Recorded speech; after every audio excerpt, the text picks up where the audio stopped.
መንገዲ ምዕባለ ሓባሪ ፋይናንሳዊ ነፃነት ጸሓፊ ሮበርት ኪዮሳኪ ትርጉም ፍጹም እማሃ አንባቢ ደጀን ከሰተ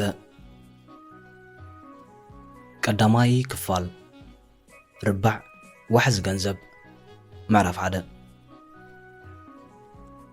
ስለምንታይ ስራሕ ዘይረኸብካ ስራሕ ጥራሕ ንዝኽብር ሰብ ስለምንታይ ሓንቲ ስራሕ ከም ዘይረክብ ከተረድኦ ኣይትኽእልን ኢኻ ኣብ 1985 በዓልቲ ቤተይ ኪምን ኣነን ግዳም ሓደር ነርና ስራሕ ኣይነበረናን ኣብ ሕሳብ ባንክና ኣዝዩ ውሕድ ገንዘብ ተሪፉና ኣብ ዝነበረሉ እዋን ነይሩ ናይ ልቓሕ ካርድና ጓሕጒሕናዮ ኢና ኣብቲ ሰዓት እቲ ኣብ ሓንቲ ናይ ዝኣረገት ቡናዊት ቶዮታ ኮፍ መበሊኣ ዓራትና ጌርና ንነብር ነርና ኣብ መወዳእታ ሰሙን ነቲ ኣዝዩ ሻሕኳር ክውንነት ህይወትና ምስ ረኣናዮ መን ምዃንና እንታይ ንገብር ነርና ናበይ ንኸይድ ኣለና ብዝብሉ ሕቶታት ቁርብ ክስወጠና ጀመረ ናብራ ግዳም ሓደር ድሕሪ 2 ሰሙን ኣብቅዐ ሓደ ዓርክና ንተስፋ ዝቁርጽ ፋይናንሳዊ ሽግርና ምስ ረኣየ ኣብ ትሕቲ ባይታ ሓንቲ ክፍሊ ረኸበልና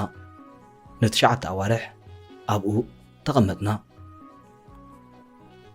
ንግዚኡ ኩነታትና ብድሓን ሓለፍናዮ መብዛሕትኡ እዋን ኪምን ኣነን ኣዝዩ ንቡር ዝኾነ ናብራ ብላዕሊ ላዕሊ ንነብር ነርና ኣዕሩኽትናን ስድራ ቤትናን ብዛዕባ ስቅያትና ምስ ሰምዑ ዝሓቱና ሕቶ እንተ ነይሩ ስለምንታይ ስራሕ ዘይሰርሑ ትብል ነይራ ኣብ መጀመርታ ክንገልጸሎም ንፍትን ነርና እንተኾነ ግን ብቑዕ ምኽንያት ሂብና ክነረድኦም ኣይከኣልናን ስራሕ ጥራሕ ንዝኽብር ሰብ ስለምንታይ ሓንቲ ስራሕ ከም ዘይረክብ ከተረድኦ ኣይትኽእልን ኢኻ ኣብ ገለ ኣጋጣሚታት ዘይልሙድ ስራሕ ብምስራሕ ካብዚ ካብቲ ኢልና ገለ ውሕድ ዶላራት ንረክብ ነርና እዚ ከዓ ከብድና ንምዕንጋልን ንመኪናና ነዳዲ ንምምላእን ይጠቕመና ነይሩ እቲ ዝተረፈ እንረኽቦ ዝነበርና ቁንጣሮ ገንዘብ ንሓንቲ ዕላማና ነዳዲ ክትኮነና ንእትኽእል እናተኮርና ኢና ነውዕሎ ዝነበርና ክንስሓሉ እንተኾይነ ኣብ ገለ ውልቃዊ ዝጠራጠረሉ ኣጋጣሚታት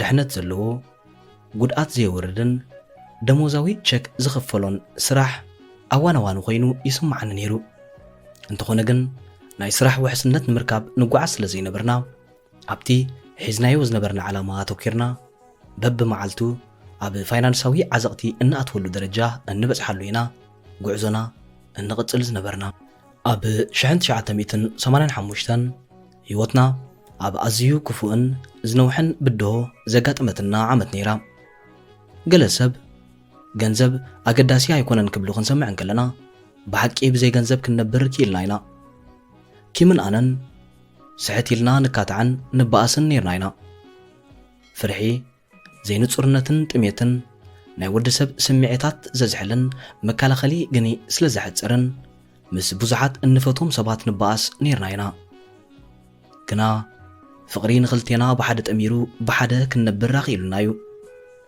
ስለ ዝኾነ ከዓ ከም መጻምድትን ምስቲ ዘጋጥመና ዝነበረ ሽግራትን ፍቕርና ምስ ግዜ ትረቱ ዓበየ ናበይ ንኸይድ ከም ዝነበርና ስለ እንፈልጥ ዓቕሊ ገበርና ንበጽሖ ወይ ኣይንበጽሖን ገና እንፈልጦ ነገር ኣይነበረናን ኪምን ኣነን ጉድኣት ዘየእትዉ ድሕነት ዝህብን ልዑል ገንዘብ ዝውህብን ስራሕ ክንረክብ ድሌት ነይሩናዩ ክልቴና ናይ ኮሌጅ ምሩቓት ጥራሕ ዘይኮንና ድሓን ዝኾነ ስራሕ ክንረኽበሉ ዘኽእለና ክእለታትን ጭቡጥ ናይ ስራሕ ስነ ስርዓትን ነይሩናዩ እንተኾነ ግን ኣብ ድሕነት ስራሕ ኣይነተኮርን ነርና ፋይናንሳዊ ናጽነት እዩ ድሌትና ነይሩ ኣብ 1989 በዓል ሚልዮን ነርና ዋላ እኳ ገለ ሰባት ብዓይኒ ፋይናንሳዊ ዓወታት ርዮም ዕዉታት እንተበሉና ጌና ኣብ ምሉእ ፋይናንሳዊ ናጽነት ዝበጽሕና ሰባት ኣይነበርናን እዚ ደረጃ እዚ ክሳብ 1994 ብኸምዚ ቐጺሉ ኣብዚ ከዓ ደጊምና ንዝተረፈ ህይወትና ስራሕ ሰሪሕና ክንነብር ከም ዘይብልና ዱልዱል ሰረት ኣንቢርና ካብ መሰረቱን ንዝመጽእ ዘይረኣናዮን ፋይናንሳዊ ምከት ኣብ ግምት ኣቲናን ኪም ኣብ 37 ዕድሚኣ ኣነ ከዓ ኣብ 47 ዕድመይ ፋይናንሳዊ ናጽነት ኣረጋጊጽና። ገንዘብ ብምውሳድ ገንዘብ ክንገብር ንኽእል ኢና ማለት ኣይኮነን። እዛ ምዕራፍ እዚኣ ብዘተ ዝጅምራ ዘለኹ ኣብቲ ንሕና ክሳብ 1985 ግዳም ሓደርን ወላ ሓደ ነገር ዘይብልናን ዝነበርናሉ እዋን መብርሂ ክህብ ስለ ዝደለኹ ብዙሕ ሰብ ገንዘብ ክትገብር ገንዘብ የድልየካ እዩ ክብል ስለ ዝሰምዖ እየ። ክሪኦን ከለኹ ዋና ይሰምዖነ ካብ 1985 ግዜ ግዳም ሓደር 1989 ግዜ ሃብቲ ክሳብ 1994 ፋይናንሳዊ ናጽነት ዝወሰድናዮ ገንዘብ ኣይነበረን። ክንጅምር ከለና ገንዘብ ኣይነበረናን ኣብ ዕዳውን ነርና። ብዛዕባ ፋይናንሳዊ ናጽነት ዝተማሃርክዎ ወግዓዊ ትምህርቲ ኣይነበረን። ብርግጽ ናይ ኮሌጅ ዲግሪ ነርኒ ፋይናንሳዊ ናጽነት ምስ ትምህርቲ ኮሌጀይ ዝተኣሳሰር ግን ኣይነበረን። ብዛዕባ ካልኩላስ፣ ስነ ቁጽሪ፣ ስነ ቀመም፣ ስነ ፊዚክስ፣ ቋንቋ ፈረንሳን እንግሊዛዊ ስነ ጥበብን ክመሃሮ ብዙሕ ጻዕሪ ኣይገበርኩን። ብዙሓት ሰባት ኣለዉ ናይ ኮሌጅ ዲግሪ ከይረኸቡ ቤት ትምህርቲ ገዲፎም ዕውታት ዝኾኑ። ንኣብነት ከም መስራቲ ሓፈሻዊ ኤሌክትሪክ ቶማስ ኤድሰን፣ መስራቲ ፎርድ ሞተር ሄንሪ ፎርድ፣ መስራቲ ማይክሮሶፍት ቢል ጌት፣ መስራቲ ሲኤንኤን ቴድ ተርነር፣ መስራቲ ዴል ማይክል ደል፣ መስራቲ ኣፕል ስቲቭ ጆብስ፣ መስራቲ ፖሎ ራልፍ ላውረን ክንጠቅስ ንኽእል ኢና። ኣብዚ ትምህርቲ ኮሌጅ ንልምዳዊ ትምህርቲ ኣገዳሲ እዩ። እዞም ኣብ ላዕሊ ዝጠቐስኩም ሰባት ግን ናብዚ ደረጃ ሃብቲ ክበጽሑ ናይ ኮሌጅ ትምህርቲ ኣይኮነን ኣብጽሕዎም። ብናታቶም መንፈዓት ናይ ገዛእ ርእሶም ንግዲ ኣማዕቢሎም እዮም ተዓዊቶም። እዚ ኸ እዩ ኪምን ኣነን ዝጻዕርናሉ ሕልሚ። እንታይ ደኣ እዩ ዝወስድ? ኩሉ ግዜ ገንዘብ ወሲድና ገንዘብ ክንገብር ኣይንኽእልን ኢና። ቤት ትምህርቲ ፋይናንሳዊ ናጽነት ኣይምህርን እዩ እንድሕር ንብል ኣለና እንታይ ደኣ እዩ ዝወስድ እትብል ዝሕተታ ሕቶላ። መልሰይ ሕልሚ፣ ብዙሕ ወሳንነት፣ ብቕልጡፍ ክመሃር ድሌት ምሕዳር፣ ኣምላኽ ዝሃበና ክቡር ጸጋ ብግቡእ ምጥቃም፣ ኣብ የማናይ ርባዕ ዘሎ ዋሕዚ ገንዘብ ኣፍልጦ ምህላው፣ ብፋይናንሳዊ ናጽነት ከዓ ኣታዊታት ምምንጫውን ዝብል ጦብላሕታ ወሲደ። እንታይ እዩ ርባዕ ዋሕዚ ገንዘብ? እዚ ኣብ ታሕቲ ዘሎ ስእሊ ንርባዕ ዋሕዚ ገንዘብ እዩ ዝሕብር። ኢ ማለት ንሰራሕተኛ የመልክት፣ ኤስ ማለት ንናእሽቱ ንግዲ ሞያን ባዕለ ሓዳርን የመልክት፣ ቢ ማለት ንዓበይቲ ንግዲ የመልክት፣ ኣይ ማለት ንኣውፈርቲ የመልክት። ካብ ምንታይ ርባዕ ዋሕዚ ገንዘብ እዩ ኣታዊታትና እንመንጩ? እዚ ናይ ዋሕዚ ገንዘብ ርባዕ እዚ ኣታዊታት ነመንጭወሉ ዝተፈላለየ ሜላታት ዘመልክት እዩ። ንኣብነት ሓደ ሰራሕተኛ ገንዘብ ዘመንጩ ስራሕ ብምሓዝ ንኻልእ ሰብ ወይ ትካል ምስራሕ እዩ። ሓደ ባዕለ ሓዳር ሰብ ዝረኽቦ ኣታዊታት ባዕሉ ንነፍሱ ክሰርሓላ ከሎ እዩ። ሓደ በዓል ዓብይ ንግዳዊ ትካል ኣታዊታት ዝረክብ ንግዳዊ ትካል ስለ ዝውንን እዩ። ሓደ ኣውፋራይ ኣታዊታት ዘመንጩ ካብ ዝተፈላለዩ ወፍርታት ገንዘብን ሓሳባትን ዝኣመሰሉ ምንጭታት ይርከብዎ። ኣብዚ ዝተፈላለዩ ሜላታት ኣታዊታት ኣለዉ ክንብል ከለና ዝተፈላለዩ መቐናት ተሓሳስባ፣ ዝተፈላለዩ ቴክኒካዊ ክእለታት ከምኡውን ዝተፈላለዩ ትምህርታዊ መንገድታት ይሓትት ማለት እዩ። ኣብዚ ትርጉም ገንዘብ ሓደ ከሎ ኣረኻኽቡኡ ግን ስፍሕ ዝበለ ፍልልይ ኣለዎ። እቶም ዝተፈላለዩ ሕላገት ዘለዎም ነፍሲ ወከፍ ርባዕ እንተሪእና እዚ ዝስዕብ ሕቶ ንነፍስና ክንሓትት ንኽእል ኢና። ካብ ኣየናይ ርባዕ መብዛሕትኡ ኣታዊታተይ ዘመንጭዎ ዘለኹ? ነፍሲ ወከፍ ርባዕ ዝተፈለየ እዩ። ካብ ዝተፈላለየ ርባዕ ኣታዊታት ንምርካብ ዋላ ኩሉ ርባዓት ሓደ እዩ ኢልና ንኣምን እንትኾንና ዝተፈላለየ ክእለታትን ዝተፈላለየ ቁመናን ይሓትት እዩ። ካብ ርባዕ ናብ ርባዕ ምልውዋጥ ልክዕ ከምዚ ናይ ንግሆ ሻኩ ተፃዊትና ናይ ምሸት ምስዕሳዕ ዝተፈላለየ እዩ። ካብ ኩሉ ርባዓት ዋሕዚ ገንዘብ ኣታዊታት ይርከብ እዩ። ኩልና ካብ ኣርባዕቲኡ ርባዓት ዋሕዚ ገንዘብ ኣታዊታት ናይ ምርካብ ዓቕሚ ወይ ተኽእሎ ኣሎና። ኣየናይ ርባዕ እዩ ንስኻ ወይ ኣነ ናይ መጀመርያ ኣታዊታት ክረክብ ዝብል ሕቶ ኣብ ኣየናይ ቤት ትምህርትን እንታይ ተማሂረን ዘገድስ ኣይኮነን። ልዕሊ ኩሉ መን ምዃንና ኣብቲ ሕመረትናን ውሽጥናን ዝዓበየ ኣገዳስነት ኣለዎ። እዚ ሕመረት እዚ ክብርታትና፣ ሓይልና፣ ድኽመታትናን ዝምባለናን የጠቓልል። ኣብ ሕመረትና ዝርአ ፍልልይ ንነፍሲ ወከፍ ርባዕ ዋሕዚ ገንዘብ ይስሕቦ ወይ ይነጽጎ። እንሰርሖ ዓይነት ስራሕ ብዘይገድስ ኣብ ኩሉ ርባዓት ዋሕዚ ገንዘብ ክንሰርሕ ንኽእል ኢና። ንኣብነት ሓንቲ ሓኪም እንተኾይና ከም ሰራሕተኛ ኣብ ዓብ ሆስፒታል፣ ኣብ ትካል መድሕን፣ ኣብ መንግስታዊ ትካል ወይ ከዓ ኣብ ወታደራዊ ሆስፒታል ክትሰርሕ ትኽእል እያ። ኣታዊታታ ክትዕቢ እንተወሲና ናይ ግላ ቤት ጽሕፈት ከፊታ መሳርሕቲ ቆፂራ ሕሙማት ክትሕክም ትኽእል እያ። እዛ ሓኪም እዚኣ ኣብ ንግዳዊ ርባዕ ክትኣትው እንተደልያ ሓንቲ ክሊኒክ ትውንን ምስኣ ዝሰርሑ ሓካይምን ተሓጋገዝታን ትቆፅር። ነዛ ክሊኒክ ዘመሓድር ኣመሓዳሪ ትቆፅረላ። እዛ ሓኪም ነዛ ክሊኒክ ትውንን እምበር ኣብኡ ምስራሕ ኣየድልያን እዩ። እዛ ሓኪም ናይ ሕክምና ስራሓት እናሰርሐት ካብ ሕክምና ወፃኢ ስራሕ እንተረኺባ ክትሰርሕ ትኽእል እያ።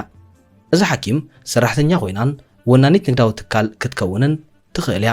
ከም ኣውፋሪት እውን እዛ ሓኪም ኣብ ናይ ካልኦት ንግዳዊ ትካላት ከም መኪና፣ መሸጣ ኣቑሑ፣ ቦንድ፣ ገዛውትን መሬትን ኣዋፊራ ኣታዊታታ ከተኻዕብት ትኽእል እያ። ኣብዚ ዝበለፀ ቃላት ክዝከር ዘለዎ ምንጪ ኣታዊታትካ ምብዛሕ ዝብል እዩ።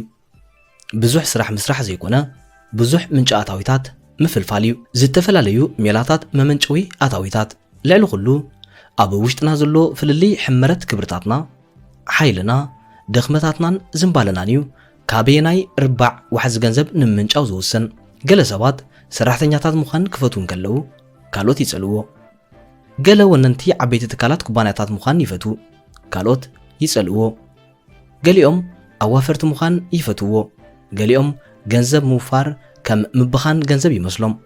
መብዛሕቲና ሰባት ናይዚ ዝበልናዮ ናይ ምምንጫው ጠባያት ዋሕዲ ወይ ድኽነት ኣለና።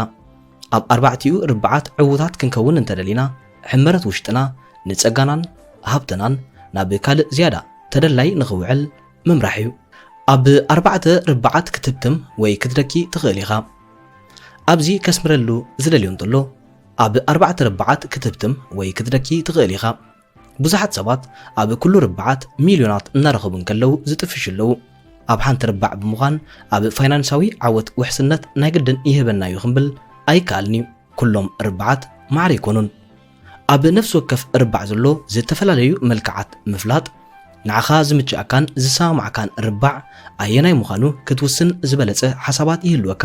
ንኣብነት ካብቲ ብዙሓት ምኽንያታት ኣነ ኣብ ርባዓት ንግድን ኣዋፍራን ብቐዳምነት መሪፀ ክሰርሕ ዝፈተንኩ ኣብ ግብሪ ዝህልወኒ ዕድላት እዩ። መብዛሕትኡ ኣብ ጸጋማይ ርባዕ ዝሰርሕ ሰብ ኣብ ሕጋዊ ግብሪ ምኽፋል ዘሎ ጋጋትን ምቅያራትን ኣይፈልጦን እዩ።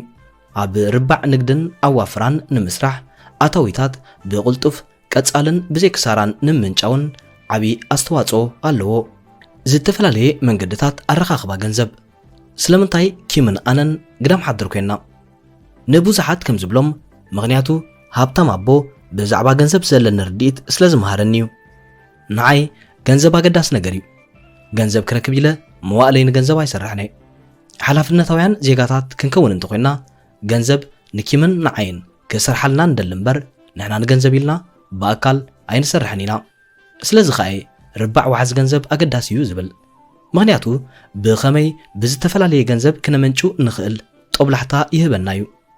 ገንዘብ ብሓላፍነታዊ መንገዲ እምበር ብኣካል ሰሪሕና ክንረኽቦ ኣዋፃኢ ኣይኮነን። ዝተፈላለዩ ኣቦታት ዝተፈላለዩ ሓሳባት ብዛዕባ ገንዘብ። እቲ ልዑል ደረጃ ትምህርቲ ዝበፅሐ ኣቦ ገንዘብ ምፍታው ሰይጣንነት እዩ ወይ ካብ መጠን ንላዕሊ መኽሰብ ምግሓጥ ስስዕ እዩ ዝብል ርድኢት ኣለዎ። ጋዜጣታት ኣብ መዓልቲ ክንደይ ገንዘብ ከም ዝምንዘር ክሕብራን ካሕትማን ክርኤን ከሎ ምሕር ይጭነቕ። እዚ ዝገብረሉ ምኽንያት ንሱ ምስቲ መምህር ኮይኑ ዝኽፈሎ ዝነበረ ክፍሊት ኣወዳዲሩ ብዝያዳ ይከሓስ ኣሎ ዝብል ርድኢት ኣለዎ። ንሱ ንፉዕ ቅኑዕን ጻዕራምን ኮይኑ ገንዘብ ኣብ ሂወት ኣገዳሲ ኣይኮነን ዝብል ስነ መጎቱ ክጣበቐሉ ዝሕልን ዘሎ። እቲ ልዑል ደረጃ ትምህርቲ ዝበፅሐ ኣቦ ገና ከዓ ድኻ ዘሎ ብቐጻሊ ነዚ ስዒቡ ዘሎ ሓሳባት ይዛረብ። ኣነ ኣብ ገንዘብ ዝግደስ ሰብ ኣይኮንኩን። ኣነ ኣይህብትምነ። ኣነ ኣይክእልዎነ። ወፍሪ ሓደገኛ እዩ። ገንዘብ ኩሉ ነገር ኣይኮነን። ገንዘብ ንህይወትና ይድግፈና። ሃብታም ኣቦ ፍልይ ዝበለ ኣረኣእያ ኣለዎ። ንገንዘብ ምስራሕ ዕሽነት እዩ። ገንዘብ ከም ዘይጠቅም ኣምሲልካ ምዝራብ ምስሉይነት እዩ ይብል። ሃብታም ኣቦ ከም ዝኣምኖ ዋላ እኳ ገንዘብ ንህይወት ይድግፍ እንተኾነ ካብ ገንዘብ ህይወት ብዝያዳ ተገድስ። ቀፂሉ ኣብ መዓልቲ ንዘለካ ብዙሕ ሰዓታት ኣብ ስራሕ ጥራሕ ክትሕልፍዋ ይግባእካን እዩ። ስለምንታይ ንገንዘብ ትሰርሕ? ብዛዕባ ክህልወካ ዘለዎ ገንዘብ ተማሂርካ ሰባት ክትሰርሕን ኣብ ህይወትካ ነፃ ኮንካ ኣገዳሲ ነገራት ክትሰርሕ ዘይትሕልን።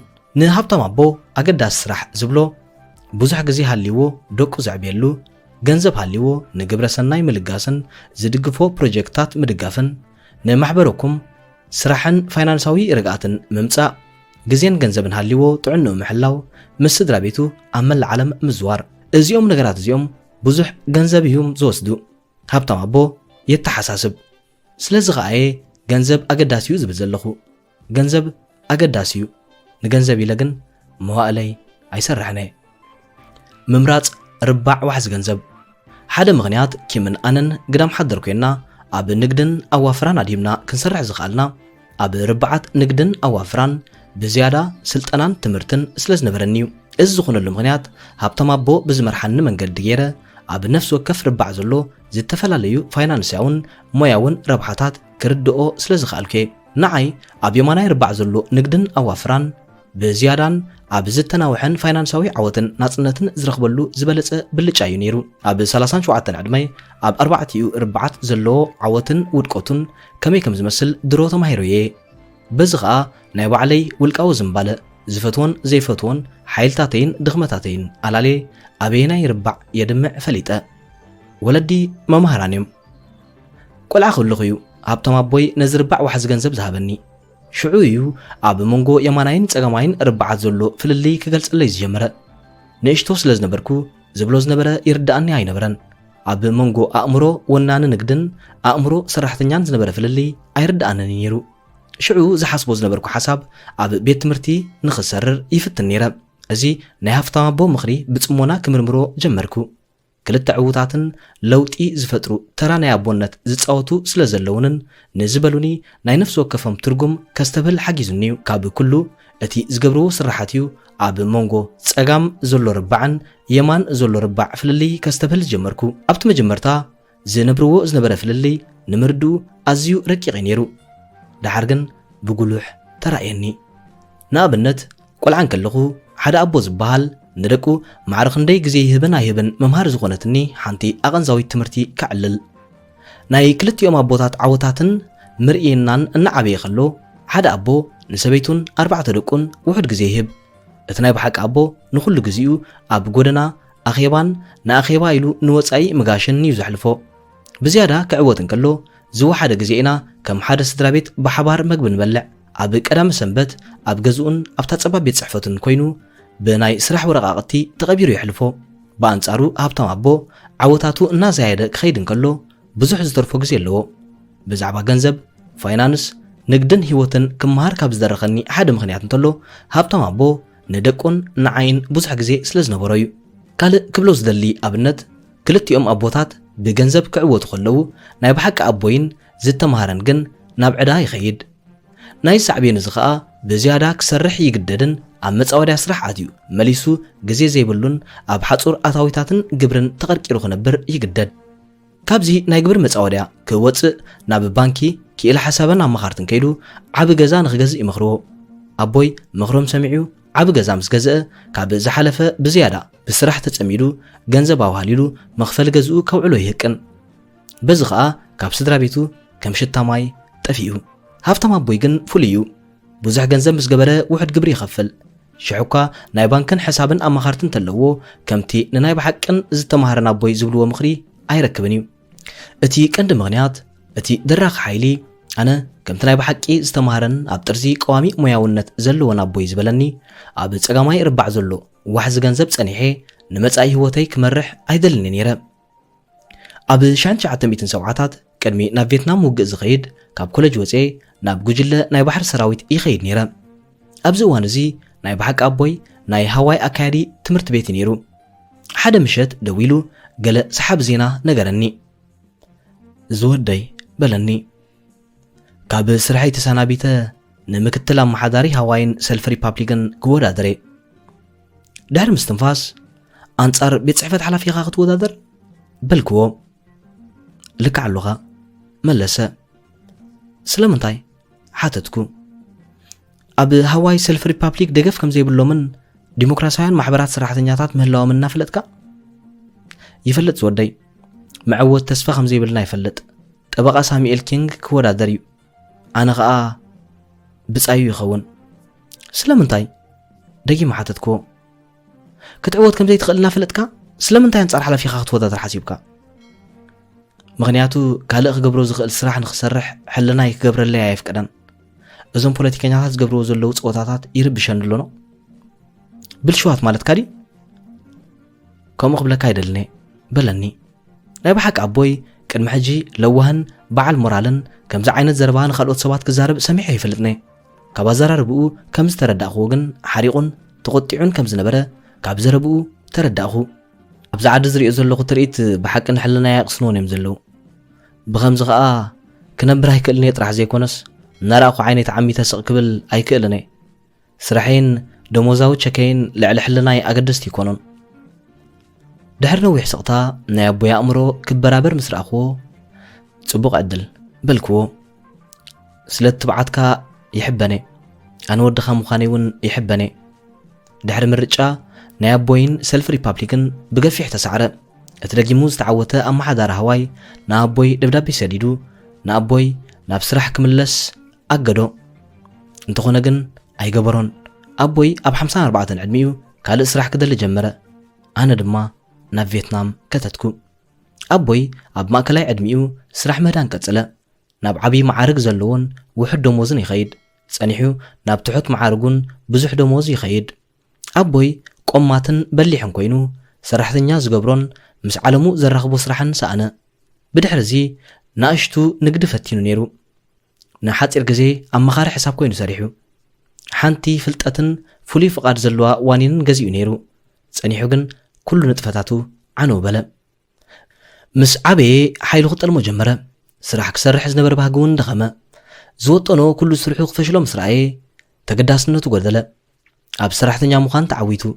زي تمهرون بلبو زي امنلون ربع مويو مشاطن ناشتو نقدي ممسراتن نسلم فتان فتينيو زفتو ازباو تمرتيو حجيغن نخملسو زحجزو منقد يبلون بأم حداري هواي زتبينلو سلحتو اقدا جينا ابوتو يزلو اب محبراوي دحننتن حكمناوي كنكنن زنبر عقمي بايتا زبطه ناي مودات عمرو زحصر درجه بصحو بتسفا مقراص قطعن بسنصر حلنون عرفه ناب صلمات ساعات كخيد زقصلن مستيرن تايو مورا بوي اب غزا كوفيلن كلو زدولو تليفون كصبخلو بزعبا نغداو عالم افلطو زيبلو خنسو كعوت نزفتنو حركوتكوت كسكرو خلخو طعمن زتكزن زخرتات كوينو لبي يبلعني بانصارو ناي حغوس هابتم ابو زخرتاتن ببعمتو تعويتو مسراخون بحقي اسرو خصعب درخني اب كندي اب 54 عامتو يوت زقصه هابتم ابو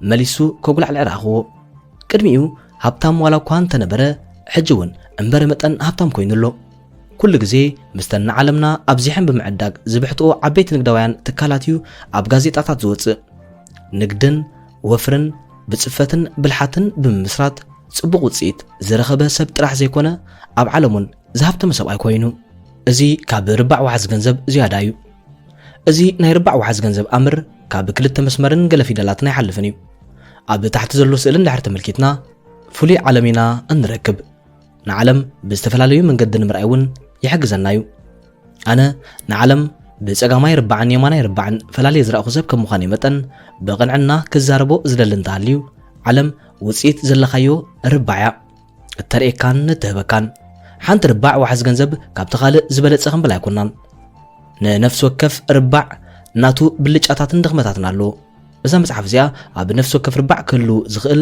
فاينانساو حارነት نولقاوي معباليا ገለ ፍሊ ዝበለ ርኤት ፈይፈይ ተብል ዘላ ከም ዛምኖ ንስኻውን ካብ ዝቦ ዘለኹ ፋይናንሳዊ ትምህርቲ ብዙሕ ሓሳባት ወሲድካ ንናይ መጻኢ ፋይናንሳዊ ሓርነትካን መንገድኻን ሕጋዊ ስጉምቲ ክኾነልካ ትስራሕ ኣለኻ መብዛሕትኡ ኣብ ዘሎ ክእለታት ኣብ የማናይ ربع ዘሎን ኣብ ቤት ትምህርቲ ዘይተማሃርናዮን ምንጪ ዋሕዝ ገንዘብ በዝያዳ ዕውት ዝገብር እዩ ስለምንታይ በዓል ቶማስ ኤድሰን ቢል ጌት ቴድ ተርነር ቅልጥፍ ኢሎም ትምህርቶም ኣቋሪጾም ኣብ ربع ንግድን ኣዋፍራን ኣትዮም ዕውት ህይወት ክሕልፉ ዝኽኣሉ ንምሕባር እዩ بقدامنت بزعبا 4 ربعات حفشاوي مرداتا كهبي دحيره بعمقت اب ربعات نقدن اوافرانا توكيره مبرهي كهبي اذا مصحف زي ام سانببنا قالينا بقلطف كمي اتاويتاتنا نركب لوط نقبر نخونينا قاليخمون اب زلخمو يحشكم مخانو نختوسنو تحجزكم تخون كاب حنت ربع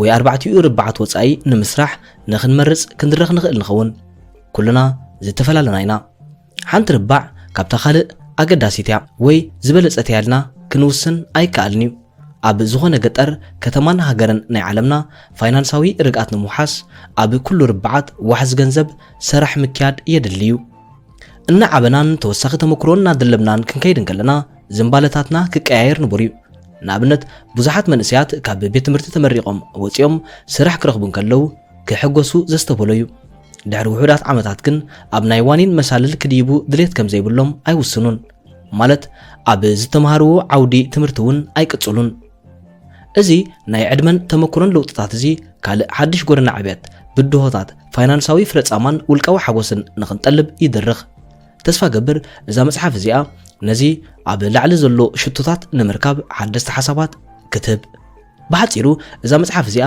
ብዛዕባ ገዳም ሓደር ኣይኮነትን ብዛዕባታ ናይ ሕልምኻ ገዛ እትረኽበላን እታ ዝበለጸት ርባዕ ወይ ርባዓት ዋሕዚ ገንዘብ እትረኽበላ ገዛ እያ ትሕብር ምዕራፍ 2 ዝተፈላለዩ ርባዓት ዝተፈላለዩ ሰባት ኣብ ርባዓት ለውጢ ምግባር ኣብ ሕመረት መን ምዃንካ ለውጢ ጌርካ ኣለኻ ማለት እዩ ዝኣረገ ኸልቢ ሓድሽ ጣራ ክትምህሮ ኣይከኣልን እዩ ምሁር ኣቦይ ዝብለኒ ዝነበረ እዩ ንርባዕ ዋሕዚ ገንዘብ ብጽቡቕ ንምብራህን ሓደስቲ ፋይናንስያዊ መምርሒ ንምሃብን ኣብ ብዙሕ ኣጋጣሚታት ተዘራሪብና ኢና ክሳብ 60 ዓመታት ዝኸውን መብዛሕትኡ ሕልምታቱ ስለ ዘይተዓወተሉ ተገንዚቡ እዩ ናቱ ጸሊም መዝገብ ኪኖ መናድቕ መንግስቲ ዝኸይድ ነይሩ ኣብዚ እዋን እዚ ግን ነፍሱ እዩ ኣብ ጸሊም መዝገብ ኣስፊርዋ ዘሎ ፈቲነ ግን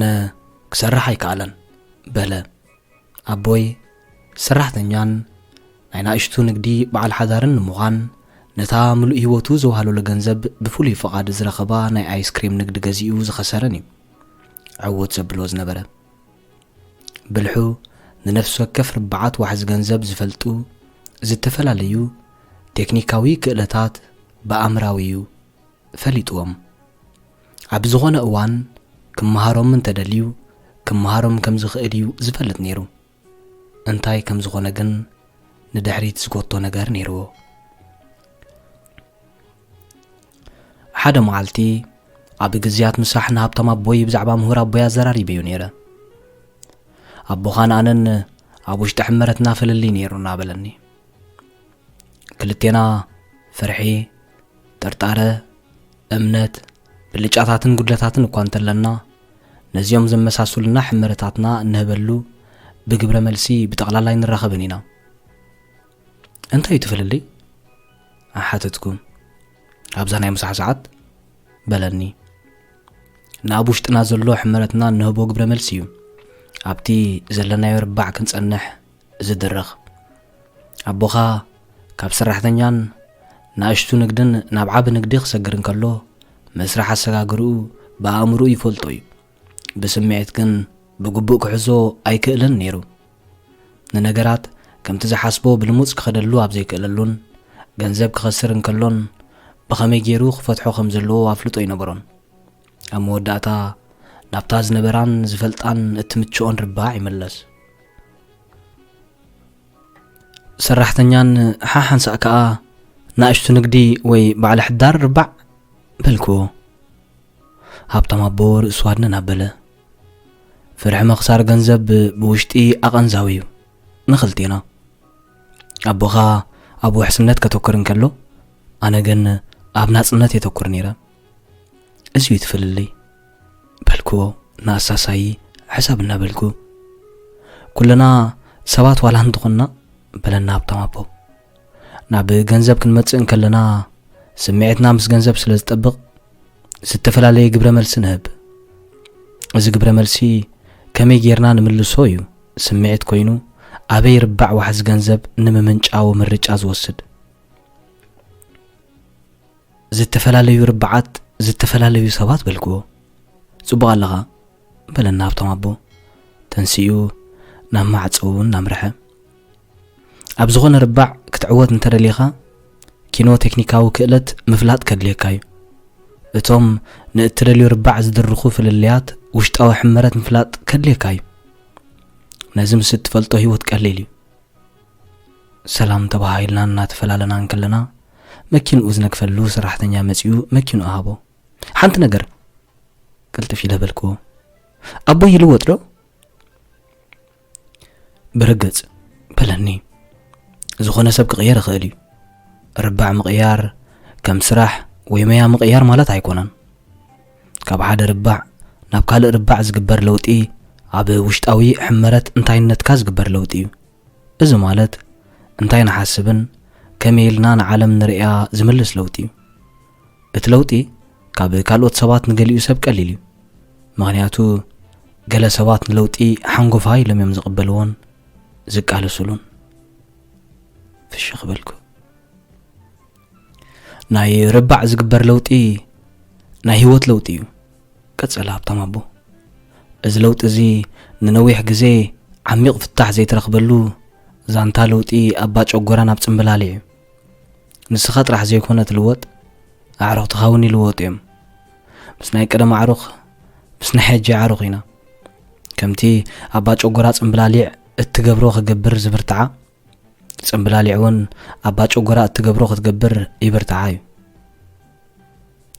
መኪና ዝነግፍ ማዕጽኡ ኸፈተ ሃብታም ኣቦይ መኪኑ ኣልዒሉ ምስ ከደ ብዛዕባ ናይ ሕመረት ፍልልያት ምሕሳብ ተተሓሓዝክዎ እንታይ እቲ ናይ ሕመረት ፍልልያት ከመይ ኢለ ሓደ ሰብ ብዛዕባኡ ከይፈለጥኩ ኣብ ኢ ኤስ ቢ ወይ ኣይ ከም ዘለዉ ክነግሮ ሓደ ካብቲ መንገድታት ቃላት ምስማዕ እዩ ሓደ ካብ ናይ ሃብታም ኣቦይ ዝበለጸ ክእለታት ሰባት ከንብብ ስለ ዝኽእል እዩ ከም እምነቱ መጽሓፍ ብገበሩ ኣይፍረድን እዩ ከም ሄንሪ ፎርድ ሃብታም ኣቦይ ውሃ ዘበለ ኣካዳሚያዊ ትምህርቲ የብሉን ክልቲኦም ሰብኡት ግን ከመይ ኢሎም ዝሰርሕዎ ክኢላታት ቆፂሮም ከም ዝሰርሑ ይፈልጡ እዮም ሃብታም ኣቦ ከም ዝነበረኒ ኣነ ዘለኒ ቀዳሞት ክእለታተይ በላሕቲ ናይ ምጥርናፍን ብጉጅለ ናይ ምስራሕን ባህሊ እዩ ወዲ 9 ዓመት ምስ ኮንኩ ሃብታም ኣቦ ብዛዕባ ኣብ ርባዕ ንግድን ኣዋፍራን ከልወኒ ዘለዎ ክእለታት ምሂሩኒ እዩ ካብቶም ክእለታት ሓደ ኪንዮ ላዕልን ኣብ ሕመረት ምርኣይን እዩ ሃብታም ኣቦ ከም ዝበለኒ ንሰባት ቃላቶም እንተሰሚዐዮም ርሖምን ነፍሶምን ክሪኦምን ክሰምዓን ኣይጽገምን ከም ንእሽቶ ወዲ ሃብታም ኣቦይ ሰብ ክቆጽር ከሎ ምስኡ ኮፍ ኢለ ክሪኦ ጀመርኩ ካብቲ ቃለ መሕትት ምስማዕ ተምሃርኩ ንቃላቱ ዘይኮንኩ ካብ ርሖምን ነፍሶምን ዝፈለቐ ኽብርታት ሕመረቶም ቃላት ርባዕ ሰራሕተኛ ሓደ ሰብ ካብ ርባዕ ሰራሕተኛ ዝመጽእ እንተኾይኑ ከምዚ ይብል ኣነ ድንገት ዘይፈጥር ድሕነት ዘለዎ ስራሕ ድሓን ዝኾነ ደሞዝን ጽቡቕ ረብሓታት ዘለዎን እየ ዝደሊ ቃላት ርባዕ ንእሽቶ ንግዲ ሓደ ሰብ ካብ ርባዕ ንእሽቶ ንግዲ ባዕለ ሓዳርን ሞያውን ዝኾነ ዝመጽእ እንተኾይኑ ዝዛረቦ ዘረባ ድማ መጠን ክፍሊተይ ኣብ ሰዓት 75 እዩ ወይ መጠን ኮሚሽነይ 600 ካብ ጠቕላላ ዋግኡ እዩ ወይ ከዓ ከምዚ ኣነ ዝሰርሖ ስራሕ ክሰርሕ ዝደሊ ሰብ ዘሎ ይመስለንን ወይ እውን ኣብዚ ፕሮጀክት እዚ ልዕሊ 20 ሰዓታት ኣለኹ ቃላት ርባዕ ዓቢ ንግዳዊ ትካል ሓደ ሰብ ናይ ርባዕ ዓቢ ንግዳዊ ትካል ምስራሕ ተመክሮ እንተልይዎ ከምዚ ይብል ኣነ ንኹባንያይ ዝመርሕ ሓድሽ ፕሬዝደንት ይደሊ ኣለኹ ቃላት ርባዕ ኣውፋሪ ሓደ ሰብ ናይ ርባዕ ኣውፋሪ ተመክሮ እንተልዎ ከምዚ ይብል ዋሕዚ ገንዘበይ ኣብ መጠን ውሽጣዊ ኣታዊታት ወይ መጠን ውፅእ መክሰብ ዝተመርኮሰ ድዩ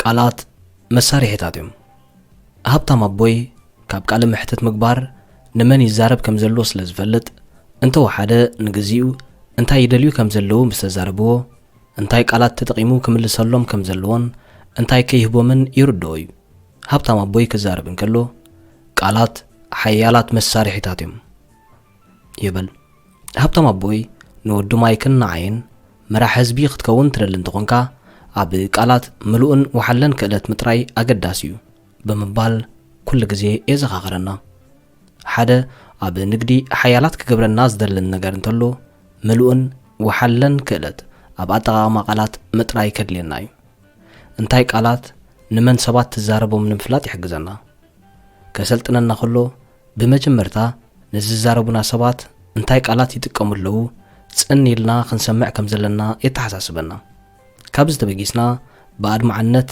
ክንሕግዞም እንታይ ቃላት ተጠቂምናን መዓስ ክንምልሰሎም ከም ዘለና ንፈልጥ ሃብታም ኣቦ ክምልስ ከሎ ሓንቲ ቃል ንሓደ ሰብ ክትሕግሶ ትኽእል ንኻልእ ሰብ ከዓ ክትሕርቆ ትኽእል ንኣብነት ኣብ ርባዕ ኣዋፍራ ዘለው ሰባት ርካስ ወይ ሪስክ እትብል ቃል ኣዝያ ሰሓቢት ክትከውን ትኽእል ኣብ ርባዕ ሰራሕተኛታት ሰባት ግን ፍርሒ ተስዕብ ቃል ክትከውን ትኽእል ሓያላትን ንፉዓትን መራሕቲ ክትኮኑ እንተደሊኹም ሃብታም ኣቦይ ከም ዝጸቕጠሉ ብመጀመርታ ንፉዓት ሰማዕቲ ክንከውን ኣለና ሰባት ዝጥቀሙሉ ዘለው ቃላት ክንሰምዕ ዘይንኽእል እንተኾይና ነፍሶምን ርሖምን ክንሰምዖም ኣይንኽእልን ኢና ነፍሶምን ርሖምን ክንሰምዖም እንተዘይክኢልና ንመን ንዛረብ ከም ዘለና ክንፈልጥ ኣይንኽእልን ኢና ፍልልያት ሕመረት ሃብታም ኣቦይ ምኽንያት ክህብ እንከሎ ቃላቶም ስማዕ ርሖምን ነፍሶምን ይሰማዓካ ሰባት ድሕርቲ ዝመርጽዎ ቃላት ናይ ነፍሲ ወከፎም ክብርታትን ፍልልያትን ሕመረት እዮም ዝገልጹ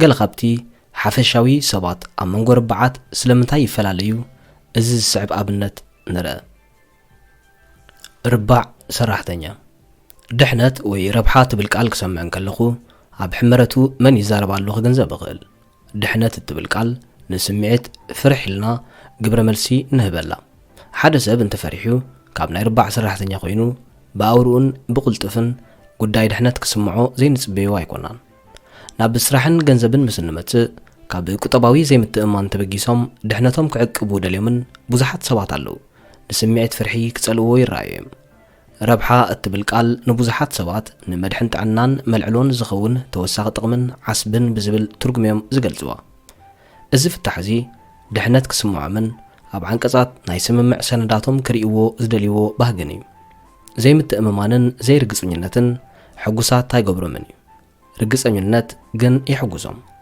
ውሽጣዊ ናይ ስራሕ መዋቕሮም ከም እትመልሰለይ ቃልን ተኣቲኻለይ ክህበካ ዝብል የተንብህ እዚ ዝገብርዎ ቀንዲ ምኽንያት ብገለ መዐቀኒ ገይሮም ንርግጸኝነት ብምውሓስ ፍርሖም ንኸጉድሉ ዝጣበብዎ ጥበብ እዩ ንስርሖም ከዓ ሙሉእ ስምምዕን ድሕነትን ከም ዘውሕስሉ ኮይኖም ይስምዖም ክዛረቡ ከለዉ ርግጸኛ ኮይኖም ኣነ ኣብ ገንዘብ ዝግደስ ኣይኮንኩን ይብሉ ንዕኦም ግን ካብ ገንዘብ ብዝያዳ ድሕነት ከም ዝዓጦም መሲሎም ከይወፁ መይ ይብሉ ሰራሕተኛታት ናይ ኩባንያታት ፕሬዚደንታትን ሓለውትን ክኾኑ ይኽእሉ እዮም ዝሰርሕዎ የብሎምን ምስቶም ዘስርሕዎም ሰባት ወይ ትካላት ብኮንትራት ተሰሚዕና ንነብርዶ ነገር ነምጽእ ይብሉ ርባዕ ንእሽቶ ንግዲ ገለ ሰባት ኣለዉ ናይ ገዛእ ርእሶም ዋና ወይ ዝደልይዎ ክሰርሑ ዝደልዩ እዚኦም ሰባት እዚኦም ንእሽቶ ንግዲ ዝውንኑን በዓል ሓዳር ወይ ባዕሎም ዝገብሩ ኢልና ክንጽውዖም ንኽእል መብዛሕትኡ ግዜ ኣብ ገንዘብ ክመጹን ከለዉ ብሓያል ሕመረት ናይ ንእሽቶ ንግዲ ወይ በዓል ሓዳር ስምዒት ኣብ ካልኦት ተጸጊዖም ክነብሩ ኣይደልን እዮም ብኻልእ ኣዘራርባ ስራሕ በዓል ሓዳር ከቢድ እንተኾይኑ ስርሖም ብዙሕ ገንዘብ ዝኽፈሉ ኮይኑ ይጽበዩ ስራሕ ንእሽቶ ንግዲ ወይ በዓል ሓዳር ንዝወሃቦ መጠን ገንዘብ ብኻልኦት ሰባት ወይ ጉጅለ ተሽኮንዲሩ ክመጾም ኣይፈቱን እዮም እንድሕር ብከቢድ ስራሕ ኣዮም ርብሕ ዝበለ ገንዘብ ዝኽፈሉ ይመስሎም በአንጻሩ በከቢድ እንድሕር ዘይሰሪሖም ርብሕ ዝበለ ገንዘብ መኽፋሎም ነብሩ ኮይኑ ይርድኦም እንታይ ማሳወቂዑለ ይብሉ ገንዘብ ዝብል ኣርእስቲ ክመጽእ እንከሎ ብጭካነ መሰረት ዘለዎ ነፃ ነፍሲ ወይ ሩሕ ክውንንዎ ይደሊ ስምዒት ፍርሒ ሰራሕተኛታት ገንዘብ ከይረክብ ንዝብል ፍርሒ ውሕስነት ክደሊሉን ከለዉ ወናንን ንእሽቶ ንግዲ ወይ በዓል ሓዳር ከዓ ኣብ ክንዲ ውሕስነት ባዕሎም ብምስራሕን ነቲ ኩነታት ክቆጻጸርዎ ይፍትኑ ስለዚ ከዓ ባዕሎም ዝገብሩ ዝብል ስም ኣጠሚቐዮም ዘለኹ ፍርሕን ፋይናንሳዊ ስጋኣትን ክመጽእ እንከሎ ነቲ ሽግር ብቐርኒ ሒዞም ከግርርዎ ይደልዩ ኣብዚ ጉጅለ ዘለዎ ሰባት ኣብ ኣብያተ ትምህርቲ ነዊሕ ዝጸንሑ ሓካይም ጠበቃታትን ካልኦት ሙያውያንን እዮም ኣብ ሰራሕተኛታት ርባዕ ዘለዉ ሰባት ኣብ ልምዳዊ ኣብያተ ቤት ትምህርቲ ዝተምሃሩ ኮይኖም ዝተፈለየ ርእየት ትምህርቲ ዘለዎም እዮም ኣብዚ ጉጅለ ዝሰርሑ መብዛሕትኦም ካብ ዓስቢ ድኻሞም ብቐጥታ ዝረኽቡ ሸቃጦ ገዛ ዝሸጡ ደላሎ በዓል ድኳናት ኣማኻርቲ ወኪል ጉዕዞ መካኒክ መኻይን ገጠምቲ ቱቦታት ጸረብቲ ስነ ጥበበኛታት ቆነንቲ ሰብ መግቢ ናይ ስነ አእምሮ ፈወስትን መሃርትን ይመስሉ ናይዚኦም ጉጅለ ዝበለጸት ደርፊ ጽቡቕ ዝገብር የለን ወይ ኣነ ብመንገደይ ባዕለይ ገይረዮ ትበልያ መብዛሕትኦም ወነንቲ ንእሽቶ ንግዲ ወይ ባዕለ ሓዳር ሰባት ተሪር ሕምረት ዘለዎም ፍጹምተኛታት እዮም መብዛሕትኡ ግዜ እዞም ወነንቲ ንእሽቶ ንግዲ ወይ ባዕለ ሓዳር ፍሉይ ስራሕ ክሰርሑ ዝደልዩ እዮም ኣብ ኣተሓሳስቦም ካብኦም ዝበለጸ ክስራሕ ከም ዝከኣል ዘይፈልጡን እዮም ካልኦት ክሰርሕዎ ከም ዝኽእሉ እምነት የብሎምን ብዙሕ መንገድታት ብናታቶም ኣረኣያን ኣገባብን ጥራይ ዝበለጹ ስነ ጥበበኛታት እዮም ስለ ዝኾነ እዮም ድማ ስራሕ ዝቆጽሩ ናይ ሓንጎል ጠባሒ ሓኪም እንድሕር ቆጢርካ ነዘለዎ ነዊሕ ትምህርትን ተመክሮን ናይ ሓንጎል ምጥባሕ ብፍጹምተኝነት ከተግብሮ ኢልካ ትቆጽሮ ምክንያቱ እዚ ሓኪም እዚ ፍጹምተኛ ክኾነልካ ደሊኻ ኣለኻ ነቶም ከም ሓኪም ስኒ ቆነንቲ ኣዋዓዋዕቲ ኣማኸርቲ ገጠምቲ ጡቦታት ክኢላታት ኤሌክትሪክ ጠበቃታትን ኣሰልጠንቲ ንግድን ካልኦት ሙያውያንን ትቆጽሮም ፍጹምተኛታት ኮይኖም ክሰርሑልካ ስለ ዝደለኻዮም ኢኻ ንስኻ እትቆጽሮም ዘለኻ ፍሉይን ዝበለጸን ደሊኻ ስለ ዘለኻ ኢኻ ኣብዚ ጉጅለ እዚ ዘለዉ ሰባት ገንዘብ ኪኖ ስርሖም ኣገዳሲ ኣይኮነን ናጽነቶምን ሓርነቶምን ባዕሎም ብምስርሖምን ከም ሙያውያን ክብረት ስለ ዝረኸቡን እዮም ንገንዘብ ዕሽሽ ዝብልዎ ክትቆጽሮም ከለኻ ክሰርሓልካ ዝደለኻዮ ጥራሕ ኣዚዝካ ግደፎም ምሽጋራ የድልየካኒ ምክንያቱ ዝደለኻዮ ስራሕ ባዕሎም ሰሪሖም ክጸንሑኻ እዮም ምክትታል ወይ ተቆጻጻራያ የድልዮምን እዩ እንታ ኣሸጊርካዮም ስራሕ ኣቋሪጾም ካልእ ሰብ ደለይሎም ገዲፎምካ ክኸዱ ይኽእሉ እዮም ኣስተውዕል ናይዚኦም ጉጅለ ገንዘብ ናጽነት እዩ መብዛሕትኡ ግዜ ምስኦም ክሰርሕዎ ዝደልይዎም ሰባት ኣብ ምቁጻር ብዙሕ ግዜ እዮም ዝሽገሩ ምክንያቱ ኣብ ርእሶም ከምኦም ዝሰርሕ ሰብ ዘለዎ ኣይመስሎምን እዩ ከምኦም ሰባት ኣብ ምፍራይ ስልጠና ከካይዱ ከለዉ እቶም ሓደሽቲ ሰልጠንቲ ባዕልኻ ግበሮ ብመንገድኻ ግበሮ ባዕልኻ ዋና ዘይትኸውን ባዕልና ዘይንምሃሮ ኢሎም ይነፍሱ እዞም ወነንቲ ንእሽቶ ንግዲ ወይ ባዕለ ሓዳር ጉጅለ ሰባት ኣብ ምቁጻርን ምስልጣንን ተጠራርጠርትን ተዋላወልትን እዮም ምክንያቱ ምስ ኣሰልጠንዎም ዝወዳድርዎም ኮይኑ ስለ ዝስምዖም ምሉእ ስልጠና ኣይህብዎምን ይሓብእሎምን እዮም ከም ውፅኢቱ ከዓ ባዕሎም ክሰርሑ ክብሉ ኣብ ከቢድ ስራሕ ይጽመዱ ህይወቶም ከዓ ሕጹር ይኸውን ርባዕ ዓቢ ንግዳዊ ትካል እዚኦም ጉጅለ እዚኦም ኣንጻር ወነንቲ ንእሽቶ ንግዲ ወይ ባዕለ ሓዳር እዮም እዚኦም ሓቀኛታት ወነንቲ ዓቢ ንግዲ ብኣርባዕተ ርባዓት ኣዝዮም ሓያላትን በላሕትን ሰባት ዝተኸበቡ እዮም ምዚኦም ሰራሕተኛታት ሙያውያን ነጋዶን ኣዋፈርትን ኣለዉ ብኣንጻር ሰራሕተኛ ምዃንን ዝሰርሕዎ ስራሕ ዝኽእሎ ሰብ የብሉን ብምባል ውክልና ዘይግደፈሉ ስራሕን ኣብ ዓቢ ንግዲ ዝሰርሑ ሰባትን ብውክልና ይሰርሑ ናይ ዓበይቲ ንግዳዊ ትካላት ሕላገት ስለምታይ ባዕልኻ ትሰርሕ ሰባት ቆጢርካ ብዝበለጸ ክሰርሑልካ ይኽእሉን ከለዉ ነዚ ባህር እዚ ልክዕ ኣብነት ዝኾነና ሄንሪ ፎርድ እዩ ካብ ሓንቲ ዝናዊት ዛንታታቱ ንምጥቃስ ሓደ ግዜ ንሄንሪ ብዙሓት ምሁራት ኣዝዩ ደንቆሮ ሰብ ኢሎም ይጽውዕዎ ነይሮም ከም ኣተሓሳስቦም ኣይፈልጥን እዩ ብምባል እዩ ሄንሪ ጸዊዑ ዝሓተትዎ ሕቶ ይምልሰሎም ምዃኑ በድሆም ኩሎም ናይ ኣሜሪካ ሰብ ኢንዱስትሪ ተኣኪቦም ክሓትዎ ጀመሩ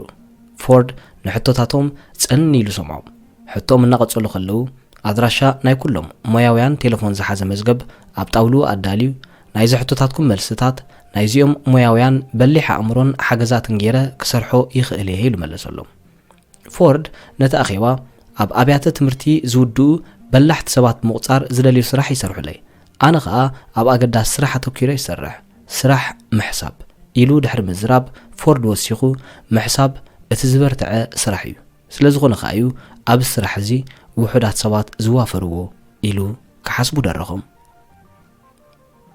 መሪሕነት ካብ ውሽጢ ሰባት ዝበለጸ ነገር ምውጻእ እዩ ናይ ሃብታም ኣቦይ ፍቱው ሰብ ሄንሪ ፎርድ እዩ ሃብታም ኣቦይ ናይ በዓል ሄንሪ ፎርድን መስራቲ ስታንዳርድ ኦይል ጆን ዲ ሮክፌልድ ተመክሮ ብምንባብ ማይክን ኣነን ኣብ እንታይነት ንግዳዊ መሪሕነትን ቴክኒካዊ ክእለታትን ክንምሃሮ የተባዕና ነይሩ ንድሕሪት ምልስ ኢለ ብዙሓት ሰባት ሓደ ክልተን ካልእን ክእለታት ክህልዎም ይኽእል እዩ ኣብ ንግዳዊ ስራሕ ዕውት ክንከውን እንተደሊና ክልትዩ ማለት ንግዳዊ መሪሕነትን ቴክኒካዊ ክእለታትን የድልዩ ከም ዝተገንዘብክዎ ክልትዩ ክንምሃሮ ከም እንኽእል ተረድየ ንንግድን መሪሕነትን ብስነ ፍልጠትን ስነ ጥበብን ክድራዕ ከም ዘለዎ ተገንዚበ ንዓይ እዚ መጽናዕቲ እዚ ናይ ሙሉእ ዕምረይ መጽናዕቲ እዩ ቆልዓ ከለኹ ሃብታም ኣቦይ ሓንቲ ብ1947 ብማርሻ ብራውን ዝተጻሕፈት ስቶን ሶፕ ዘርእስታ ናይ ቆልዑ መጽሓፍ ሂቡኒ ነይሩ። ነዛ መጽሓፍ ኣንቢበ ናይ ንግዲ መሪሕነት ስልጠና ዝቐስመሉን ኣብ ንግዲ ከዓ መራሒ ንክኸውን ከም እትሕግዘንን ተላበወኒ። ሃብታም ኣቦ መሪሕነት በለኒ። መሪሕነት ካብ ውሽጢ ሰባት ዝበለጸ ነገር ናይ ምውፃእ ክእለት እዩ። ብኸምዚ ሃብታም ኣቦ ንወዱን ንዓዩን ንግዳዊ ክእለታት ምንባብ ፋይናንሳዊ ጸብጻብ ዕድጊ መሸጣ ገንዘባዊ ምጽብጻብን ምሕደራን ምፍራይን ምሽምጋልን ዘድልዩ ቴክኒካዊ ክእለታት ምሂሩና። ኣብ ነፍሲ ወከፍ ትምህርቱ ዘስምረላ ሓሳብ እንተላ ኩልና ምስ ሰባት ኮይንና ስራሕ ክንመሃሮን ሰባት ክንመርሕን ከም ዝግባአና የዘኻኽረና። ከም መዘከርታ መጽሓፍ ስቶን ሶፕ ሽዑ ንሽዑ አንበብኳ። ምክንያቱ ባህረይ ክዝክሮ ከለኹን ዝደልዮ ነገራት ከም ተኣነ ብዝደልዮ መንገዲ ክኸደለይ ስለ ዘይከኣለን ነቲ መላኺ ባህረይ ብዝመርሕ ሰብ ክቕይሮ ድሕነት ካብ ነጻነት ንመርጽ። ብዙሓት ሰባት ናይ ስራሕ ድሕነት ይደልዩ እዮም። ምክንያቱ ኣብ ኣብያተ ትምህርትን ገዛን ዝተምሃርዎ ንሱ ስለ ዝኾነ እዩ። ክልቲኦም ኣቦታተይ ከም ዝላበውዎ ናብ ኮሌጅ ከይደ ዲግሪ ይረክብ እንተኾነ ግን ድሕሪ ናይ ኮሌጅ ዲግሪ ምርካበዩ እቲ ምኽርታቶም ናብ ዝተፈላለየ መንገዲ ዝወስደኒ። እቲ ልዑል ትምህርቲ ዘለዎ ኣቦይ ብቐጻሊ ከም ዝላበወኒ ናብ ቤት ትምህርቲ ይኪድ ጽቡቕ ነጥቢ ኣምጽእ እሞ ድንገት ዘይብሉን ውሕስነት ዘለዎን ስራሕ ትሰርሕ። እዚ ዝላበዎ ዘሎ ናይ መንገዲ ህይወት እዚ ከምዚ ኣብ ታሕቲ እትርእይዎ ዘለኹም ስእሊ ተመልኪቱ ዘሎ ኣብ ጸጋማይ ርባዕ ዘሎ ዋሕዚ ገንዘብ ይዘድብ። ምኽርታቶም ዝተፈላለየ እዩ። ምክንያቱ እቲ ሓደ ኣቦይ ምስ ድሕነት ስራሕ ክግደስ እንከሎ እቲ ካልእ ኣቦይ ከዓ ኣብ ፋይናንሳዊ ድሕነት የድህብ። ስለምንታይ ሰባት ድሕነት ስራሕ ይደልዩ? እቲ ዋና ምክንያት ሰባት ስለምንታይ ድሕነት ይደልዩ? ምክንያቱ ኣብ ቤት ትምህርትን ገዛን ዝተምሃርዎ እንተልዩ ብዛዕባ ምድላይ እዩ። ከም ዓቕሚ ኣዳም ዝበጽሑ ሰባት ክሳብ ሕጂ ሚልዮናት ሰባት ኣለዉ ነዚ ምኽሪ እዚ ብቐጻሊ ዝስዕብዎ። መብዛሕቲና በቲ ብዝሓለፈ ናይ መጀመርታ ግዜያትና ስለ ዝተመለኽና ኢና ኣብ ክንዲ ፋይናንሳዊ ድሕነት ወይ ፋይናንሳዊ ናጽነት ኣብ ድሕነት ስራሕ ኣተኪርና እናሓስብ። ንሕና ብዛዕባ ገንዘብ ኣብ ቤት ትምህርትናን ገዛናን ዝተምሃርናዮ ትምህርቲ ኣዝዩ ውሑድ ወይ ወላሓን ትምህርቲ ስለ ዘይተምሃርና ልሙድ እዩ ኣብ ክንዲ ንናጽነትና እንበጽሖ ኣብ ድሕነት ስራሕ ጥራሕ ለሕጊልና ክንነብር ክንደሊ። ንርባዕ ዋሕዚ ገንዘብ እንተሪእና ኣብ ጸጋማይ ርባዕ ዋሕዚ ገንዘብ ዘለዉ ብድሕነት ስራሕ ክተባብዑ ነስተብር። እቶም ብየማናይ ዘለዉ ግን ብናጽነት ይተባብዑ።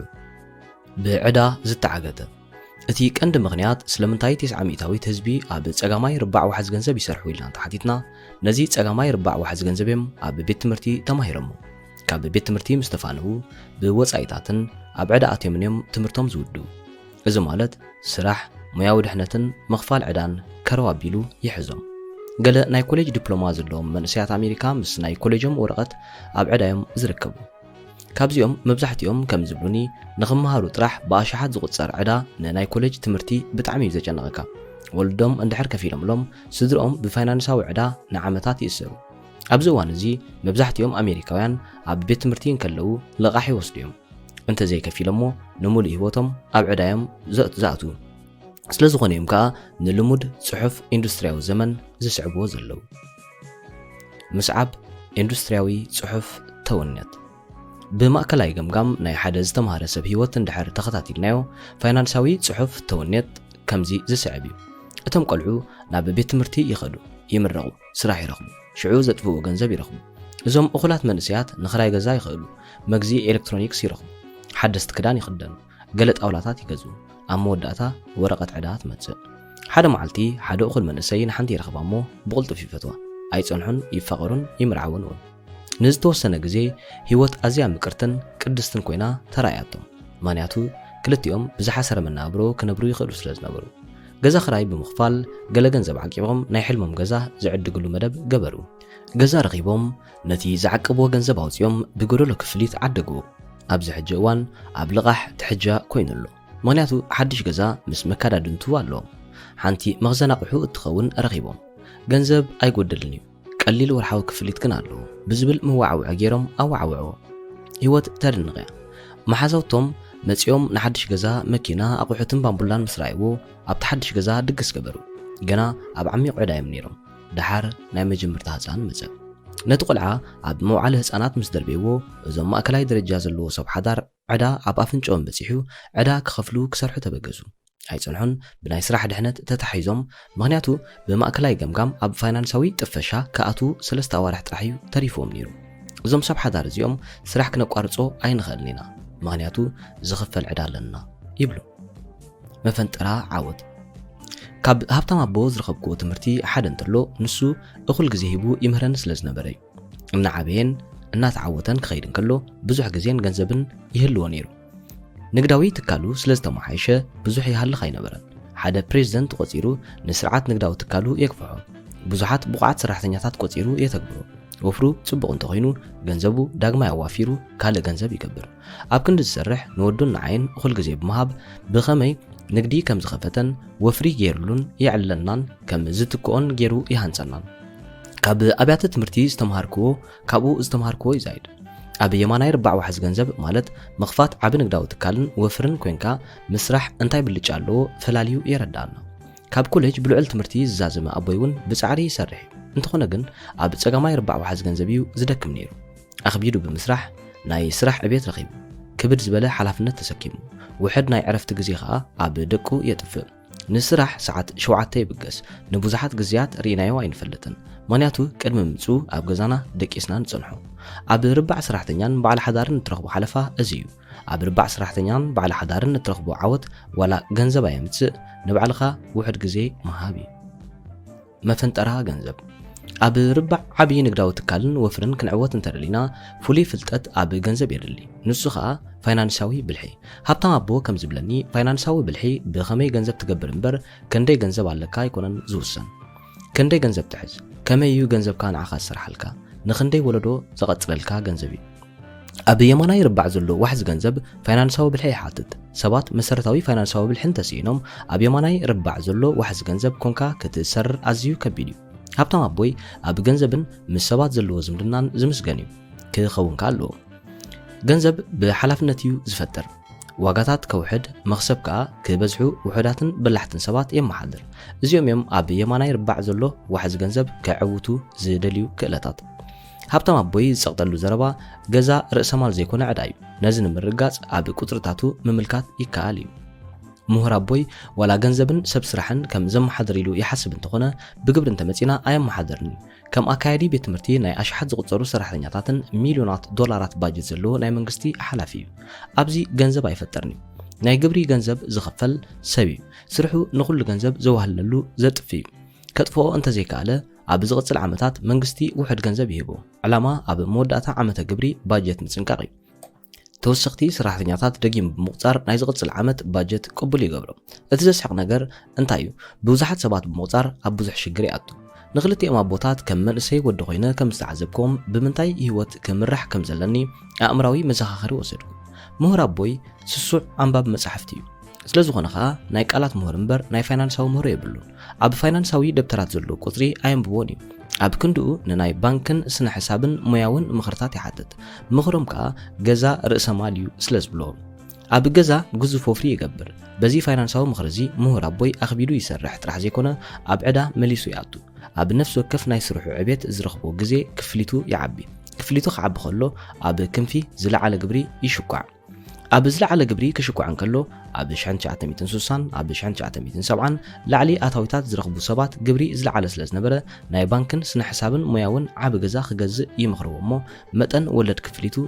ኣኽሳሪ ምዃኑ ይርድኦ ብዙሕ ገንዘብ ምስ ገበረ ብዙሕ ግብርን ዕዳን ይውስኹ ክዕወት ከሎ ኣዛይዱ ይሰርሕ ንዝፈቶም ሰባት ዝህልዎ ቅርበትን ግዜን ይውሕዱ ቆልዑ ዋላ እንተኸዱ ዕዱኡ ክኸፍል ኣበርቲዑ ይሰርሕ ኩሉ ግዜ ዝሓስቦ ኣብ ዝመጽእ ዕቤት ወሰኽ ደሞዝ ሽግር ዝፈትሓሉ ይመስሎ ኣብ ዓሚቕ ዕዳን ግብርን ይሽመም ኣብ ገዝኡን ስርሑን ዘጋ ኣብ ዝብለሉ እዋን ኣብ ስርሑ መሊሱ ይምርኮስ ምስ ስርሑን ዝኸፍሎ ግብርን ብስምዒት ከተኣሳስሩ እንከሎ ንደቁ ኣብ ድሓንን ውሕስን ዝኾነ ስራሕ ክሰርሑ የተባብዑ ዘይውሕስ ኮይኑ እንተተሰሚዕዎ ዝያዳ ድሕነት ስራሕ ይደሊ ክልተ ዓበይቲ ወጻኢታት ኣቦይ ፋይናንሳዊ ማህደር ስለ ዘየንብብ ዓወታቱ ክዛይድ ከሎ ኣብ ሰልሚ መፈንጠራ ገንዘብ ክድቕደቕ እንከሎ ኣይራዮን እዩ ኣብ ከምዚ ተማሳሊ መፈንጠራ ገንዘብ ዝኣቱ ሚልዮናት ዕውታት ጻረኛታት ሰራሕተኛታት ሰባት ይምደቡ ብዙሓት ሰባት ንፋይናንሳዊ ዓወት ዝቃለሱ ምክንያቱ ኩሉ ግዜ ገንዘብ ስለ ዝገብሩ እዮም ክልተ ዓበይቲ ወጻኢታት ስለ ዝውስኾም እዩ ግብርን መጠን ወለድ ዕዳን ኣብ ርእሲኡ መንግስቲ ናይ ግብሪ ምቕናስ ብምግባር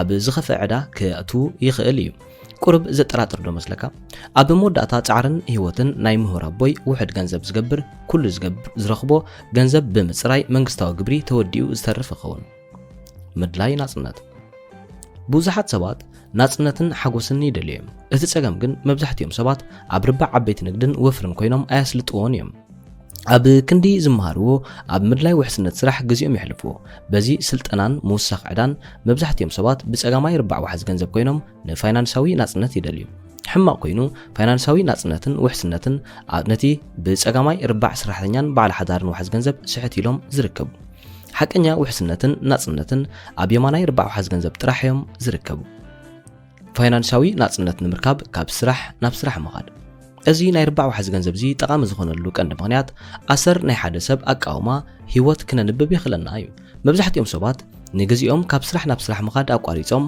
ኣብ ምድላይ ውሕስነት ወይ ናጽነት እዮም ዘጥፍእዎ ንኣብነት ሓደ ኣብ ካልኣይ ደረጃ ቤት ትምህርቲ ዝምሃር ዝነበረ ዓርከይ ከም ዝብለኒ ብሉጽ ስራሕን ናይ ሕልሚ ኩባንኡን ከም ዝረኸቦ ተሓጒሱ እዩ ዝነግረኒ ዝነበረ ኩባንኡ ኣዝዩ እዩ ዝፈትዎ ኣብ ኣዝዩ ኣገዳሲ ደረጃ ማዕርግ እዩ ዝሰርሕ ጽቡቕ ክፍሊ ትኽፈል መብዛሕትኡ እውን ዓበይቲ እዮም ዝረኽቦ ረብሓታት ብዙሕ እዩ ናይ ስራሕ ዕቤት ናይ ምርካብ ዕድሉ ኸኣ ላዕሊ እዩ ድሕሪ 4 ዓመትን ፈረቓን ደጊመ ረኸብኩ ኣብዚ ግዜ እዚ ኣዝዩ ዕጉብ ኣይነበረን ብኣረኣዩ ዝሰርሓሉ ዝነበረ ኩባንያ ኣዝዩ ብልሽውን ዘይቅንዑን ንሰራሕተኛታቶም ብኽብሪ ዘይሕዝ ብምባል ገለጸለይ ኣስራሒኡ ጸሎ ከዕብይዎ ኣይደለዩን ብዙሕ ገንዘብ ከዓ ኣይከፍልዎን ድሕሪ 6 ኣዋርሕ ተመሊሱ ተሓጒሱ ረኣኽዎ ምኽንያቱ ሓድሽ ስራሕ ስለ ዝረኸበ እዩ ናብቲ ዝነበሮ ከዓ ተመለሰ ናይ ዝዓርከይ ናይ ህይወት መንገዲ ከምዚ ከልቢ ጭርኡ ክነክስ ዝገብሮ ዕንክሊል እዩ ብዝኾነ ብኸምዚ ኣብ ታሕቲ ዘሎ ስእሊ ይግለጽ ናይ ህይወቱ ኣቃውማ ካብ ስራሕ ናብ ስራሕ ምኻድ እዩ ክሳብ ሕጂ በሊሕ ሰሓብን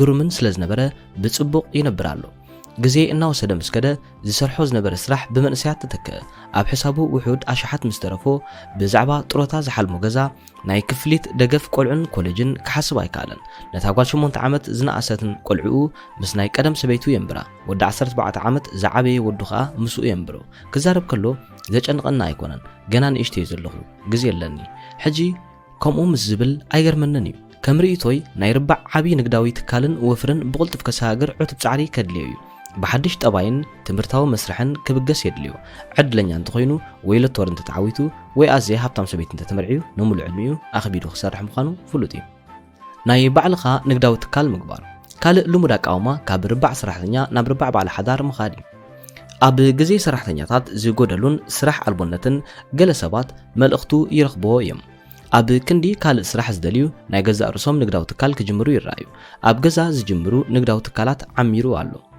ببزحات سبات ناي بعلم نقداو تكال بمجمار بعلم ننبسوم زمرحوا أقاتامي فتريم ناي نبسوم قويتا كخوني يدليو من قدي قوام سرحهم كمزي أبقون نزلو سئلي يمثل كاب كل من قدي هوت ازي ميلا ازيو بلوت زخوينو زسمعني برؤيتي بعل حدار مخان ازيو زعقب كخون يغالي جن ازيو حدقنيا ايو كم زمسلني بعل ربع حدار ازيو كبيد ربعي متن كسراتاتو ازيو لعليو كتقبرو مزخالون ازيو زخفايو ازي كم بعل حدار معوات كاب كله ربعات وحز جنزب اخبيركا كم تسرح هيو زقدكا ننويح عمتات اخبيركا تسرح سراح بعل حدار كبير زقبرو مغنيات كمزي حلقة كشاناي ترموز حتصاباي بمسلاوي يقلز ناي قدن كسرح اللهم أبعابو خبانيات سرحو حلافنت كلهم أما حدرتن سرحتنياتاتن كزكامو اللهم حدا بعل حدار كوينو زي جمر سب بعلو تليفون قبل عدا يخفل يشيت عبن اشتن باجت يوعوع عماويل يأزز سرحتنياتات يقصرن يسوقون ساعات سرحتنياتات يحز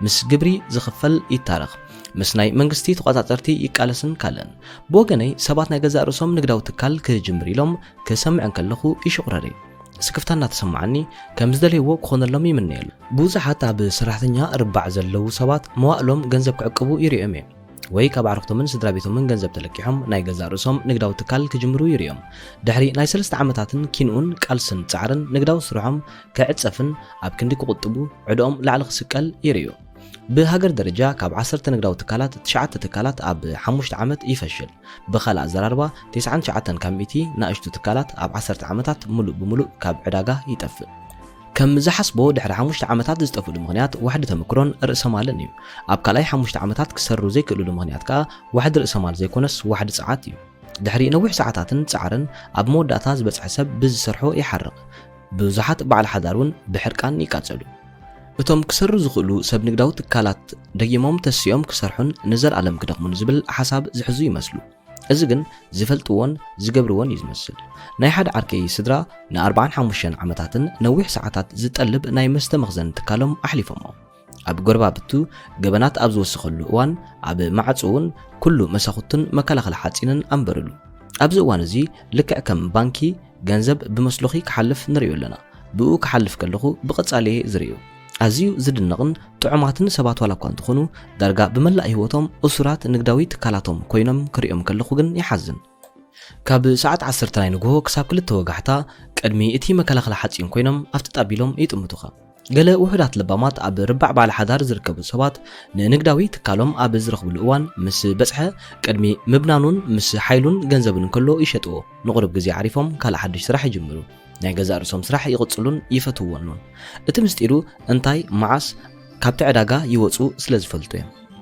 ዝኸፍአ ምኽሪ ንደቅኻ እትህቦም ኣብ 1930 ዝተወለድካ ቤት ትምህርቲ ኪድ ጽቡቕ ነጥቢ ረኸበ ደሓንን ውሑስን ስራሕ ረኸብ ዝብል ደሓን ምኽሪ እዩ ንመብዛሕትኹም ግን ሕማቕ ምኽሪ እዩ ስለምንታይ መልሱ ኣብ ግብርን ዕዳን እዩ ዝርከብ ኣታዊታቶም ካብ ርባዕ ሰራሕተኛ ዝረኽቡ ሰባት ዳርጋ ብመልኡ ናይ ግብሪ ምቕናስ ዕድል ኣይረኽቡን እዮም ሎሚ ኣብ ኣሜሪካ ሰራሕተኛ ምዃን ማለት ፍርቂ ምስ መንግስቲ መሻርክቲ ኢኻ እዚ ማለት መንግስቲ ፍርቂ ሚእታዊ ኣታዊታት ሰራሕተኛታት ይወስዶ ማለት እዩ እዚ ኸኣ መብዛሕትኡ ግዜ ሰራሕተኛታት ነቲ ደሞዝ ቅድሚ ምርኣዮም ዝፍጸም እዩ እዚ ጉዳይ እዚ መንግስቲ ናይ ግብሪ ምቕናስ ዕድል ብምሃብ ናብ ዕዳ ዘእትው እዩ ዝብል ኣረኣያ እንተለካ ናብ ፋይናንሳዊ ናጽነት ዝግበር ጉዕዞ ንመብዛሕትኦም ኣብ ርባዕ ሰራሕተኛን በዓል ሓዳርን ዝርከቡ ሰባት ዳርጋ ብመልኡ ክትግበር ኣይከኣልን እዩ ገለ ሙያውያን ሕሳብ መብዛሕትኡ ዝብልዎ ከም ዝስምዑ ኣብ ርባዕ ባለ ሓዳር ዝርከቡ ዓማዊል ብቁልጡፍ ኣታዊታት ረኺቦም ዓቢ ገዛ ብምዕዳግ ዓቢ ምቕናስ ግብሪ ክግበረሎም ይኽእል እዩ እዚ ሓሳብ እዚ ምናልባት ኣብ ጸጋማይ ርባዕ ዋሕዝ ገንዘብ ብዘለዉ ሰባት ዝትርጎም እዩ እዚ ሓሳብ እዚ ኣብ የማናይ ርባዕ ዋሕዝ ገንዘብ ንዘለዉ ሰባት ቁም ነገር ጥቕምታት ካብ ኣታዊታት ርባዕ ወፍሪ እቲ ፋልማይ ምኽንያት ሰባት ካብ ርባዕ ወፍሪ ኣታዊታት ዝረኽቡ ፍልሊ ዘለዎ ገንዘቦም ገንዘብ ክወልድ ኣለዎ ኢሎም ስለ ዝሰርሑ እዮም ኣብዚ ንፉዓት እንተኾይኖም ንዕኦምን ስድሮኦምን ንዝመጽእ 100 ዓመታት ዝኸውን ገንዘብ ይሰርሓሎም ካብቲ ከመይ ጌርካ ብገንዘብ ትገብርን ገንዘብ ረኺብካ ክትሰርሕ ዘይምፍታንን ርዱእ ጥቕምታት ሓሊፍና ብዙሓት ናይ ግብሪ ጥቕምታት ከለዉ ንገለ ሰባት ግን ገንዘብ ክገብሩ ኢሎም እናሰርሑ ከለዉ ጥቕምታት ግብሪ ዘይረኽብዎ ኣለዉ ስለምንታይ ሃብታማት መሊሶም ህብትሙ ዝብል ሓደ ምኽንያት ሚልዮናት ገንዘብ ገይሮምን ተኸፊሎምን ከለዉ ውሑድ ወይ ጭራሽ ግብሪ ዘይምኽፋሎም እዩ ምክንያቱ ገንዘቦም ኣብ ዓምዲ ኣታዊታት ዘይኮነስ ኣብ ዓምዲ ርእሰ ማልዮም ቀይሮሞ ዘለዉ ከም ኣውፈር ትምበር ከም ሰራሕተኛታት ኣይኮኑን ገንዘብ ገይሮም ዘለዉ ብተወሳኺ ካብቶም ኣዋፈርቲ ንገንዘብ ኢሎም ዝሰርሑ ሰባት ዝያዳዮም ግብሪ ዝኸፍሉ ግብርታቶም ካብ ደሞዞም እዩ ዝኽፍለሎም ነዚ ክፋል ገንዘቦም እዚ ሪኦሞ እውን ኣይፈልጡን እዮም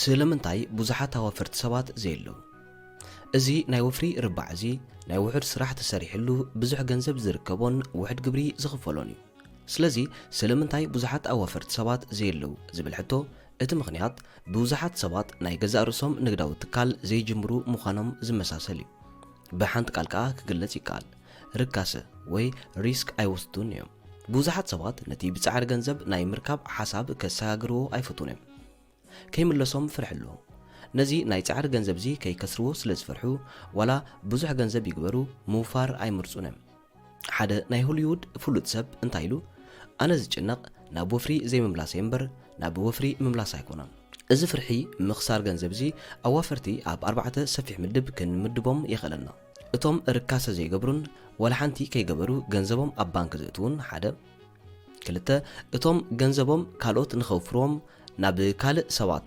ዘሰጋግርዎ ናብነት ናብ ፋይናንሳዊ ኣማኻርቲ ወይ ናይ ሓገዝ ገንዘብ ኣማሓደርቲ ሰለስተ ተቋምርቲ 4 ኣዋፈርቲ ኣብ መንጎ ተቋምርትን ኣዋፈርትን ዘሎ ፍልሊ ቀሊል እዩ ንሓደ ተቋማሪ ወፍሪ ዕድል ናይ ጾታ እዩ ንሓደ ኣዋፋሪ ግን ወፍሪ ክእለት ናይ ጾታ እዩ ገንዘቦም ካልኦት ሰባት ክዋፍርዎ ምእንቲ ዘሰጋግሩ ከዓ ወፍሪ ክመሃርዎ ዘይደልይዎ ጾታ እዩ ኢሎም እዮም ዝርድዎ ናይዚኦም ሰባት እዚኣቶም ጽቡቕ ነገር ፋይናንሳዊ ኣማኻርቲ ብጥንቃቐዮም ዝመርጹ ኣብዚ መጽሓፍ እዚ ነዚ ኣርእስቲ እዚ ብግቡእ ዘብርሁ 5 ዓይነት ኣዋፍርቲ ድሒረ ክገልጾም እየ። ርካሰ ዳርጋ ብምሉኡ ክእለ ዝኽእል እዩ።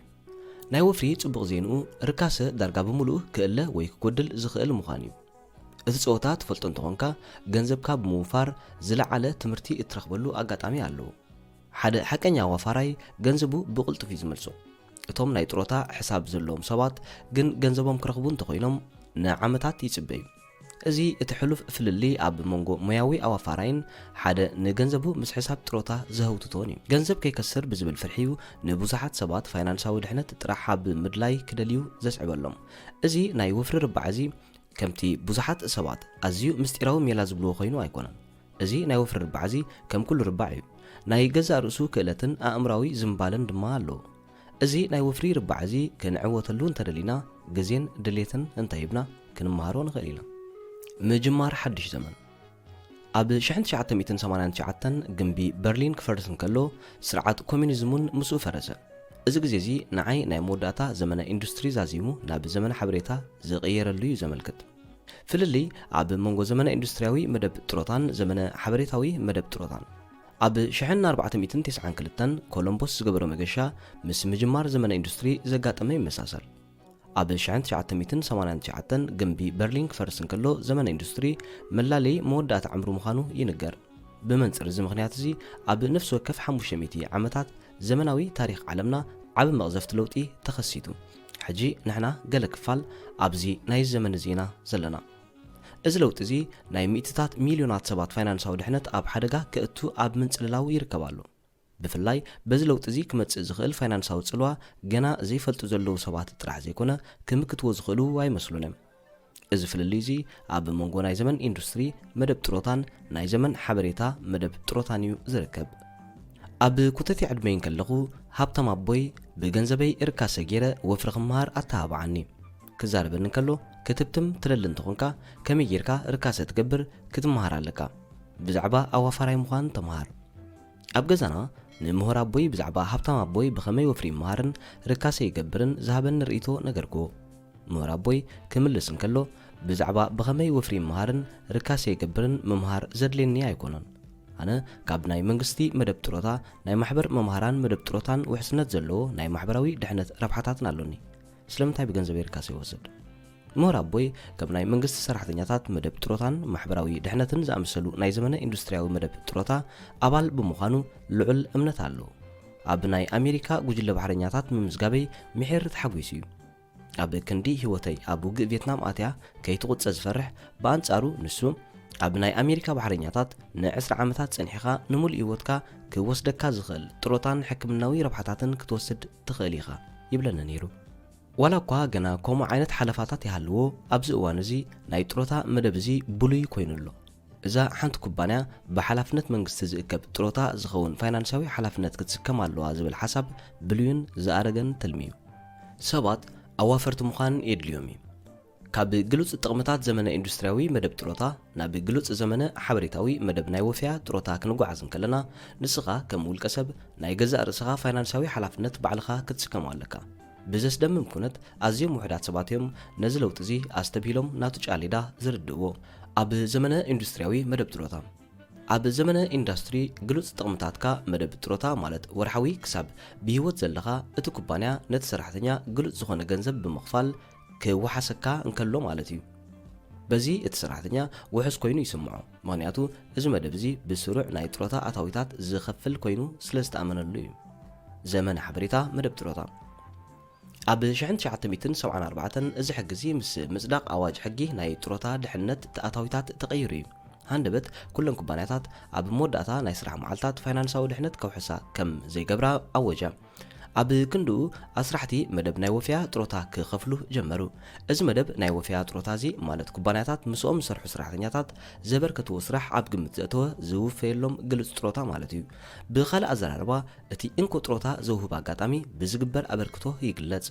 ኩባንያታትን ምስኦም ዝሰርሑ ሰራሕተኛታትን ዘበርከትዎ ገንዘብ እንድሕር ዘየለ ዝኽፈል ገንዘብ የለን። እቲ ጽቡቕ ዜና ኣብ ዘመን ሓበሬታ ገምጋም ዕምሪ ናይ ሰባት ወሲኹሎ። እቲ ሕማቕ ዜና ግን እቲ ጥሮታ ዝያዱ ዕምሪ ዘለዎ ክኸውን እዩ። ሰበብ መደብ ጥሮታ ሰባት ዘይተረድእዎ ነገር እንተልዩ ንስኻን ኣስራሒኻን እትኣትውዎ መደብ እንተልዩ ባዕልኻ ነዚ መደብ እዚ ክትገድፎ እንከለኻ ውሕስነት ዝኣትወልካ የለን። እዚ ከምቲ ኣብ 401 ከይ ንብጥሮታ ምስንባት ዝኣምሰሉ መደባት ብዕዳጋታት ዝጽሎ ስለ ዝኾነ እዩ። ብኻልእ ኣዘራርባ ኣብ ሓደ መዓልቲ ኣብ ሕሳብካ 1 ሚልዮን ናቕፋ ክህልወካ ይኽእል። እንተኾነ ግን ናይ ንጥረ ነገርን ዕዳጋን ምርጻም እንድሕር ኣጋጢሙ ሚልዮን ገንዘብካ ኣብ ክልተ ይምቀል ወይ ይብላዕ። ምስ መደብ ናይ ወፍያ ጥሮታ ንመዋእልካ ከድሕን ዝበልካዮ ኣታዊታት ምሱ ይኸይድ። ሰባት ኣብ 65 ዕድሚኦም ጥሮታ ዝወፁ ኣብ መደብ ናይ ወፍያ ጥሮታ ምርኩስ ገይሩ ክነብሩ ይጅምሩ። ኣብ 75 ዓመቶም ንበል ንገንዘብ ክውድኡ ይኽእሉ እዮም። ኣብዚ ግዜ እዚ እንታይ ይግበሩ? ንነዊሕ ከይተጠቐምካሉ ፀናሕካ ነገር ደይምካ ክጅምሮ ትኽእል ኢኻ። ናይ መንግስቲ ግሉፅ ናይ ጥሮታ ረብሓ መደብከ ከመይ እዩ? ኣብ ኣሜሪካ ማሕበራዊ ድሕነት ዝብል መደብ ኣብ 2037 ክትፍሽ እዩ። ሕክምናዊ ክንክን ብ2017 ክትፍሽ እዩ። ዋላ ኣብዚ ሕጂ እዋን እዚ ማሕበራዊ ድሕነት ከምቲ ዝድለ ኣታዊታት ኣይህብን እዩ ዘሎ። 77 ሚልዮን መጠን ዝውለዱ ህፃናት ብሃንደበት ዝብርክትሉ ኣጋጣሚ ተፈጢሩ ገንዘብ ክደልዩ ምስ ዝጅምሩ እንታይ ክስዕብ ይኽእል? ኣብ 1998 ናይ ፕሬዚደንት ክሊንተን ህብብቲ ልመና ምዕቃብ ማሕበራዊ ድሕነት ስለ ዝነበረት ብዙሕ ሰብ ተቐቢልዎ። ከም ሴኔተር ኤርነስት ሆሊንግሰን ከም ዝሓበሮ ብርግጽ ንምዕቃብ ማሕበራዊ ድሕነት እቲ ናይ መጀመርታ መንገዲ ክንገብሮ ዘለና እንተልዩ ካብ ምዝራፉ ምክልኻል እዩ። ን10 ዓመታት ኣቢሉ ይኸውን ፌደራል መንግስቲ ኣሜሪካ ነቲ ናይ ጥሮታ ገንዘብ ይልቅሖ ከም ዝነበረ ይፍለጥ እዩ። ብዙሓት ፖለቲከኛታት ናይ ማሕበራዊ ድሕነት ገንዘብ ኣብ ክንዲ ጸጋ ኮይኑ ኮፍ ዝብል ኣታዊታት ኮይኑ ንዝተፈላለየ መዓላ እንተወዓለ ይምረጽ ይብሉ። ብዙሓት ሰባት ኣብ መንግስቲ ይምርኮሱ። ኣነ መጽሓፍ ይጽሕፍን ንመምሃሪ ዝኸውን ናይ ዋሕዚ ገንዘብ መጻወቲ ቦርድ ኣፍርየን ኣለኹ። ምክንያቱ ናይ ኢንዱስትርያዊ ዘመን ታሪክ ኮይኑ ስለ ዘሎ ናይ ሓበሬታ ዘመን ዝህበና ዕድላት ክንጥቀመሉ ይግባአና እዩ። ከም ውልቃዊ ዜጋ ናተይ ስጋኣት እንተሎ ካብ ናተይ ወለዶ ጀሚርካ ኣብ ኢንዱስትርያዊ ዘመንን ናይ ሓበሬታዊ ዘመንን ዘሎ ፍልልይ ብግቡእ ክንሕዞ ድልዋት ኣይኮናን ዘለና። ናይዚ ነጥቢ እዚ ነገር ከመይልና ንናይ ጥሮታ ዓመታት ብፋይናንሳዊ ዓቕሚ ንዳልወሉ እዩ ዘነጽር። ናብ ቤት ትምህርቲ ኬድካ ውሑስን ድሕነት ዘለዎን ስራሕ ዝብል ሓሳብ ቅድሚ 1930 ዝነበረ ግዜያት ጽቡቕ እዩ ዝነበረ። ኣብዚ እዋን እዚ ግን ኣብ ክንዲ ናብ ቤት ትምህርቲ ኬድና ክንሰርሕ ንዳሎ ከመይልና ወፍሪ ንገብር ከዓ ክንፈልጥ ኣለና። ምክንያቱ ወፍሪ ኣብ ኣብያተ ትምህርቲ ጥራሕ እንመሃር ዓውዲ ኣይኮነን። ሓደ ብኢንዱስትርያዊ ዘመን ዝመፀ ጸገማት ብዙሓት ሰባት ኣብ ትሕቲ መንግስቲ ኮይኖም ንውልቃዊ ሽግሮም ክፈትሑ ይደልዩ። ኣብዚ እዋን እዚ ብዙሕ ዓበይቲ ሽግራትዮም ዘጋጥሙና። ምክንያቱ ኩሉ ውልቃዊ ፋይናንሳዊ ሓላፍነት ንመንግስቲ ገዲፍናሉ ኣሎና ማለት እዩ። ከም ዝግመት ኣብ 2020 ካብ 375 ሚልዮን ኣሜሪካውያን 150 ሚልዮን ናይ መንግስቲ ሓገዝ ዝደልዩ ክህልው ይግመት። ከምቶም ሓገዝ ዝደልዩ ናይ ፌደራል ሰራሕተኛታት ዝተጣየሱ ሰራዊት ማሕበራዊ ድሕንነትን ሕክምናዊ ክንክንን ዝደልዩ ተመሳሰልቲ ዜጋታት እዮም። ብስምምዕ መዳይ ካብ መንግስቲ ደገፍ ክደልዩ ቅቡል እዩ። ምክንያቱ ብሓደ መንገዲ ይኹን ብኻልእ መብዛሕትኦም ሰባት ኣብ መላእ ናይ ስራሕ መዋእሎም ነዚ መብፃዓዚ ወፍሪ ገይሮምሉ እዮም። ሕማቕ ዕድል ኮይኑ ግን እቲ ኩነታት ንብዙሕ ዓመታት መብፃዓ ጥራሕ ኮይኑ ተዲፉ ሕጂ እውን እቲ እማመ መፅኡ ኣሎ። ከም ዝመስለኒ እዚ ናይ ፋይናንሳዊ መብፃዓዚ ዝቕፅል ኣይመስለንን። መንግስቲ ንመብፅዑ ኢሉ ዋላ ዝያዳ ግብሪ ዘኸፍል እንተኮይኑ ሰባት ናብ ዝተሓተ ግብሪ ዘኸፍልሉ ሃገራት ክኸዱ ክግደዱ እዮም። ኣብ ናይ ሓበሬታዊ ዘመን ውሕድ ግብሪ ዘኽፍላ ሃገራት ስለ ዘለዋ ናይ ግድን ከም ናይ ግብሪ መስተሪ ኢልና ክንገልፀን ኣይከኣልን እዩ። ምክንያቱ እዘን ውሕድ ግብሪ ዘኽፍላ ሃገራት እንብለን ዘለና ናይ ኤሌክትሮኒካዊ መርበባት ክኾና ይኽእላ እየን። ዓብ ለውጢ ኣብ ኢድና እዩ ዘሎ። ፕሬዚደንት ጆን ኤፍ ኬነዲ ንመጠንቀቕታ ዝተዛረባ ፍልጥቲ ኣባሃላ ከካፍለካ። ዓብ ለውጢ ኣብ ኢድና እዩ ዘሎ። ጽቡቕ እቲ ለውጢ ዝበሃልስ ኣብዚ እናሃልካ ወፍሪ ብዘይ ኣዋፈርቲ እቲ ካብ ውሱን ናብ ረብሓ ውጥን ናብ ቦፍያ ዝሰረቱ ውሱን ናይ ጥሮታ ውጥን ዝግበር ለውጢ ንኣብ ሙሉእ ዓለም ዝርከቡ ብሚልዮናት ዝቑፀሩ ሰባት ናይ ወፍሪ ትምህርቲ ከይረኸቡ ኣዋፈርቲ ክኾኑ ይደፎም ኣሎ። ብዙሓት ሰባት ኣብ ፋይናንሳዊ ርካሰ ኣትዮም ዘይነበሩ ሕጂ ግን ርካሰ ክገብሩ ይረኣዩ ኣለዉ። ኣብዚ ግን እቲ ዝገብርዎ ናይ ወፍሪ ተበግሶ ለባማድዮም ተቋምርቲ ወይ ሸለልተኛታት ክሳብ ጥሮታ ዝወፁ ዝፍለጥ ጉዳይ ኣይኮነን። ሎሚ ዕዳጋ ብርኪ ብብዙሕ ነገራት እዩ ዝደረኽ ዘሎ። ሓደ ካብኡ ኣዋፈርቲ ዘይነበሩ ኣዋፈርቲ ምዃኖም እዩ። ከምዚ ዝስዕብ ስእሊ ከዓ ይግለጽ። ኣብ ርባዕ ሰራሕተኛን በዓል ሓዳርን ዘለዉ ብዙሓት ሰባት ብተፈጥሮም ድሕነት ዝብል ኣጋውል ህይወት እዩ ዘለዎም ስለዝኾነ ከዓ ድሕነት ዘለዎ ስራሕ ከቋምቱ እንሪኦም ወይ ከዓ ኣብ ክቆጻጸርዎ ዝኽእሉ ናእሽቱ ንግዳዊ ትካላት ኣተኪሮም ይሰርሑ ምክንያቱ ብዙሕ ዓመታት ዝሰርሕሉ ስራሕ ድሕነት ክረኽብሉ ኣለዎ ስለዝብሉ እዚ ብወፈያ ዝሰረቱ ናይ ጥሮታ መደብ ስራሕ ናብ ርባዕ ወፍሪ እውን ይሳገም ኣሎ ሕማቕ ዕድል ኮይኑ ግን እዚ ናይ ወፍሪ ርባዕ እዚ ድሕነት ዘገድሶ ኣይኮነን እዚ ርባዕ ወፍሪ እዚ ናይ ርካሰ ርባዕ እዩ ምክንያቱ ኣብ ፀጋማይ ርባዕ ዋሕዚ ገንዘብ ዘለዉ ሰባት ድሕነት እዮም ዝደልዩ ዕዳጋ ብርኪ ብዓይነት ግብረ መልሲ ይህብሉ ስለዝኾነ ከዓ እዩ እዚ ዝስዕቡ ቃላት ዝውትራት ዝኾኑ ሓደ ምብዛሕ ድሕነት ዝሓስቡ ሰባት ምብዛሕ ዝብል ቃል ብዙሕ ግዜ እዮም ዝጥቀሙ ምክንያቱ ስትራቴጂ ናይ ምብዛሕ ዘዋፈርናዮ ወፍሪ ከይኸስሩ መሐለውታ ስትራቴጂ እዩ ናይ ምዕዋት ወፍሪ ስትራቴጂ ኣይኮነን ዕውታት ኣዋፈርቲ ስራሕ ኣየብዝሑን እዮም ንጻዕሮም ኣድሃባይ ከም ዝኸውን ይገብርዎ ኣብ ዓለም ፍሉጥ ኣዋፋራይ ዝኾነ ዋረን ቡፌት ብዛዕባ ምብዛሕ ክዛረብ እንከሎ እዚ ብዘይ ክርክርን ምስትውዓልን ናህና ኢልና ተቐቢልናዮ ንስዕቦ ዘለና ስትራቴጂ ናይ ምብዛሕ መምዘኒ ይዓክተና ኣሎ ብዙሓት ናይዚ ኣምር ሊቃት ከም ዝብልዎ እንተኮይኑ ካብቲ ልምዳዊ ኣዋፍራ እዚ ስትራቴጂ እዚ ሓደጋ ዝመልኦ ስትራቴጂ እዩ እዚ ግን ንሳምዖ ኣይኮናን ፖሊሲ ብፖርቶፎሊዮ ዝውነን ወፍሪ ንኽመጽእ ዝኽእል ዝለዓለ ሓደጋ ዝቕንስ ስትራቴጂ ምዃኑ ኢና እናኣምነሉ እዚ ሓደ ኣዋፋራይ ቅድሚ ብርኪ ምግዝኡ ብዛዕባ ጻዕቂ ዝሓስቦ ሓሳብን ምስቲ ስምዖ ቁጠባዊ ጠባያት ዝኸይድ ናይ ምቾት ደረጃውን እዩ ዝኸይድ ብኻልእ ኣዘራርባ ዋረን ቡፌት ከም ዝበሎ ካብ ምብዛሕ ብፖርቶፎሊዮ ዝውነን ወፍሪ ወይ ብእኩብ ዝውነን ወፍሪ ወይ ኣብ ውሕድ ወፍርታት ምድሃብ ብልሒ ግብርን ሓሳብን ኣጽዕቕና ምስራሕ ዝሓትት ምዃኑ ይነግረና ንሱ ዝጽሓፎ ዓንቀጽ እንድሕር ተመልኪትና ማእከሎት ኣዋፈርቲ ተለዋወጥቲ ባህሪ የብሎምን ምክንያቱ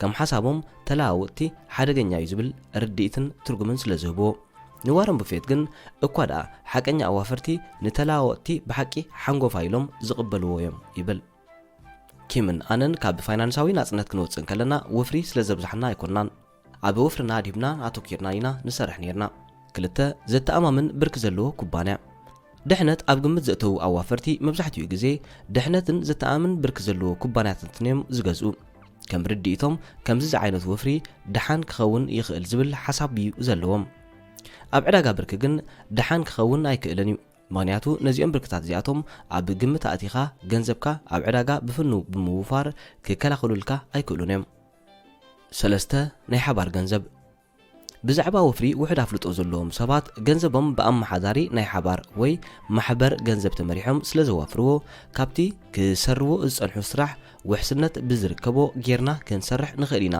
ዝብል ስምዒት ኣለዎም ከም ዝኣምሰለ በሊሕ ስትራቴጂ እዚ ሙያዊ ኣዋፋራይ ኣይገብርን እዩ እቲ ጸገም እንታይ እዩ ካብዚ ስትራቴጂ ዝበልሐ እንታይ እዩ ኣብ ምሕደራ ናይ ሓባር ገንዘብ ዝወሓደ ርካሳ ኣሎ ክንብላ ይንኽእል ኢና ኣብዚ እዋን እዚ ንዕዳጋታትና ብተፈጥሩ ብሚልዮናት ዝቑጸሩ ድሕነት ዘተኩሩ ሰባት እዮም ተጎቢኦሞ ዘለዉ እንተኾነ ምስ ተቐያየርነት ቁጠባ ካብ ጸጋማይ ርባዕ ዋሕዚ ገንዘብ ናብ የማናይ ርባዕ ዋሕዚ ገንዘብ ብሓይሊ ክግዕዙ ስለ ዝኾኑ እዚ ድሕነት ተኮር ኣሕላጎቶም ብዙሕ ነባሪ ኣይኮነን ግን ኣሰካፊ እዩ ዓብዪ ቁጠባዊ ነውፂ ይመጽእ ኣሎ ነዚ ሕጂ ዘሎ መድረኽ ዓብዪ ቁጠባዊ ነውፂ ዘዳለወ እዩ ዝመስል እዚ ዓብ ነውፂ እዚ ንዝኣረገ ዘመን ኣኽቲሙ ሓድሽ ዘመን ዝፈጥረሉ ኩነት እዩ ኣብ ነፍሲ ወከፍ መወዳእታ ዘመን ገለ ሰባት ኣለዉ ናብ ቅድሚት ዝወፁ ገለ ከዓ ኣብ ዝኣረገ ሓሳብ ሕጊግ ዝብሉ ገለ ሰባት ንፋይናንሳዊ ድሕነት ናይ ዓበይቲ ኩባንያታት ናይ መንግስታት ሓላፍነት እዩ ኢሎም ሓሲቦም ጸኒሖም ድሓር ግን ንዝመጽእ ዓመታት ከይጥቅዑ የፈርሕ ምክንያቱ እዚ ሓሳቦም እዚ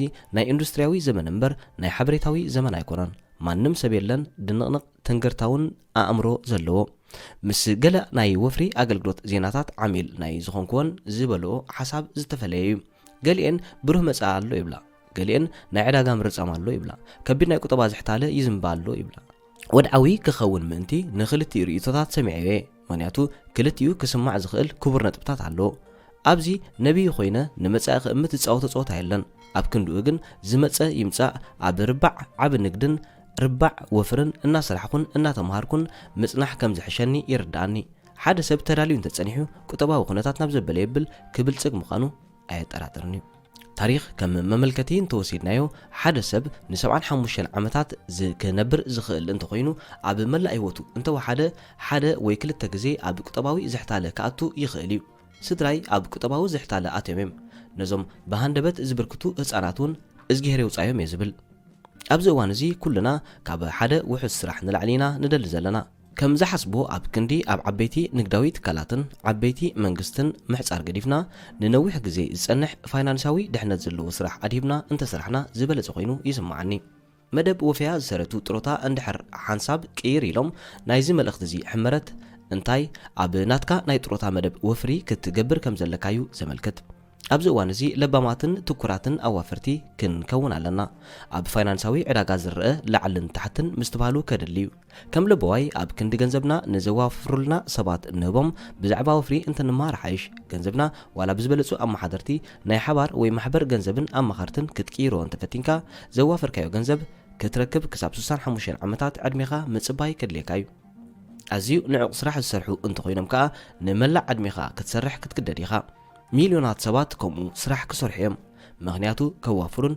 وفر خمارون غزي كرخبو اي مسلونن محدرا ركاسه ممهار بوحد ركاسه لعل اتاو زلو فرخن غبري كاليو اتغبرو انتاليو كمي كم زغبر ممهاري بزح كبيد ايكونن اكودا كم ممهار مزوار بشكلتايو زمساسل ابتي ناي مجمرتا مدرخات موداق كلو يخاليو دحرغن موداق دويلو كم مزوار بشكلتا وفري كتبسللو يخا ناي صقاماي ربع واحد ገንዘብ صقام كلهم سبات فاينانساوي ركسا كوغدو يلوم يم زخدو اب كند موغاد ركاسه محدرا ركاسه مهار يلابو ركاسه وسد ركاسه زوسد سبات يمن عالم زغيروا لكي وحدات سبات አሉ بزي ركاسه زبتم بوزحات سبات አሉ اب መንግስቲ ተመርኪሶም ንናይ ركاسه ህይወቶም ካሊዮ ዝፍትኑ اب መጀመርታ ዘመን ሓበሬታ ናይ መንግስቲ ውሱን አልያ አይጽላኒዩ ማንያቱ ሓደ ዓብ መንግስቲ ነዝ ركاسه ዚ ከዕቅቦ አዝዩ ከኽብሮዩ اب كندي ببلحاتن صفتن سجر بوزحات مهارات اوافرتي نامل عالم زلو مليونات سبات نابولي حساب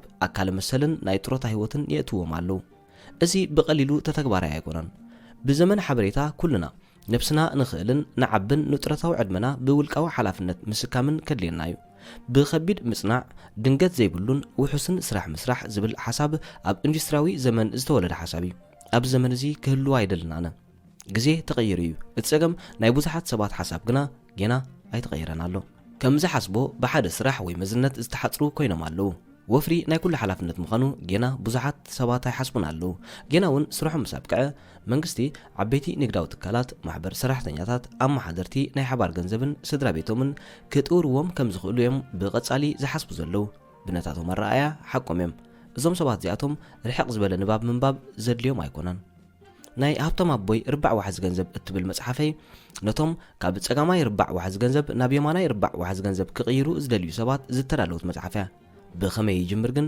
ዝፈልጥዎ አይኮኑን ዝኾነ ሰብ ናብዚ መንገዲ እዚ بحقي ክእለታትን ወሳንነትን ክሰጋገር ይገብሮዩ ናይ ባዕልኻ ፋይናንሳዊ ናጽነት ረኺብካ እንተለኻ ዮሃና ክብለካ ደሊ ከም ናትካ ክዕወቱ ኸኣ በጀኻ ተመክሮኻን መንገድኻን አካፍሎም ክትምራሕ እንተደሊኻ ምርሓዮም መሃሮም ናይ ባዕሎም መንገዲ ህይወት ክረኽብዎ ግን አፍቅደሎም ምናልባት ብዙሕ መንገድታት ፋይናንሳዊ ናጽነት ክህሉ ስለዝኽእል ዝወሰንካዮ ውሳኔ ብዘይገድስ በጀኻን ዝብለካ ነገር ስምዓኒ ፋይናንሳዊ ናጽነት ነፃ ምናልባት ክኸውን ይኽእል እዩ ብሕስር ዋጋ ግን ዝመጽ ኣይኮነን ናጽነት ዋጋ ይኽፈል እዩ ንዓይ ካብ ዋጋ ዝኸብር እዩ እቲ ዓብ ምስጢር እዚ እዩ እዚ ፋይናንሳዊ ናጽነት ዝህብ ጉዳይ እዚ ገንዘብ ዘይወስድን ደሓን ዝኾነ ወግዓዊ ትምህርቲ ዘየድልዮን እዩ ኣብ ኣዝዩ ሓደገኛ ርካሰ ዘእትውን ኣይኮነን ኣብ ክንድኡ ግን ዋጋ ናጽነትን ብሕልሚ ድሌትን ኣብ መስርሕ ፋይናንሳዊ ናጽነት ዘጋጥሙ ዘጉይ ፍጻሜታት ስዒርካ ናይ ምሕላፍ ክእለትን እዩ ዝዕቀን ስለዚ ዋጋ ንምኽፋል ድሌት ኣለካ ዶ ሓደ ካብ ኣቦታተይ ዋጋ ከፊሉ እዩ እቲ ሓደ ግን ኣይከፈለን እንተኾነ ግን ብኻልእ ዓይነት ዋጋ ከፊሉ ናይ ርባዕ ዓብ ንግዲ ሕቶ بلك وانا نقداو تكاليخا نزا ابتحت زلاحتو اويلكا انت مليسكايا كاب نصانت نمرج بوزحات سبات ناي سراح دحنت يدليوم معناتو اب ابيات تمرتن غزان زتمهرو نسو سلازوخنايو كلتيوم ابوتاتاي كم زلابوو ناب كوليج كيدا ديغري يركب انتخونه كن دحري ناي كوليج ديغري مركابيو اتي مخرتاتهم ناب زتفلالي منقدي زوسدني اتي لعل تمرتي زلو ابوي بقصالي كم زلابوني ناب بيت تمرتي كيد صبغ نطبي امصمو دنگت زيبلون وحسنت زلون سراح تسرح እዚ ዝላቦ ዘሎ ናይ መንገዲ ህይወት እዚ ከምዚ ኣብ ታሕቲ እትርእይዎ ዘለኹም ስእሊ ተመልኪቱ ዘሎ ኣብ ጸጋማይ ርባዕ ዘሎ ዋሕዚ ገንዘብ ይዘድብ። ምኽርታቶም ዝተፈላለየ እዩ። ምኽንያቱ እቲ ሓደ ኣቦይ ምስ ድሕነት ስራሕ ክግደስ እንከሎ እቲ ካልእ ኣቦይ ከዓ ኣብ ፋይናንሳዊ ድሕነት የድህብ። ስለምንታይ ሰባት ድሕነት ስራሕ ይደልዩ? እቲ ዋና ምኽንያት ሰባት ስለምንታይ ድሕነት ይደልዩ? ምኽንያቱ ኣብ ቤት ትምህርትን ገዛን ዝተምሃርዎ እንተልዩ ብዛዕባ ምድላይ እዩ። ከም ዓቕሚ ኣዳም ዝበፅሑ ሰባት ክሳብ ሕጂ ሚልዮናት ሰባት ኣለዉ ነዚ ምኽሪ እዚ ብቐጻሊ ዝስዕብዎ። መብዛሕቲና በቲ ብዝሓለፈ ናይ መጀመርታ ግዜያትና ስለ ዝተመለኽና ኢና ኣብ ክንዲ ፋይናንሳዊ ድሕነት ወይ ፋይናንሳዊ ናጽነት ኣብ ድሕነት ስራሕ ኣተኪርና እናሓስብ። ንሕና ብዛዕባ ገንዘብ ኣብ ቤት ትምህርትናን ገዛናን ዝተምሃርናዮ ትምህርቲ ኣዝዩ ውሑድ ወይ ዋላ ሓንቲ ትምህርቲ ስለ ዘይተምሃርና ልሙድ እዩ ኣብ ክንዲ ንናጽነትና እንበጽሖ ኣብ ድሕነት ስራሕ ጥራሕ ለሕጊልና ክንነብር ክንደሊ። ንርባዕ ዋሕዚ ገንዘብ እንተሪእና ኣብ ጸጋማይ ርባዕ ዋሕዚ ገንዘብ ዘለዉ ብድሕነት ስራሕ ክተባብዑ ነስተብል። እቶም ብየማናይ ዘለዉ ግን ብናጽነት ይተባብዑ። ብዕዳ ዝተዓገተ እቲ ቀንዲ ምኽንያት ስለምንታይ 90% ህዝቢ ኣብ ጸጋማይ ርባዕ ዋሕዚ ገንዘብ ይሰርሑ ኢልና ተሓቲትና ነዚ ጸጋማይ ርባዕ ዋሕዚ ገንዘብም ኣብ ቤት ትምህርቲ ተማሂሮሞ ካብ ቤት ትምህርቲ ምስ ተፋነዉ ብወጻኢታትን ኣብ ዕዳ ኣትዮም እዮም ትምህርቶም ዝውድኡ። እዚ ማለት ስራሕ፣ ሞያዊ ድሕነትን ምኽፋል ዕዳን ከረው ኣቢሉ ይሕዞም። ገለ ናይ ኮሌጅ ዲፕሎማ ዘለዎም መንእሰያት ኣሜሪካ ምስ ናይ ኮሌጆም ወረቐት ኣብ ዕዳዮም ዝርከቡ። ካብዚኦም መብዛሕቲኦም ከም ዝብሉኒ ንኽመሃሩ ጥራሕ ብኣሽሓት ዝቝጸር ዕዳ ንናይ ኮሌጅ ትምህርቲ ብጣዕሚ እዩ ዘጨነቐካ። ወለዶም እንድሕር ከፊሎምሎም ስድሮኦም ብፋይናንሳዊ ዕዳ ንዓመታት ይእሰሩ። ኣብዚ እዋን እዚ መብዛሕቲኦም ኣሜሪካውያን ኣብ ቤት ትምህርቲ እንከለዉ ልቓሕ ይወስዱ እዮም። እንተዘይከፊሎሞ ንሙሉእ ህይወቶም ኣብ ዕዳዮም ዝኣትዉ። ስለ ዝኾነ እዮም ከዓ ንልሙድ ጽሑፍ ኢንዱስትርያዊ ዘመን ዝስዕብዎ ዘለዉ። ምስዓብ ኢንዱስትርያዊ ጽሑፍ ተወነት ብማእከላይ ገምጋም ናይ ሓደ ዝተምሃረ ሰብ ህይወት እንድሕር ተኸታቲልናዮ ፋይናንሳዊ ጽሑፍ ተወነት ከምዚ ዝስዕብ እዩ። እቶም ቆልዑ ናብ ቤት ትምህርቲ ይኸዱ፣ ይምረቑ፣ ስራሕ ይረኽቡ፣ ሽዑ ዘጥፍእዎ ገንዘብ ይረኽቡ። እዞም እኹላት መንእሰያት ንኽራይ ገዛ ይኽእሉ፣ መግዚ ኤሌክትሮኒክስ ይረኽቡ፣ ሓደስቲ ክዳን ይኽደኑ፣ ገለ ጣውላታት ይገዝኡ። ኣብ መወዳእታ ወረቐት ዕዳ ትመጽእ። ሓደ መዓልቲ ሓደ እኹል መንእሰይ ንሓንቲ ይረኽባ እሞ ብቕልጡፍ ይፈትዋ፣ ኣይጸንሑን፣ ይፋቐሩን፣ ይምርዓውን እውን። ንዝተወሰነ ግዜ ህይወት ኣዝያ ምቅርትን ቅድስትን ኮይና ተራእያቶም። ምኽንያቱ ክልቲኦም ብዝሓሰረ መናብሮ ክነብሩ ይኽእሉ ስለ ዝነበሩ ገዛ ክራይ ብምኽፋል ገለ ገንዘብ ዓቂቦም ናይ ሕልሞም ገዛ ዝዕድግሉ መደብ ገበሩ። ገዛ ረኺቦም ነቲ ዝዓቅብዎ ገንዘብ ኣውፂኦም ብጎደሎ ክፍሊት ዓደግዎ። ኣብዚ ሕጂ እዋን ኣብ ልቓሕ ትሕጃ ኮይኑ ኣሎ። ምኽንያቱ ሓድሽ ገዛ ምስ መካዳድንቱ ኣለዎም። ሓንቲ መኽዘን ኣቑሑ እትኸውን ረኺቦም። ገንዘብ ኣይጎደልን እዩ፣ ቀሊል ወርሓዊ ክፍሊት ግን ኣለዎ ብዝብል መዋዕውዒ ገይሮም ኣዋዕውዕዎ። ህይወት ተደንቕ እያ። መሓዛውቶም መጺኦም ንሓድሽ ገዛ መኪና ኣቑሑትን ባምቡላን ምስ ረኣይዎ ኣብቲ ሓድሽ ገዛ ድግስ ገበሩ። ገና ኣብ ዓሚቕ ዕዳ እዮም ነይሮም። ድሓር ናይ መጀመርታ ህፃን መጽእ ነቲ ቆልዓ ኣብ መውዓሊ ህፃናት ምስ ደልቤዎ እዞም ማእከላይ ደረጃ ዘለዎ ሰብ ሓዳር ዕዳ ኣብ ኣፍንጮኦም በፂሑ ዕዳ ክኸፍሉ ክሰርሑ ተበገሱ። ኣይጸንሑን ብናይ ስራሕ ድሕነት ተታሒዞም። ምኽንያቱ ብማእከላይ ገምጋም ኣብ ፋይናንሳዊ ጥፈሻ ከኣትዉ 3 ኣዋርሕ ጥራሕ እዩ ተሪፎም ነይሩ። እዞም ሰብ ሓዳር እዚኦም ስራሕ ክነቋርጾ ኣይንኽእልን ኢና፣ ምኽንያቱ ዝኽፈል ዕዳ ኣለና ይብሉ። መፈንጠራ ዓወት ካብ ሃብታም ኣቦ ዝረኸብክዎ ትምህርቲ ሓደ እንተሎ ንሱ እኹል ግዜ ሂቡ ይምህረን ስለ ዝነበረ እዩ። እናዓበየን እናተዓወተን ክኸይድ እንከሎ ብዙሕ ግዜን ገንዘብን ይህልዎ ነይሩ። ንግዳዊ ትካሉ ስለ ዝተመሓየሸ ብዙሕ ይሃልኽ ኣይነበረን። ሓደ ፕሬዚደንት ቆፂሩ ንስርዓት ንግዳዊ ትካሉ የግፍሖ። ብዙሓት ብቑዓት ሰራሕተኛታት ቆፂሩ የተግብሮ። ወፍሩ ጽቡቕ እንተኾይኑ ገንዘቡ ዳግማይ ኣዋፊሩ ካልእ ገንዘብ ይገብር። ኣብ ክንዲ ዝሰርሕ ንወዱን ንዓይን እኹል ግዜ ብምሃብ ብኸመይ ንግዲ ከም ዝኸፈተን ወፍሪ ገይሩሉን ይዕለናን ከም ዝትክኦን ገይሩ ይሃንጸናን። ካብ ኣብያተ ትምህርቲ ዝተምሃርክዎ ካብኡ ዝተምሃርክዎ ይዛይድ። ኣብ የማናይ ርባዕ ዋሕዚ ገንዘብ ማለት መኽፋት ዓብ ንግዳዊ ትካልን ወፍርን ኮንካ ምስራሕ እንታይ ብልጫ ኣለዎ ፈላልዩ የረዳእና። ካብ ኮሌጅ ብልዑል ትምህርቲ ዝዛዘመ ኣቦይ እውን ብጻዕሪ ይሰርሕ። እንተኾነ ግን ኣብ ጸጋማይ ርባዕ ዋሕዚ ገንዘብ እዩ ዝደክም ነይሩ። ኣኽቢዱ ብምስራሕ ናይ ስራሕ ዕቤት ረኺቡ። ክብድ ዝበለ ሓላፍነት ተሰኪሙ። ውሕድ ናይ ዕረፍቲ ግዜ ከዓ ኣብ ደቁ የጥፍእ። ንስራሕ ሰዓት 7 ይብገስ። ንብዙሓት ግዜያት ርኢናዮ ኣይንፈልጥን። ምኽንያቱ ቅድሚ ምምፁ ኣብ ገዛና ደቂስና ንጸንሖ። ኣብ ርባዕ ሰራሕተኛን በዓል ሓዳርን እትረኽቦ ሓለፋ እዚ እዩ። ኣብ ርባዕ ሰራሕተኛን በዓል ሓዳርን እትረኽቦ ዓወት ዋላ ገንዘብ ኣየምፅእ፣ ንባዕልኻ ውሕድ ግዜ መሃብ እዩ። መፈንጠራ ገንዘብ ኣብ ርባዕ ዓብይ ንግዳዊ ትካልን ወፍርን ክንዕወት እንተደሊና ፍሉይ ፍልጠት ኣብ ገንዘብ የድሊ ንሱ ከዓ ፋይናንሳዊ ብልሒ ሃብታም ኣቦ ከም ዝብለኒ ፋይናንሳዊ ብልሒ ብኸመይ ገንዘብ ትገብር እምበር ክንደይ ገንዘብ ኣለካ ኣይኮነን ዝውሰን ክንደይ ገንዘብ ትሕዝ ከመይ እዩ ገንዘብካ ንዓኻ ዝስርሓልካ ንክንደይ ወለዶ ዘቐፅለልካ ገንዘብ እዩ ኣብ የማናይ ርባዕ ዘሎ ዋሕዚ ገንዘብ ፋይናንሳዊ ብልሒ ይሓትት ሰባት መሰረታዊ ፋይናንሳዊ ብልሒ እንተሲኢኖም ኣብ የማናይ ርባዕ ዘሎ ዋሕዚ ገንዘብ ኮንካ ክትሰርር ኣዝዩ ከቢድ እዩ ሃብታም ኣቦይ ኣብ ገንዘብን ምስ ሰባት ዘለዎ ዝምድናን ዝምስገን እዩ ክኸውንካ ኣለዎ ገንዘብ ብሓላፍነት እዩ ዝፈጠር ዋጋታት ከውሕድ መኽሰብ ከዓ ክበዝሑ ውሑዳትን በላሕትን ሰባት የመሓድር እዚኦም እዮም ኣብ የማናይ ርባዕ ዘሎ ዋሕዚ ገንዘብ ከዕውቱ ዝደልዩ ክእለታት ሃብታም ኣቦይ ዝጸቕጠሉ ዘረባ ገዛ ርእሰማል ዘይኮነ ዕዳ እዩ ነዚ ንምርጋጽ ኣብ ቁጥርታቱ ምምልካት ይከኣል እዩ ምሁር ኣቦይ ዋላ ገንዘብን ሰብ ስራሕን ከም ዘመሓድር ኢሉ ይሓስብ እንተኾነ ብግብሪ እንተመጺና ኣየመሓድርን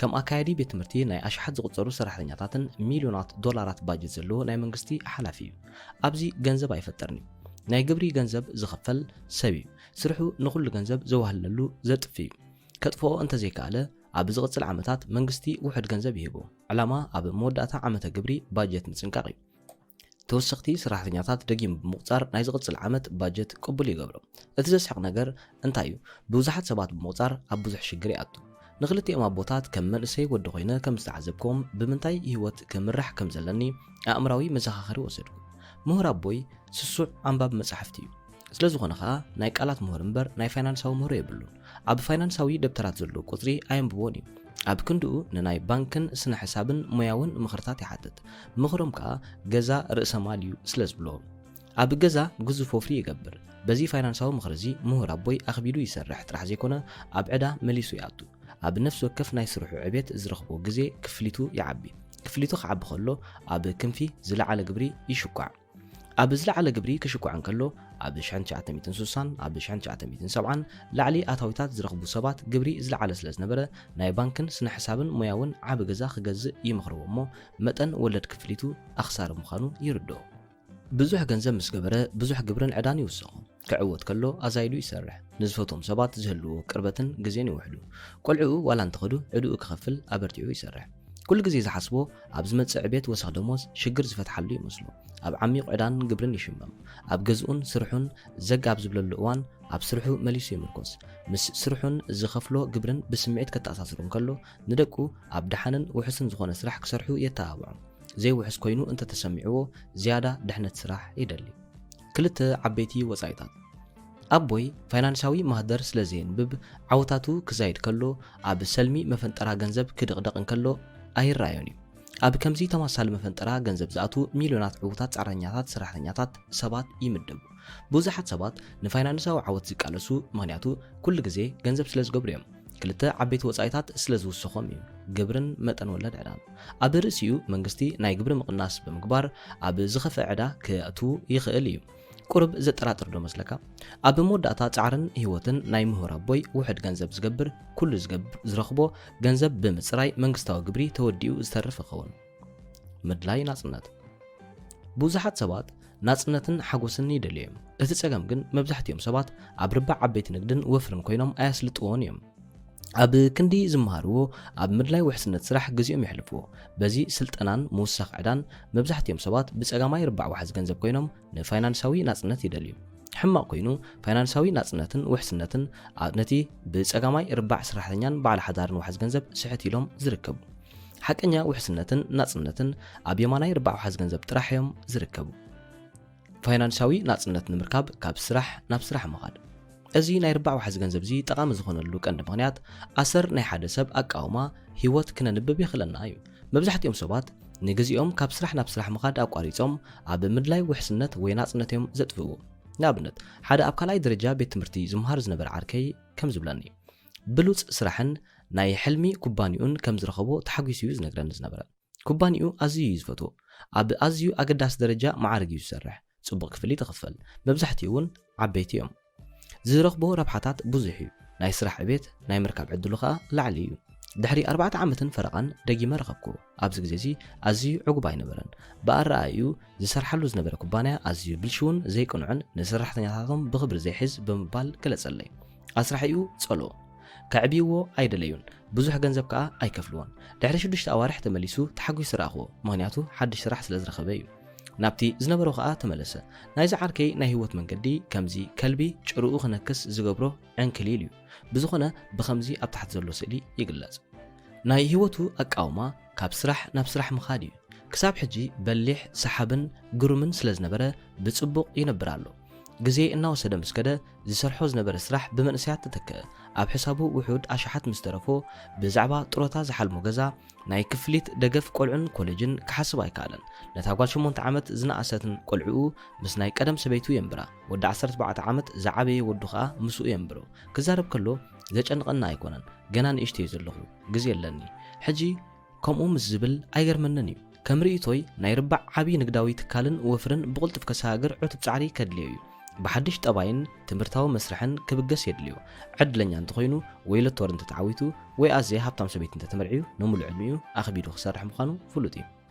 ناي بعلقة نقداو تكال مقبار كال لمداك أوما كابربع سرحتنيا نبربع بعلى حدار مخادي أب جزي سرحتنياتات زيقودلون سرح البنتن جلسات ملأختو يرخبو يم أب كندي كال سرح زدليو ناي جزا رسوم نقداو تكال كجمرو يرايو أب جزا زجمرو نقداو تكالات عميرو علو بزحات سبات ناي بعلم نقداو تكال بمجمار بعلم ننبسهم زمرحوا أقاتامي يفتريم ناي نبسهم قويتا كخوني دليو من قدي قوام مسرحهم كمزي أبقون نزلو سئلي يمثل كاب كل من قدي هوت ازي ميلا ازيو بلوت زخوينو زسمعني برؤيتي بعل حدار مخان ازيو زعقب كخون يخيلي جن ازيو حدا قنيايو كم زمسلني بعل ربع حدار ازيو كبيد ربعي متن كسراتاتو ازيو لعليو كتقبرو مزخالون ازيو زخفايو ازي كم بعل حدار معوات كاب كله ربعات وحز جنزب اخبيدكا كم تسرح يو زقدكا ننويح عمتات اخبيدكا تسرح سرح بعل حدار كبيد زقبرو مغنيات كمزي حلقة كشاناي ترموز حدس أباي بمسلاوي يقلز ناي قدن كسرح اللوم أبعاب قبانيات سرحو حلافنت كلهم أما حدرتن سرحتنياتاتن كزكمو اللوم حدا بعل حدار كوينو زي جمر سب بعلو تليفون قبل عدا يخفل يشيت عبن اشتن باجت يوعوع عماويل يأزز سرحتنياتات يقصرن يسوقون ساعات سرحتنياتات يحز مس قبري زخفل يتارخ مسناي منغستي تقاطعترتي يقالسن كالن بوغناي سبات ناي غزا رسوم نغداو تكال كجمريلوم كسمعن كلخو يشقرري سكفتنا تسمعني كمزدليو كخونلوم يمنيل بوزحات اب سرحتنيا ربع زلو سبات موالوم ገንዘብ كعقبو يريم ወይ ካብ ዓረፍቶምን ስድራቤቶምን ገንዘብ ተለኪሖም ናይ ገዛ ርእሶም ንግዳዊ ትካል ክጅምሩ ይርዮም ድሕሪ ናይ 3 ዓመታትን ኪንኡን ቃልስን ጻዕርን ንግዳዊ ስርሖም ከዕጸፍን ኣብ ክንዲ ክቁጥቡ ዕድኦም ላዕሊ ክስቀል ይርዩ بهاجر درجة كاب 10 نقداو تكالات 9 تكالات أب 5 عامات يفشل بخلع زراربا 9 كميتي ناقشتو تكالات أب 10 عامات ملؤ بملؤ كاب عداقة يتفق كم زحسبو دحر 5 عامات زطفو المغنيات واحد تمكرون رأس مالن يو أب كلاي 5 عامات كسروا زي كلو المغنيات كا واحد رأس مال زي كونس واحد ساعات يو دحري نوح ساعاتن صعرن أب موداتا زبص حسب بز سرحو يحرق بزحات بعل حدارون بحرقان يقاتلو እቶም ክሰርሩ ዝኽእሉ ሰብ ንግዳዊ ትካላት ደይሞም ተስዮም ክሰርሑን ንዘር ዓለም ክደኽሙን ዝብል ሓሳብ ዝሕዙ ይመስሉ እዚ ግን ዝፈልጥዎን ዝገብርዎን ይዝመስል ናይ ሓደ ዓርከይ ስድራ ን45 ዓመታትን ነዊሕ ሰዓታት ዝጠልብ ናይ መስተ መኽዘን ትካሎም ኣሕሊፎሞ ኣብ ጎረባብቱ ገበናት ኣብ ዝወስኸሉ እዋን ኣብ ማዕጾውን ኩሉ መሳኹትን መከላኸሊ ሓጺንን ኣንበርሉ ኣብዚ እዋን እዚ ልክዕ ከም ባንኪ ገንዘብ ብመስሎኺ ክሓልፍ ንሪኦ ኣለና ብኡ ክሓልፍ ከለኹ ብቐጻሊ ዝርዩ أزيو زدنقن طعماتن سبات ولا كنت خنو درجة بملأ هوتهم أسرات نقداوي تكالاتهم كوينم كريم كلخوجن يحزن كاب ساعات 10 نجوه كسب كل توجحتا كأدمي إتي مكلا خلا حتين كوينم أفتت أبيلهم يتمتوخا جل وحدات لبامات أب ربع بعد حدار زركب سبات نقداوي تكالهم أب زرخ بالأوان مس بسحة كأدمي مبنانون مس حيلون جنزبن كله يشتوه نقرب جزي عارفهم كلا حدش راح يجمرو ናይ ገዛ ርእሶም ስራሕ ይቕጽሉን ይፈትውዎን እቲ ምስጢሩ እንታይ ማዓስ ካብቲ ዕዳጋ ይወጹ ስለ ዝፈልጡ እዮም ዝኸፍአ ምኽሪ ንደቅኻ እትህቦም ኣብ 1930 ዝተወለድካ ቤት ትምህርቲ ኪድ ጽቡቕ ነጥቢ ረኸበ ደሓንን ውሑስን ስራሕ ረኸበ ዝብል ደሓን ምኽሪ እዩ ንመብዛሕትኹም ግን ሕማቕ ምኽሪ እዩ ስለምንታይ መልሱ ኣብ ግብርን ዕዳን እዩ ዝርከብ ኣታዊታቶም ካብ ርባዕ ሰራሕተኛ ዝረኽቡ ሰባት ዳርጋ ብመልኡ ናይ ግብሪ ምቕናስ ዕድል ኣይረኽቡን እዮም ሎሚ ኣብ ኣሜሪካ ሰራሕተኛ ምዃን ማለት ፍርቂ ምስ መንግስቲ መሻርክቲ ኢኻ እዚ ማለት መንግስቲ ፍርቂ ሚእታዊ ኣታዊታት ሰራሕተኛታት ይወስዶ ማለት እዩ። እዚ ከዓ መብዛሕትኡ ግዜ ሰራሕተኛታት ነቲ ደሞዝ ቅድሚ ምርኣዮም ዝፍጸም እዩ። እዚ ጉዳይ እዚ መንግስቲ ናይ ግብሪ ምቕናስ ዕድል ብምሃብ ናብ ዕዳ ዘእትዉ እዩ ዝብል ኣረኣእያ እንተለካ ናብ ፋይናንሳዊ ናጽነት ዝግበር ጉዕዞ ንመብዛሕትኦም ኣብ ርባዕ ሰራሕተኛን በዓል ሓዳርን ዝርከቡ ሰባት ዳርጋ ብመልኡ ክትግበር ኣይከኣልን። ብዙሕ ገለ ሞያ ይኸፍል። ሃብታማት ካብ ብዙሕ ኣታዊታቶም ግብሪ ኣይከፍሉን እዮም። ስለምንታይ? ብቐሊሉ ምኽንያቱ ከም ሰራሕተኛታት ኣይኮኑን ገንዘቦም ዝረኽብዎ። እቶም ሕሉፋት ሃብታማት ካብ ርባዕ ዓበይቲ ንግዳዊ ትካላትን ወፍርን ግብሪ ብሕጊ ዘወግድሉ ዝበለጸ መንገዲ ይፈልጡ እዮም። ሰባት ካብ በዓል ሓዳር ገንዘብ ዝረኽቡ እንተኾይኖም እቲ እንኮ ግብሪ ምቕናስ ዝረኽብሉ መንገዲ ዓበይቲ ገዛ ገዚኦም ኣብ ዕዳ ምእታው እያ። ብኣረኣእያ ርባዕ የማናይ ዋሕዚ ገንዘብ ግን እዚ ሓሳባት እዚ ፋይናንሳዊ ብልሒ ኣይኮነን። ንሰባት ኣብ ርባዕ የማናይ ዋሕዚ ገንዘብ ዘለዉ እዚ ኣባሃላ እዚ ሓደ ናቕፋ ሃበኒ እሞ 50 ሳንቲም ክመልሰልካየ እዩ ነገሩ። ግብሪ ሚዛናዊ ኣይኮነን። ሰባት ክብልዎ ዝሰምዕ ኣሜሪካውያን ዘይኮኑዮም ግብሪ ዘይከፍሉ እዩ ዝብል። ነዚ ዝብሉ ኣሜሪካውያን ታሪኾም ዝረስዑ እዮም። ኣሜሪካ ውፅኢት ምክርኻር ግብሪ እያ። ነቲ ፍሉጥ ናይ 1773 ናይ ቦስቶን ድግስ ሻሂ ክርስዕዎ እዚ ክርክር እዚ ሰውራዊ ውግኡ ኣልዒሉ። እዚ ከዓ ብግብሪ ዝፈለመ እዩ፣ ግብሪ ብዘይውክልና። እዚ ክርክር እዚ ብሻይስ ዊስኪ ፍራይስን ናይ ታሪክ ውግእን ካልኦት ኣብ ታሪክ ኣሜሪካ ዝነበረ ክርክር እዩ ተበጊሱ። ክልተ ብኣሜሪካውያን ዘይተበገሱ ፍሉጣት ናይ ግብሪ ሰውራ ኣለዉ። እዚ ግን ንግብሪ ዘለዎ ክርክራት ዝገልጽ እዩ። ዛንታ ናይ ዊልያም ቴል ናይ ግብሪ ክርክር እዩ። ስለዚ ከዓ ዊልያም ናይ ወዱ ቀንዲ ግንባር ክሃርም ዝተገደደ ኣብ ግብሪ ሕርቃን ነይርዎ። ንግብሪ ኣከብቲ ርእሱ ኸድንን ናይደለየን ነይሩ። ናይዚ መቕጻዕትዩ ህይወት ወዱ ኣብ ሓደጋ ከእቱ ዝኽኣለ ናይ እመ ቤት ጉዲቫ እውን ኣሎ። ኣብ ከተማኣ ግብሪ ክጎድል ንበዓል ቤታ ሓቲታ። በዓል ቤታ ከዓ ግብሪ ክጎድል እኽእለ ግን እንድሕር ኣብዛ ከተማ ጥራሕ ንብስኺ ተዛዊር ክበላ ንጠለቡ ከዓ ተኸራኸረት። ጥቕምታት ግብሪ ግብሪ ኣብ ዘመነ ምዕቡል እዋን ኣገዳሲ ክኸውን ይኽእል እዩ። እንተኾይኑ ግን ሽግር ክልዓል ይኽእል እዩ። እንድሕር ናይ ግብሪ በዳልን ብግቡእ ዘይመሓደርን ኮይኑ ሚልዮናት ብሃንደበት ዝብርከቱ ህፃናት ጥሮታ ክጅምሩ ከለዉ ካብ ከፈልቲ ግብሪ ናብ ጥሮታ ዝወፅሉ ተቐበልቲ ማሕበራዊ ድሕነት ይቕየሩ። ኣሜሪካን ካልኦት ሃገራትን ብፋይናንሳዊ ደረጃ ክትሕታ እየን። ገንዘብ ዘለዎም ውልቀ ሰባት ናብ ገንዘቦም ክቕበሎም ዝኽእል ሃገራት ይኸዱ። ኣብ ክንዲ ገንዘብ ሃልዮም ዝቐፅዕዎም። ዓብዪ ጌጋ ናይ ሓንቲ ጋዜጠኛ ሪፖርተር ኣብ ሓደ ዓመት ክንደይ ገንዘብ ከም ዝገበርኩ ሓተተኒ። ብገምጋም $1 ሚልዮን ብምባል መለስኩሉ። ክንደይ ግብሪ ትኸፍል ደጊሙ ሓተተኒ። ወላ ሓንቲ በልኩ። እቲ ገንዘብ ብርእሰ ማል እዩ ዘሎ። ኣነ ዝኸፍሎ ግብሪ ዝተወሰነ ግዜ ከወንዝፎ እየ። ብሕጊ 1031 ምልውዋጥ ንብረት ኣሜሪካ 3 ገዛን መሬትን ሸይጥ ኣለኹ። እቲ ገንዘብ ገና ኣይተንከፍኮን ዘለኹ ናብ ዓብ ንብረት ደጊመ ከውፍሮ እየ። ድሕሪ ገለ መዓልታት ሓደ ሃብታም $1 ሚልዮን ገይሩ ከሎ ግብሪ ከም ዘይከፍል ተኣሚኑ ኢሉ ነዚ ዛንታዚ ኣብ ጋዜጣ ኣውፅኦ። ከምኡ ዝመሳሰል ዘረባ ተዛሪበ እየ። ነቲ መልእኽቲ ዘዘንብዕ ናይ ኣመራርፃ ቃላት ግን ጌጋ ነይሩ። እቲ ሪፖርተር ብገለ ክፍኣት ዝመልኦ ነይሩ ወይ ንሕጊ 1031 ምልውዋጥ ንብረት ኣሜሪካ ዘይተረድኦ ክኸውን ይኽእል እዩ። ዝኾነ ይኹን እቲ ምኽንያት እዚ ኣብ ዝተፈላለዩ ርባዕ ዋሕዚ ገንዘብ ዝተፈለየ ኣረኣእያ እዩ ዘሎ። ከም ዝበልክዎ ኩሉ ኣታዊታት ማዕራ ኣይኮነን። ገለ ኣታዊታት ካብ ካልኦት ውሕድ ግብሪ ዝኽፈሎ ኣሎ። ብዙሓት ሰባት ኣብ ክንዲ ርእሰ ማል ኣብ ኣታዊታት የድህቡ። ኣብዚ እዋን እዚ ጌና ሰባት ናብ ቤት ትምህርቲ ተመሊሰ ገንዘብ ክገብር ከም ዝኽእል ይዛረቡ ወይ ጽዒረ ብምስራሕ ናይ ስራሕ ዕቤት ይህልወኒ ይብሉ። እዚኦም ቃላት ወይ ሓሳባት እዮም ኣብ ዓምዲ ኣታዊታት ፋይናንሳዊ ማህደር ወይ ርባዕ ሰራሕተኛታት ዘድህብዎ ዘለዉ። እዚኦም ቃላት እዚኦም እዮም ብመንግስቲ ውሕድ ኣታዊታት ዝኸፍልዎምን ኣኽቢዶም ስራሕ ዘስርሕዎምን ዘለዉ። ኣብ ዝቕፅል ምዕራፍ ኣብ የማናይ ርባዕ ዋሕዚ ገንዘብ ዘለዉ ብኸመይ ኣብ ጸጋማይ ርባዕ ዋሕዚ ገንዘብ ከም ኩሉ ርድኢት ዘሎ ገንዘብ ንገንዘብ ኣብ ክንዲ ዕዳ ናብ ርእሰ ማል ይጥቀምሉ ክገልጾ እየ። እዚ ጉዳይ እዚ ናይ ዘይሓርበኝነት ጉዳይ እዩ። እዚ ብሕጋዊ መንገዲ ዝበዝሐ ገንዘብ እንረኽበሉ ቃልሲ እዩ። ኣብ ሃገራት ሰባት ብሕጋዊ መንገዲ ተኸራኺሮም ግብሪ ክኸፍሉ ዘይክእሉ እንተኾይኖም ቁጠባ ከጨንቆም ናይ ግድን እዩ።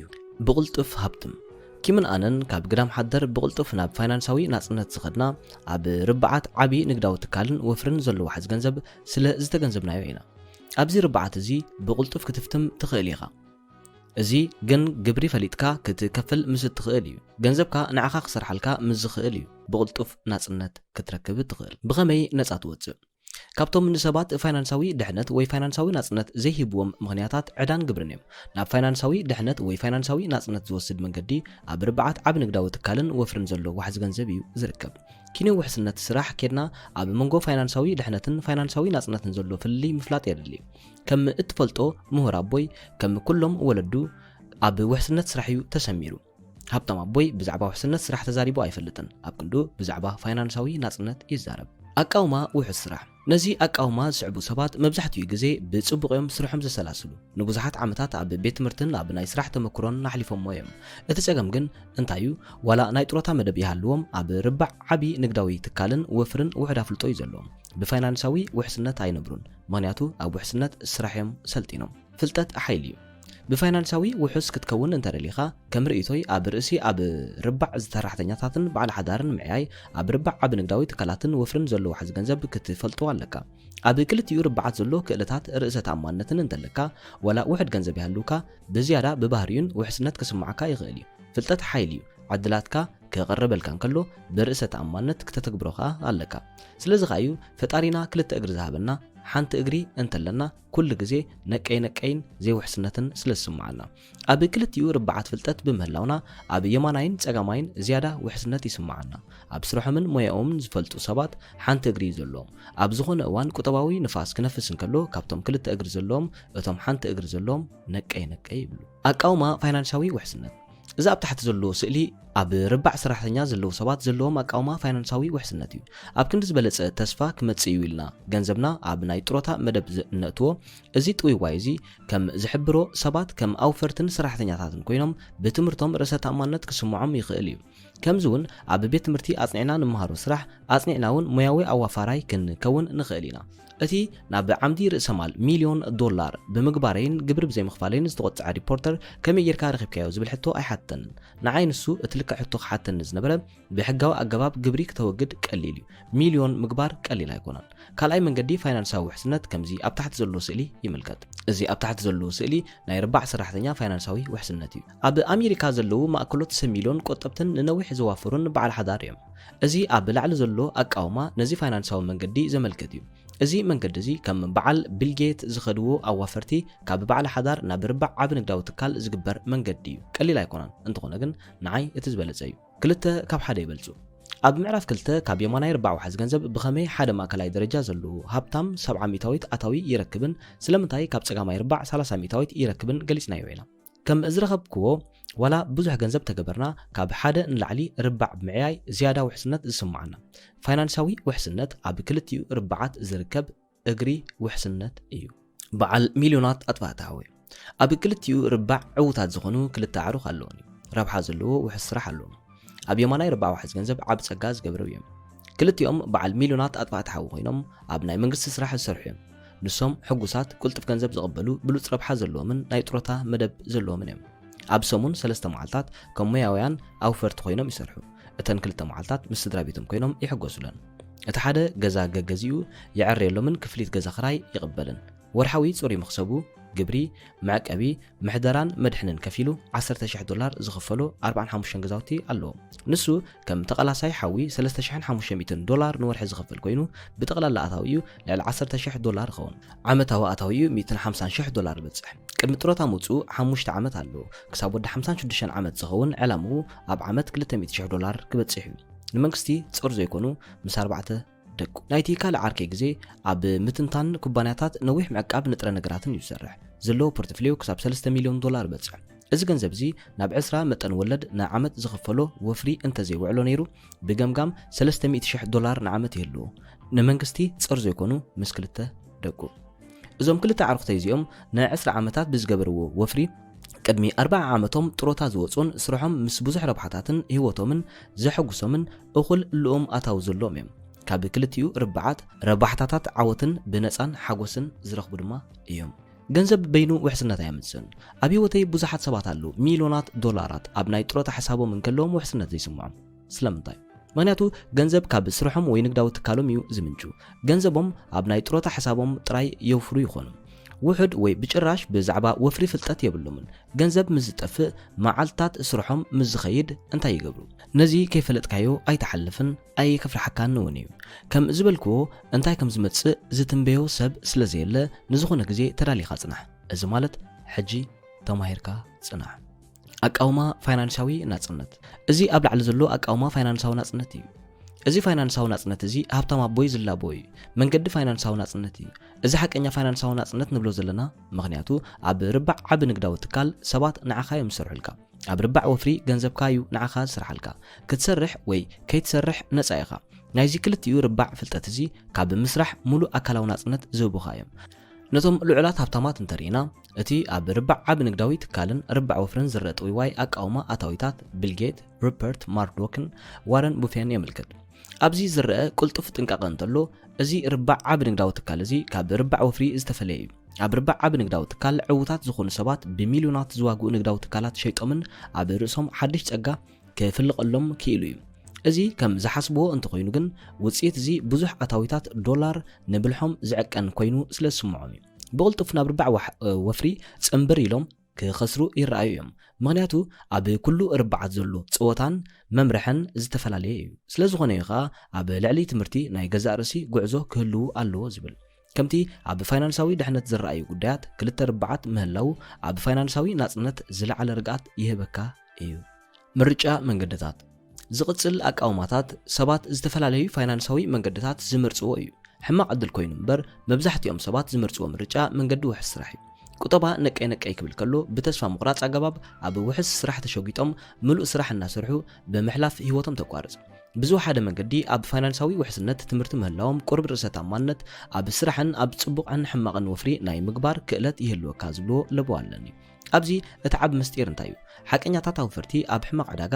ብዙሕ ገንዘብ ይገብሩ ገንዘብ ዝገብሩሉ ምኽንያት እቶም ዘይዋፍሩ ሰባት ብቐሊሉ ይፈርሑን ንዝገዝእዎ ንብረት ይሸጥዎን ቁጠባዊ ለውጢ ክመጽእ ምዃኑ ስለ ዝፈርሑኻ ጉዳዮም ኣይኮነን ምኽንያቱ ለውጢ ማለት ምትሕልላፍ ጸጋ እዩ ዓምኻ ሃብታም ኣይገብረካን እዩ ሓደ ዓርከይ ኩባንያ ምሸጦ ኣብታ ዝሸጠላ መዓልቲ 15 ሚልዮን ዶላር ኣብ ሕሳቡ ኣቐመጠ ኣብ ዝቕጽል መዓልታት ሰራሕተኛታቱ ካልእ ስራሕ ክደልዩ ተገዲዶም ኣብቲ ብንብዓት ዝግለጽ ዝነበረ መዓልቲ ምፍናው ብታሕቲ ኣዝዩ መሪር ሕርቃን ቁጣዕን ይረአ ነይሩ ጽቡቕ ደመወዝ ይህቦም ዋላ እኳ እንተነበረ መብዛሕትኦም ሰራሕተኛታት ከምቲ ኣብ መጀመርታ ኣብ መወዳእታ እኹል ፋይናንሳዊ ሃብቲ ኣይነበሮምን ብዙሓት ሰባት ከም ዝርድእዎ ዋና እቲ ኩባንያ ሃብታም ክኸውን ከሎ እቶም ሰራሕተኛታት ግን ደሞዝ እናተቐበሉን ዕደኦም እናኸፈሉን ሙሉእ ህይወቶም ኣሕሊፎሞ እቲ ክውንነት እንታይ እዩ ናይ ዓምኻ ስራሕ ንዓኻ ዘብትመካ ኣይኮነን ናይ ዓምኻ ስራሕ እዩ ደሞዝካ ዝኸፍሎ ዘሎ ስራሕኻ እዩ ሃብታም ዝገብረካ እንድሕር ክትሰርሕ ደሊኻ ኣብታ ስራሕ ዝጀመርካላ እዋን ደሞዝ ክመጻካ ይጅምር ኣዝዩ ድሕር ምሕደራ ፋይናንሳዊ ክእለት ስለ ዝኾነ ዋላ ኣብ ሙሉእ ዓለም ዘሎ ገንዘብካ ኣየድሕነካን ገንዘብካ ብዋል ሓደ መንገዲ እንድሕር መዲብካዮን ብዛዕባ ርባዕ ዓቢ ንግዳዊ ትካላት ወይ ወፍሪ ኣፍልጦ እንተለካን ኣብ ናትካ መንገዲ ህይወትካ ኾንካ ዝለዓለ ውልቃዊ ዕድል ምስ ሃለወካ ናጽነትካ ክትጭብጥ ትኽእል ኢኻ ሃብታም ኣቦይ ንወዱን ንዓይን ዝብለና ዝነበረ እንተልዩ ኣብ መንጎ ሃብታምን ድኻን ዘሎ ሰብ ፍልልይ እንተሃልዩ ኣብ ትርፊ ግዜኦም እንታይ ይገብሩ እዮም ምዛሙላ ሓሳብ ሰማዕ ከም ዝግንዘቦ ሰባት ካብ ቅድሚ ሕጂ ብዝተፈለየ ኣዝዮም ስራሕ ዝበዝሖም ይመስሉ ነፃ ግዜ ኣብ ዘይረኽብሉ ኣጋጣሚ ይኾኑ ከም ዝኣምኖ ግን ስራሕ ዝበዝሓካ እንተኾይኑ ኣብ ክልቲኡ ርባዕ ዋሕዝ ገንዘብ ስራሕ ዝበዝሓካ እንተኾነ ዝበለጸ እዩ ከምኡ እንተጌርካ ኣብ መወዳእታ ትርፊ ግዜን ፋይናንሳዊ ናጽነትን ዝህልወካ ሰብ ክትከውን ትኽእል ኢኻ ኣብ ስራሕ ብስራሕ ተጸመድ ድሕሪ ደሞዝ ምስ ተቐበልካን ትርፊ ግዜ ኣብ ዝሃልወካን ንመጻኢ ህይወትካ ዝወስን ስራሕ እንታይ ትገብር ኣብ የማናይ ርባዕ ገጽ ኣብዚሕኻ እንተሰሪሕካ ናጽነትካ ናይ ምርካብ ዕድልካ ይሰፍሕ ዝላበዎ መንገዲ ኣብ ርባዕ ሰራሕተኛን በዓል ሓዳርን ዘለዉ ሰባት ዝሓትኑ ሕቶ እንታይ ትላቦና እዩ ኣነ ዝላቦ ከምቲ ሃብታም ኣቦይ ዝላቦኒ እየ ክላቦ ዝኽእል ከም በዓል ቢልጌትስን ሮስ ፕሮትስን ዝወስድዎ መንገዲ እዩ እቲ መንገዲ ከም ዝስዕብ እዩ ኣብዚ ኣጋጣሚ እዚ ሰባት ክምልሱ ከለዉ ኣዋፋራይ እንተዝኸውን መሓሸኒ ይብሉ እዮም ነዚ ዝምልሶ እንተልዩ ጽቡቕ ናብ ርባዕ ወፍሪ ትኸይድ ብዙሕ ገንዘብን እኹል ነፃ ግዜን እንተለካ ብቐጥታ ናብ ርባዕ ወፍሪ ኸይድ እንተኾነ ግን ብዙሕ ገንዘብን እኹል ነፃ ግዜን እንተዘይብልካ ኮይኑ ሃብታም ኣቦይ ዝተላበዎ ለበዋ ደሓን እዩ ኣውፋራይ ኣብ ወፍሪ ዓበይቲ ንግዳዊ ትካላት ኣብ መብዛሕትኡ ጉዳያት ሰባት ብዙሕ ገንዘብን እኹል ነፃ ግዜን የብሎምን ስለዚኦም ከምዚ ዝሓቱ ዓበይቲ ንግዳዊ ትካላት ብመጀመርታ ዝላበዎ እንታይ እዩ ነዚ ዘተዚ ንምብራህ ብልሙድ 1 ሰዓት ይወስድ እንተኾነ ግን በዘን ስዕባ ውሕዳት መስመራት ገይረ ከብረሁ ተመክሮን ትምህርትን ከም ዓበይቲ ንግዳዊ ትካላት ዕውት እንትኾንካ ናብ ዝሓሸ ደረጃ ከተማዕብሎ ልዑል ዕድል ኣለካ ብመጀመርታ ጭቡጥ ንግዲ እንድሕር ከተማዕብል ደሊኻ ኣዋፋራይ ምዃን ዝበለጸ እዩ ዓበይቲ ንግዳዊ ትካላት ብቐሊሉ ከተለሊ ትጅምር ኢኻ ሓቀኛ ኣዋፈርቲ ኣብ ርጉእ ንግዳዊ ስርዓት እዮም ዝዋፈሩ ኣዝዩ ሓደገኛ እዩ ናብ መንጎ ስርዓትን ፍርያትን ዘሎ ፍልሊ ሕጽረት ልዑል ክእለትን ናይ መሪሕነትን ኣፍልጦ ዘይብሎም ኣብ ርባዕ ሰራሕተኛን በዓል ሓዳርን ዝዋፈሩ ሰባት እዮም ዋሕዝ ገንዘብ ኣብ ስራሕ ዘሎ ንግዳዊ ትካል እንተለካ ኣብ ግዜ ክብን ኣለጠቕን ንዝብል ናይ ወፍሪ ንግዲ ንዝድግፍ ብዙሕ ዋሕዝ ገንዘብ እኹል ነፃን ግዜን ክህልወካ ኣለዎ ብዙሕ ግዜ ኣብ ርባዕ ሰራሕተኛን በዓል ሓዳርን ዝርከቡ ሰባት ክረኽቦም ከለኹ ዋሕዚ ገንዘቦም ኣብ ክኸስርዎ ዘይክእልዎ ፋይናንሳዊ ክሳራ ምስ በፅሑ ኣዝዮም ቁጥሚዮም ኣይውፅኡን እዮም ሓንሳብ ዕዳጋ ቅይር ክብል ከሎ ውሕጥ እዮም ዝብሉ ምክንያቱ ኣብ ናይ ቀይሕ መስመር ኮይኖም እዮም ስርሖም ዘካይዱ እቲ ክውንነት ወፍሪ ፍልጠት ዝሓትትን ዝፅዕቆን ርእሰ ማለን እዩ ሓንሳዕ ናይ ወፍሪ ፍልጠት ተቋዳሳይ ንምዃን ኣዝዩ ብዙሕ ርእሰ ማል ዝወስድን ብዙሕ ግዜ ዝሓትትን እዩ ብዙሓት ዕውታት ኣዋፈርቲ ቅድሚ ምዕዋቶም ግዜ ይወስዱ እዮም ዕውታት ሰባት ዓወት ናይ ድኽነት መምህር ምዃኑ እዮም ዝፈልጡ መምህር ካብ ጌጋ ምግባር ዝመጽእ እዩ ኣብ ርባዕ ወፍሪ ምግጋይ ገንዘብ ይወሰድ እዩ ፍልጠትን ርእሰ ማልን እንድሕር ዘይብልካ ወፍሪ ምግባር ፋይናንሳዊ ነፍሰ ቅጥለት እዩ ብተማዕብሎ ክእለታት ኣቢልካ ኣብ ርባዕ ዓብ ንግዳዊ ትካል ምስ ትኸውን ዝህልወካ ዋሕዚ ገንዘብ ድሓን ዝኾነ ኣዋፋራይ ክገብረካ እዩ እቲ ከም ርባዕ ዓብ ንግዳዊ ትካል ዘማዕብለካ ንግዲ ድሓን ኣዋፋሪ ንምዃን ዝሕግዘካ ዋሕዚ ገንዘብን ትምህርትን ክወሃበካ እዩ ነዚ ፍልጠት እዚ ረኺብካ ዕውት ኣዋፋራይ ምስ ኮንካ ነቲ ገንዘብ ክትገብር ገንዘብ ክትወስድ ዘድልየካ ኣይኮነን ዝብሎ ትምህርቲ ክርዳእካ እዩ ጽቡቕ ዜና ብሓይሊ ቴክኖሎጂ ጽቡቕ ዜና እዩ ኣብዚ እዋን እዚ ኣብ ርባዕ ዓብ ንግዳዊ ትካላት ቅድሚ ምዕዋትካ ብቕልጡፍ ኣዋፋራይ ክትከውን ቀሊል እዩ ዋላ እኳ ኣዝዩ ውሕድ ደሞዝ ዝርከቦ ስራሕ ክትረክብ ቀሊል ኣይኩን እምበር እቲ ስርዓት ንኣብ ምዕዋት ርባዕ ዓብ ንግዳዊ ትካላት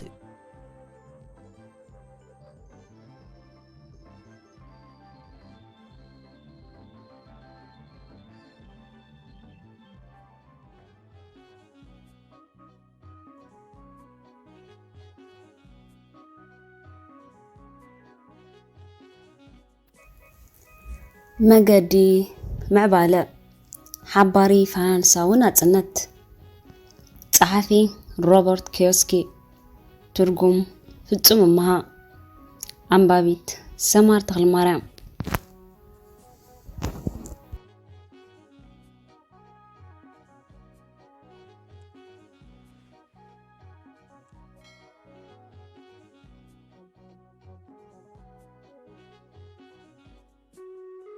ምዕራፍ 4 ሰለስተ ዓይነታት ንግዳዊ ስርዓታት ዕላማኻ ስርዓት ክትውንን ነዚ ስርዓት ዝሰርሑ ሰባት ክህልወካን እዩ ናብ ርባዕ ዓብ ንግዳዊ ትካል ንምንቅስቓስ ዕላማኻ ስርዓት ክትውንን ነዚ ስርዓት ዝሰርሑ ሰባት ክህልወካን እዩ ባዕልኻ ንግዳዊ ስርዓት ክትውንን ኣለካ ወይ ዝግዛእ እንተረኺብካ ግዛእ እዚ ስርዓት እዚ ከም ድልድል ኮይኑ ካብ ፀገማይ ርባዕ ዋሕዚ ገንዘብ ናብ የማን ርባዕ ዋሕዚ ገንዘብ ብድሓን ዘሰጋገር ክኸውን ይኽእል እዩ ናይ ፋይናንሳዊ ናጽነት ድልድል እውን ክኾነካ እዩ ኣብዚ እዋን እዚ እንጥቀመሉ ዘለና ሰለስተ ዓይነት ንግዳዊ ስርዓታት ኣለዉ እዚኣቶም እቲ ቀዳማይ ልምዳዊ ኮርፖሬሽን ባዕልኻ ተማዕብሎም ስርዓት እዩ እቲ ካልኣይ ፍሉይ ፍቃድ ዘለዎ ዋኒን ኣብ ስራሕ ዘሎ ስርዓት ምግዛእ እቲ ሳልሳይ ድማ መርበባዊ ሽርሻሮ ኣብ ኣርብር ክገዝኡ ዝጸንሐ ስርዓት ምዃን ነፍሲ ወከፍ ዓይነት ንግዳዊ ስርዓት ናይ ገዛ ርእሱ ብልጫታትን ድኽመታትን ኣለዎ ኩሎም ግን ሓደ ነገር እዮም ዝሰርሑ بجبو اندحر تخايلو نفس وكف سرعات دلدل واحدة أتاوتات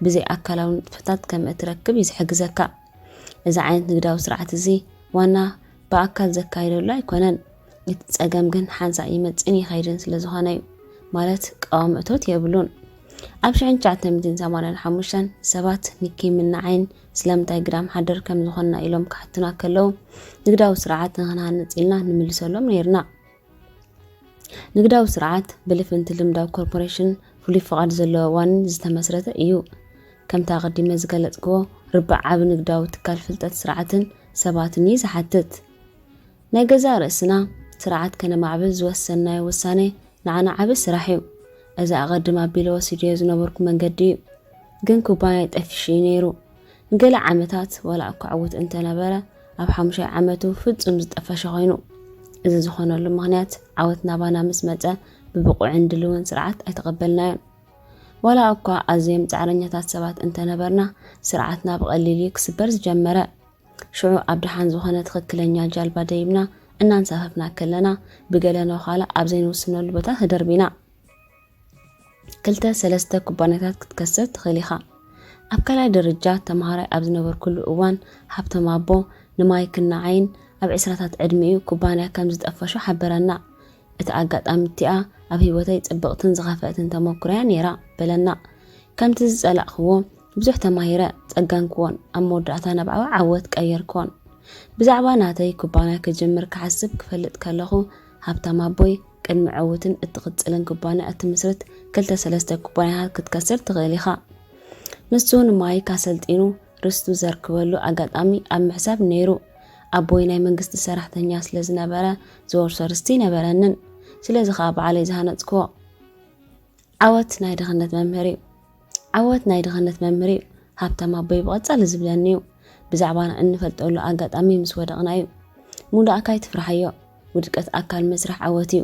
ብዘይ ውድቀት ኣይትዕወትን ኢኻ። ምናልባት ናይ ግለይ ዝተመነኸዎ ዝኸውን ትምኒት ክኸውን ይኽእል እዩ። ኣብ 1984 ሳልሰይቲ ኩባንያ ወደቐት። ሚልዮን ገንዘብ ገይረ ሚልዮን ጠፊአ። ንኪም ምስ ረኸብኩ ግን ደጊሙ ተበጊሱ። ኣብዚ ዝፈልጦ ዝነበርኩ እንታዩ ኪም ንገንዘብ ኢላ ትምርዓውና ኣይነበረትን። ምክንያቱ ኣብቲ እዋን እቲ ገንዘብ ኣይነበረንን። እንታይ ከም ዝገብር ግን ነገርክዋ። ንሱ ከዓ መበራብዒት ኩባንያ ምምስራት ኢለ ምስ ነገርክዋ ሕቆኣ ኣይበትንን። ንስኻ ኮይነ ክምስርተ ዝነበረ መልሳ እዩ። ነትብሎ ዝነበረት ቃል ትገብሮ ነይራ። ምስ ካልእ መሻርክትና ሓደ ስርዓት ንግዲ ኣብ 11 ዓለም ለኻዊ ደረጃ ዘለዎ ኣብያተ ጽሕፈትን ዘለዎ ስራሕና ኣይሰሪሕና ብዘይገድስ ኣታዊታት እነመንጨሉን ሃነጽና። ካብ ዜሮ ተበጊስና 11 ዓለም ለኻዊ ደረጃ ዘለዎ ኣብያተ ጽሕፈት ክንከፍት 5 ዓመት ወኒ ድኻም ከብዲ ሰብ ዝበልዕን ኣጋጣሚታት ወሲዱ ሃነጽናዮ። ጽቡቕ ሰሪሑ። ክልቴማ ቦታተይ ብልቤ ዋሃና ቦሉኒ። እታ ዝበርትዐ ክፋል ማይ ከም ዝበለኒ ኣቦይ ንስኻን ዝገበርክምዎ ይገብሮ ዶ ኣይገብሮን ዝፈልጥ የብለይን። እቲ ስርዓት ረኺበዮ ኣለኹ። ክገብሮ ዘለኒ ከመይ ገይረ የካይዶ መምሃሪ እዩ። ርግጸኛ እየ ናይ ገዛ ርእሱ ስርዓት ክገብር ከም ዝኽእል። ምክንያቱ ካብ ኣቦኡ ብዙሕ ተማሂሩ እዩ። እንተኾነ ግን ገለ ዝጥርጠሮ ነገር ከም ዘለዎ ተረዲእኒ። እቲ ዝበርትዐ ነገር ኣብ ታሕቲ ብክልተ ረቑሒታት ክብማዮም ምስራት እዩ። ስርዓትን ስርዓት ዝሃንጹ ሰባትን ክልቲኦም ስርዓትን ስርዓት ዝሃንጹ ሰባትን ኣለሕኹ እንተኾይኑ ዕድላት ውድቀት ይዓቢ። ሓንሳብ ከቢድ እዩ። እቲ ዘውድቕ ሽግር ካብ ስርዓት ድዩ ስርዓት ዝሃንጹ ሰባት ክፍለጥ። ቅድሚ ፍሉይ ፍቓድ ዘለዎ ዋኒን ሃብታም ኣቦ ብዛዕባ ምዃን ዋኒን ዓብ ንግዳዊ ትካል ክምህረኒ ከሎ ሓደ ዓይነት ንግዲ እዩ ነይሩ።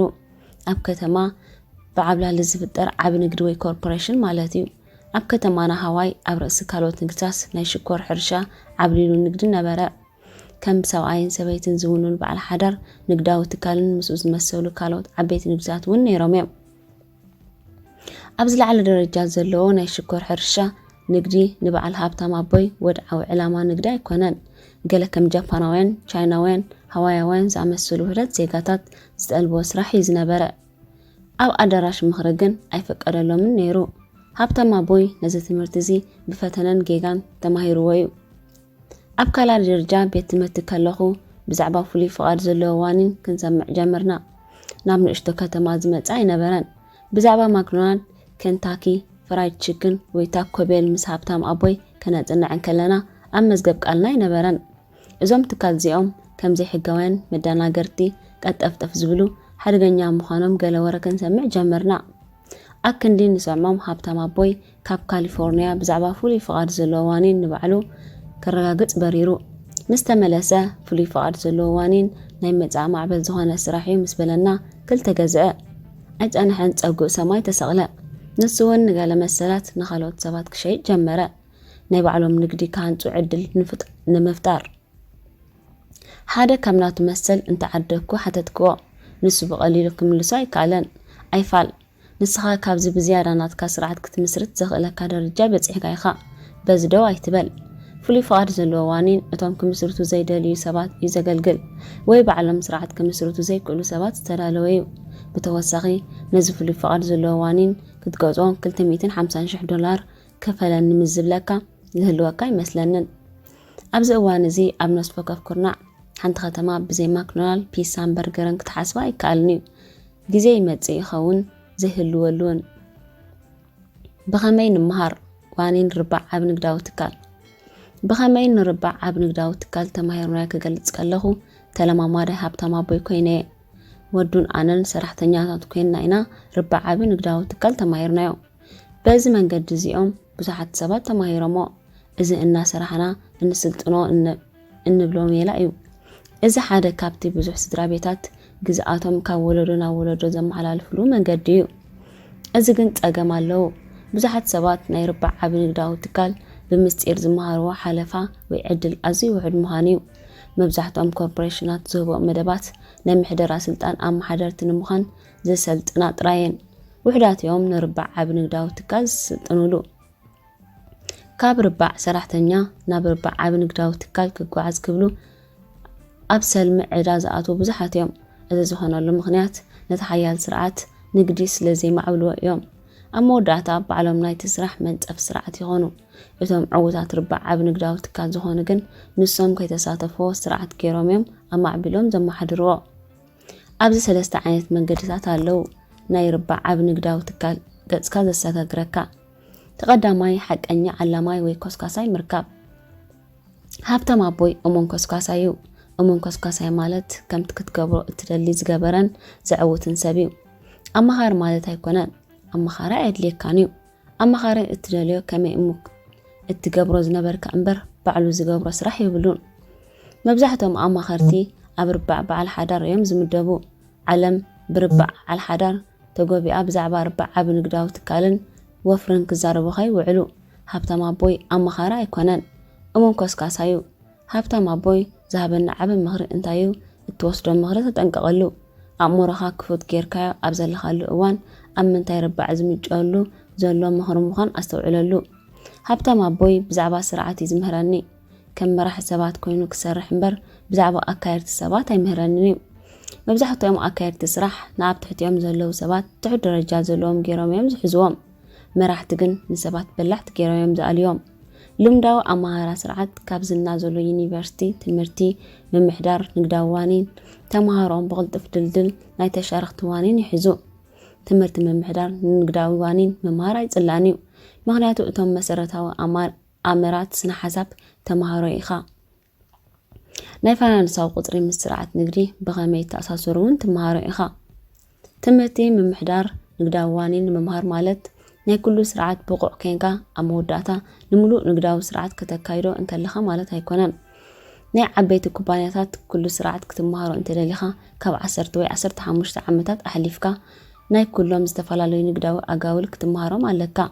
نات كان ندقن نخط جمر وين كم زقبا أكاردين نخط فترو أدالي نيقر فكايم أبناتا تشارختي نقداوانين عوت منفس مسرحكن بأمون كوسكاساي زخفلكا جنزبيو ولا مس أمون كوسكاساي نويح تمكرون اثناء مجمرتا من قد بزحت سرحتنياتات زحتت عمام مخانو مجنزاب يدليو ناتكا سرعات نقد مفتار بزح فتنات جيجاسن قنوع حقاوين كفليتن قدس مملأن زحتتيو إذا حنساب كفت أرقب بو نقر انتايو سابات كتما عبل كتفتن قالها كتمالو زلكا كالمخوناتيو كالاي مجزاء فلي فقاد زلوانين سرعات كتمهارو زلكا كال مقدي مجزاء فلي فقاد زلوانينيو فلي فقاد زلوانين كتجزء كالها مسؤول فتونن بجبرك سرح زرعين سرعات ممسرحي إخا تجزء أكن دينات كسرعات تفتر فلي فقاد زلوانين مجزاء أما بعبال سبات كتتوكل تغيلها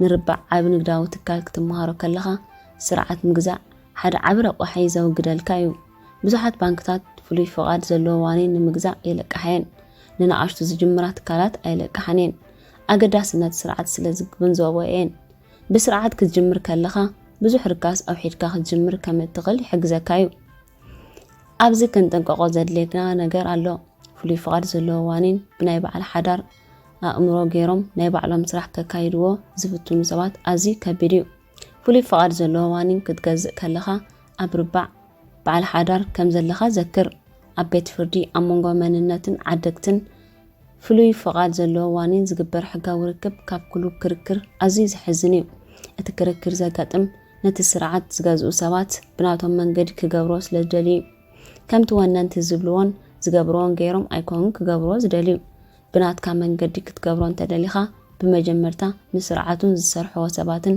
ብሙሉእ ፍልጠት ክትመልኮ ኣለካ። ምሁር ኣቦይ ወላ እኳ ዝናው ፍሉይ ፍቓድ ዘለዎ ዋኒን ኣይስክሬም እንተገዝአ ኣፀናሕን ግን ወዲቑ እዩ። ወላ እኳ እቲ ስርዓት ብሉፅ እንተኾነ እቲ ንግዲ ወዲቑ። ከም ዝመስለኒ እቲ ፍሉይ ፍቓድ ዘለዎ ዋኒን ዝወድቀሉ ምክንያት እቶም መሻርክቱ ኣብ ርባዕ ሰራሕተኛ በዓል ሓዳር ዝሰርሑ ዝነበሩን ጥራይ ዘይኮኑ ሽግር ምስ ኣጋጠሞም እንታይ ክገብሩ ከም ዘለዎም ብኸመይ ፈቲሖም የጀምርዎን ካብ ተወላዲት ኩባንያ ምኽሪ ኣይሓትቱን እዮም። ኣብ መወዳእታ ኣብ መንጎ ተሻረኽቲ ባእስ ምስ ተፈጥረ ንግዲ ዓነው ኢሉ ዓብዪ ንግዳዊ ትካል ካብ ስርዓት ዓብዪ ይኾኑ ረሲዖም። እዚ ስርዓት እዚ ብዘይካይድዎ ጥዑያት ሰባት ዝምርኮስ ይሆን። ባንክታት ስርዓት ዘይብሎም ሰባት ገንዘብ ኣይለቅሑን እዮም። ባንክታት ንስርዓት ዘይብሎም ንኣሽቱ ንግዳዊ ትካላት ገንዘብ ዘለቅሑ እንከለው መን ኢኻ ንስኻ ከምኡ ትሓትት። ዳርጋ መዓልታዊ ብዙሓት ሰባት ንግዳዊ መደቦም ሒዞም ይመፁን እዮም። ብዝሓሰብዎ ሓሳብ ፕሮጀክት ብዙሕ ገንዘብ ክገብሩ ምዃኖም ተስፋ ገይሮም እዮም ዝመፁ። መብዛሕትኡ ግዜ ብሓደ ምክንያት ዘዝሕሎም ሰባት ገንዘብ ክዕቢ ክፍትኑ ከለው ኣብ መንጎ ፍርያትን ስርዓትን ዘሎ ፍልልይ ኣይርድዎን እዮም። ንኣብነት ሓደ ኣርከይ ኣብ ምምዕባል ሓዳስ ሙዚቃ ገንዘብ ከውፍር ሓተተኒ። ካልእ ከዓ መክሰብ ዘይብሉ ሓዳስ ትካል ብምኽፋት ዓለም ዝቕይረሉ መንገዲ ክፈጥር ሓተተኒ። ክሳብዚ ፕሮጀክት ሓሳብን ፍርያትን ሰቡን ይፈትዎ ክብል ቁሩብ ወይ ተመክሮ ዘይብሎም እንተኾይኖም ከዝሕሎም ይደሊ።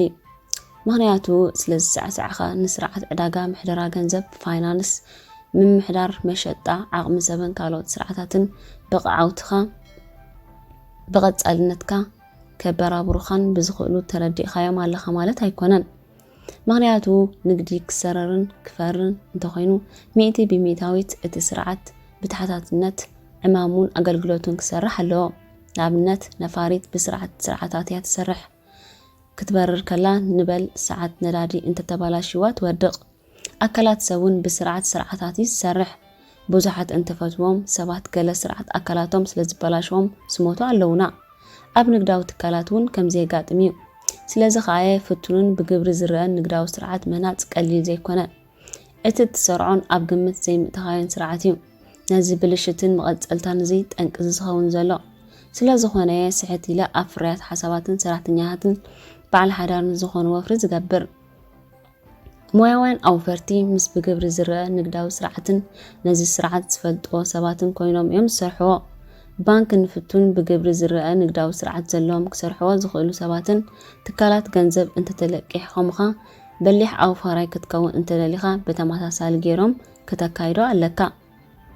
ሳልሳይ ኣብ መርበባዊ ሽርሸራ ምስታፍ ብዙሕ ፅፉን ቀጥታ ስርዓት መዘርግሕን ዘለዎ ስርዓት ምስ ፍሉይ ፍቓድ ዘለዎ ዋኒን ብዝምልከት ኣሜሪካ ንመርበባዊ ሽርሸራ ብሕጊ ዘይቅበሉ ስራሕ ክበሃል ተፈቲኑ ነይሩ እዩ። ኣብ ገለ ሃገራት እውን ዝተኸልከለን ዝተሓፅረን እዩ። ገለ ፍሉይ ሓድሽ ስርዓት ኣብ ዝመፃሉ እዋን ንዝተወሰነ ግዜያት ብዘይፍሉጥነት ጥርጣረን ምስጢራውነትን ይኸይድ እዩ። ኣብቲ መጀመርያ ኣነ እውን ንመርበብ ሽርሸራ ከም ናይ ቀጠፍጠፍ ስራሕ ይብሎ ነይረ። ድሓር ግን ንኹሉ ስርዓት መርበባዊ ሽርሸራ ኣጽናዕክዎ። ኣዕሩኽተይ ኣብ ዓብ ንግዳዊ ትካል ዝገበሮ ስራሓት ተዓዘብክዎምን ኣብ መወዳእታ ኣእምሮይ ቀይረ ሰሓብክዎምን ረዓምክዎምን። እቲ ዝፀንሓኒ ቅድመ ፍርዲ ገዲፈ ብዛዕባ መርበባዊ ሽርሸራ መጽናዕቲ ጀመርኩ። ብዙሓት ቅንዕናን ትግሃትን ኣብ መርበባዊ ሽርሸራ ዓውት ዝኾኑ ሰባት ረኸብኩ።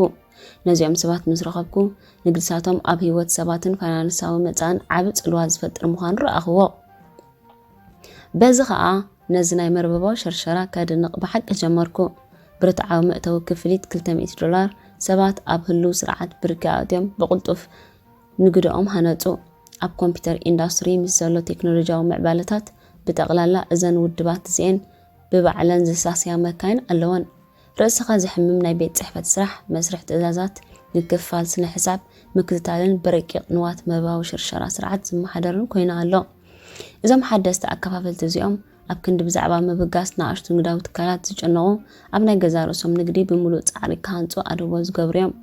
ሓደ ካብቶም ኣብ ናይ ገዛ መሬትን መሸጣን $1,000,000,000 ኣብ ዓመት ዝገብሩ ኣዕሩኽተይ ኣብዚ ቀረባ እዋን ኣከፋፋሊ መርበብ ሸር ውዕል ገይረ ንግዲ ካንጥ ጀሚረ። ኣብ ምክፍፋል መርበብ ሽርሸራ ብትግሃት ክሰርሕ ክሪኦ ከለኹ ኣደንግፅኒ እዩ።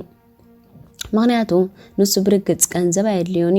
ስለምንታይ ከመይ ገይሩ ምስ ሓተትኮ ንሱ ብኸምዝ ገይሩ ገለጸለይ ናብ ቤት ትምህርቲ ኸይደ ናይ መንግስቲ መርማሪ ሕሳብ ኮይነ ብገንዘብ ምሕደራ ካልኣይ ዲግሪ ኣለኒ ሰባት ስለምንታይ ሃብቲም ካይሎም ክሓትኑ ከለው ነቲ ማልያ ዘይብሉ $1,000,000 ዘለኒ ናይ መሸጣ ገዘን መሬትን ስግግር ንግደይ ካብኡ በብዓይነቱ ሚእታዊት ኣሽሓት ዝረኽበሉ ሎም ኣታወየ ዝብሎም ካብኦም ገለ ሰባት ክርሕቁን ክሕየቡን ከለው ኣስተውዓልኩ ከምዚ ዝኣመሰለ ማልያ ዘይብሉ $1,000,000 በመሸጣ ገዛን መሬትን ክረኽቡ ዘለው ዕድል ናይ ቀትሪ ሕልሚ ምዃኑ ንፈልጥ ኢና በዚ ምኽንያት እዚ ነዚ ንዕኦም ከቢድዎም ዘሎ ሎም ኣታው በዓል ዕድል ክኾኑ ናብ ቤት ትምህርቲ ን6 ዓመታት 12 ዓመታት ኣብ ናይ መሸጣ ገዛን መሬትን ወፍሪ ስልጠና ከየጥፉ ዘማላክዎ ሎም ኣታው ክውዕል መንገዲ ክደሊ ጀመርኩ ከምዚ ኣመንኮ እዚ ናይ መርበቦ ሽርሸራ ስርዓት እዚ ንብዙሓት ሰባት ሞያውያን ኣውፈርቲ ኮይኖም ክገዝኦም ዝኽእሉ ሎም ኣታዊ ኣብ ምህናፅ ዕድል ይህቦም እዩ በዚ ከዓ ነዚ ስርዓት መርበቦ ሽርሸራ ከም ዘድሊ ዝላወው ዘለኹ ወላ እኳ ውሕድ ገንዘብ እንተለዎም 5 ዓመታት ዝረሃፅዎ ወፍሪ ገይሮም ብርካብ ዋጋ ረኺቦም ኣብ ሎም ኣታዊ ዝያዳ ገንዘብ ኣመንጭዮም ተወሳኺ ወፍሪ ክጅምሩ ይኽእሉ እዮም ናይ ገዛ ርእሶም ንግዳ ማዕቢሎም ንመምሃር ናፃ ግዜ ብምርካብ ርእሶም ምሳይ ብዓይቢ ምስምማዕ ከውፍሩ ይኽእሉ እዮም ሓያሎ ዕድላት ንረኽበሉ ኣጋጣሚ ንምፍጣር መጽናዕቲ ድሕር ምግባር ዓርከይ ምስ ሓንቲ ኩባንያ ስርዓት መርበባዊ ሽርሸራ ከም ኣከፋፋሊ ተጸምቢርንን ምስኡ ተወሳኺ ወፍሪ ዝገብሩ ሰባት ኮይነን ጀሚረ ኣብዚ እዋን እዚ ኣብ ስርዓት መርበባዊ ሽርሸራ ወፍርን ጽቡቕ ይሰርሕ ኣለኹ ንሱ ከም ዝበለኒ ካፈለሙ ገይረዮ ምኽንያቱ ሰባት ገንዘብ ረኺቦም ዝዋፍሩሉ ኣጋጣሚ ክፈጥሩሎም ደልየ ኣብዚ ኩሉ ሓድሽ ንግደይ ከዓ ኣነ ሃብቲመ ኣብ ወርሒ 2 ግዜ ቀዳም ክመሃር ጀመረ ኣብቲ መጀመርያ ርክብ ብዛዕባ ስርዓትን ሰባትን ወይ ከመይ ዕውት ኣብ ንግዳዊ ትካል የማዕብሉ ይምህር ኣብ ካልኣይ ርክብ ብዛዕባ ፋይናንሳዊ ንቕሓትን ብልሕን ምሂሩ ናብ ወፍሪ ብብልሓት ዝቕይሩ ይምህሮም በዚ ከዓ ዝመሃሩ ሰባት ብቕልጡፍ ዓበየ እዚ ዓርከይ ነዚ ኣብ ታሕቲ ዘሎ ስእሊ ኣነ እውን ዝላበዎ ዝነበርኩ ኣቃውማ እዩ ተላቢ ዘሎ ባዕላዊ ፍሉይ ፍቓድ ዘለዎ ዋኒን ስለዚ ከኣየ ሎሚ ንሰባት ን10 መርበባዊ ሽርሸራ ኣብ ግምት ከእትውዎም ከም ዘለዎም ዝላበዎም ዘለኹ ነቶም ዝና ዘለዎም ብዙሓት ፍሉይ ፍቓድ ዘለዎም ዋኒን ንምግዛእ $1,000,000 እዮም ዝሓቱ እዚ ስርዓት መርበባዊ ሽርሸራ ግን ከምዚ ብትሕቲ $200 ባዕላዊ ፍሉይ ፍቓድ ዘለዎ ዋኒን ምግዛእ እዩ ይፈልጥ እዚ ስርዓት መርበባዊ ሽርሸራ ኣዝዩ ከቢድ እዩ እንተኾነ ግን ዓወት ኣብ ዝኾነ ርባዕ ከቢድ እዩ ኣነ ንባዕለይ ኣከፋፋሊ ስርዓት መርበባዊ ሽርሸራ ኮይነ ገንዘብ ኣመንጫ ይፈልጥኒ ኣብዚ ስርዓት መርበባዊ ሽርሸራ ዝህብኦ መደብ ዓስብን ሓየሎ መጽናዕታት ኣካየደ መጽናዕታተይ ክገብሮ ዝኸለኹ ፍርያት ደስ ስለዝበለኒ ከም ዓማዊለይ ክኾነኒ ከዓ ምስ ዝተፈላለዩ ኩባንያታት ተጸምቢረ እየ እቲ ሓንቲ ደስ ዝብላ ውድባት ንምርካብ ናብ ርባዕ የማን ዋሕዚ ገንዘብ ከተሰጋግር እትኽእል ዘላት ንለበዋ እንታያ ኣብ ክንዲ ኣብ ፍርያት እዘን ውድባት ነድብ ኣብቲ እተን ውድባት ዝህብኦ ትምህርቲ ምድሃብ እትብል እያ ስርዓት ንግዲ ኣብ መሸጣ ኣብ ምምሃር ክትዕወት ኣብ ምሕጋዝን ድሌትን ዘለዎ ናይ ስርዓት መርበብ ሽርሸራ ውድባት ኣለዋ ኣብ ስርዓት መርበባዊ ሽርሸራ ካብ ዝገብሮ መጽናዕቲ ብመደብ ኣድላይ ትምህርቲ ተማሂርካ ኣብ ርባዕ ዓብ ንግዲ ዕውት እትኽእል ክልተ ኣገዳስ ነገር ኣለዋ እቲ ቀዳማይ ክትዕወት ክትጽጊ ይኽእል ዝብል ፍርሒ ትስዕረሉ ትምህርቲ ክትመሃር ኣለካ ሰባት ብዛዕባኻ ዝብልዎን ዝሓስብዎን ዘጨንቕ ሓሳብ ደው ከተብሎ ኣለካ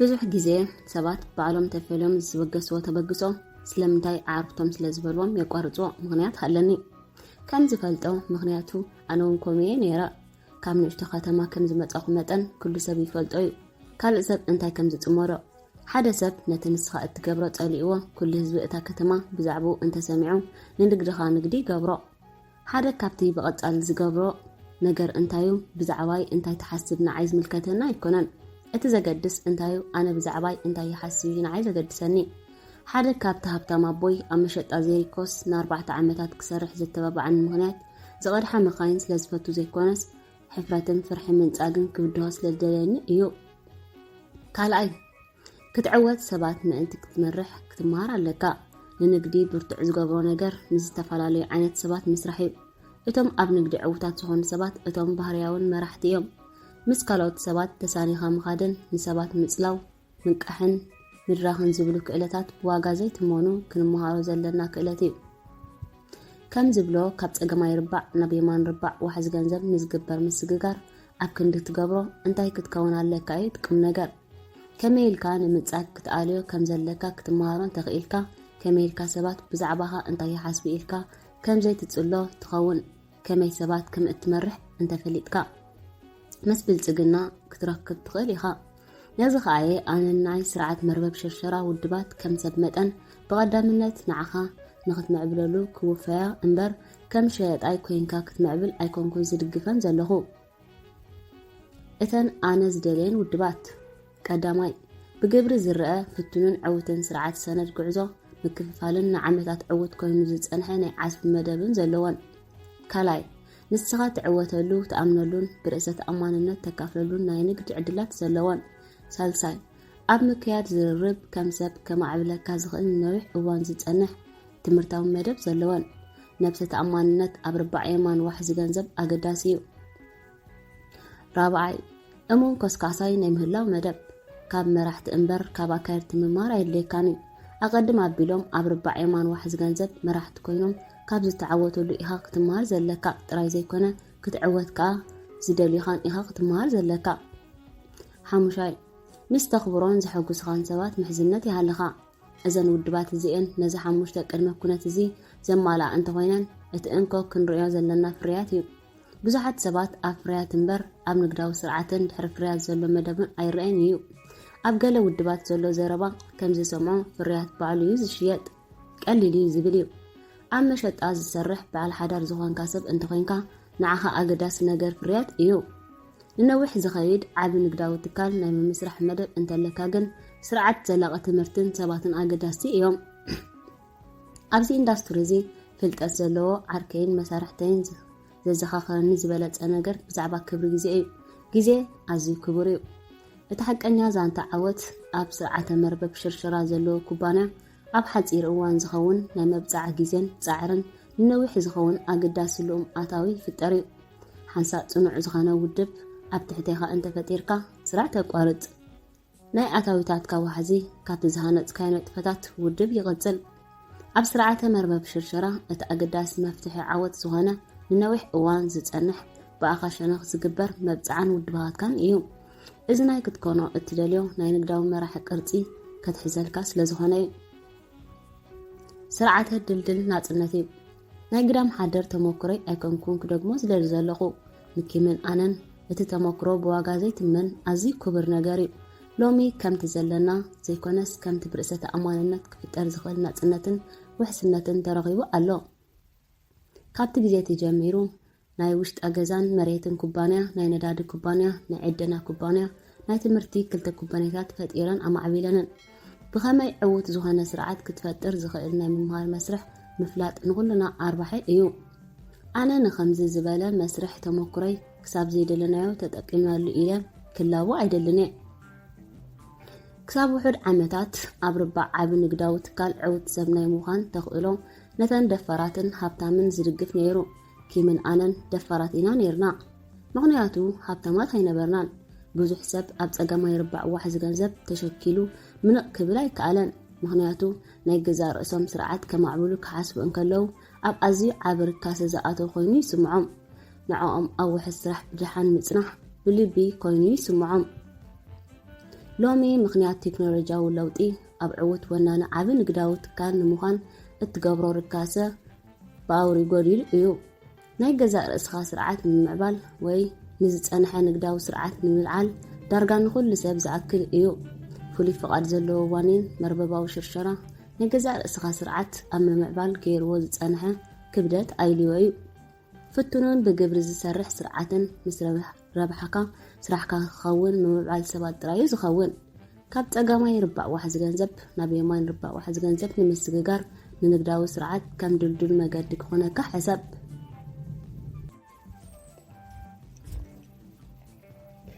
ምዕራፍ 5 ጽፍሕታት ኦፈርቲ ወፍሪ መፍትሒ ፋይናንሳዊ ናጽነት እዩ።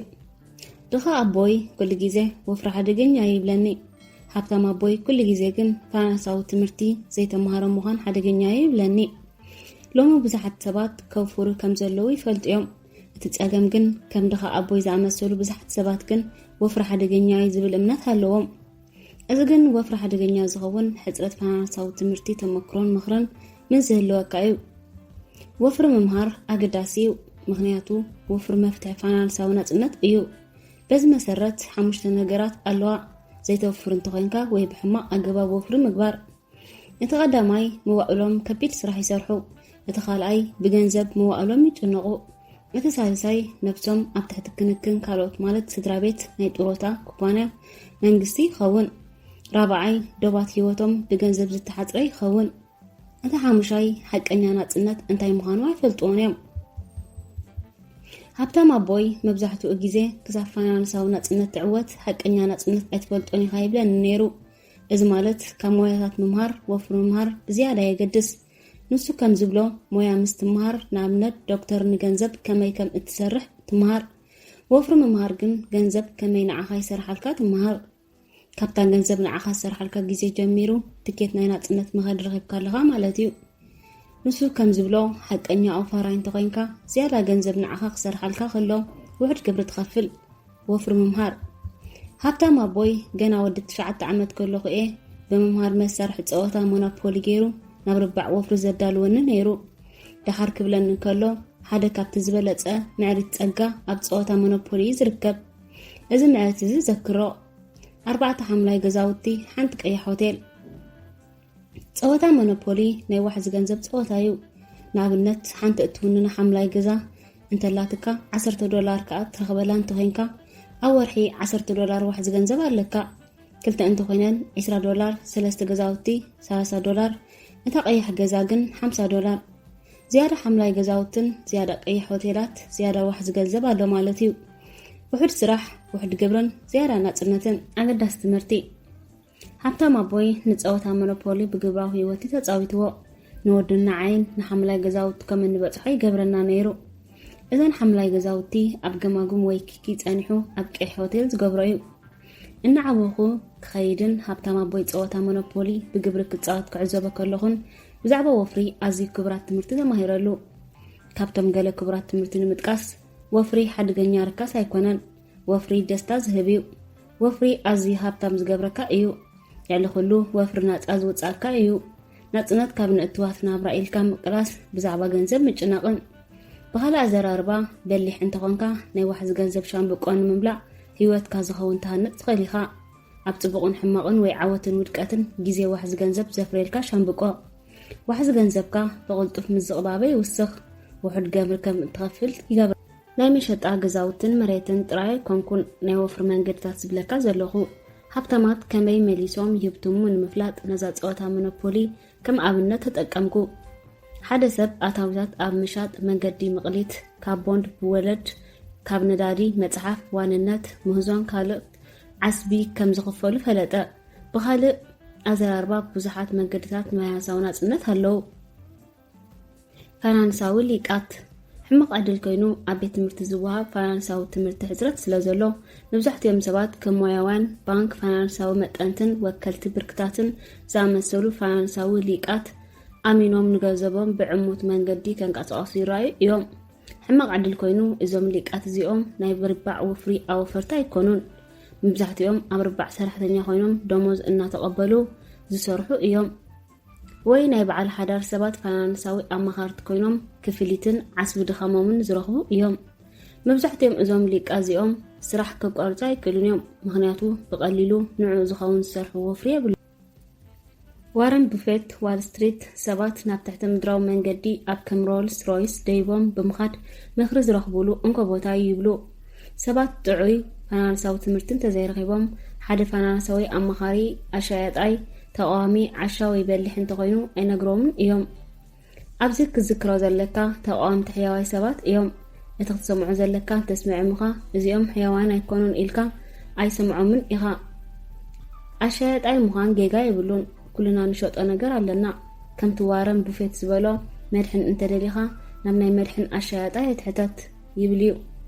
ናብ ገንዘብ ክንምለስ ከለና ብዙሓት ሰባት ኣለዉ ገንዘብና ክንረኽቦ ኣለና ኢሎም ዝኾነ ነገራት ክዛረቡን ክሸጡን ተስፋ ዝቆርጹ እቲ ዘገድስ ግን እቶም ብዙሓት ኣውፈርቲ ነቶም ገንዘብ ዝወስደሎም ብኣካል ኣይረኽቦምን እዮም ብተመሳሳሊ ኣብ መብዛሕትኡ ምዕራባዊ ዓለም ሰራሕተኛታት ብቐሊሉ ብቕልጡፍን ብኽፍሊ ግብሪ ገይሮም ግብሪ ዝኣከብዎ ገንዘቦም ኣብ ደመወዞም ኣጉዲሎም ይረኽቦ እዮም ኣብ ኣሜሪካ ዘለዉ ሰራሕተኛታት ንዝኸፍአ ግዜ ዝኾኖም ኢሎም ኣስራሕቶም ካብ ደመወዞም ገንዘብ ኣጉዲሎም ናብ ናይ ጡረታ ሕሳብ ከእተወሎም የፍቅዱሎም እዮም እዚ ናይ ጡረታ ሕሳብ እዚ በዚ ስዕብ ምኽንያት ዝኸፍአ መንገዲ ንወፍሪ ኮይኑ ይስምዓኒ ቀዳማይ መጽሔት ታይምስ ኣብ ጎነዩ መጽሔት ታይምስ ሰባት ኣብ ጡረታ ዘለዎ ዘተሓታትት ጥበብ ንምርኣይ ንዓመታት ብዙሓት ዓንቀጽ ዘርጊሖም እዮም ታይም ከም ዝግምቶ ሚልዮናት ሰባት ገንዘብ ንዘይፈልጥዎም ሰባት ስለ ዝህብዎም ንጡረታ ዝኸውን ገንዘብ ዝህልዎም ኣይኮነን እዚ ናይ ጡረታ ኩባንያ 80% መኽሰብ እዩ ዝውሰድ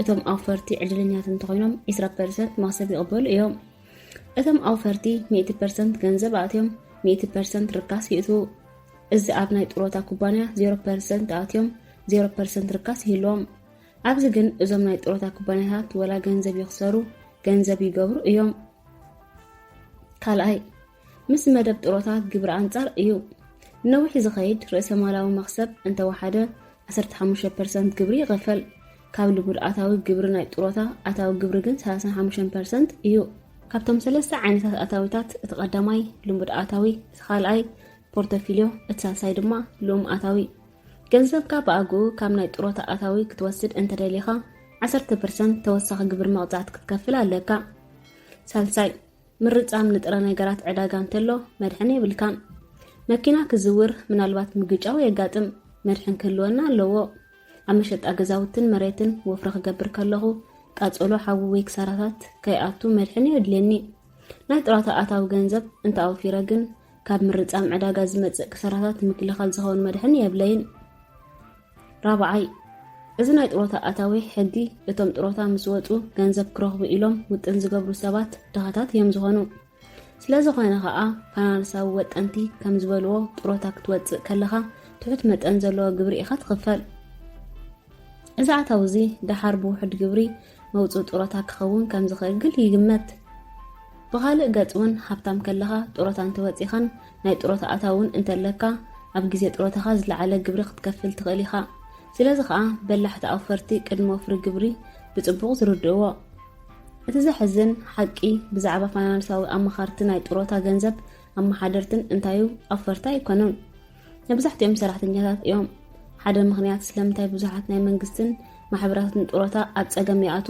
ምኽንያቱ እዞም ሰራሕተኛታት እዚኦም ኣውፈርቲ ኮይኖም ኣይሰልጠኑን መብዛሕትኦም ግብራዊ ፋይናንሳዊ ትምህርቲ የብሎምን ስለምንታይ እዞም ፋይናንሳዊ ሊቃት ሰራሕተኛታት ወይ በዓል ሓዳር ኣሸየጥቲ ከም ኣውፈርቲ ኮይኖም የምስሉ ምኽሪ ሂቦም ክተግብሩ ዝደልዩ ምኽንያቱ ገንዘብ ስለ ዝኸፍሉ እዮም ብኸመይ ገንዘብ ንዓኻ ይሰርሓልካ ዘይኮነስ ክንደይ ገንዘብ ንዕኦም ተንቀሳቒስሎም እዮም ዝሓስቡ ዝነውሐ ግዜ ገንዘብካ ምስኡ ክጸንሕ ከሎ ብዙሕ ገንዘብ ይኽፈሎም እቲ ኩንነት እንታዩ ኣውፈርቲ ገንዘብ ኣይሓዙን እዮም ገንዘቦም ይንቀሳቐስዎ እዮም ፍጥነት ገንዘብ ዝብል ስትራቴጂያዊ ኣለዎም ናይ ሓደ ኣውፋሪ ገንዘብ ኩሉ ግዜ ክንቀሳቐስ ሓድሽ ርእሰ ማል ካልእ ሓድሽ ርእሰ ማል ክረክብ ኢኻ ትሪኦ ተለመደኒ ገንዘብ ዝሓዝእ ኣብዚ ዝናይ ጡረታ ኣታዊ መደብ ወላ እኳ ዘይብለይ እንተኾንኩ ሕማቕ ኣይብልኒ ዘለኹ ንዓይ ኣዝዩ ኸብረኒ ሓደገኛ እዩ ናይ ግብሪ ዘይፍጡንነት ዘለዎ እዩ ንኣውፋራይ ከዓ ፍትሓዊ ኣይኮነን ኣነ ዝብል ዘለኹ ኣብዚ መንገዲ እዚ ብዙሕ መንገድታት ኣሎ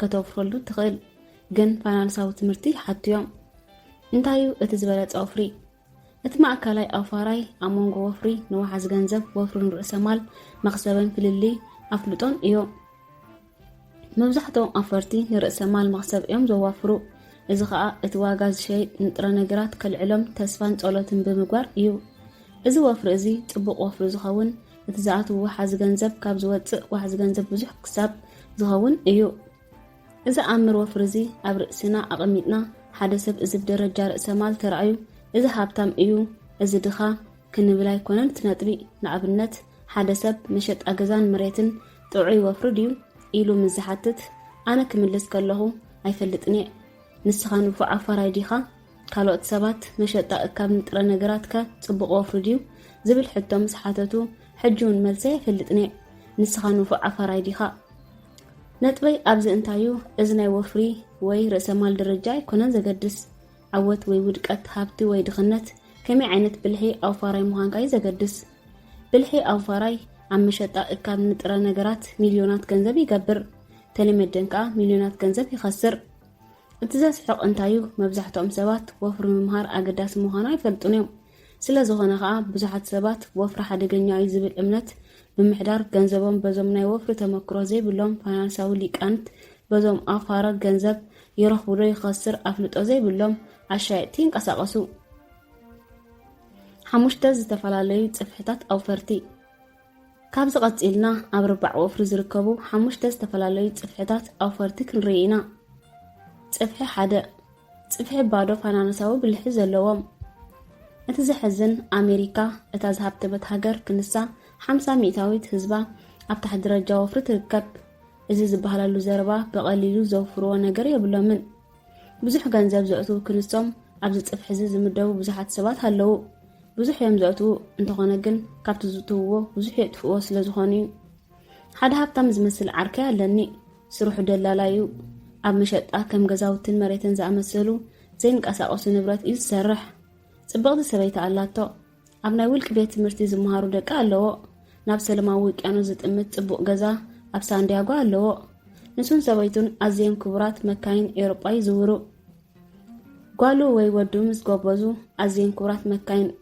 ኣውሮጳ ክዛወሩ እዮም ሃብታማት እዮም ዝመስሉ እንተኾነ ግን ኣዝዩ ከቢድ ዕዳ ኣለዎም ሃብታም ይመስል እንተኾነ ግን ኣብ ዝኾነ ድኻታት ዝደኸየ እዮም ኣብዚ እዋን እዚ ግዳም ሓደር ኮይኖም ኣለዉ ዕዳጋ መሸጣ ዘይንቀሳቐሱ ንብረት ዓነው ምስ በለ ንሶም እውን ዓነው ኢሎም ወደቑ ነዊሕ ግዜ ዝተዋህለለ ውልደት ዕዳ ክኸፍልዎ ኣይከኣሉን ገና መንእሰያት ከለና እዚ ዓርከይ እዚ ብዙሕ ገንዘብ ገይሩ ነይሩ ሕማቅ ኮይኑ ግን ምስ ኣዝዮም ትሕታት ጽፍሒ ባዶ ፋይናንሳዊ ብልሒ ዘለዎም ሰባት ተመዲቡ ነይሩ እዚ ጠንቂ እዚ ኸ እዩ ኣብ ዝተናወሐ ጉዕዞ ባዶ ኮይኑ ተገምጢሉ እኳ ደኣ ኣብ ድቕድቕ ዕዳ ዝኣተወ ኣብ ትሕቲ ባዶ ዘሎ ኣፋራ ኢለ ክሰመይ ሓይሽ ከም ኩሎም ሰባት ዝገዝኦ ዝኾነ ንብረት ዋግኡ ይወርድ ወይ ዝያዳ ዋጋ ይሓቶ ኣብዚ ከም ነጥቢ ከዘኻኽሮ ዝደሊ ንገዝኦ ዝኾነ ንብረት ጽፍሒ 2 ጽፍሒ ቆጠብቲ ከሰርቲ ብዙሓት ሰባት ምቁጣብ ገንዘብ ብልሒ ኢሎም ይኣምኑ እቲ ጸገም ግን እንታዩ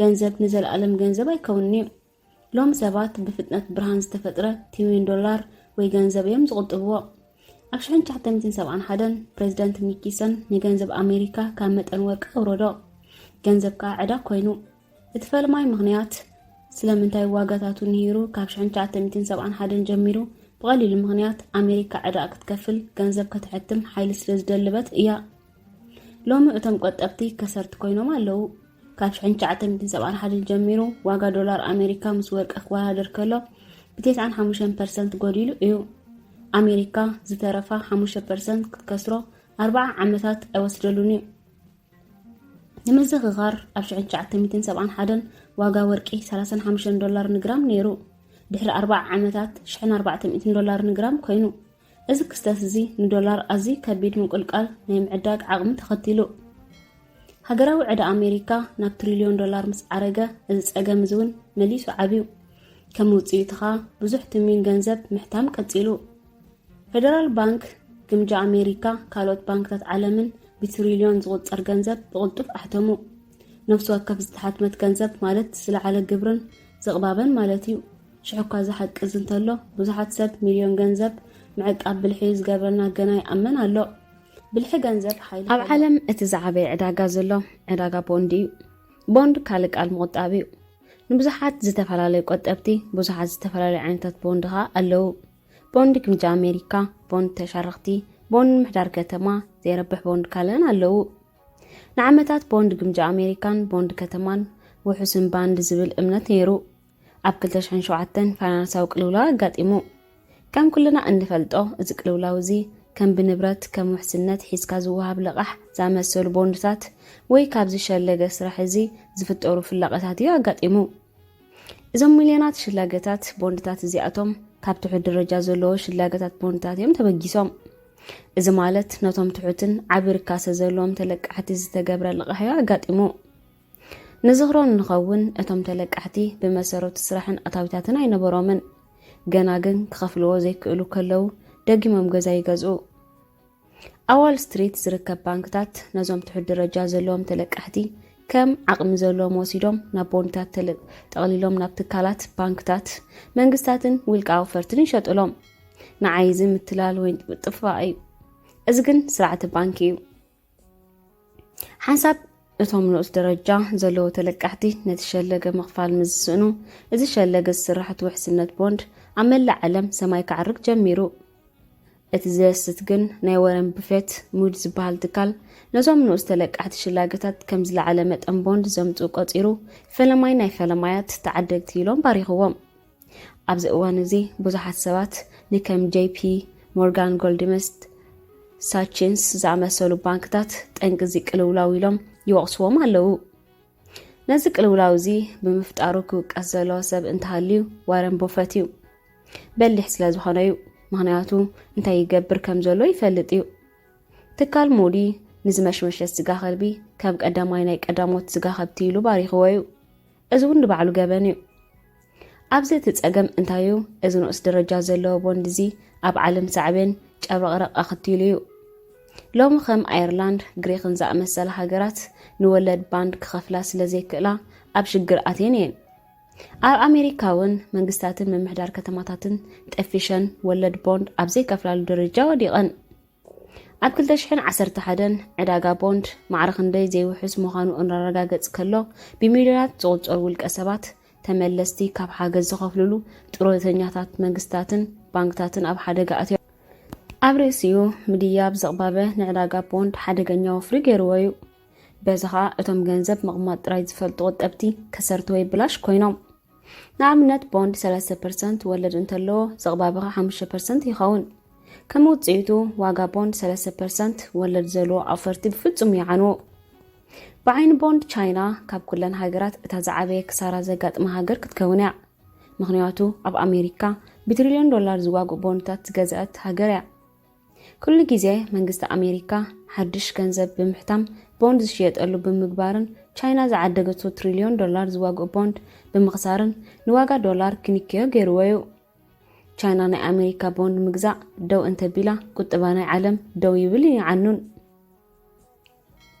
ከም ቻይና ብዙሓት ኣለዉ ተመለስቲ እዞም ተመለስቲ እዚኦም ንጥሮቶኦም ዝኸውን ቅልጡፍን ውሕሱን ገንዘብ ክረኽቡ ኢሎም እዮም ናብ መንግስቲ ቦንድ ኣሚኖም ኣትዮም ሎሚ ግን ይዕብያይ ንኣሳ መንግስታት ልዕሊ ደረት ከይዱ ዘቕባበ ደይቡ እቶም ተመለስቲ ከም ዝተረድእዎ እቶም ቦንድ ዝቕጥቡ ቆጠብቲ ብላሽ ምዃኖም ተረዲእዎም ቦንድ ምምሕዳር ከተማ መንግስቲ ከተማታትን ሆስፒታላት ኣብያተ ትምህርትን ካልኦት ትካላትን ኣቢለን ሕጋዊ ሰነድ ብዘይ ሕጋዊ ዕዳ ይዝርግሓ ናይዚ ቦንድ ዝጠቕሚ ካብ ግብሪ ናፃ ዝኾነ ኣታዊ እዩ እንተኾነ ግን ቦንድ ምምሕዳር ከተማ ግን ኣብ ርከሰ ናፃ ኣይኮነን ኣብ ቦንድ ምምሕዳር ከተማ ወፍሪ ዝገብሩ ሚልዮናት ኣፈርቲ ከም ዘረጋግፅዎ እዚ ቦንድ ምምሕዳር ከተማ እዚ ኣብ ኣዝዩ ከቢድ ፀገም ዘእትዎ ቦንድ ኢሎም ይምስክሩ ኣብ ኣሜሪካ ኣውፈርቲ ልዕሊ 3 ትሪልዮን ዶላር ኣብ ቦንድ ምምሕዳር ከተማ ክግመት እንከሎ እዚ ገንዘብ እዚ ሎሚ ኣብ ሓደጋ ኣትዩ ዝበሃል ዘሎ ምክንያቱ እዘን ህዝባዊ ትካላት እዚአን ጠፊሸን ስለ ዘለዋ እየን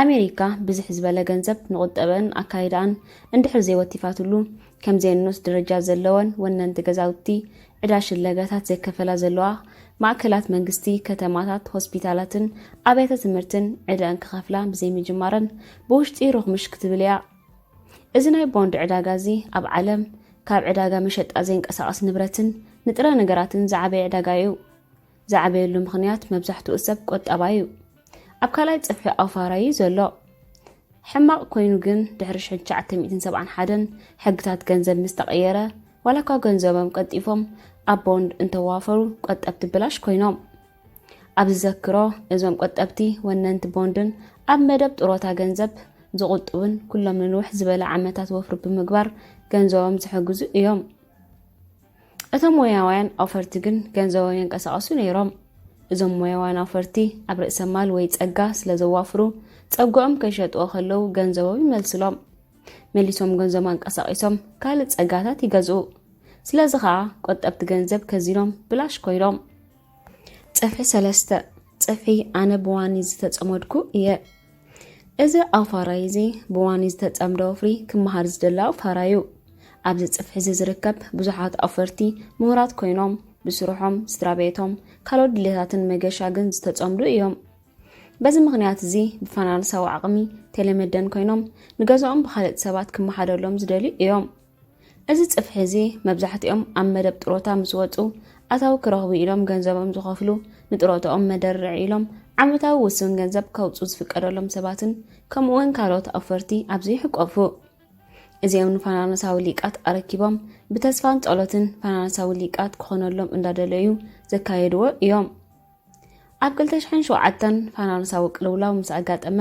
ብዙሓት ሃብታማት ሰባት ከም ዝረኣይዎን ዝኣምንዎን ከምኡውን ኣዝዩ ዝኸፍእ ምዃኑ ወላ ኣይመንዎምን ፋይናንሳዊ ሊቃት ኣብ ኩሉ መዳይ ሊቃት ከም ዘይኮኑ ተረድእዎም እዩ ኣብ ውሽጡ ውሕዳት ኣዋርሕ ትሪልዮን ዶላራት ዝዋግኡ ሃብቲ ከም ዕዳዋ ዘይንቀሳቐስ ንብረትን መሸጣን ጥረ ነገራትን ከም ሃፋ በኒኑ ተዓልዩ ተሪፉ በዚ ዝበሃረሩ እዞም ኣፈርቲ እዚኦም ንእሙናት ሊቃት ኣፈርቲ ጸዊዖም ካብ ጥፍኣቶም ዝድሕነሉ መናገፊ ደለዩ ውሕዳት ሃብታማት ኣፈርቲ ከም ዝረኣይዎ እቶም እሙናት ፋይናንሳዊ ሊቃት ብሕሱም ክፋት ተዓቢሎም ንውጥን ፓንዚ ብመግለፂ ኣብ ተግባሮም ተረድዩ ውጥን ፓንዚ ማለት ውጥን ወፍሪ ኮይኑ ኣፈርቲ ካልኦት ሓደስቲ ኣፈርቲ ገንዘብ ካወፍሩሎም ከለዉ ማለት እዩ እዚ ውጥን እዚ ክሰርሕ ዝኽእል ክሳብ ካልኦት ሓደስቲ ኣፈርቲ ነቲ ዝኣረጉ ኣፈርቲ ገንዘብ ዝኸፍልሎም እዮም ኣብ ኣሜሪካ ከም በርኒ ማዶፍ ዝኣመሰሉ ኣብ ርእሰ ገንዘብ ኣፈርቲ ዝገብሩ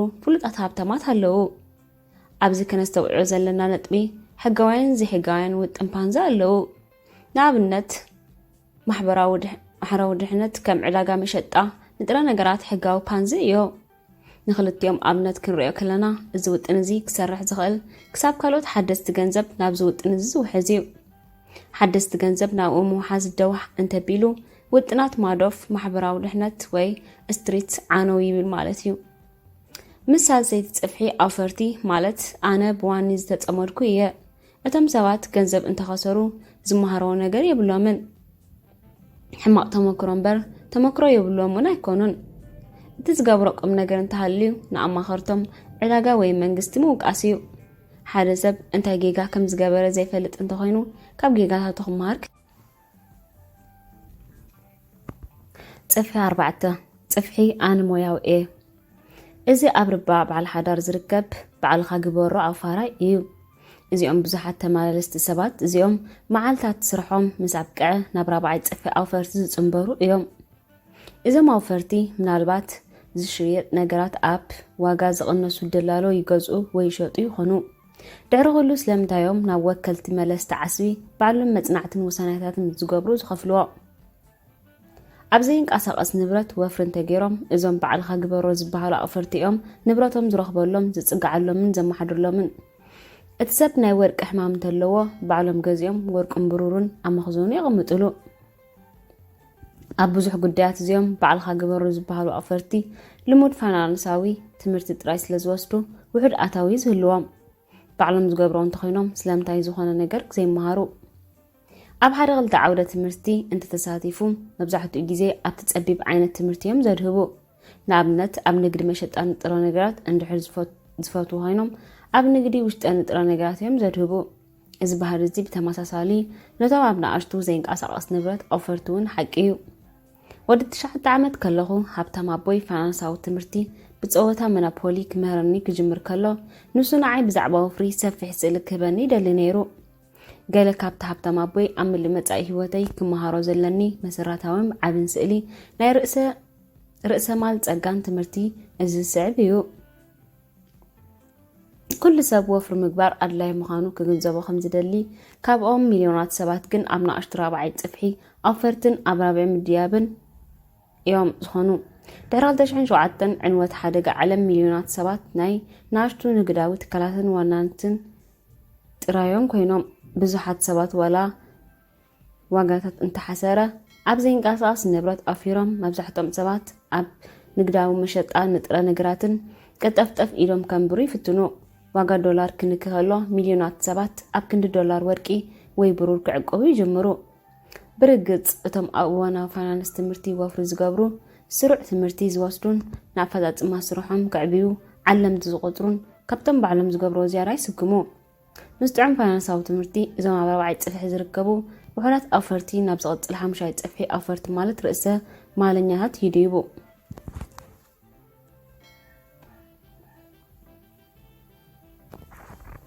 ጽፍሒ 5 ጽፍሒ ርእሰ ማለኛታት እዚ ጽፍሒ እዚ እቶም ዝሃብቶም ሰባት ኣብ ዓለም ዝርከብሉ ጽፍሒ እዩ።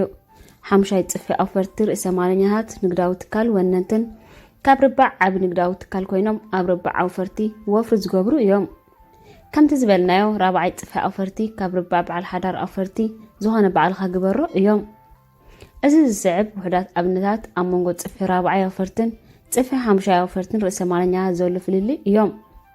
ቀዳማይ በዓል ሓዳር ኣፋራይ ብሓፈሽኡ ገንዘብ ዘዋፍር። ኣፋራይ ዓብ ንግዳዊ ትካል ብሓፈሻ ናይ ካልእ ገንዘብ የዋፍሩ።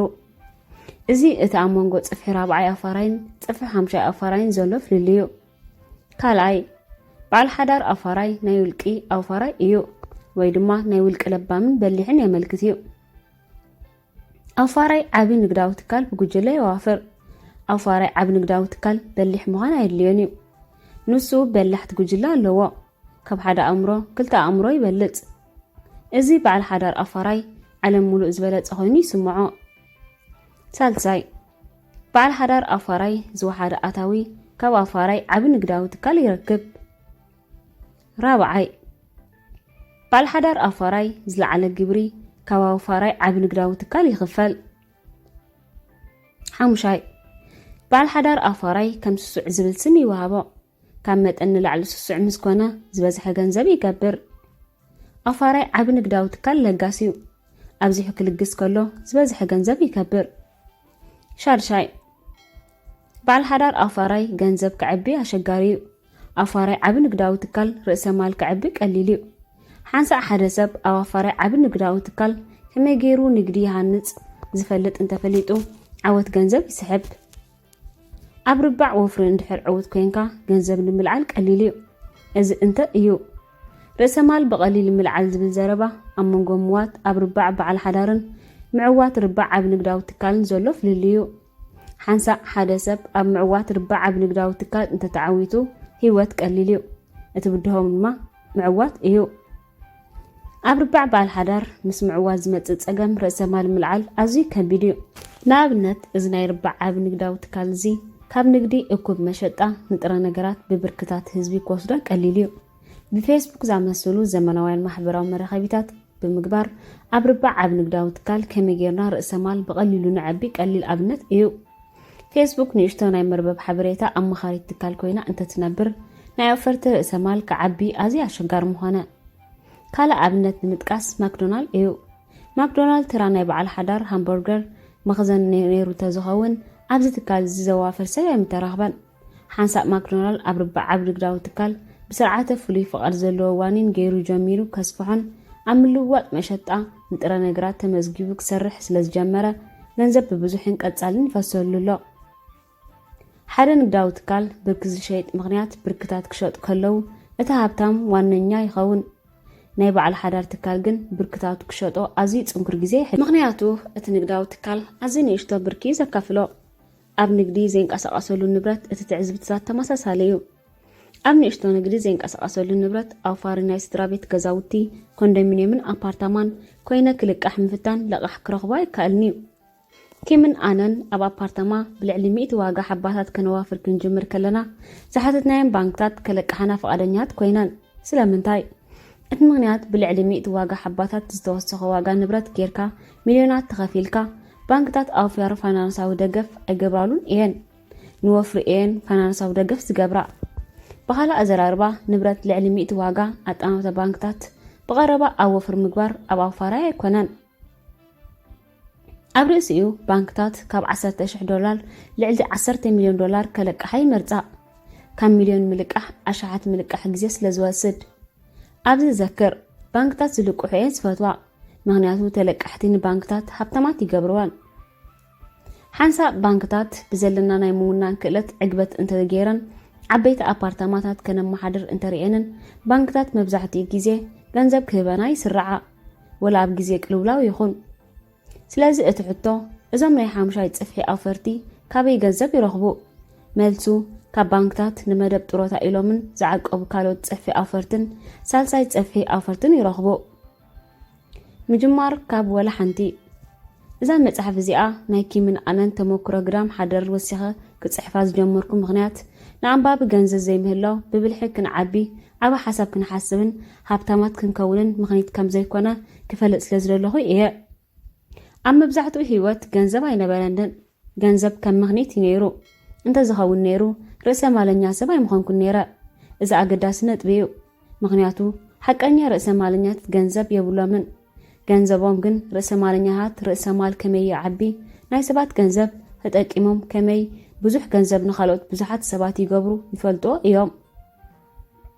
ከመይ ርእሰ ማለኛታት ንኸውን ኣቦይን ኣደይን ኣብ ርባዕ ሰራሕተኛታት ርባዕ በዓል ሓዳርን ዕውት ክኸውን እዮም ዝደልዩን ነይሮም። ኣቦይ ናብ ቤት ትምህርቲ ክኸይድ ከምቲ ናቱ ናይ ዶክተርን ማዕርግ ክረክብ ንመንግስቲ ክሰርሕ ወይ በዓል ሓዳር ኮይነ ናብ ናይ ተሻረኽቲ ደንበ ክሓኩር፣ ኣደይ ነርስ ኮይነ ሓኪም ኮይነ ሰራሕተኛ ሕክምና ክኸውን ትደልየኒ። ሃብታም ኣቦይ ግን ርእሰ ማለኛ ክኸውን ምኽሪ ሃበኒ። እዚ ማለት ኣብ ርባዕ ዓብ ንግዳዊ ትካልን ርባዕ ውፍርን ዕውት ዘግበሮ ክኢላታት ከጽንዕ ተላበወኒ። ኣቦይን ኣደይን ኣብ ኮለጅ ከም ትምህርቲ ሕግን ሕክምናን ዝኣመሰሉ ልምዳዊ ትምህርቲ እዮም ክምሃር ዝኣምኑ። ንሶም ንጽቡቕ ነጥቢ ዲግሪ ማዕርግን ወረቐትን ፍቓድ ናይ ሕግን ሕክምናን ክብሪ ይህቡ። ሃብታም ኣቦይ ኣብ ትምህርቲ ይኣምን እዩ። ኣብ ልምዳዊ ትምህርቲ ዝርከቡ ዓይነት ትምህርቲ ማለት ኣይኮነን። ኣብ ክንዲ ናብ ቤት ትምህርቲ ኪድ ዝብል ሃብታም ኣቦይ ኣብ ሰሚናር ይሳተፍ። ንግዳዊ ንጥፈታቱ ዘይሕሉን ዘመሓይሸሉን ናይ ወፍሪ ትምህርቲ ወሲዱ ክእለቱን ይዕቢ። ነፍሰ ዘማዕብል ትምህርቲ እውን ወሲዱ እዩ። ኣብ ጽቡቕ ነጥቢ ዲግሪን ማዕርግን ኣይግደስን እዩ። ንርባዕ ዓብ ንግዳዊ ትካልን ርባዕ ወፍርን ዘድልዮ ዕማም ንጥፉን ኩንነትን ክእለትን ሓይልን ይደሊ። ኣብ ካልኣይ ደረጃ ቤት ትምህርቲ ከለኹ ሃብታም ኣቦይ ናይ ሆቴል ከይዱ ናብ ዋንነታቱ ወፍርን ሰሚናር የሳትፍ። ሓደ መዓልቲ ንኣቦይ ሃብታም ኣቦይ ናይ መሸጣ ትምህርቲ ዝወስድ ኣሎ ምስ በልክዎ ድኻ ኣቦይ ስሒቑ። ስለምንታይ ዝኾነ ሰብ ከመይ ከም ዝሸይጥ ክምሃር ይደሊ ኣይርድኦን እዩ ነይሩ። ብፍላይ እቲ ትምህርቲ ብመንገዲ ዲግሪ ሞያን ሰዓትን ትምህርትን ብግብሪ ዘይውዕል ክንሱ ኣብ ዝለዓለ ዲግሪ ዘይዓቢ እንከሎ ብምባል ኣደኸሞ። ድኻ ኣቦይ ንሃብታም ኣቦይ እውን ያደኸሞ። ምኽንያቱ ሃብታም ኣቦይ ካልኣይ ደረጃ ይበፂሑ። ምኽንያቱ ኣብ ትምህርቲ ዝተፈላለየ ጠባያት ዘለዎም ክልተ ኣቦታት እዮም ዘለውኒ። በዚ መሰረት ካብ ሓደ ዓይነት ትምህርቲ ዝበዝሐ ትምህርቲ ከም ዘለዎ ዝተውዓልኩ። ልምዳዊ ኣብያተ ትምህርቲ ኣብ ርባዕ ሰራሕተኛታትን ርባዕ በዓል ሓዳርን ዘዕውት ምዃኑ ተረዳእኹ። ናብ ርባዕ ዓብ ንግዳዊ ትካልን ርባዕ ወፍርን ዝወስዱ ትምህርቲ ከም ዘለዉ ተገንዘብኩ። ኣብ 1973 ካብ ቪየትናም ተመለስኩ። እዚ ግዜ እዚ ኣእምሮይ ዘማዕረየሉ ግዜ ምዃኑ ተገንዚበ ንናይ ኣቦይ ምኽሪ ክስዕብ ከም ዘለና ሓሰብኩ። ናይ ድኻ ኣቦይ ስጉሚ ስዒበ ናብ ቤት ትምህርቲ ተመሊሰ ሰራሕተኛ ወይ በዓል ሓዳር ወይ ናይ ሃብታም ኣቦይ መንገዲ ስዒበ ኣብ ርባዕ ዓብ ንግዳዊ ትካልን ርባዕ ወፍርን ዕውት ምዃን ኣብ መወዳእታ ከዓ ርእሰ ማለኛ ምዃን እዩ። ኣብ 1973 ሃብታም ኣቦይ ብዝሃበኒ ምኽሪ ተበጊሰ። ኣብ ዘይንቀሳቐስ ንብረት ወፍሪ ከበግሰኒ ዝኽእል ትምህርቲ ክወስድ ተበገስኩ። ሃብታም ኣቦይ ከም ዝብሎም ዕውት ርእሰ ማለኛ ክትከውን ተደሊኻ ከመይ ርእሰ ማል ትዕቢ፣ ከመይ ዒዳ ናብ ገንዘብ ምግባር ትጥቀመሉ ምፍላጥ የድሊ። ኣብታ ዓመት እቲኣ ናይ 3 መዓልቲ ዓውደ ዘተ ናይ ዘይንቀሳቐስ ንብረት ወፍሪ ከበግሰኒ ዝኽእል ትምህርቲ ወሰድኩ። እቲ ትምህርቲ መበግሲ ናብ ዓለም ርእሰ ማለኛት ውሑድ ኣዋርሕን ልዕሊ 100 ንብረታት ምርኣይን ሓንቲ ናይ ተካረ ንብረት ኣብ ደሴት ማዊ ብ100% ዕዳ ዘለዋ ምባላ ረኺበ። ካብ ጁባይ $25 ብካሽ ኣወርሒ እናኸፈልኩ ተበገስኩ። ናይ ኩነታዊ ህይወተይ ትምህርቲ ድማ ጀመርኩ። ናይ ካልኦት ገንዘብ ብሓቀኛ ክእለት ርእሰ ማለኛ ትምህርቲ ተጠቂመ ገንዘብ ክገብር ተማሂረ። ኣብ 1974 ምስ ናይ ኣሜሪካ ባሕረኛ ዝነበረኒ ውዕል ወዳእኹ። ኣብ ሃዋይ ምስ ኮርፖሬሽን ዜሬኮስ ስራሕ ጀመርኩ። ናይ ተሻረኽቲ መሳሊ ተጠቂመ ክሓኩር ስለ ዝደለኹ ዘይኮንኩስ ኮርፖሬሽን ዜሬኮስ ኣዝዩ ጽቡቕ መደብ ናይ መሸጣ ስልጠና ነይርዎ። ከም ቅድም እዚ ትምህርቲ እዚ ኩሉ ኣነ ርእሰ ማለኛ ንምዃን ኣካል ናይ ሃብታም ኣቦይ ትምህርታዊ መደብ እዩ። ኣብ 1994 ኪምን ኣነን ብፈንና ሳውና ጻ ክንከውን ከለና ስራሕን ኩባንያ ወይ ናይ መንግስቲ ጥሮታ ኣይደለናን። ሃብታም ኣቦይ ልክዕ ነይሩ። ትምህርተይ ናጻ ከውፃኒ ይኽእል ነይሩ እዩ። ዝዛረቦ ዘለኹ ትምህርቲ ኣብ ልምዳዊ ትምህርቲ ዝረኽቦ ትምህርቲ ይኮነን። ኣብ 2007 ዕዳጋ ክዓኑ ከሎ ሃብትና ምስቲ ዝዓኑ ቁጠባ ኣብ ክንዲ ዝዓኑ መልሱ ሰማይ ተሰቂሉ ናይ መሸጣ ዘይንቀሳቀስ ንብረት ዕዳጋ ክዓኑ ከሎ ኣብ ውዕል ኣብ ጽፍሒ መሬት ኣንሳፊፉ ባንክታት ካብ ዝሓለፈ እዋናት ብዝያዳ ነቲ ሕማቕ ዝኸደ ወፍሪ ምምላስ ምግዝኡን ሚልዮናት ገንዘብ ከለቅሓ ፈቃደኛታት ኮና ኣብ 2010 ኪምን ኣነን ናይ ባንክ ጥሮታን ገንዘብ ተጠቂምና ዝመስረትናዮ ዘይንቀሳቀስ ንብረት ንግድና 87 ሚልዮን ዶላር ረኺብና እቲ ዓመት ያ ዝበለፀት ዓመት ያ ነይራ ሓቀኛ ኣውፋራይ እንተኮይንካ ዕዳጋ ይደይብ ወይ ይውረድ ዘገድስ ኣይኮነን ሓቀኛ ኣውፋራይ ኣብ ዝኾኑ ክተታት ዕዳጋ ይሰልጦ እዩ ዝብለና ሓቂ እዩ ንስኻ መን ኢኻ ቅሩብ ግዜ ወሲድካ ኣበይ ኩነታት ኣለኻ ገምግም ነብስኻ ቀዳማይ ጽፍሒ ኣውፋራይ ዲኻ ኣብ ዓምዲ ርእሰ መልካ ብወፍርኻ ዝመጽእ ኣታዊ ወልሓንቲ ዘይብልካን ብዙሕ ዕዳታት እንተለካን ኣብ ትሕቲ ጽፍሒ ጀሚርካ ወይ ባዶ ኩነታት ኣለኻ ኣብ ሕማቕ ዕደ እንተሃሊኻ እቲ ዝዓበየ ፍርሕኻ ካብ ዕዳ መውፃእ እዩ ኣብዚ ወልሓንቲ እንተዘይጌርካ ኣብ ዕዳ ምህላውካ ጌጋ ኣይኮነን ድሕሪ ናይ መጀመርታ ኩባንያ ምኽሳረይ ክሳብ 1 ሚልዮን ዝጽጋዕ ዕዳጋ ጢምኒ ነይሩ ክሳብ ባዶ ዝበጽሕ 5 ዓመታት ወሲድለይ ብብዙሓት መንገድታት ካብ ዝገበርኮ ጌጋታተይን ንዝገበርኮ ጌጋታተይን ሓላፍነት ምውሳድን ዘይሕትት ኩሉ ዝበለጸ ትምህርቲ ነይሩ ካብ ጌጋታተይ እንተዘይመሃር ነይራ ኣብዚ ሕጂ ዘለኹዋ ኣይመሃለኹን ኪምን ኣነን ከመይልና ኣብ ሚእታዊታት ሓሽሓት ዕዳ ንወፃሉን ነቲ መስርሒኡ ከዓ ክንገልጸሉ እንኽእል ቀላል መደብን መጽሓፍን ዕዮን ኣዳለና እዚ ቀሊል ዝኾነ ቃንዛ ዘይብሉ መሳርሒ እዩ እቲ ኩሉ እንወስዶ ነገር እንተሎ ዲሲፕሊን ናይ መምህር ድሌትን እዩ ካልኣይ ጽፍሒ ኣውፋራይ ዲኻ ገንዘብ ቆጣቢ እንተኮይንካ ጥንቁቅ ክትከውን ኣለካ ብፍላይ ገንዘብ ኣብ ባንክ ወይ ጥሮታ መደብ ትቕመጥ እንተኮይንካ ብሓፈሹ ቆጠብቲ ኸሰርቲ እዮም ምቁጣብ ስትራቴጂያዊ ወልሓንቲ ክመሃሩ ዘይደልዩ ሰባት እዩ ከም እትሪኦ ገንዘቦም ከድሕንሉ ዝኽእሉ ፋይናንሳዊ ብልሒ የብሎምን እዚ ልክዕ ከም ዝንህበይ ገንዘብ ክትቁጥብ ክትምህራ ንእትኽእል ኢልካ ክትገብሮ ሃልኪ እዩ ኣብ ገንዘብ ምቁጣብ እትገብሮ ርካሰ እትምህሮ ትምህርቲ ውሕድ እዩ ዝቁጠብካዮ ገንዘብ ብምጉዳል ዕዳጋ ወይ ምንካይ ክብሪ ገንዘብ እንተኸሲርካ ክሳራኻ ብዘይ ትምህርትን ብዘይ ገንዘብን ኢኻ ደው ትብል እንተዘኪርካ ክሳብ 1971 ዋጋ ዶላር ኣሜሪካ ብ95% ክብሩ ጎዲሉ ነይሩ እዩ ዝተረፈ ክብሩ ክንዲ ብዙሕ ዓመታት ኣይወስድን ከምቲ ዝበልክዎ ሓደ ሰብ ወርቂ ብዘይ ዋግኡ እንተገዚኡ ወርቂ ብምቁጣቡ ገንዘብ ክኸስሮ ይኽእል እዩ ካብቲ ዝተምሃርክዎ ትምህርቲ ወፍሩ ንኣብነት መሸጣ ንጥረ ነገራት ወይ ንግዲ ዘይንቀሳቐስ ንብረት ወይ ንዓኻ ዘገድሰካ ዓይነት ወፍሪ ወላ ከም ኣብነት ክትብ ትኽእል ኢኻ ወይ ከዓ ብዘይገድሰካ እንተኮይኑ ግን ምቁጣብካ ቀጽል ኣብዚ ክዝክሮ ዘለካ እንታይ እዩ ዕዳጋ ቦንድ ኣብ ዕዳጋ እዩ ዘለዎ ምክንያቱ መብዛሕትኡ ሰባትን ንግዳዊ ትካላትን ቆጠብቲ እምበር ኣውፈርታ ኣይኮኖን እዚ ንቆጠብቲ ምናልባት ዘገርም ክኸውን ይኽእል እዩ ባንክታትን ዕዳጋ ቦንድን ግን ተለቃሕቲ ይደልያ እየን ሳልሳይ ጽፍሒ ኣውፈራይ ዲኻ እዚ ጽፍሒ እዚ ምስ ካልኣይ ጽፍሒ ማሳሰል እዩ እቲ ዝተፈላለዩ ነጥቢ እዚ ጽፍሒ እዚ ኣብ መሸጣ ንጥረ ነገራት ቦንድ ናይ ሓባር ገንዘብ መድሕንን ናይ ሓድሕድ ምልውዋጥን ንግድን ዝኣመሰለ ሓደገኛታት መሳርሒ ኣብ ዝኾና ትካላት ኢኻ ወፍሪ ትገብር ከም ቀደም ኣብዚ ጽሑፍ እዚ ዘሎ ርካሰ ከነስተባህል እንተኮይንና ዝኾነ ነገር እንተኸሲሩ እቲ ኣውፋራይ ኩሉ ነገሩ ይኸስር ዝመሃሮ ነገር እውን የብሉን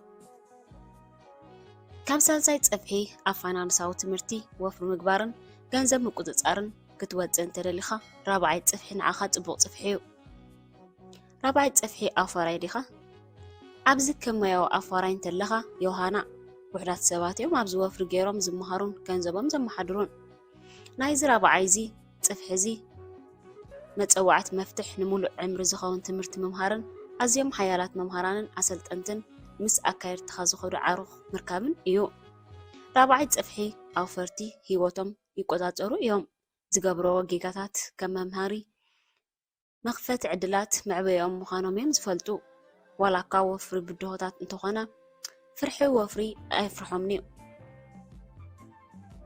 ሓምሻይ ጽፍሒ ኣውፋራይ ዲኻ ንዓይ ኣብ ሓምሻይ ጽፍሒ ርእሰ ማለኛ ኣውፋራይ ምዃን ኣብ ዝለዓለ ደረጃ ዓለም ተሰቒለ ዘሎ ኮይኑ እዩ ዝስማዓኒ ዓለም ዶብ የብላን ኣብዛ ዝለዓለ ቴክኖሎጂያዊ ቅልጣፈን ኣኽል ተረፍን ዘለዎ ዓለም ምህላው ርእሰ ማለኛ ኣውፋራይ ምዃን እቲ ዝቐለለ እዩ ኣብዚ ጽሑፍ ዝንተለኻ ተምሃርን መሃብ ቀጽል ኣብዚ ክዝክሮ ዘለካ ሓቀኛ ርእሰ ማል ኣውፋራይ ለጋስ ባህራ ኣለዎ ምክንያቱ ናይ ዓቢ ንግዳዊ ትካል ርእሰ ማለኛ ኣብዚሑ መሃብ ብዙሕ ከም ዝረክብ ይስፍለ ዝፈልጥ እዩ ምርጫኻዩ ሓደ ነጥቢ ብዘየገድስ ናጽነት ንምጥቃስ ናጽነት ማለት እቲ ክትነብሮ እትደልዮ ህይወት ምምራጽ ማለት እዩ ኣብ 1973 ወዲ 26 ዓመት ከለኹ ስድራይ ዝደልይዎ ህይወት ክነብር ዝደሊ ሰብ ከም ዝነበርኩ ይፈልጥ ካብቲ ዘለኒ መንገድታት ንታሕቲ ዝኾነ ህይወት ማለት ናይ መወዳእታ ዕላማይ ክበጽሕ ደሞዝ ተቐቢለን ደሞዝ ዝኸፍሎ ዓይነት ህይወት ክነብርን ኣይደለኹን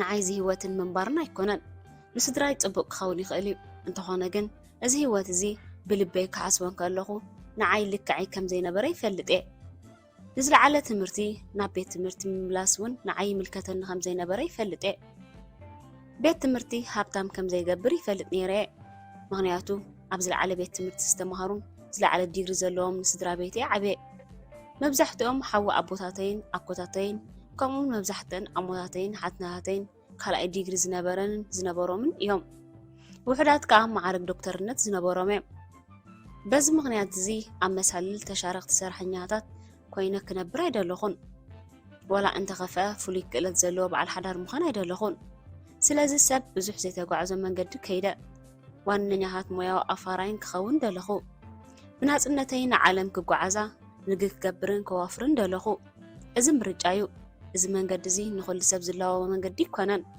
ሰብ ክመርጽ ኣለዎ እየ እና ንዝላቦ እዚ እዩ ናጽነት እንታይ ምዃኑ ሓይሊ ናይ ምውሳን ነዞም ኣብ ላዕሊ ዘሎ 5 ጽፍሕታት ኣውፈር ትርኢኹም ምርጫኹም ክትገብሩ የተባባዓኩም ነፍሲ ወከፍ ጽፍሒ ናቱ ብልጫን ድኽመትን ጠቕምታትን ሓስያታትን ኣለዎ ነፍሲ ወከፍ ጽፍሒ ካብ ገንዘብ ዝዓቢ ዋጋ ወይ ጠቕማ ኣለዎ ንቐዳማይ ካልኣይ ወይ ሳልሳይ ጽፍሕን ተመሪጽካ ካብዚ ጽፍሕታት ህይወት እዚ ወፍሪ ክትገብር ዝሕግዘካ ብዙሓት ብቕዓት ሰባት ውድባት ኣለዉ ኣብ 1997 ኪምን ኣነን ሓንቲ ኣብ 4ን 5ን ጽፍሒ ክበጽሑ ዝደልዩ ሰባት ክሕግዞም ዝኽእል ትምህርታዊ ፆታ መደብን ኣሰልጥን እትቐርብ ሃብታም ኣቦ ዝስማ ኩባንያ ፈጠርና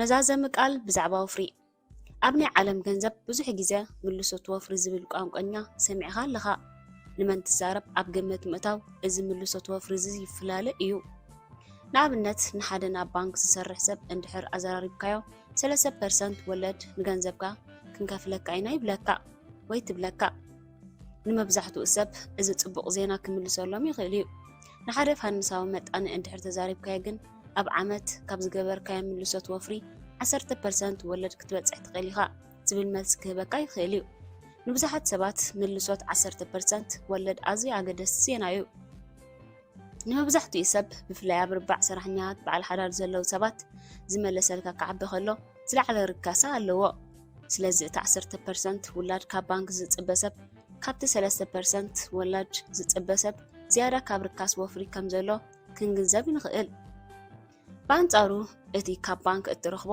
3% ወለድን ካብ መሸጣ ንጥረ ነገራት እትረኽቦ 10% ወለድን ኣዝዩ ሓደገኛ እዩ ኣብ ባንክ ዘሎ ገንዘብ ብሰንኪ ምሕታም ኣገደስቲ ገንዘብ ዝፍጠር ዝቕባን ብዙሕ ግብርን ኣብ ሓደጋ እዩ ዘሎ ኣብ ዕዳጋ መሸጣ ንጥረ ነገራት 10% ወለድ ኣዝዩ ሓደገኛ እዩ ምክንያቱ ብሰንኪ ሓያል ንግዳዊ ምድግምጋምን ብዘይ ምድሓን ወፍሪ ዝግበር ተለመደን ኣውፋራይ ምልውዋጥ ዕዳጋ ብርክታት የጋጥም እዩ ኣብ ናተይ ዓለም ምልሶት ወፍሪ ምልሶት ሓበሬታ እዩ እዚ ማለት ዝያዳ ሓበሬታ ክህልወኒ ዝከሎ ዝያዳ ምልሶት ወፍሪ ይህልወኒ ዝወሓደ ከዓ ርካሰ ይህልወኒ ኣብዚ ከተጠንቀቐካ ምክንያቱ እዚ ዝብለካ ዘለኹ ዘረባ እዚ ከም ናይ ጽሉል ወይ ናይ ሓቂ ዝቐረበ ኣመና ጽቡቕ ዓይነት ዘረባ ክሰማዓካ ይኽእል እዩ ከረጋግጸልካ ግን ሓቂ እዩ ኣብ ናተይ ዓለም ራብዓይ ጽፍሒ ኣውፋራይን 5ይ ጽፍሒ ኣውፋራይን ምስ ውሕድ ርካሰ ኣዝዩ ብዙሕን ዘይውዳእን ምልሶት እዩ ዘለዎ ዘይውዳእ ምልሶት ማለት ገንዘብ ዋጋ የብሉን ማለት እዩ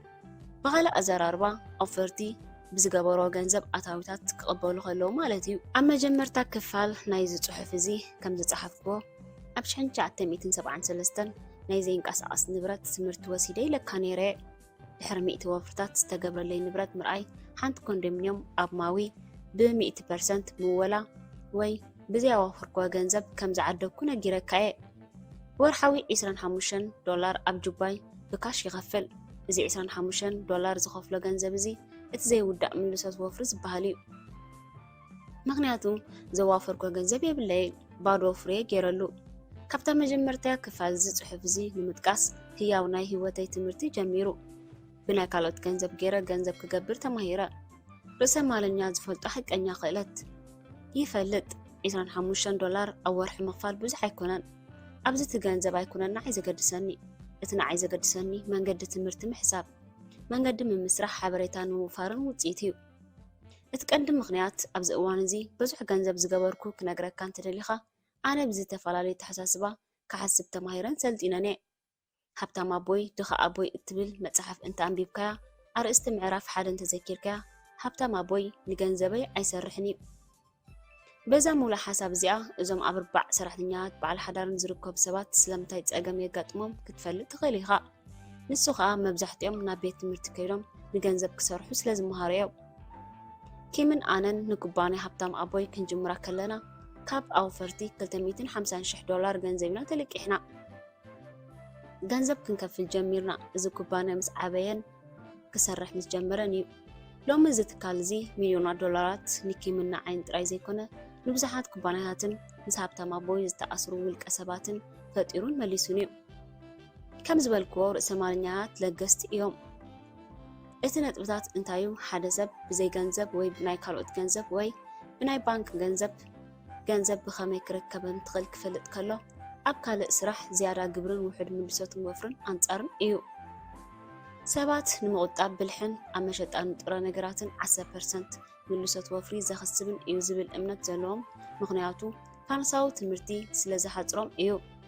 እዚ ምልሶት ወፍሪ እዚ ዝበለፀ መልሲ ኣይኮነን። እንተኾነ ግን ምልሶት ሓበሬታ እዩ እቲ ዝበለፀ። ስለ ዝኾነ እዩ ኣብዚ ዘይተኣማምን ዓለም ፋይናንሳዊ ትምህርቲ ኣገዳሲ ዝብል ዘለኹ። ኣብዚ ክዝክሮ ዘለካ ቃል እንተሎ ትምህርቲ ዝብል ቃል እዩ። ትምህርቲ ንሓበሬታ ናይ ትርጉም ክቕይር ሓይሊ ዝህበና እዩ። ኣብዚ ዓለም ዘመነ ሓበሬታ ብፋይናንሳዊ ሓበሬታ ጀብጅብና ኢና ዘለና። እንተኾነ ግን ብዘይ ፋይናንሳዊ ትምህርቲ ንሓበሬታ ናብ ጠቓሚ ትርጉም ህይወትና ክንቀይሮ ኣይንኽእልና ኣለና። ኣብ መደምደምታ ከም ዝበልክዎ ኣብ መጻኢ እቲ ዝበለፀ ክትሳተፈሉ ዘለካ ርባዕ ናይ ወፍሪ ርባዕ እዩ። ንህይወትካ ክትገብሮ ስራሕ ብዘየገድስ ከመይ ኢልካ ኣብ ርባዕ ወፍሪ ብፅቡቅ ክትሰርሕ ምኽፋል መጻኢ ህይወትካ ዘወስን ጉዳይ እዩ። ብኻልእ ኣዘራርባ ኣብ ርባዕ ሰራሕተኛን ርባዕ ባል ሓዳርን ወላ እኳ ውሕድ ገንዘብ እንተገበርካ ፋይናንሳዊ ትምህርቲ ናብ ናጽነት ፋይናንሳዊ ውሕስነትን ዘንቀሳቕስ ትኬት እዩ። ንኣብነት ከም ዝበልኩኻ ሓፍተይ እንታይ እያ ካብ በዓል ሓዳር ስራሕ ዕዳርጋ ባዶ ኣታዊ ዘለዋ። እንተኾነ ግን ኣብ ናይ ወፍሪ ትምህርትና ስለዝተሳተፍ ንፋይናንሳዊ ትምህርቲ ግብ ኣቢላቶ ኣብዚ እዋን እዚ ወፃኢኣ ብሩህ ኮይኑ ምክንያቱ ገንዘብ ኣብ ባንክ ምቁጣብን ሓድሕድ ምውላን ኣቋሪፁ ኣብ ዘይንቀሳቐስ ንብረትን ብሩርን ወፍሪ ጀሚራ። ኣብ 10 ዓመት ማለት ኣብ መንጎ 2000 ክሳብ 2010 ኣብ ርባዕ በዓል ሓዳር ኢታይ ኮይና ካብ እትረኽቦ ኣታዊ ኣብ ርባዕ ወፍሪ ተጸምቢራ ብዙሕ ገንዘብ ዝገበረቶ ይበዝሕ። በዚ ከዓ ብሓፍተይ ተሓቢነ ብሞያ ኢታይ ክትከውን ትኽእል እያ። ድኻ ኢታይ ግን ክትከውን የብላን። ቅድሚ ቀጻሊ መንባብና ቅድሚ ምቕጻልና ዝዓበየ ሕቶ ክሓተካ ቀዳማይ ኣብ ምንታይ ጽፍሒ ኣፋራይ ኣለኻ? ብሓቀኛን ቁንዑን ኮንካ ብቕልጡፍ በዓል ጸጋ ክትከውን ትደሊኻ ነዞም 5 ጽፍሕታት አንብቦም። ኩሉ ግዜ ኣነ ዘንብቦም እንተወሓደ ነፍሰይ ኣብ ኩሉ ጽፍሕታት ብውሑድ ከም ዝረኣያ ይኸውን። በዚ ብልጫታተይ ጥራሕ ኣብ ክንዲ ዝፈልጥ ንድሕሪት ዝጎተን ድኽመታተይን ጠባያተይን እውን ክንግንዘብ የኽእለኒ እዩ። መንገዲ ፋይናንሳዊ ጸጋ ንብልጫታትካ ንምሕያልን ድኽመታትካን ጠባያትካን ፍታሕ ክትገብረሉ ምኽኣል እዩ። እቲ መንገዲ ንስኻ ከም ብፁዕ ምምሳል ዘይኮነስ ንድኽመታትካን ጠባያትካን ክትግንዘብ ምኽኣል እዩ። ኩልና ዝበለፅና ኮይኑ ንሓስብ። ኣነ ንባዕለይ ኣብ 5 ጽፍሒ ኣፋራይ ክኸውን እዩ ዝነበረ መብዛሕትኡ ሕልመይ። እዚ ኣብቲ ሃብታም ኣቦይ ኣብ መንጎ ውርርድ ኣብ ምፍራስን ቀጠፍጠፍን ዘሎ ተመሳሳልነት ክገልጸለይ ከሎ እዩ ዝጅምር። ነዞም ዝተፈላለዩ ጽፍሕታት እዚኦም ድሕሪ ምጽናሕ ንድሕሪት ዝመልሰኒ ዝነበሩ ድኽመታተይ ከሊላ ሓጊዝኒ። ብፍላይ ኣብ 4ይ ጽፍሕን ከለኹ ንርእሰይ ካብ ንድሕሪት ናብ ድሕሪት እናወሰድኩ ዘናውፀኒ ዝነበረ ድኽመታት ጠባያትን ረኸብክዎ። ኣብ ውሽጠይ ዝነበረ ተቋማት ጠባይ ደሓን እዩ። እንተኾነ ግን ጽቡቕን ኣይኮነን።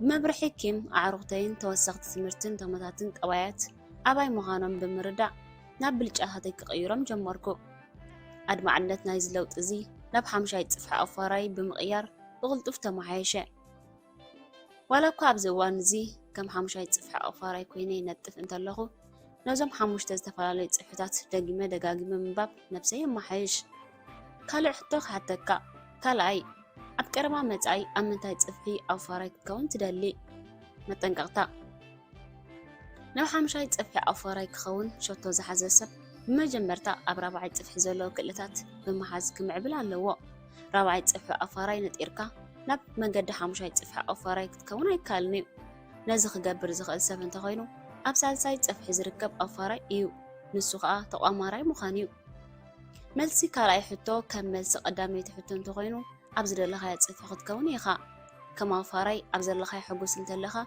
أبزر متحف زلو توسخت صحفات من باب زليكا يكونن أب عالم تزحقوس هيوت بزلخا يوم حقواسي يوهانا خا انت خونا جن أفنانساو تمرتي بزيادة مفلاق تدلن مفنانساو ناتنتكا كتسعبو انتراليها من بابكا قتل إذن السعبة معرافات أب طوايتنا يربع عابن قداو تكالن ربع وفرن زنطفها سبات ينزتكرا أبزن معرافات زين كما جيركا كاب تساقاما يربع واحد جنزب ناب يمان ربع واحد جنزب بقليلون بزير كاسن تسقر نرينا كاب تساقاما يربع واحد جنزب ناب يمان ربع واحد جنزب نزقبور لوطي أبزي دهسو سورق سمال أرهبهم مقبار نتم زدهسو سورق سمال أب يماناي وغن زكا الكوينوم قتل يوم قدب مقتلنا نيمودا تحتو لاتني سالساي أوشت 10 عامتات أب قدام حدر ناب بمليون دولار كتكيد كيمن أنن أمنتاي تصفى أفرتن يرنا ملسنا يزحتوزي بتم أول أو قعزونا جميلنا نفعنا نساونا تسنت كنحلف استمهارنا يتمرتن تماكرون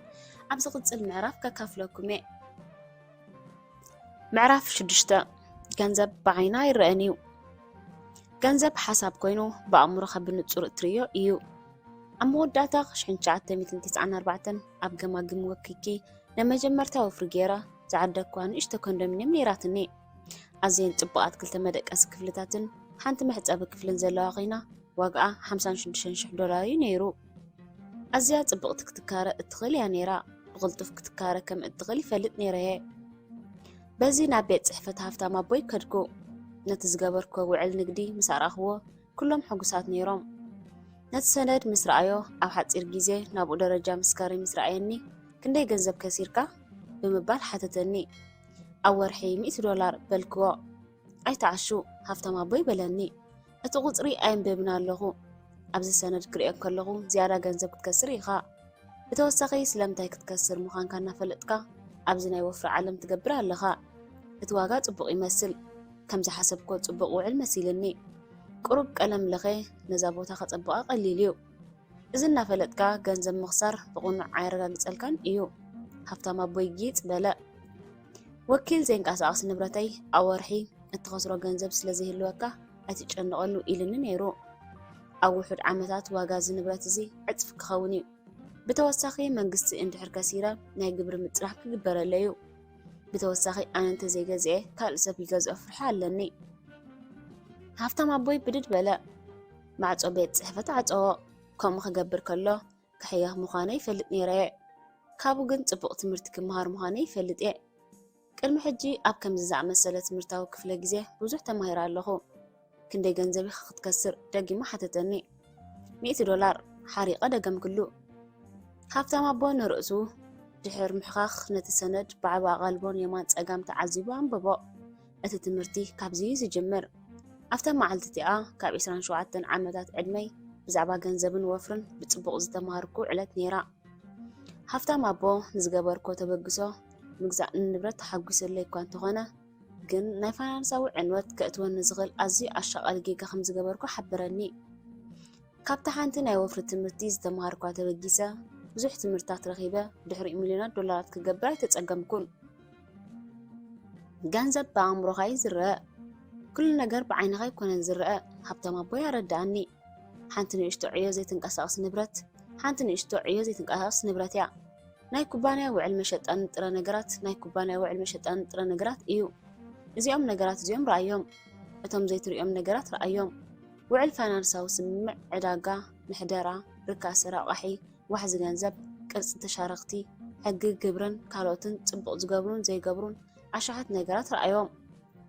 ነቲ ውዕል ክቐዶ ከም ዘለኒ ብዘስምዕ ቃና ሕቶታት ሓተተኒ ስለምንታይ ዝለዓለ መጠን ወለድ ዘለዎ ትኸፍል ምልሶት ወፍርኻ ከመይ ሲኢልካ ኣለኻ እዚ ወፍሪ እዚ ምስ ናይ ነዊሕ ግዜ ፋይናንሳዊ ስትራቴጂኻ ብኸመይ ይሳነ እንታይ ክፉት ናይ ስራሕ ረቕሒ ትጥቀም ናይ መወዳእታ ወሰን መጠን ተኸፍሎ ወይ ተኸፍሎ ገንዘብ ክንደዩ ገምጋም ናይ ዝማሕበር ታሪኽካ ኸ ኣለካ ብምሕዳራዊ ዋጋ ርኢኻዮ እንታይ ሜታዊት መጠን ኢኻ ክትጥቀም ንጽገናትና ክትቅምሮ ከለኻ ስቕ ኢለ ሰማዕክዎ እዛ ከተማ ናይ ትራፊክ ኣቃውማ ከተማሓይሽ ደልያ በዚ ቦታ እዚ ሓድሽ መንገዲ ክተሃንጽ ምዃና ከም ዝሓበረት ፈሊጥካ ብፊት ናትካ ህንፃ ዓቢ ጎደና ክህነጽ እዩ ነበርቲ ነዚ ናይ ሓደ ዓመት ፕሮጀክት እዚ ከወግድዎ ምንቅስቓስ ኣሎ ነዚ ትፈልጦ ዶ ሎሚ ኣጋውል ዕዳጋ እዚ ቦታ ክዓቢ ምዃኑ ይፈልጥ እንተኾነ ግን ነዚ ኣጋውል እንታይ ከም ዝዘሮ ትፈልጥ ንግዳዊ ቁጠባ ወይ ስስዐ እዚ ኣጋውል ንኽንደይ ክበጽሕ ትሓስብ እዚ ቦታ እዚ እንተዘይተኻርዩ ክሳብ መዓስ ነዚ ቦታ እዚ ተንሳፍፎ ምኽሳር ጽቡቕ ውዕል ኢልካ ክትሓስብ ኣብ ርእስኻ እንታይ ሓሳብ ነይርካ እዚ ሕቶታት እዚ ብሓቂ ምስ ኣጨነቐኒ ጽቡቕ ውዕል እዩ ዝመስል በልክዎ እናስተንፈስኩ ሃፍታም ኣቦይ ፍሽኽ በለ ሰላምካ በለኒ ሕጉስ የተበጉሰ ዝወሰድካ በለ ብዙሓት ሰብ ይሓስቡ ግን ኣይሰርሑን ገለ ነገር እንተጌርካ ጌጋ ክትገብር ትኽእል ኢኻ ካብ ጌጋና ኢና ብዙሕ ክንመሃር ንኽእል ኣብዚ ክትዝክሮ ዘለካ ተኣገዳሲ ነገር ኣብ ክፍላይ ትመሃሮን ኢኻ ክትመሃሮ ከለኻ ብግብሪ ትመሃረሉ ጌጋ ምግባርን ኣብ መወዳእታ ምእራምን ትፍጽሞ እዚ ሓደ ጥበብ ተኣትወሉ ወይ ትጅምረሉ መንገዲ እዩ ከምዚ ምስ በለኒ ቁርብ ሕሽ በለኒ ክመሃር ከዓ ድሉ ኮንኩ ሃፍታም ኣቦይ ምግላጽ ክቕጽል ከሎ ሰባት ኣብ ንኣሽቱ ነገራት ዘይንቀሳቐስ ንብረት ጥራሕ ክርእዩ ከለዉ ወይ ስም ዝሽየጠሉ ነገር ወይ ብዝርእይዎ መሰረት ክውስኑ ከለዉ ደላላይ ክዛረቦም ከሎ ካብ መሳርሕቶም ውዑይ መቕሽሽ ክወሃቦም ከሎ ጥራይ ይረኣዩ መብዛሕትኦም ኣብ ክንዲ ብርትዒ ብስምዒት ክገዝኡ ይረኣዩ ስለዚ ኸየ 9 ካብ 10 ኣፈርቲ ገንዘብ ዘይገብሩ ሃብታም ኣቦይ ደጊሙ ኣረዳእኒ ገንዘብ ወላ ኣይክሰሩ ገንዘብ ግን ኣይገብሩን ማዕረ ውፅኢት እዮም ዝረኽቡ ውሕድ ይረኽቡ ውሕድ ይኸስሩ ምኽንያቱ ኣብ ክንዲ በኣእምሮኦም ብዓይኖምን ብስምዒቶምን እዮም ዘዋፍሩ ብዙሓት ሰባት የዋፍሩ ምኽንያቱ ቀልጢፎም ክትህብትሙ ስለ ዝደልዩ ኣብ ክንዲ ኣፈርቲ ዝኾኑ ህይወቶም ብምሕላም ላዕልን ታሕትን ብምባል ተቋመርትን ክፉኣትን ብምዃን ይዛዝምዎ ዓለም በዚኦም መሊኣያ ስለዚ ኮፍ ኢልና ናብዚ ክኸስረካ ኢልካ ዝገዛእኻዮ ጉዳይ ንመለስ እሞ ብኸመይ ብዓወት ትቕይሮ ክምህረካየ ብመጀመርታ ንኣእምሮኻን ዓይንኻ ዘይርእዩ ኣብ ምርኣይ ክምህረካየ ዓይነይ ሰምሰም እናበልኩ ድሉ ኮንኩ ካብ ሕማቕ ናብ ጽቡቕ ዝቕጽል ንግሆ መዓልቲ ናብ ወኪል ዘይንቀሳቐስ ንብረት ተመለስኩ ነቲ ዝገበርናዮ ውዕል ከም ዘለዎ ነጸግቦ ኣብ ሽማግለና ከዓ ኣተና ዘሐጉስ ኣይነበረን ግን ብዙሕ ተማሂረ ድሕሪ 3 መዓልትታት ንሃብታም ኣቦይ ክርእዮ ተመለስኩ ዋጋ ኮንዶሚንየም ገና ኣይተቐየረኒ ዘሎ ወኪል እኹል ዓስቢ ወሲዱ እዩ ምኽንያቱ ይግቦዩ ዋጋ ኮንዶሚንየም ገና ከይተቐየረ ከሎ ስምምዕ ወፍርና ብዓይብኡ ዝተፈለየ እዩ ነቲ መጠን ወለድ ደጊምና ብሽማግለ ውዕል ክፍሊት ውዕል ምድቃስ ዕዳ ኣብ ክንዲ ገንዘብ መኽሳር ጽሩይ መኽሰብ ኣብ ወርሒ $80 ገበርዎ እዚ ድሕሪ ክፍሊት ምሕደራን ኣበል ንኽፋት ቦታ ስራሕን ሓዊስካ እዩ በዚ ዕዳጋ እንትዘኽከፊኡ ንዋጋ ክራይ ኣጉዲለ ገንዘብ ክገብር ከም ዝኽእል ገመትኩ ዕዳጋ ጽቡቕ እንተኾይኑ ዋጋ ክራይ ብውሳኽ ክውስኽ እዩ ከም ዝግምቶ ዘለኹ ኣብ ወርሒ $150 ክትከስር ኢኻ ሃብታም ኣቦይ ኣረዳእኒ ክበዝሕ እውን ይኽእል እዩ ብመሰረት ደሞዝ ወጻኢታትን ኣብ ወርሒ $150 እናኸሰርካ እንተቐጺልካ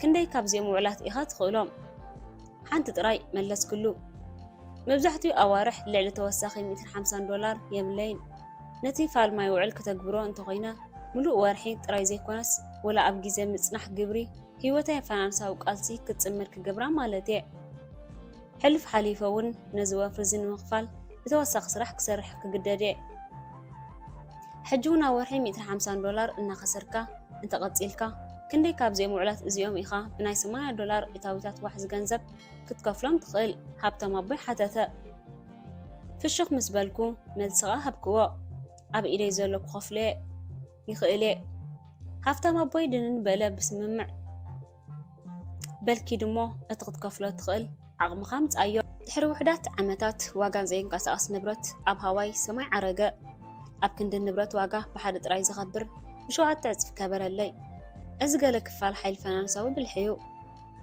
ከምኡ ክትገብር የብልካን ናብ ወኪል ዘይንቀሳቐስ ንብረት ምስ ተመለስኩ ዝበለኒ ኩሉ እንታይ ከምኡ ክትገብር የብልካን እቲ ዝያዳ ግዜ ዝወሰደልና እዚ ወኪል እዚ እቲ ኣነ ዝደልዮ ክገብር ዝኽእል ኣብ ምግባር ኮይነ ክሓስብ ይጅምር ኣብ ምእማን እዩ ነይሩ ኣብ ዝኾነ ኣጋጣሚ ኣብ ዝወፍሪ እዚኣ ኣዝዩ ብዙሕ ፋይናንሳዊ ትምህርቲ ረኺበ ኣለኹ ሓደ ካብቲ ዝተገንዘብኮ ትምህርቲ ሓደ ሰብ ከምኡ ክትገብር የብልካን ክብል ከሎ ሓንቲ ኣጻብዕቱ ከዋጣውጥ ከለዉ ሰለስተ ኣጻብዕቱ ግን ናብኡ ይምለስ ምዃኑ ፈሊጠ ሃብታም ኣቦይ ብዛዕባ ከምኡ ክትገብር የብልካን ክሓስብ ከሎ ናይ ግድን የብልካን ኣይኮነን እንታይ ደኣ ንሶም ብዝያዳ ክገብርዎ ኣይክእሉን እዮም ኣብዚ ንብዙሓት ዓመታት ከም ኣዝያ መሳጢት ኣብነት ናይ ኣሕዋት ራይት ክጠቕሳ ከለኹ ከምኡ ክትገብር የብልካን ትብል እያ እንቋዕነይ ኣሕዋት ራይት ኣይሰምዕዎምን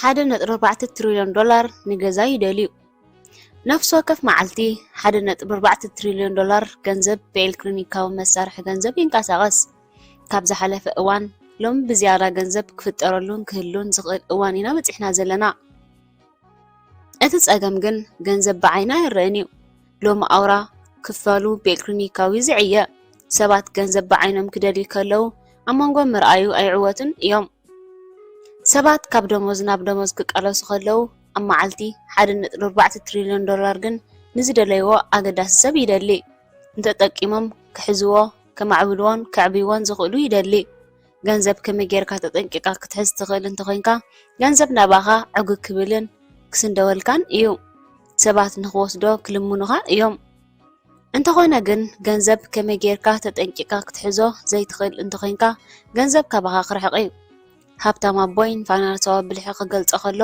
ዘክር ዘገድሶ ክንደይ ገንዘብ ትገብር ኣይኮነን እንታይ ደኣ ክንደይ ገንዘብ ትዕቅብ ክንደይ ይሰርሓልካን ንክንደይ ወለዶ ትዕቅቦን እዩ ዕውር ንዕውር ይመርሖ ብማእከላይ ገምጋም ሓደ ሰብ ከዋፍር ከሎ 95% ዓይኒ ክህሎ ከሎ 5% ከዓ ኣእምሮ ኣለዎ ሃብታም ኣቦ ክእምት ከሎ ዝብሎ እዩ ኣብ ርባዕ ዓብ ንግድን ርባዕ ወፍርን ሞያዊ ክትከውን እንተደሊኻ ኣዒንትኻ ኣብ 5%ን ኣእምሮኻ ከዓ ኣብ 95% ኣተኩረኻ ሳልጦ ሃብታም ኣቦይ እቶም ንገንዘብ ብኣእምሮኦም ክርእይዎ ዝኽእሉ ሰባት ካብቶም ዘይርእይዎ ሓየላት እዮም ዝኾኑ ዝብሎ ሓቂ እዩ ኣብዚ ሃብታም ኣቦይ ብጽኑዕ ዘተሓሳስቦ ኣብ ንመን ፋይናንሳዊ ምኽሪ ይወስድ እዩ ሰባት ስለምንታይ ንገንዘብ ይቃለሱ ምክንያቱ ካብቶም ንገንዘብ ብኣእምሮ ዓይነት ስውራት ዝኾኑ እዮም ምኽሪ ዝወስዱ እዚ ከዓ እቲ ዓይነተኛ ኣብነት ዕውር ንዕውር ይመርሖ ዝበሃል እዩ ገንዘብ ናባኻ ክመጽእ ትደልዩ እንተደሊኻ ከመይ ተጠንቂቕካ ክትሕዞ ክትፈልጥ ኣለካ ገንዘብ ኣብ ርእስኻ እንተዘየልዩ ናብ ርእስኻ ይጠብቕን እዩ ናብ ርእስኻ እንተዘይጠቢቑ ገንዘብን ገንዘብ ዘለዎ ሰብን ካባኻ ክሕቑ እዮም ኣእምሮኻ ብዛዕባ ገንዘብ ንኽርኢ ኣሰልጥኖ እንታይ እቲ ቀዳማይ ስጉምቲ ኣእምሮኻ ብዛዕባ ገንዘብ ንኽርኢ ተሰልጥኖ እቲ መልሲ ቀሊል እዩ ፋይናንሳዊ ንቕሓት እዩ ንሱ ዝብገስ ነቶም ቃላት ክትርድኦም ክእለት ምህላው እዩ ንስርዓት ቁፅሪ ርእሰ ማለኛ ምርዳእ እዩ ነቶም ቃላትን ቁፅርን ርእሰ ማለኛታት ክትርድኦም ክእለት እንተዘይብልካ ንስኻ ከምዚ ናይ ወፃኢ ሃገር ቋንቋ ትዛረብ ዘለኻ ኢኻ ክትከውን ኣብ መብዛሕትኡ ጉዳያት ነፍሲ ወከፍ ርባዕ ናይ ገዛ ርእሶም ብናይ ወፃኢ ሃገር ቋንቋ ይውከል እዩ ኣፍታ ዋሕሲ ገንዘብ እንተሪኢኻ ነፍሲ ወከፍ ርባዕ ከምዚ ዝተፈላለየ ሃገር እዩ ኩሎም ሓደ ቃላት ኣይጥቀሙን እዮም ነቶም ቃላት እንተዘይተረዲእኻዮም ነቶም ቁፅርታት ኣይትርድኦምን ኢኻ ንኣብነት ሓደ ሓኪም ደም ካብ እንዳ ልብናን ኣኦርታን ሳምቡኡን ተጨባቢጡ ዝጭንጉዖ መጠን 120 እዩ እንዳታት ልቢ ኣብ መንጎ ምጭብባጥ ዝፍጠርን መጠን ምግፋሕ ከዓ 80 እዩ ክብል ከሎ ጽቡቕ ድዩ ሕማቕ ንጥዕናኻ ክትፈልጦ ዘለካ ንሱ ጥራይ ድዩ መልሲ ኣይፋልኒ ግን መጀመሪ እዩ እዚ ምስ ከምዚ ኢሉ እንከሎ መጠን ዝሸጦን ዝረኸቦን ዕዳጋ 12 እዩ ናይ ኣፓርታማ ዝለዓለ መጠን ወፃኢ ወይ መጠን ለቓሕ 12 እዩ ብዛዕባ ሃብታም ክፈልጦ ዘለኒ እዚ ጥራይ ድዩ ሕጂ ንመልሱ ኣይፋልዩ እዚ እውን መጀመሪ እዩ ንገንዘቦን ተለና ብዛዕባ ተመሳሰልቲ ቃላትን ቁጽርን ክንዛረብ ጀሚርና ኣለና። እዚ መበገሲ ፋይናንሳዊ ትምህርቲ እዩ።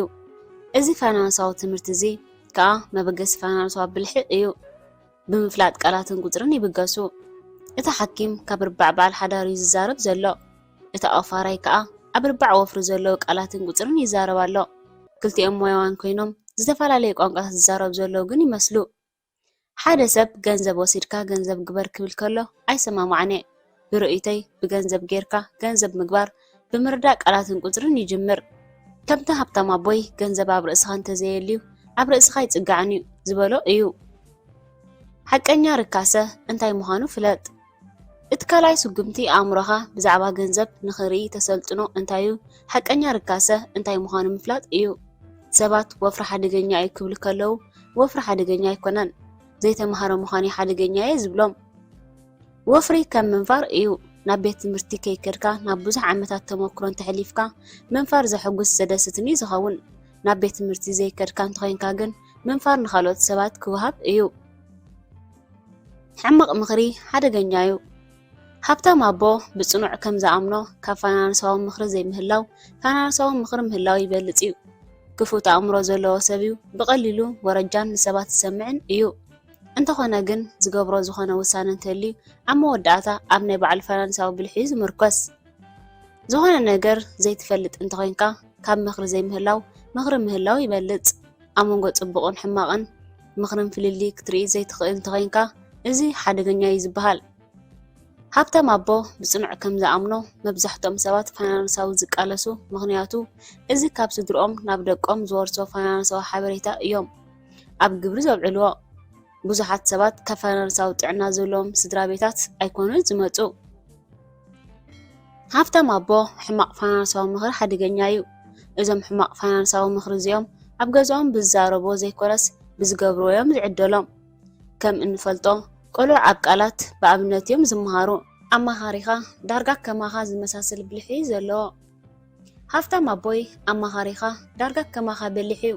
በሊሕ እንተዘይኮንካ ብዙሕ ዝብለካ የብሉን።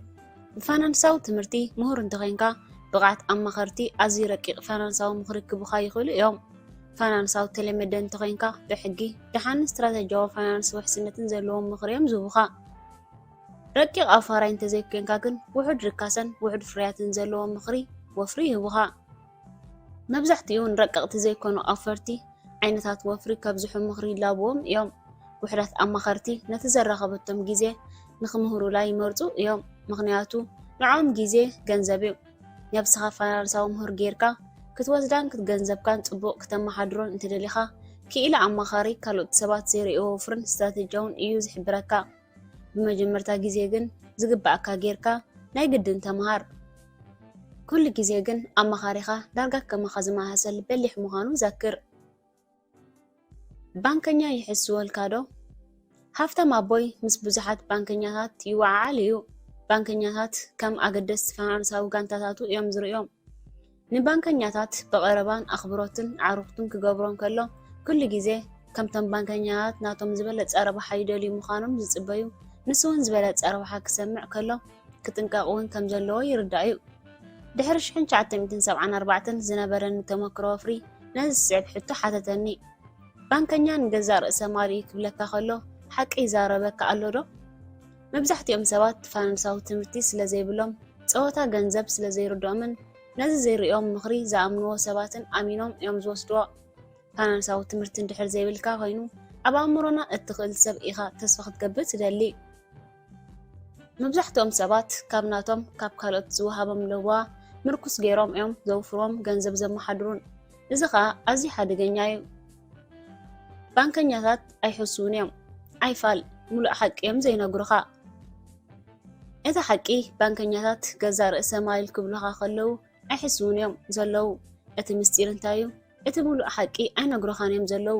ገዛእ ርእሰ ማል ክብሉኻ ከለዉ ናይ መን ርእሰ ማል ምዃኑ ኣይነግሩኻን እዮም። ፋይናንሳዊ ፀብጻብ እንተንቢብካ ገዛእ ርእሰ ማል ዘይምዃኑ ብቐሊሉ ክርዳእካ ዝኽእል። እዚ ማለት ናይ ባንክ ርእሰ ማል እዩ። ናይ ሃብታም ኣቦይ መግለፂ ርእሰ ማልን ዕዳጋን ዘክር።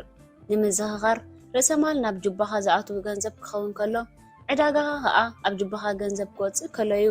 ሰባት ኣብ ርባዕ ፀገማይ ዋሕስ ገንዘብ ዘለዉ ንፍልሊ ርእሰ ማልን ዕዳን ምፍላጦም ዘድልዮም ኣይኮነን። መብዛሕትኦም ሰባት ብስራሕ ምውሑሳት ምዃኖም ይስምዖም ዝነበረዎ ገዛ ከም ናቶም ቆፂሮም ብምንባሮምን ብምቁፅፃሮምን ሕቡናት ብምዃኖምን እዮም። ክሳብ ዝኸፍልሉ ማንም ሰብ መፂ ኮስተሎም ኣይክእልን እዩ። ሰባት ኣብ ርባዕ የማን ዋሕዚ ገንዘብ ዘለዉ ግን ንፍልሊ ርእሰ ማልን ዕዳን ክፈልጥዎ የድልዮም እዩ። ፋይናንሳዊ ምሁራን በሊሕን ምዃን ማለት ነቲ ዓብ ስእሊ ናይ ገንዘብ ትርጉም ምፍላጥ ማለት እዩ። ብፋይናንሳዊ ትምህርቲ ዝበልሑ ሰባት ብለቓሕቲ ሕጃ ከም ርእሰ ማል ኣይወስድዎን እዮም። ከም ሓቂ እንተኾይኑ ግን ኣብ ሚዛን ሕሰብ ከም ዕዳ እዩ ዝቁፀር። ኣብ ከተማ ብሓቂ ከም ዝርዮ እዚ ናይ ለቓሕቲ ሕጃ እዚ ኣብ ሚዛን ሕሳብ ከም ርእሰ ማል እዩ ዝረአ። ከምኡውን ኣብ ናይ ባንኪ ሚዛን ሕሳብ ከም ርእሰ ማል እዩ ዝፅብፀብ። ትምህርቲ ሕሳብ ዝወስዱ ዝኾነ ሰባት ንሚዛን ሕሳብ ክመዝንዎ ኣለዎም። እንተኾነ ግን ኣበዮም ዝመዝንዎ? ኣብ ሚዛን ሕሳብ ኣይኮኑን ግን ዝመዝንዎ። ናይ ባንኪ ሚዛን ሕሳብ እንተርኢናዮ ኣብዚ ሕጂ እዋን እዚ ዝምዘን ዝግንዘብ እዩ። እዚ ናይ ርባዕ ዓብ ንግድን ወፍርና ኣተሓሕዛ ሕሳብ እዩ። እዚ ግን ኣብቲ መሰረታዊ ኣተሓሕዛ ሕሳብ እንመሃሮ መንገድታት ኣይኮነን። ኣብ ኣተሓሕዛ ሕሳብ ንዋጋ ገዛ ከም ርእሰ ማል ንለቓሕቲ ሕጃ ከም ዕዳ ይርእይዎ ይኾኑ። ኣብዚ ከም ነጥቢ ክርዮ ዝደሊ ዋጋ ገዛ ብዕዳጋ ትቃየር ርእይቶ እዩ። ለቓሕቲ ሕጃ ብውስን ዕዳጋ ዝፅሉ ዕዳ ኣይኮነን። ርባዕ ዓብ ንግድን ወፍርን ዋጋ ገዛ ከም ርእሰ ማል ኣብ ግምት ኣይኣትውን እዩ። ምክንያቱ ዋሕዚ ገንዘብ ኣይመንጩን እዩ። ለቓሕቲ ሕጃ ከፊልካ እንተወዲእኻ እንታይ ይኸውን? ለቓሕቲ ሕጃ ከፊልካ እንተወዲእኻ እንታይ ይኸውን? ገዛ ርእሰ ማል ይኸውን ዶ ዝብል ሕቶ ብዙሓት እዮም ዝሓቱኒ። መልሰይ ድማ ኣብ ብዙሕ ጉዳያት መልሲ ኣይፋልን እዩ። ገና ዕዳ እዩ። እዚ ጉዳይ እዚ ስለምንታይ ሓቂ ምዃኑ ዝግለጽ ሓያሎ ምክንያታት ኣለዉ። ሓደ ካብኡ ምዕቃብን ሓፈሻዊ ክንክንን እዩ። ከም መኪና ንብረት እዩ። ዋላ እኳ ብናፃነት ፅሩ እንተወነንካዮ ክተካይዶ ግን ዋጋ ትኸፍል ኢኻ። ክስበር ክጅምር ከሎ ብኡ ከዓ ኩሉ ነገር ክስበር ይጅምር። ኣብ መብዛሕትኡ ጉዳያት ብዙሓት ሰባት ድሕሪ ግብሪ ምኽፋል ገዝኦምን መኪናኦምን ክፅግኑ ክብሉ ብዙሕ ገንዘብ ይኸፍሉ እዮም። ኣብ ርባዕ ዓብ ንግድን ወፍርን ዝርከብ ሰብ እወታዊ ዋሕዚ ገንዘብ ኣለዎ። ኣታዊ እንተኣመንጭው ንንብረቱ ከም ርእሰ ማል ክጥቕልል ይኽእል እዩ። ገዛ ዋላ ብዘይ ለቓሕቲ ሕጃ ዕዳ እዩ ዘብለና ዘሎ ቀንዲ ምክንያት ገና ስለ ዘይወነንካዮ። ዋላ እኳ እንተወነንካዮ መንግስቲ ግን ገና ግብሪ የኽፍለካ እዩ። ምኽፋል ግብሪ ንብረትካ ምስ ተቋረፅ ገዛ መን ከም ዝውንኖ ክትፈልጥ ኢኻ። በዚ ከዓ እዩ ግብሪ ክሳብ ትኸፍል ንብረትካ ብትሕጃ ምትሓዝ ዝብል ወረቐት ምስክር ዝመፅእ ዘሎ። እዚ ግብሪ ክሳብ ትኸፍል ንብረትካ ብትሕጃ ምትሓዝ ዝብል ወረቐት ምስክር ሓደ ኣዝዩ ኣገዳሲ መንገዲ ኮይኑ ኣብ ገንዘብካ ክሳብ 16% ወለድ ዝኸፈሎ እዩ። ወነንቲ ገዛ ግብሪ እንተኸፍኺሎም መንግስቲ ካብ 10% ክሳብ 50% መጠን ዝእውድዎ ግብሪ የኸፍሎም። ግብሪ ንብረት እንተዘይከፊልካ ከምዚ ኣነ ዝመሰለ ሰብ እንተኸፊልካ ግብሪ ምስ ወለዱ ትእውደኒ። ኣብ ዝተወሰነልካ ግዜ ክትከፍሎ እንተዘይክኢልካ ብዝኸፈልኩልካ ገንዘብ መሰረት ገዛኻ ክውንኖ ይኽእል እዩ። ኣብ ብዙሓት ሃገራት ቅድሚ እቲ ባንኪ ለቓሕቲ ሕጃ ግብሪ ንብረት ንመጀመርታ ክኸፈል ዘለዎ ጉዳይ እዩ። ብውሑድ $1000 ግብሪ ከፊለ ገዛውቲ ክውንን ዕድል ኣጋጢምኒ እዩ። ትርጉም ዘይንቀሳቐስ ንብረት ከም ቅድም ገንዘብ ንምርኣይ ብዓይንኻ ዘይኮነ ብኣእምሮኻ ክትሪኦ ኣለካ። ኣእምሮኻ ከተሳልጥኖ ሓቀኛ ትርጉም ስርዓት ቃላትን ቁፅርታትን ክትፈልጦ ኣለካ። ክሳብ ሕጂ ኣብ መንጎ ርእሰ ማልን ዕዳን ዘሎ ፍልሊ ፈሊጥካዮ ክትከውን ተስፋ ይገብር። ትርጉም ቃላት ለቓሕቲ ሕጃ እውን ፈሊጥካዮ ትኸውን ኢኻ ክሳብ እትመውት ምስምማዕ ማለት እዩ። ትርጉም ፋይናንስ ዝብል ቃል እውን መቕፃዕቲ ምዃኑ ምፍላጥ ከድልየካ እዩ። ካብዚ ምርኩስ ብምግባር መበቆል ቃል ንግዲ ዘይንቀሳቐስ ንብረት ዝብል ኣመርን ፍሉጥ ፋይናንሳዊ መሳርሕታቱን ካበይ ከም ዝፈልቐን ክትመሃሮ ኣለካ። ንብዙሓት ሰባት እዚ ፍልቀት እዚ ሓድሽ ከም ዝኾነ ይሓስቡ እዮም። እንተኾነ ግን ንዓመታት ዝፀንሐ ዝኣረገ ክውንነት እዩ። ትርጉም ፍልቀት ብቐሊሉ ክንገልጾ ከለና ካብ ሓደ ቃል ዝመንጨወ ማለት እዩ። ንኣብነት ጽማቕ ኣራንሺ፣ ጽማቕ ኣራንሺ ፍልቀት ኣራንሺ እዩ። ብተመሳሳሊ ንትርጉም ንግዲ ዘይንቀሳቐስ ንብረት ሪል ስቴት ከም ሓቀኛ ንግዲ ዘይንቀሳቐስ ንብረት ኢለ ጥራይ ዝትርጉሞ ዝነበርኩ። ሃብታም ኣቦይ ክገልጸለይ ከሎ ግን እዛ ሪል ክትብል ከላ ብስጳኛ ክትርጎም ከላ ንጉሳዊ ማለት እዩ። ትርጉም ንግዳዊ ምንቅስቓስ ንብረት ማለት ንጉሳዊ ጎደና ማለት እዩ። ክሳብ መወዳእ ሕርሻዊ ዘመን ኣብ 1500 ምጅማር ኢንዱስትርያዊ ዘመንን መንግስታዊ ስልጣንን ኣብ መሬትን ሕርሻን ኣይኮነን ዝምርኮስ ዝነበረ።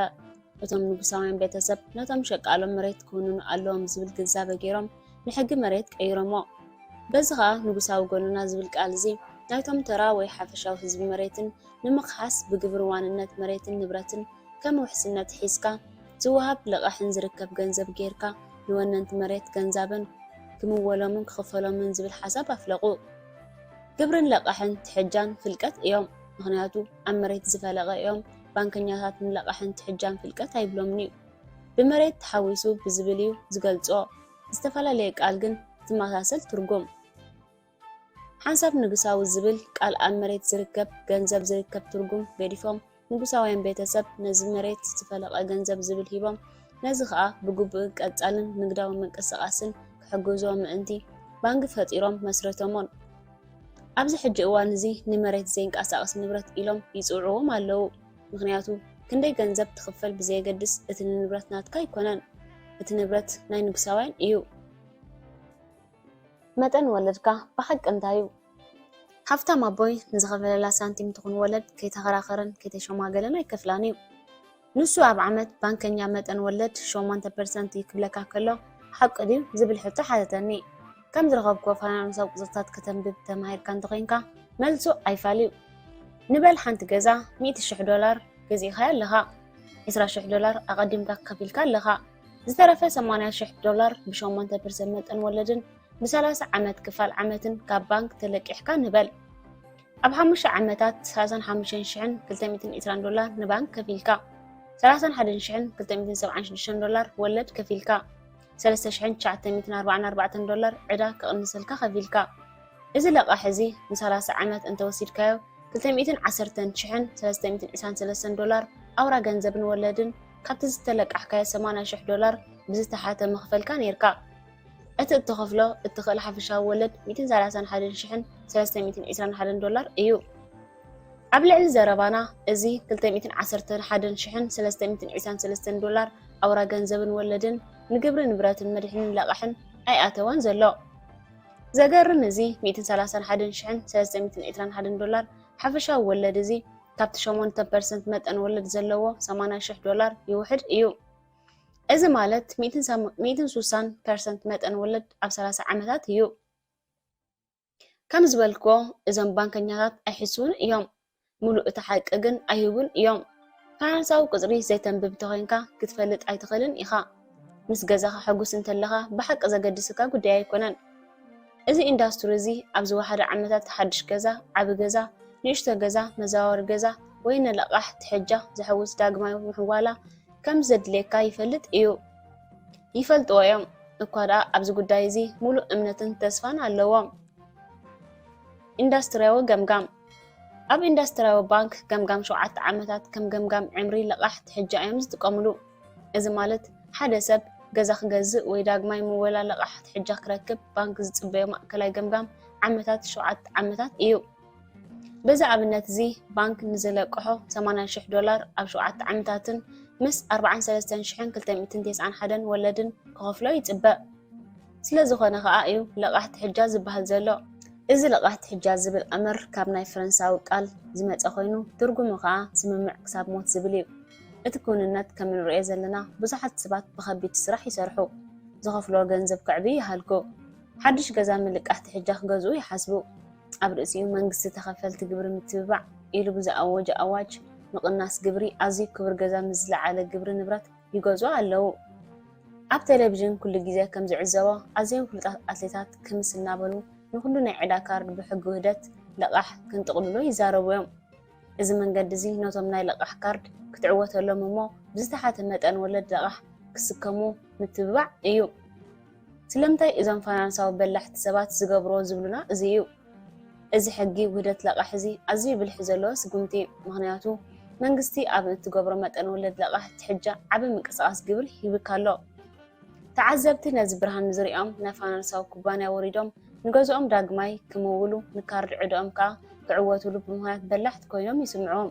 ድሕሪ ውሕዳት ሰሙናት ናብ ድኳናት ከይዶም ዝረኣዩ ሓደስቲ ክዳውንቲ፣ ሓደስ ዓፃዲት ሳዕሪ ይዕድጉ ወይ ደቆም ሓደስቲ ብሽክለታ ከም ዘድልዮም ገንዘቡ ወይ ድኻም ስለዝተሰምዖም ዝረት ይወስዱ። ኣዝዩ ጽቡቕ ልቃሕ ረኺቦም ኣለዉ፣ ዕድኦም ከፊሎም ኣለዉ። ንእሽተይ ልቦም ብቁልጡፍ ተብተብ ይኸይድ። መወዳእታ ንነብሶም ዋ ቀጽል ይግባእካ እዩ ኣብ ዝቕጽል ውሕድ ወርሒ ክትዕወት ኢኻ ኢሎም የዛረብዋ። ስምዒት ንስነ ሞገት ይስዕር፣ ካርድ ዕዳ ኣብ ዝተሓብኦ ይወፅእ። ከም ዝበልክዎ ባንከኛታት ንገዛእ ርእሰ ማሊ ክብልኻ ከለዉ ኣይሕስቡን እዮም። መንግስቲ ኣብ ዕዳ ስለ ዝኣተኻ ምቕናስ ግብሪ ክህበካ ከሎ ኣብ መጻኢ ፋይናንሳዊ ህይወትካ ስለ ዘገድስ ስለ ዝኾነ ኣይኮነን፣ ናይ መንግስቲ መጻኢ ፋይናንሳዊ ህይወት ስለ ዘገድሶ እዩ። ስለዚ ባንከኛኻ ሕሳብ ዝጸብልካ ብኽብሪ ሕግኻን መምህርካን ንገዛእ ርእሰ ማሊ ክብልኻ ከለዉ ናይ መን ርእሰ ማል ምዃኑ ክዛረብካ ይወድቁ።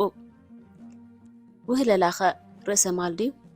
ኣብዚ ሕጂ እዋን ውህለላ ብሓቂ ርእሰ ማሊ ጽቡቕ ዜና እዩ። እንተኾነ ግን ፋይናንሳዊ ጸብጻብ እንተንቢብካ ነቲ ዓብዪ ስእሊ ኣይርድዎን እዮም።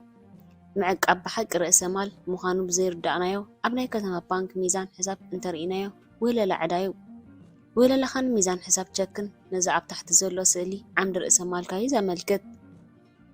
ስለምንታይ እዩ ውህለላኻን ሚዛን ሕሳብ ቸክን ንባንክ ዕዳ ዝኸውን? ምክንያቱ ንገንዘብካ ወለድ ስለ ዝኸፍልኻ እዮም። ገንዘብካ ክሕለወልካ ዋጋ ስለ ዘውፅእ እዩ። ጥቕሚ እዞም ውሕዳት ኣሳእልን ቃላትን እዚኦም እንድሕር ክትግንዘቦም ክኢልካ ነቶም ዓይነቲ ዘይርኦም ፀወታ ገንዘብ ጽቡቕ ጌርካ ክትርዳኦም ክትጅምር የኽእለካ እዩ። ስለምንታይ ኢኻ ንውህለላ ገንዘብ ምቕናስ ግብሪ ዘይህልወካ? እንታ ኣስተውዒልካ ንገዛእ ምግዛብን ዕዳ ምውጣን ምቕናስ ግብሪ ኣለዎ። ንውህለላ ገንዘብ ግን ምቕናስ ግብሪ የብሉን። ስለምንታይ ምዃን ይገርመካ ዶ? ኣነ ርግፀኛ ኣይኮንኩን። ሓደ ዓቢ ምኽንያት ግን ኣሎ። ምኽንያቱ ውህለላኻ ዕዳ ባንኪ እዩ። ስለምንታይ መንግስቲ ኣብ ባንክ ብዙሕ ገንዘብ ብውህላል ኣብ ዕዳ ንኽትኣቱ ዘተባብዕ ሕጊ ዘሕልፍ? ውህለላኻ ኣየድልዮምን እዩ። ብምውድዳር ባንክ ንውህለላኻ ዘድልዮም ኣይኮነን። ብዙሕ ቅሙጥ ገንዘብ ኣየድልዮም እዩ። ምክንያቱ ንገንዘብ ብ10 ግዜ ከጉልሕዎ እዮም ዝደልዩ።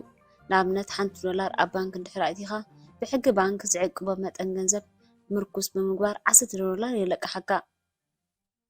እዚ ማለት እታ $1 ብቕልጡፍ $10 ወይ ካብኡ ዝበዝሕ ትኸውን።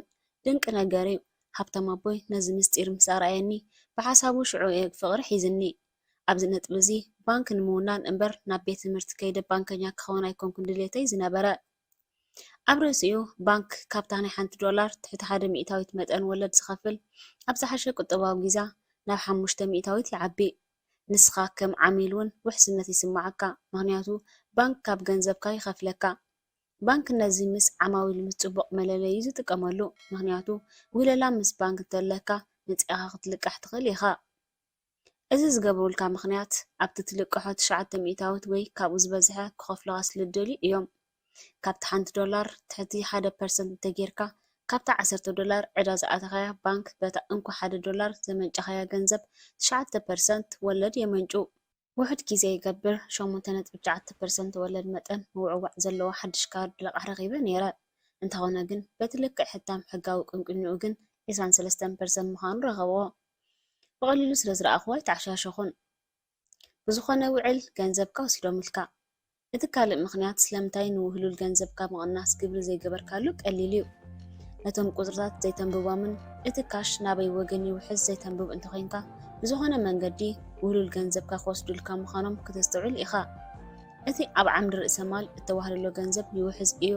ኣብ ክንዲ ኣብ ዓምዲ ዕዳ ኮይኑ ብኸፍሊት ወለድ ኣብ ልቓሕቲ ሕጃ ዝመጽእ። እዚ ኣብ ናይ ባንክ ርእሰ ማሊ ዘብቅዕ ናይ ዝውሕዝ ገንዘብ ኣቃውማ በዚ ዝስዕብ ስእሊ ክትምልከት ይከኣል። ስለዝኾነ እዩ ከዓ ውዕሉል ገንዘብካ ብመንገዲ ቅጥዒ ክፍሊት ወለድ ኣቢሎም ስለ ዝወስዱልካ ንኸተዋህለል ኢሎም ናብ ግብሪ መተባብዕ ክገብሩ መንግስቲ ኣየድልየካን እዩ። ኣብዚ ጉዳይ እዚ ፖለቲከኛታት ምስ ዘለዎም ስርዓት ዝጨማልቑ ኣይኮኑን። ምክንያቱ ባንክ ኩባንያታት መድሕን ህንፃዊ ትካላት ስራሕ ድልድልን ካልኦትን ኣለዎም። ጎስጋስ ክገብሩ ብዙሕ ገንዘብ ዘውፅሎም። ኣብዚ ክነስተባህሉ ዘለና ፖለቲከኛታት ሕልጋት ናይቲ ፀወታ ይፈልጥዎ እዮም።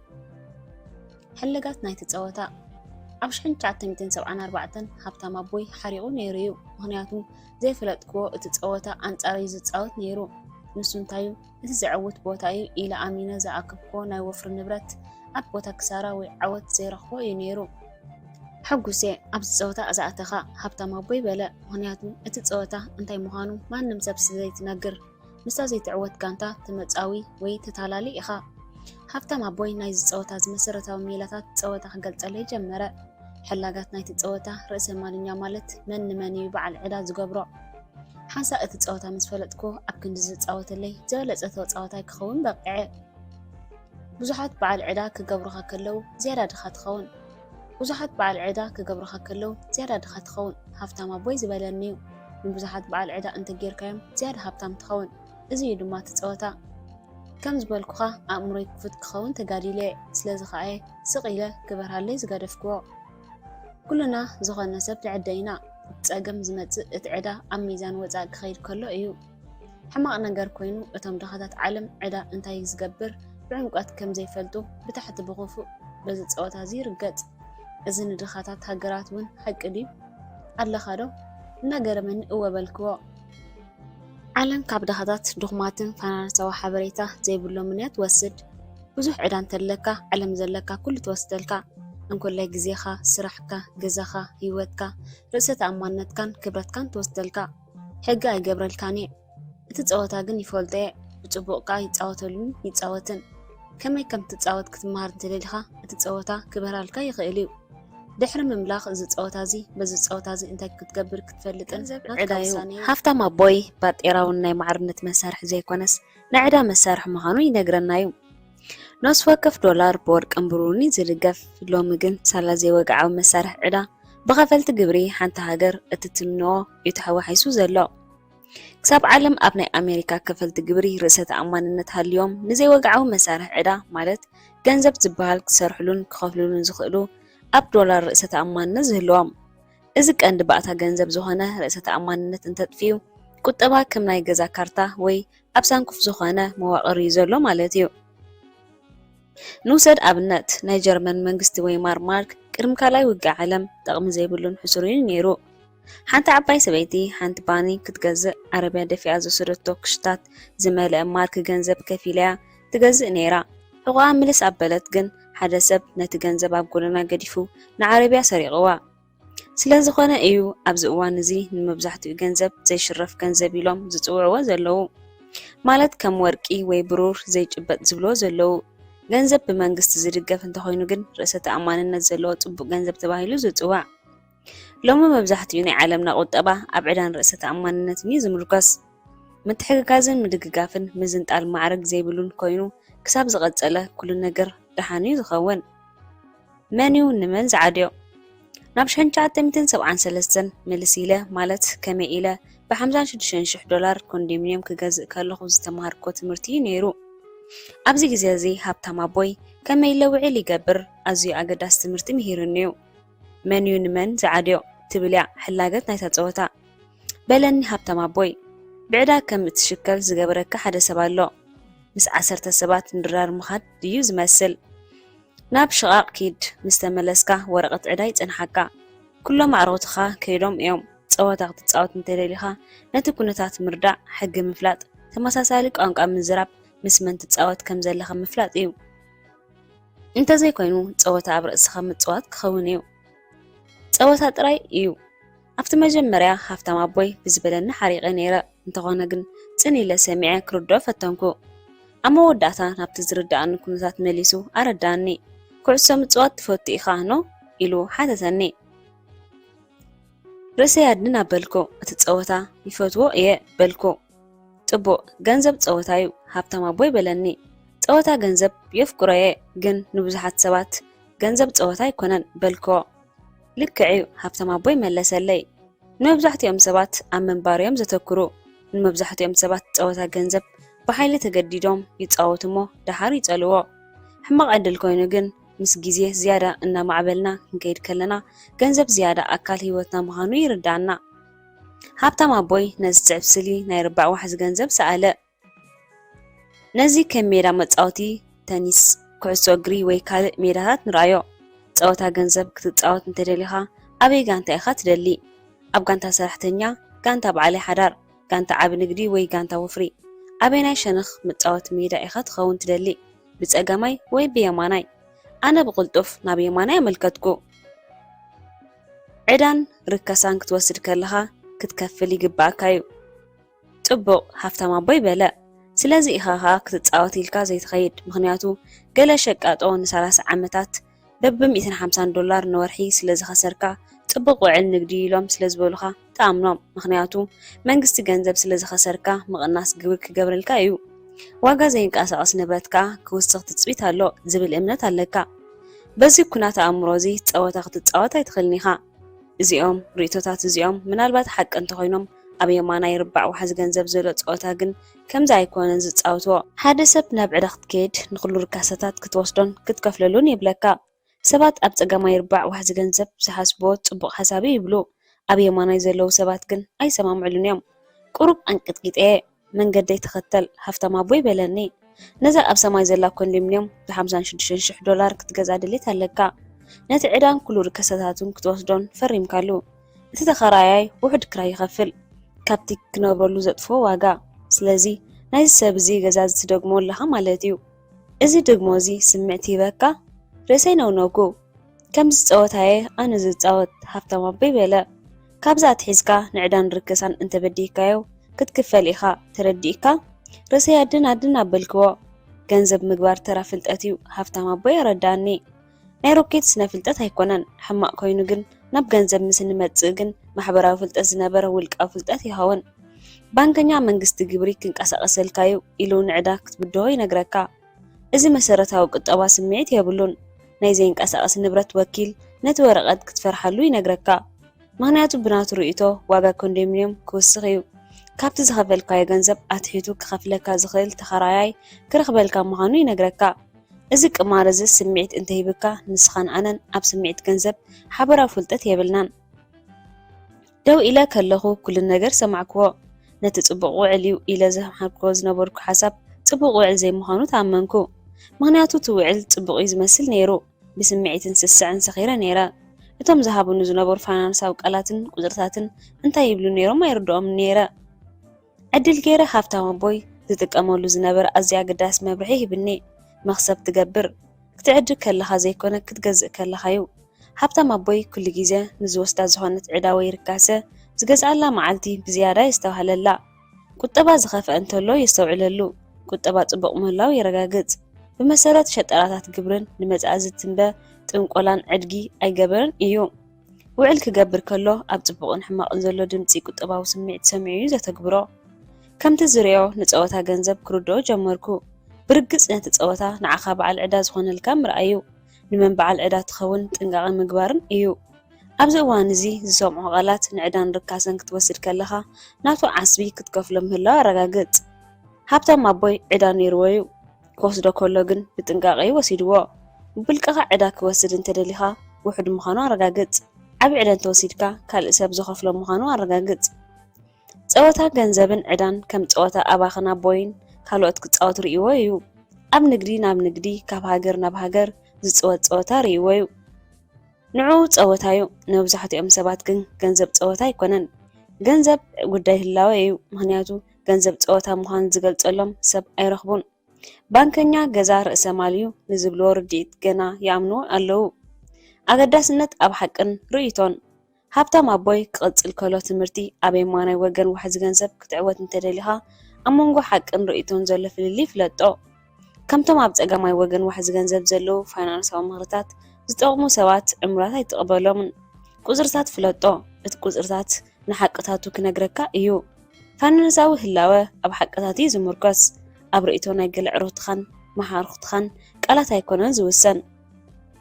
ኣይተረዳእንን። እንታይ እቲ ዓቢ ጉዳይ ሓቅን ርእይቶን ኣይፋል ሃፍታም ኣቦ ይበለኒ። መዓዝ ሓደ ነገር ሓቂ ዝኸውን መዓስ እዩ ሓደ ነገር ርእይቶ ዝኸውን ፍለጦ። ገና ምስጢር ነይሩ። ብዝተደናገረ ገጽ እናረኣኽዎ ደው በልኩ። ገዛኻ ክንደይ ዋጋ ይህልዎ ሓተተኒ። ይፈልጥ በልኩ። ስድራይ ገዛ ግዜ ነዚ ገዛ ክሸጥዎ ሓሲቦም ነይሮም። ሓደ ወኪል ዘይንቀሳቐስ ንብረት መፂኡ ገምጋም ገበረሎም። ብመሰረት እዚ $36,000 ምዃኑ ነገረና። እዚ ማለት ጽሩይ ኣታዊ ናይ ኣቦይ $16,000 እዩ ዝውስኽ። ምክንያቱ ቅድሚ 5 ዓመታት $20,000 ክፈልጎ ነይሩ። እሞ ዝገምጋም ናይ ኣቦኻ ጽሩይ ኣታውን ሓቂ ድዩ ርእይቶ? ሓተተኒ ሃብታም ኣቦይ። ንግዚኡ ሓሰብኩ። ዝተረዳእንኻ በልክዎ። ክልቲኦም ርእይቶታት እዮም ሓቀይ? ሃብታም ኣቦይ ርእሱ ኣድናድን ኣበለ። ጽቡቕ። ብዙሓት ሰባት ንገንዘብ ይቃለሱ እዮም። ምክንያቱ ንፋይናንሳዊ ውሳናናቶም ህይወቶም ሙሉእ ኣብ ክንዲ ሓቅታት ርእይቶታትን ብጠቕማ እዮም ሓሊፎሞ። ከምዚ ዝስዕብ ርእይቶታት ተናዊጦም እዮም። ገዛኻ ርእሰ ማልዩ ዋጋ ዘይንቀሳቐስ ንብረት ኩሉ ግዜ እዩ ዓቢ። ገንዘብ ወሲድካ ገንዘብ ግበር፣ ቅሙጥ ንብረት ንዘይንቀሳቐስ ንብረት ይበልጾ እዩ። ፖርቶፊልዮኻ ኣስፋሓዮ፣ ክትብትም ዘይቅኑዕ ሰብ ኩን። ወፍሪ ሓደገኛ እዩ። ድሓን ፀወታ ተፃወት። ኮፍ ኢለ ብዕምቆት ሃሰብኩ።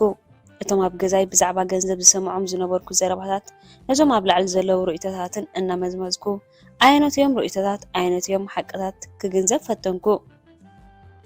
ወርቂ ርእሰ ማል ድዩ ሃፍታም ኣቦይ ሓተተኒ ኣብ ቀትሪ ሕልመይ እናውፃኒ ከሎ።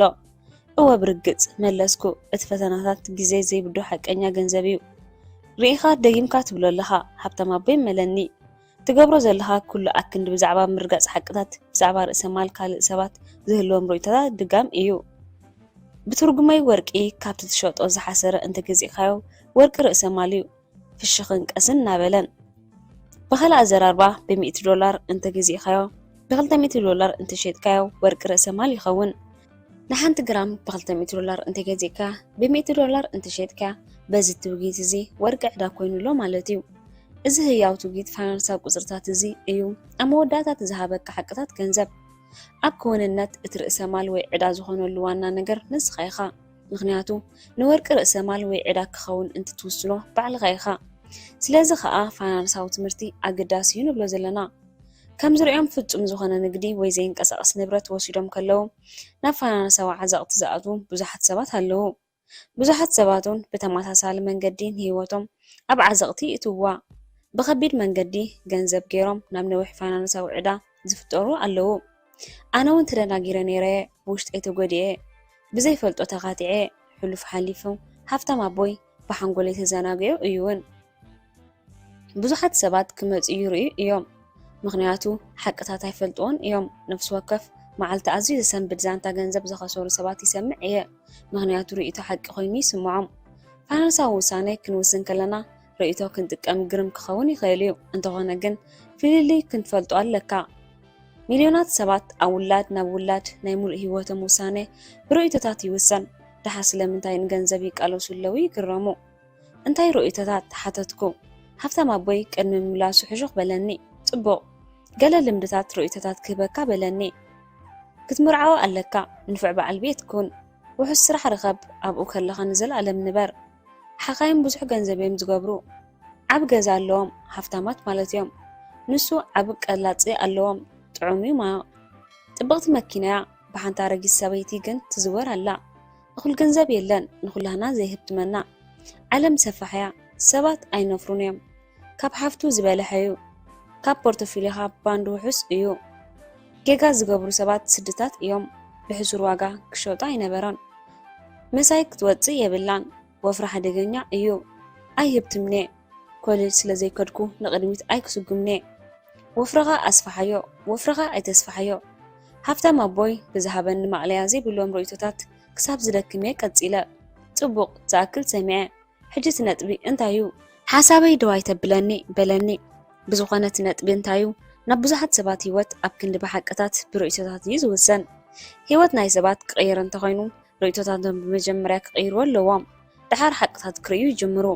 ፋይናንሳዊ ፀብጻብ እንተሪኢኻ ናይ ሓደ ሰብ ወይ ናይ ሓንቲ ኩባንያ ሓቅታት ፋይናንሳዊ ዓወት ወይ ፋይናንሳዊ ውድቀት እምበር ብርእይቶታት ዝኸዱ ኣይትሪኦም ኢኻ። ከም ዝበልክዎ ሓደ ካብቲ ካልእ ፍሉይ ኣይኮነን። ኣብ ሂወት ዕዉት ንምዃን ግን ብፍላይ ፋይናንሳዊ ኣብ መንጎ ሓቅታትን ርእይቶታትን ዘሎ ፍልልይ ምፍላጥ ከድልዩ። ኣዝዩ ረቂቕ ፍልልዩ ይበልክዎ። ሓቂ ምዃን እንተዘይነፂርካዮ ርእይቶ ማለት እዩ። ፋይናንሳዊ ዕሮት ዘጋጥም እቲ ሰብ ፋይናንሳዊ ፀብጻብ ከንብብ ስለ ዘይከኣለን እዚ ጉዳይ እዚ ንኻልኦት ሞያውያን ዝብሎም ርእይቶታትን ስለ ዝደግፍዎን እዩ። ፋይናንሳዊ ጽላለ ዘጋጥም ሓቅታት ርእይቶታትን ኮይኖም ክሰርሑ ከለዉ እዮም። ኣብ የማናይ ወገን ዋሕዚ ገንዘብ ክንከውን ተደሊና ኣብ መንጎ ሓቅታትን ርእይቶታትን ዘሎ ፍልልይ ምፍላጥ ከድልዩ። ካብዚ ትምህርቲ እዚ ዝያዳ ኣገደስቲ ዝኾኑ ካልኦት ትምህርቲ ክህልው ይኽእሉ እዮም። እንታይ ይብል ኣሎ ፅን ኢለ ሰማዕክዎ። ብርግፅ ቀሊል ሓሳብ ዝመስል ነይሩ፣ እንተኾነ ግን ካብ ሓንጎለይ ዝዓባ ሓሳብ ምዃኑ ተቐበልክዎ። ቅኑዕ ህርኩትናይ ትፈልጦ ዶ? ሃፍታም ኣቦይ ሓተተኒ። ርእሰይ ነውነክዎ። ቅኑዕ ህርክትና ብቐሊሉ ማለት ዕዮታትካ ብምግባርን እቶም ርእይቶታት ወይ ሓቅታት ዓይነት ምዃኑ ምፍላጥን እዩ። ናብ ገንዘብ ክንመጽእ ከለና ብዙሓት ሰባት ክህከዩ ከለዉ ሓፂር መንገድታት እዮም ይደልዩ። ስለዚ ከዓ ቅኑዕ ህርኩትና ዘይገብሩ። ካልኦት ሰባት እውን ብቕኑዕ ሕርክትና ኣቢሎም ጌጋታት ክገብሩ ስለ ዝፈርሑ ወላ ሓንቲ ዘይገብሩ ኣለዉ። ካብ መጠን ንላዕሊ ቅኑዕ ሕርክትና ትንታነ ልምሰት ኢሎም ትርጉም ይህብዎ እዮም። እቲ ነጥቢ ኣብ መንጎ ርእይቶታትን ሓቅታትን ዘሎ ፍልልይ ነኽፊኻ ውሳናትካ ትገብር ኣለካ። ከም ዝበልክዎ ብዙሓት ሰባት ኣብ ፋይናንሳዊ ሽግር እዮም ዘለዉ። ምክንያቱ ኣዝዩ ብዙሕ ሓፂር መንገድታት እዮም ዝጥቀሙ ነይሮም። ውሳናታቶም ብርእይቶታት ፋይናንሳዊ ሰራሕተኛታትን በዓል ሓዳርን እዮም ዝውሰኑ። ብሓቅታት ዝተመርከሰ እዮም። በዓል ዓቢ ንግድን ኣውፋራይን ክትከውን ትደሊ እንተኮይንካ ግን ኣብ መንጎ ሓቅታትን ርእይቶታትን ዘሎ ፍልሊ ምስትውዓል ከድልዩ። ሓቂ ይሓሽ ኣብዛ መዓልቲ እዚኣን ሃፍታም ኣቦይ ኣይመስገንኮን። ካብኡ ውሕዳት ትምህርትን እየን ዝያዳ ኣገልጊለናኒ። ድሕሪ ዓመታት ግን ኣብ 1990 ሃፍታም ኣቦይ ዕዳጋ ብርክታት ብክረአ ዘይክእለሉ መንገዲ ከም ዝሓኮረ ረኣየ። እቲ እንኮ ርእይቱ ምክንያቱ እዚ ዘጋጠመሉ ኩነታት እዚ እዞም ልዑል ክፍሊት ዝኸፍሉ ሰራሕተኛታትን በዓል ሓዳርን ልዑል ግብሪ ክኸፍሉ ከለዉ ኣብ ዕዳ ክኣትዉ ከለዉ ኣብ ፖርቶፊልዮም ወረቐት ጥራሕ ሒዞም ክፀንሑ ከለዉ እዩ ክዝርጋሕ ዝጅምር ምኽብሮ ፍርና። ሚልዮናት ሰባት ነቲ ሓቅታት ዝፈልጥዎ መሲሎም ርእይቶታት ዝህብ ብምስማዕ ክጉድኡ ንሪኦም ኢና። እቲ ውሩይ ኣሜሪካዊ ኣውፋራይ ዋረን ቡፌ ሓደ ግዜ ኣብ ናይ ጣልዕ ፀወታ እንድሕር ኣለኻ ኣብ ውሽጢ 20 ደቓይቕ እቲ ዝንጉዕ መን ምዃኑ ኣይትፈልጦን ኢኻ፣ ፀኒሕካ ግን ንስኻ ዝንጉዕ ምዃንካ ትፈልጦ። ስለምንታይ ሰባት ፋይናንሳዊ ቃልሲ ዝገብሩ? መብዛሕትኦም ሰባት ኣብ ቤት ትምህርቶም ዝፋነው ኣትሒዞም ክሳብ ዝሞቱ ኣብ ዕዳ ከም ዝኣትዉ ተኣምኑ ዶ? እዚ ልክዕ እዩ። እዚ ዝስዕብ ስእሊ ናይ ማእከላይ ደረጃ ዘለዎም ኣሜሪካውያን ፋይናንሳዊ ስእሊ እዩ። ብዙሕ ግዜ እዞም ዝስዕቡ ቃላት እዚኦም ትሰምዖም ኢኻ። ሂደት ናይ ክፍሊት ክፋል፣ ቀሊል ወርሓዊ ክፍሊት ወይ ኣይትጨነቕ ዝኸሰርካይ መንግስቲ ግብሪ ክቕንሰልካ እዩ። ሓደ ሰብ ናብቲ ፀወታ ንኽኣቱ ሲሰልበካ ኣሎ። ብፋይናንሳዊ ናፃ ንክትከውን ትደሊኻ ካብዚ ርእይቶታት ዝያዳ በሊሕ ክትከውን ኣለካ። መብዛሕትኡ ሰባት ንዝኾነ ሰብ ኣዕድዮም ኣይፈልጡን እዮም። ርእሰ ማል የብሎምን ክዕደዩ ግን ዝረኣዮም ስለዝኾነ እዮም ኣብ ውሕስነት ስራሕ ሕጊግ ይብሉ። ፋይናንሳዊ ቃልሲ ዝገብሩ ስርሖም እንድሕር ዘየለ ቀልጢፎም ይጥፍሹ። እኳ ደኣ ማእከሎት ኣሜሪካውያን ኣብ ጥፈሽና ናይ 3 ደመወዝ ምትሓት እዮም ዘለዉ። ዝሓሸ ህይወት ይደልዩ፣ በቲ ፀወታኻ ይርግፁ። ምክንያቱ እቲ ባይታ ኣንፃሮም እዩ። ክሳብ ሕጂ ገዝኦም፣ መኪኖኦም፣ ክዳውንቶም፣ ዝዛወሩሉ ገዝኦም ካልኦት መፀባበቕትን ርእሰ ማል ኢሎም ይሓስቡ። ካልኦት ዝብሎም ሰባት ኣይኣምንዎምን። ምክንያቱ እቲ ሓቂ ባዕሎም ከይርድኡ ፋይናንሳዊ ቁፅርታት ኣየንብቡን እዮም። ብዙሓት ሰባት ናብ ቤት ትምህርቲ ከይዶም ናይቲ ፀወታ ተፃወቲ እዮም ዝኾኑ። ከመይ ከም ዝፃወቱ ግን መምርሒ ዝገልፀሎም ሰብ የብሎምን። ንሕላገታት ፀወታ ዝነግሮም ማንም ሰብ የለን። መን እዩ ንመን ዘድልዮ? ምክንያቱ ከምኡ ዝብሎም የለን። ባዕሎም እዮም ዝዕደዩ። ገንዘብ ሓሳብ እዩ። ኣብዚ ሰዓት እዚ ብዛዕባ መሰረታዊ ዋሕዚ ገንዘብ እኹል ኣፍልጦ ረኺብካ ክትከውን ተስፋ ይገብር። ገንዘብ ሓሳብ ምዃን ካብ ብዓይንኻ ብኣእምሮኻ ዝረአ ምዃን ፈሊጥካ ትኸውን። ፀወታ ገንዘብን ከመይ ትፃወትን ምፍላጥ ናይ ፋይናንሳዊ ናፅነት ዝወስድ ጉዕዞ ምዃኑ ትፈልጥ ትኸውን። ካብዚ ብዝያዳ ምን ናይ የማናይ ወገን ዋሕዚ ገንዘብ ይወስደካ ክትፈልጥ ኣለካ። ካልኣይ ክፋል ናይዘ መፅሓፍ ካብ ውሽጥኻ ብሉፅነትካ መውፃእ ኣብ ዝብልን ናቱ ምዕሪትካ ምትንታን ከጠቓልል እዩ።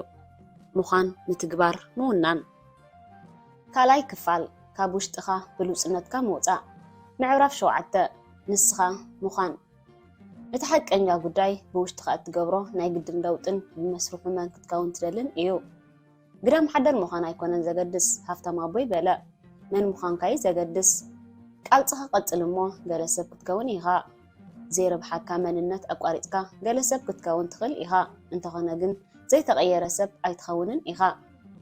ክትከዶ ዘለካ ለውጢ። ነቶም ኣብ ውሕስነት ስራሕ ናብ ፋይናንሳዊ ውሕስነት ዝሓስቡ ሰባት ክህቦ ዝደልዮ ቃላት እንተሎ ቃላት ምትብባዕ እዩ። ከይምን ኣነን ቅድሚ ትብዓት ምርካብናን ናብ ቅድሚት ምጓዓዝናን ግዳም ሓደርን ተስፋ ዘይብሉ ህይወትን ከነሕልፍ ተገዲድና ኢና። እዚ መደናግር ነይሩ። ናትካ መንዲ ክትገብሮ ግን ይደሊ እየ።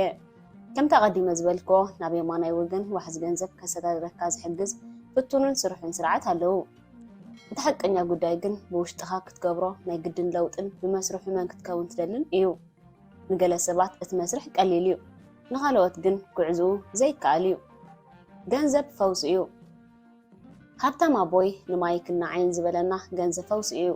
ምስኡ ክንሰርሕ ከለና ከኽፍለና ዝኣበየና ዝነበረ እቲ ቀንዲ ምክንያት ንገንዘብ ኢልና ከይንሰርሕ ስለድልና እዩ። ብገንዘብ እንድሕር ተወሊፍና ነዚ ወልፊ እዚ ብቐሊሉ ክንገድፎ ከቢድ ይኸውን። ከም ዓብ ሰብን ብዛዕባ ገንዘብ ዝነበረ ንሕቶ ክሓቶ ናብ ካሊፎርኒ ምስ ፀዋዕኽዎን ንነዊሕ ግዜ ዘማዕብሉ ኣቃውማ ክቕይሩ ኣይረኽዎን። كم قلعو ገንዘብ ሂብና አይንፈልጥን እዩ ሕጂ እውን ዝህብ አይመስለንን ኣብ ክንዱ መሊሰ ቁጥሚን ተሪርን ምዃን ቀጸለ ካብ ወልፊ ገንዘብ ክርሕቕ ኣለየኒ ንሱ ንገንዘብ ከም ፈውሲ ዝብሎ ምክንያቱ ብዙሓት ሰባት ገንዘብ ክህልዎም ከሎ ይሕጎሱ ገንዘብ ክስእኑ ከለው ግን ይሓርቁን ፍንትናትን ይኾኑ ሓይሊ ወልፊ ገንዘብ ተጠንቀቐሉ በለኒ ገንዘብ ክትቀበል ከለኻ እቲ ወልፊ ምስቲ ኣመጻጽኡ መንገዲ ኢኻ ጠቢቕካ ትቕጽል ካለ ኣብነት ከምጻልካ ከም ሰራሕተኛ ገንዘብ ተቐብል እንተኾይንካ ምስቲ ሰራሕተኛ ኮይንካ ገንዘብ ክትረክብ ትላመድ በዓል ሓዳር ኮይንካ ገንዘብ ተቐበል እንተኾይንካ ካብዚ ኣራኻኽባ ልግበት እዚ ወጻኢ ኸይድካ ገንዘብ ክትቀበል ኣይትቕየርን ኢኻ ካብ ናይ መንግስቲ መኽያ ትጽበ እንተኾይንካ ነዚ ኣቃውማ ኣራኻኽባ ገንዘብ እዚ ክትሰብሮ ይኸብደካ እዩ እቲ ዝኸበደ ክፋል ካብ ወገን ጸጋማይ ናብ ወገን የማናይ ክትሰግሮ ዝገብሮ ልግበት ኣራኻኽባ ገንዘብ ምስቲ እትቕመጠሉ መንገዲ ዝጠበቐ እዩ ሃፍታም ኣቦይ ኣረጋገጸለይ እዚ ኪኖ ልምዲ ምቕያር እዩ እዚ ምስባር ወልፊ እዩ ስለዚ ከኣዩ ንማይክን ንዓይንን ንገንዘብ ኢልና ክንሰርሕ ዘይፀቐጠልና ነይሩ ኣብ ክንዲ ናይ ባዕልና ስርዓት ኣረኻኽባ ገንዘብ ክንፈጥር ፀቒጡ ዝምሃረና ዝነበረ ኣቃውማታት ንኪምን ንዓይን ኣብ ዓቢ ንግድን ወፍርን ዝሰርሑ ሰባት ክንከውን ክንፍትን ከለና ዝበርትዐ ጉዳይ ዝነበረና እቲ ዝሓለፈ ኩሉ ምልምማዲ ንድሕሪት ዝጎተና ዝነበረ ገለ ኣዕርኽትና እንታይ ከም ትገብሩ ዘለኹም ስለምንታይ ስራሕ ዘይትሰርሑ ክብሉና ከለው ኣሸጋሪ ነይሩ ካብዚ እውን ዝበርትዐ ነይሩ ምክንያቱ ገለ ካብ ክፋልና ኣብ ናይ ደሞዝ ዋሕስነት ክንምለስ ዝደሊ ሓይሊ ነይሩ ሃፍታም ኣቦይ ንማይክን ንዓይን ዝብለና ናይ ገንዘብ ዓለም ሓደ ዓቢ ስርዓት እዩ ከም ውልቀ ሰባት ኣብዚ ስርዓት እዚ ዘሎ ብንጹር ኣቃውማ ጌርና ከነካይዶ ክንምሃር ከም ዘለና እዩ ዝገልጸልና ሰራሕተኛ ነቲ ስርዓት ይሰርሕ በዓል ሓዳር ስርዓት ይኸውን በዓል ዓቢ ንግዲ ይፈጥር ይውንን ነቲ ስርዓት ከዓ ይቆጻጸሮን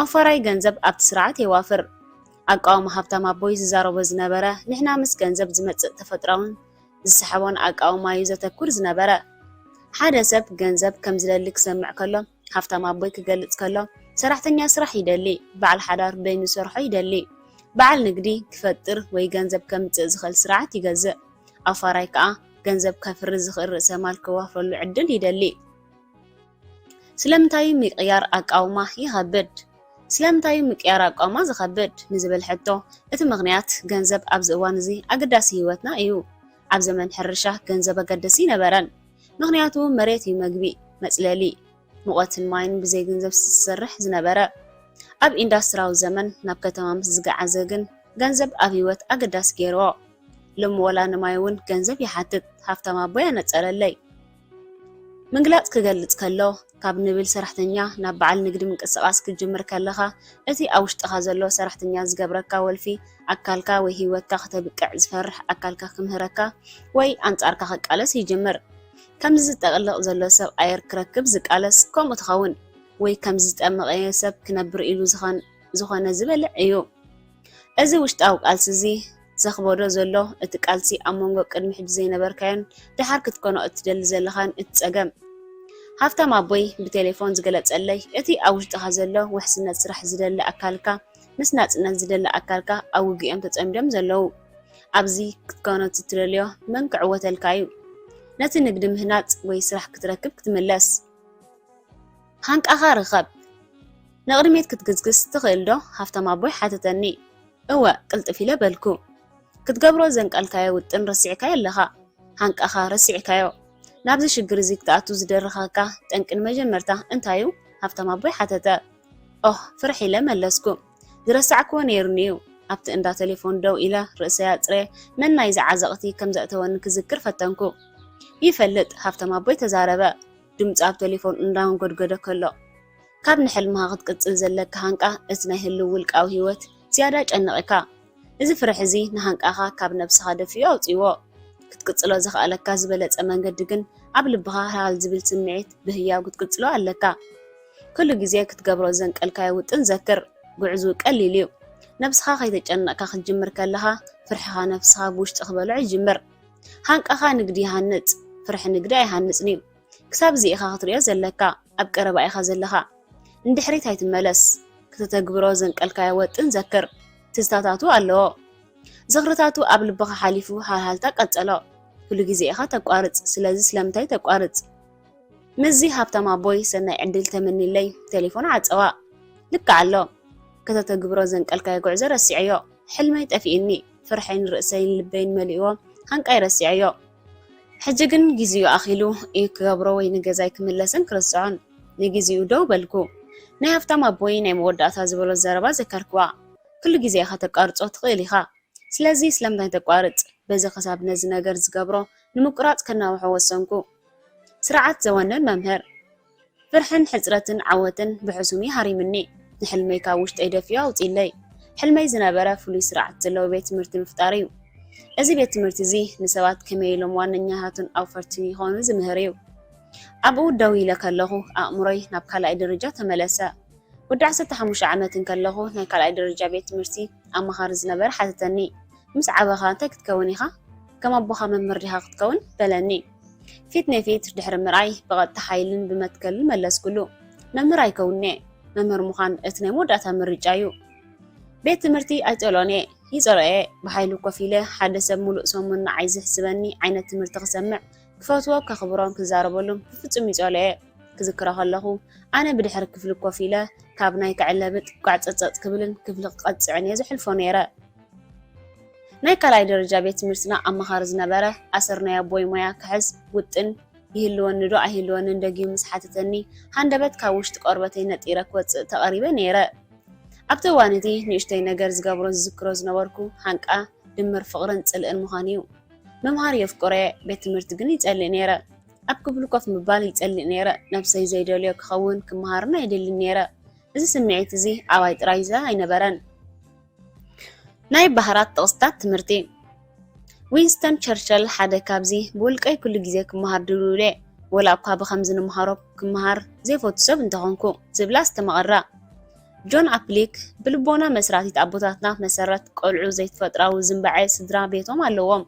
ስለዚ ቤት ማእሰርቲ ትምህርቲ ኮይኑ ንዘጥቅዕዎ ግን ስቅያት ትምህርቲ ይብልዎ ኖርማን ዳግለስ ትምህርቲ ሃገር ዝቆፃፀሮ ሰንዓ ምልቃሕ እዩ ክብል ገሊፅዎ እዩ ኤችኤል መንከም ከም ዝኣምኖ ኣብ ሙሉእ ህላዊ ወዲሰን እተን ዘሐጉሳ እዋናት መዓልታት ቤት ትምህርቲ እየን እዘን መዓልታት እዚአን እተን ተመነውት ዘይንፁር ዕማማ ዘለወን ሓድሽን ደስ ዘይብላ ሕግታትን ዝትግበረለን ኣብ ማሕበራዊ ትምህርትን ጭውነትን ጨካን ግህሰት ዝተረለን እየን ይብል ጋሊልዮ ንሓደ ሰብ ዝኾነ ነገር ክትምህሮ ኣይካልኒ እንታይ ደኣ ኣብ ውሽጡ ዘለዎ ኣብ ምውፃእ ክትሕግዞ እምበር ይብል ማርክ ትዌን ኣብ ቤት ትምህርቲ ዝቐስሞ ፍልጠት ኣብ ትምህርቲ ጣልቃ ክኣቱ ኣይፍቅድኒ ኣልበርት ኣንስታይን ኣብ ኣብያተ ትምህርቲ ኣሜሪካ ብኩሉ መንገዲ ፃዕቂ ትምህርቲ ኣሎ ይብል ህያብ ኣብ ምሁር ኣቦይ እዘን ኣብ ልዕሊ ዘለዋ ጥቕስታት እዚአን ምሁር ኣቦይ ካፊልኒ እንተኾነ ግን ድኻ ኣቦይ ሽሕ እኳ ብቤት ትምህርቲ እንተዓንበበ ንስርዓት ትምህርቲ ግን የቋናፅቦ እዩ መምህር ኮይኑ እዩ ምክንያቱ ነዚ ስርዓት ትምህርቲ እዚ ከመሓይሹ ሕልሚ ነይርዎ እንተኾነ ግን እቲ ስርዓት ኣዕንይዎ ሃንቁ ወሲዱ ነቲ ስርዓት ክቕይሮ ፈተነ ናብ ብሕጡብ ዝተሰርሐ መንደቕ ጎየየ እዚ ስርዓት ኮይኑ ብዙሕ ሰባት ገንዘብ ዝገብርሉ እዩ ወላ እኳ እቲ ስርዓት ትምህርቲ ንክቕየር ብዙሕ ዘረባ እንተነበረ ክቕየር ግን ዝደሊ ሰብ ኣይነበረን ምናልባት ኣመኻሪ ቤት ትምህርትና ፅሉል ነይሩ ከይከውን ምክንያቱ ድሕሪ ገለ ዓመታት ኣሰር ኣቦይ ይስዕብ ከም ዝነበርኩ ኣይፈልጥን ነይሩ ነቲ ዘይቅየር ስርዓት ትምህርቲ ዘለዎም ኣቦይ ኣይኮንኩን ዝስዕቦ ነይረ እቲ ስርዓት ትምህርቲ ክቕይሮ ዝሓስቦ ዝነበርኩ ሃንቃ ወሲደ ናይቲ ስርዓት ትምህርቲ ንምፍጣር እዩ ምሁር ኣቦይ ኪምን ኣነን ፋይናንሳዊ ቃልሲ ንገብር ከም ዝነበርና ምስ ተማሃረን ምስ ኣኻልን ብዘንቀድናዮ ውጥን ብሉፅ ትምህርቲ ክንገብሮ ተበጊስና ከም ዘለና ምስ ፈለጥን ነዘን ኣብ ላዕሊ ዘለዋ ጥቕሳት ተኣኸልና ኣብ ጎኒ ላዕሊ ገጽ ናይ ጥቕሲ መንገድኻ ቐፅል ዘፍቅረካ ኣቦኻ ሕንጥጥ የብለለይ ነይሩ ክሳብታ ግዜ እቲኣ ንምሁር ኣቦይ ማዕረኽ እንደይቲ ስርዓት ትምህርቲ የፅልኦ ብምንባሩ ኣይፈልጥን እየ ነይረ ንኣሽቱ መንእሰያት ዳ ከመይ ከፅልዎ እዮም ድሕሪዚ ደስ ዝብል ምትብባዕ ነገራት ስምዒቱ ክህብ ጀመረ እቲ ደፍኣኒ ዝነበረ ሃንቃ ንኣቦይ ቅድሚ ሕጂ ዝደፍኦ ዝነበረ ሃንቃይ ነይሩ ኣነ ከም ናይ ባሓቂ ኣቦይ ነይረ ከይተረዳእኒ እታ ሽጋቡ ኣልዒለያ ብውሽጢ ሕመረተይ ከምኡ መምህር እየ ነይረ ምናልባት በዚ ይኸውን ነቲ ስርዓት ትምህርቲ ምሕር ዝፀላኽዎ ካብ ድሕረ ዝምፃኽዎ ገንዘብ ተበጊሰ ክልቲኦም ኣቦታተይ ኮይነ ካብ ምሁር ኣቦይ ሃንቃ መምሃር ምዃን ወሲደ በዚ ምውሃን እዚ ኣብ ስርዓት ትምህርቲ ገለ ክገብር ተበጊሰ ዘሎ ስርዓት ትምህርቲ ክቕይሮ ድልየት ወይ ክእለት የብለይን ናተይ ስርዓት ትምህርቲ ክፈጥር ግን ፍልጠት ኣለኒ ውፅኢት ዓመታት ስልጠና ክኸፍለና ጀመረ ንብዙሓት ዓመታት ሃፍታም ኣቦይ ንግድን ንግዳዊ ስርዓታትን ዝፍጠር ሰብ ክኸውን ተንከባኺብኒ እዩ ኣብ 1977 ዝመስረትኮ ንግዲ ኩባንያ ሰንዓይ ነይሩ። ኣብቲ እዋን እቲ እቶም ናይ መጀመርያ ብናይሎንን ናይሎን ሽያጥን ዝሰርሕ ብሩህ ሕብርታት ዝነበሩ ቦርሳታትን እነፍሪ ኩባንያ ኢና ነርና። ምስ ዘፍረያ እዚ ምስ ካልሲ ዝተኣሳሰር ንኣሽቱ ናይ ጫማ ቦርሳታት እውን ኣፍሪና። ኣብ 1978 ባህሊ ኣካላዊ ምንቅስቓስ ሃሚ ዝሰልብ ምስ ኮነ ጎየይቲ መፍትሒኦም ገንዘብን ወረቐትን መንነቶምን ዘቐምጡሉ ቦታ ደለዩ። ማሕተዊ ዓመትና ክስታዊ ምስ ኮነ ብቕልጡፍ ሃንቃ ዝመስመር ፍርያት እዚ ንግድን ገፈፍ በለ ክደክም ጀመረ። ከም ናይ ታይዋን፣ ደቡብ ኮርያን ሆንግ ኮንግን ዝኣመሰለ ናይ ወፃእ ኩባንያ ከም ዝናህና ምፍራይ ተወዳዲርና ዘማዕበልናዮ ንግዲ ካብ ዕዳጋ ተሓፂብና ወፃና። ዋጋታቱ ኣዝዩ ታሕቲ ስለ ዝነበረ ክንወዳደር ኣይከኣልናን። ካብቲ እነፍርዮ ዋጋ ብዝተሓተም በብንእሽቶይን ኣፍርየን ሸጣ። ንእሽቶ ኩባንያና ኣብ መዋጥር ኣተወት ወይ ተቓለስ ወይ ተፀንበር ኣብ ዝብል መዋጥር እዚ ቃልሲ ክንዕወተሉ ከም ዘይንኽእል መሻርክተይን ኣነይን ተገንዘብናዮ። እተን ዝወሓዛን ብሕዙር ሸጣን ዝነበረ ኩባንያታት ሓየላ ብድምፂ ምርጫ ክንፅንበረን ወሰና። እቲ ዝሕዝን ፀገም ግን ኣንሳፊፍና ክንፀንሕ ነቶም ፃዕራማትን እሙናትን ሰራሕተኛታትና ክንሰጎም ተገደድና። እዚ ንልበይ ሰይርዎ እዩ። ነተን ዝተፀንበርናየን ኩባንያታት ኮርያን ታይዋንን ምስ ፈተሽክወን ነብሰይ ቁሩብ ሞተ። ኩነታት ስራሕ ናይቶም ተገዲዶም ዝኣተው ዝነበሩ ንኣሽቱ መንእሰያት ክሪኦም ከለኹ ኣዝዩ ጨካንን ዘይሰብኣውነትን እዮም። ንሓደ ሰራሕተኛ ዘይትኸውን ቦታ 5 ሰራሕተኛ ኣብ ልዕሊኦም ተፃፊፎም ረኸብክዎም። ሕልናይ ብኣሜሪካውያን ጥራሕ ዘይኮነ እንኮላይ ብወፃተኛ ሰራሕተኛታት ብዕምቀት ክሻቀል ጀመርኩ።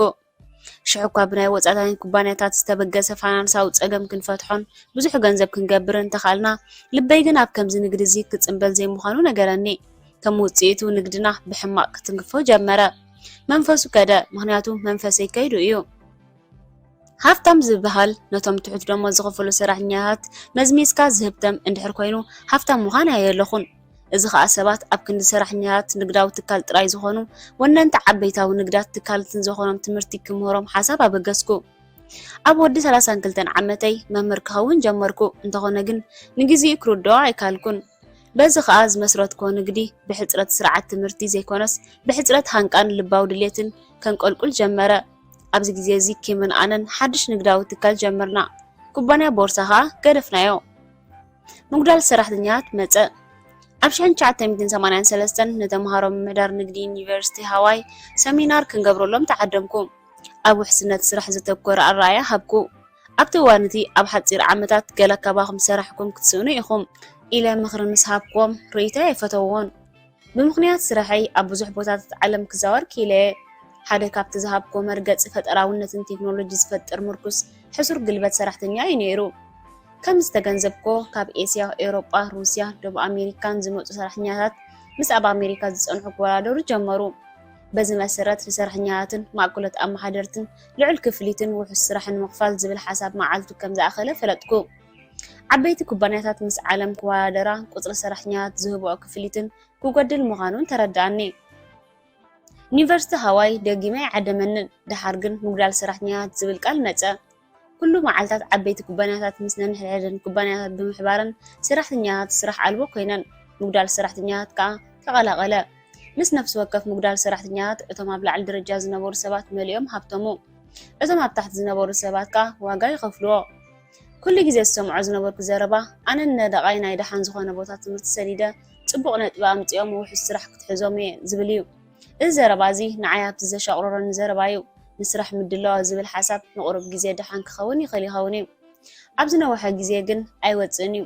ቀስ ኢለ ግን ብርግፅ መምህር ከም ዝኸውን ተረዳእኒ። ምስ ሃንቃይ ዝኸይድ ስርዓት ምህናፅ። ሽዑ እኳ ናይ ሰንዓ ኩባንያ ናብ ንቡር ተመለስን ፅቡቕ ክትሰርሕ እንተጀመረትን ሃንቃይ ግን ጠፊኡ እዩ። ሃፍታም ኣቦይ ንብስጭተይ ኣብ ግምት ኣእትዩ መዓልታት ቤት ትምህርቲ ግዚኡ ኣኺሉ እዩ። ምስ ልብኻ ዝኸይድ ስርዓት ምህናፅ እዩ። ምስ ሃንቃኻ ዝኸይድ ስርዓት ህነፅ። ኩባንያ ሰንዓ ይኸይድ ክደፎ። እቲ ምህነፅ ኣለዎ ኢልካ ተፈልጦ ህነፆ። ካበይ ብዙሕ ነገር ኢኻ ተማሂርካ። ገና ግን ወዲ ኣቦኻ ኢኻ። ነፍሲ ኣቦኻን ንስኻን ብዕምቆት መምህር ምዃን እዩ። ሓድሽ ሜላ ኣመሃራ ተማሂርና። በዚ ሜላታት ከዓ ንግዲ ንፈጥረሉ ዕድል ንምርካብ ኪምን ኣነን ብቕልጡፍ ኩሉ ንብረትና ኣኪብና ናብ ካሊፎርንያ ገዓዝና። ቅድሚ እዚ ንግዲ እዚ ናብ ታሕቲ ዝብገስ ገንዘብ ወዲእና ኣብ ጎደና ዘወን ክንብል ጀመርና። ድሓር ግን ሃብታም ኣቦይ ደወልኩሉ። ኪም ኣብ ጥቓይ ነይራ። ሓሪቓ ትዛረበኒ። ግን ኣብቲ ጉዕዘይ ሂወትና ንምምፃእ ሃንቃይ ዳግማይ ትወላወል ነይራ። ኣይፀናሕናን ኩባንያ ሃነፅና እታ ኩባንያ ትምህርታዊት ኩባንያ ካብቲ ልምዳዊ ትምህርትና ዝተፈላለዩ ገይሩ ዝተምሃረ ቤት ትምህርቲ እዩ ኣብ ክንዲ ንተምሃሮ ኮፍ ነብሎም ንቑሓትን ንጥፋትን ክኾኑ ነተባብዖም ኣብ ክንዲ ኣነስተምሃሩ ንኸውን ብፀወታዊ ጌርና ብምህሮም ኣብ ክንዲ ተማናውን ኣሰልቻውን ዝኸውን ንመምሃራን ሕጉሳት ኣዘናጋዕትን ክኾኑ ንጠልቦም ኣብ ክንዲ መምሃራን ዝኾኑ ከም ዝናህና ናይ ገዛ ርእሶም ንግዳዊ ትካል ዝኸፍቱሉ ኣጋጣሚታት ክንፈጥረሎም ዝዓለመ እዩ ኣብ ክንዲ ነጥቢ ንህቦም ተምሃሮ ንመምሃራን ነጥቢ ዝህብዎም ይኸውን እቶም መምሃራን ኣዝዩ ትሕት ነጥቢ እንተምፅኦም ተወሳኺ ስልጠና ከም ዝወስዱ ንገብሮም ወይ ንደገፈሎም ዕድመን ፆታን ትምህርታዊ ድሕረ ባይታን ሃይማኖታዊ እምነት ዝብል ቅድመ ኩነት የብልናን ኣብ ኩሉ ንደልዮ ንፁህ ድሌትን መምሃር ምህላውን ብቕልጡፍ መምሃርን እዩ ኣብ መወዳእታ ሓደ ዓመት ዝወስድ ትምህርቲ ስነ ሓሳብ ኣብ ሓንቲ መዓልቲ ክንመሃረሉ ንዝኽእል ብቕዓት ምድላውን ኢና ዕላማና ሽሑካ ንምህሮም ሰባት መብዛሕትኦም ዓበይቲ እንትኾኑ ኣዝዮም ብዙሓት ኮተቴ ምስ ልዑል ደሞዝ ዝኽፈሉ ምሁራት ፀሓፍትን ንግዳዊ ትካልን ክመሃሩ ዕድል ተፈጠረሎም ኣብ ክንዲ ብፈተና ምቅድዳም ብሓባር ጋንታን ኮይኖም ክተሓጋገዙ ንሓቶም ንሓደ ፈተና ከዓ ሓንቲ ጋንታ ምስ ካልእ ጋንታ ከም ዝወዳደራ ይኾና ኣብ ክንዲ ንነጥቢ ዝፅዕሩ ውርርድ ገንዘብ ዝረትዕሉ ይኸውን ከም ጋንታ እቲ ውድድር ናይ ምግባር ድሌትን ኣዝዩ ሓያል እዩ መምሃራን ንተምሃሮ ከተባብዖም ዘድልዮ ኣይኮነን እቲ ውድድር ሓንሳእ ምስ ጀመረ ዘድልዮ ኣይኮነን ኣብ ክንዲ ኣብ ፈተና ስቕ ዝብሉ ምስሓቅ ምብካይ ዋዕዋዕ ምባል ምውጫጭን ምግዓርን ይፍቀድ እዩ ሰባት ብትምህርቲ ይሕጎሱ ትምህርቲ ይሐጉሶም ብትምህርቲ ተወሊዖም ዝያዳ ክመሃሩ ዝደልዩ ምግባር እዩ ድሌትና ኣብዚ ክልተ ዓይነታት ትምህርቲ ኢና ንፀቅጥ ዋንነትን ወፍርን ንግዳዊ ትካላት ምውፋርን ኣውፈርትን ንምፍጣርን ዝለዓለ እዩ እቶም ነዚ ትምህርቲ እዚ ብናሃር መንገዲ ክመሃርዎ ዝደልዩ ሰባት ብብዝሒ መፂኦምና ከይዋዕዋዕና ብተምሃሮ ዓለቕለቕና መልእኽትና ዘረባ ብዘረማ ተመሓላለፈን ተሰጋገረን እቶም ክመሃሩ ዝመፁ ሰባት ንግዲ ክፈጥሩን ዝደልዩ እምበር ስራሕ ዝደልዩ ኣይኮኑን ኣብታ ናይ ቴሌፎን ደንበ ንኣእሞሮይ ሓንሳእ ክቋርፁ ከምዘይክእል ምስ ኣቃናኽዎ ነገራት ንቕድሚት ክኸዱ ጀመሩ ኣብ ውሽጢ 5 ዓመታት ኣብ ሙሉእ ዓለም 11 ኣብያተ ፅሕፈት ዘሎን በዓል ሚልዮናት ዶላር ንግዳዊ ትካልን ኮነልና ፍሉይን ሓዱሽ ስርዓተ ትምህርቲ ኣዳለና ዕዳጋ ከዓ ፈተውዎ ሃንቃና ከዓ ተተግበረ ምክንያቱ ሃንቃና ፅቡቕ ስርዓት ንፍርሓን ብዝፈላለየ ምምዳብን ይስዕሮ መምሃራን እኹል ከምዘይክፈሉ ኮይኖም ክዛረቡ ክሰምዖም ከለኹ ይርንግፀሎም እየ እቲ ዝጊንጢር ግን ንሰሙ ውፅኢት ባዕሎም ዝተመደብዎ ስርዓት ትምህርቲ እዮም መምህርና ብዓይኒ ሰራሕተኛ ምዃን እምበር ብዓይኒ በዓል ዓቢ ንግዳዊ ትካልን ኣውፋርን ኣይርእይዎን እዮም ኣብ ዝኾነ ወገን ዋሕዚ ገንዘብ ወላ መምህር ይኹን ክትከውን ከም እትኽእል ዘክር ዝደለናዮ ክንከውን ንኽእል ኢና መብዛሕትና ኣብ ዝኾነ ወገን ዋሕዚ ገንዘብ ዕውት ናይ ምዃን ዓቕሚ ኣለና እቲ ጉዳይ ማዕረ ክንደይ ወሲና ክንዕወት ንብገሲ ዝምርኮስ ከምቲ ሃብታም ኣቦይ ሃንቃ ንግድታት ይሃንፅ ፍርሃ ኣይኮነን ዝበለኒ እዩ ሽግር ምቕያር ወገን ዋሕዚ ገንዘብ ኣብ ዝሓለፈ ምልምማድ ዝነቐለ እዩ ኩልና ፍርሒ ከም ሓደ ካብቶም ቀዳሞት መተባብዕን መነፀርን መንገዲ ምሕሳብን ምትግባርን ኢሎም ዝኣምኑ ስድራቤታት ኢና ንኣብነት ዕዮ ቤት ጌርካ ዶ ዕዮ ቤት እንተዘይጌርካ ኣብ ቤት ትምህርቲ ትስጎጉን ዓሮትኻ ይስሕቁኸን ስምዒት ገፅካ ከምዘይተባርሃካ እንተረኢካ ገፅካ ኣብኡ ይደርቕ እታ ልምድቲ ዘረባ ፅቡቕ ነጥቢ እንድሕር ዘይረኺብካ ረብሓ ዘለዎ ድሓንን ውሕሱን ስራሕ ኣይትረክብን ኢኻ ትስዕብ ኣብዚ እዋን እዚ ብዙሓት ፅቡቕ ነጥቢ ዘለዎም ሰባት ኣለዉ እንተኾነ ግን ኣዝዮም ውሕዳት እዮም ከም ጥሮታ ዝኣመሰለ ረብሓ ዘለዎም ድሓንን ውሕስን ስራሕ ዝረኽቡ ብዙሓት ሰባት ወላቶም ልዑል ነጥቢ ዘምፅኡን ኣብ ገዛእ እዋኒኖም ክህልዎ ኣለዎም ዘምፆም ከይገብሩ ስራሕ ኣብ ምድላይ ከድህብ የብሎምን ኣብ ፀጋማይ ወገን ዘሎ ዋሕዚ ገንዘብ ሓደገኛ እዩ ብዙሓት ኣዕሩኽቲ ኣለዉ ገና ናይ ስራሕ ውሕስነት ዝደልዩ ናይ ግሩቡጥ ነገር ግን ምጉዓዝ ቴክኖሎጂ ፍጥነት ወሲኹ ክቕፅል ተራዩ ኣብ ናይ ስራሕ ዕዳጋ ንምቕፃል ነፍሲ ወከፍ ሰብ ብዝመፅእ ሓዱሽ ቴክኖሎጂ ብቐፃሊ ክሰጥም ኣለዎ ደጊምካ ክትመሃር እንተደሊኻ ስለምንታይ ናብ የመን ወገን ዘሎ ዋሕዚ ገንዘብ ክወስዱኻ ዝኽእል ክእለታት ግዜ ዘየጥፍእ ሰባት ነቲ ኣብ ዓለም ተዛዊሩ ዝረኣኽዎ እንተሃሪሞሞ ንውሕስነት ዘድልዮም ነገር የብሎምን ውሕስነት ፅንፅዋ እዩ ሓዱሽ ነገር ተምሃር ነዛ ተባዕ ሓዳስ ዓለም ውሰዳ ብኣ ኣይትተሓባ ነዞም በዓል ሓደር ሰባት እውን ሓደገኛ እዩ እንተሓሚሞምን እንተተጎዲኦምን ኣታታዊታቶም ብቐጥታ እዩ ዝፅሎ ንዓበይ ክኸይድ ከለኹ ብዛዕባ ናተይ ዕድመ ዘለዎም በዓል ሓዳር ብኣካል ኣእምሮን ስምዒትን ተቓፂሎም ይረኽቦም እየ ሓደ ሰብ ካብ ምሕር ምፅዋር ድኻም ውሕስነት ናይ ምርካብ ዕድል ይውሕድ ሓደጋ ከጋጥም ዘሎ ተኽእሎ ይዛይድ ኣብ የማናይ ወገን ዘሎ ዋሕዚ ገንዘብ ውሕስ እዩ ናይ ነገር ግርንቢጥ ሂወት ኣብ የማን ወገን ዘሎ ዋሕዚ ገንዘብ ውሕስ እዩ ንኣብነት ውሕስ ስርዓት ይሃልኻ ውሕድ ስራሕን ብዙሕ ገንዘብን እንተረኺብካ እንተኮይንካን ስራሕ ዘድልየካ ኣይኮነን ስራሕካ እንተኸሲርካውን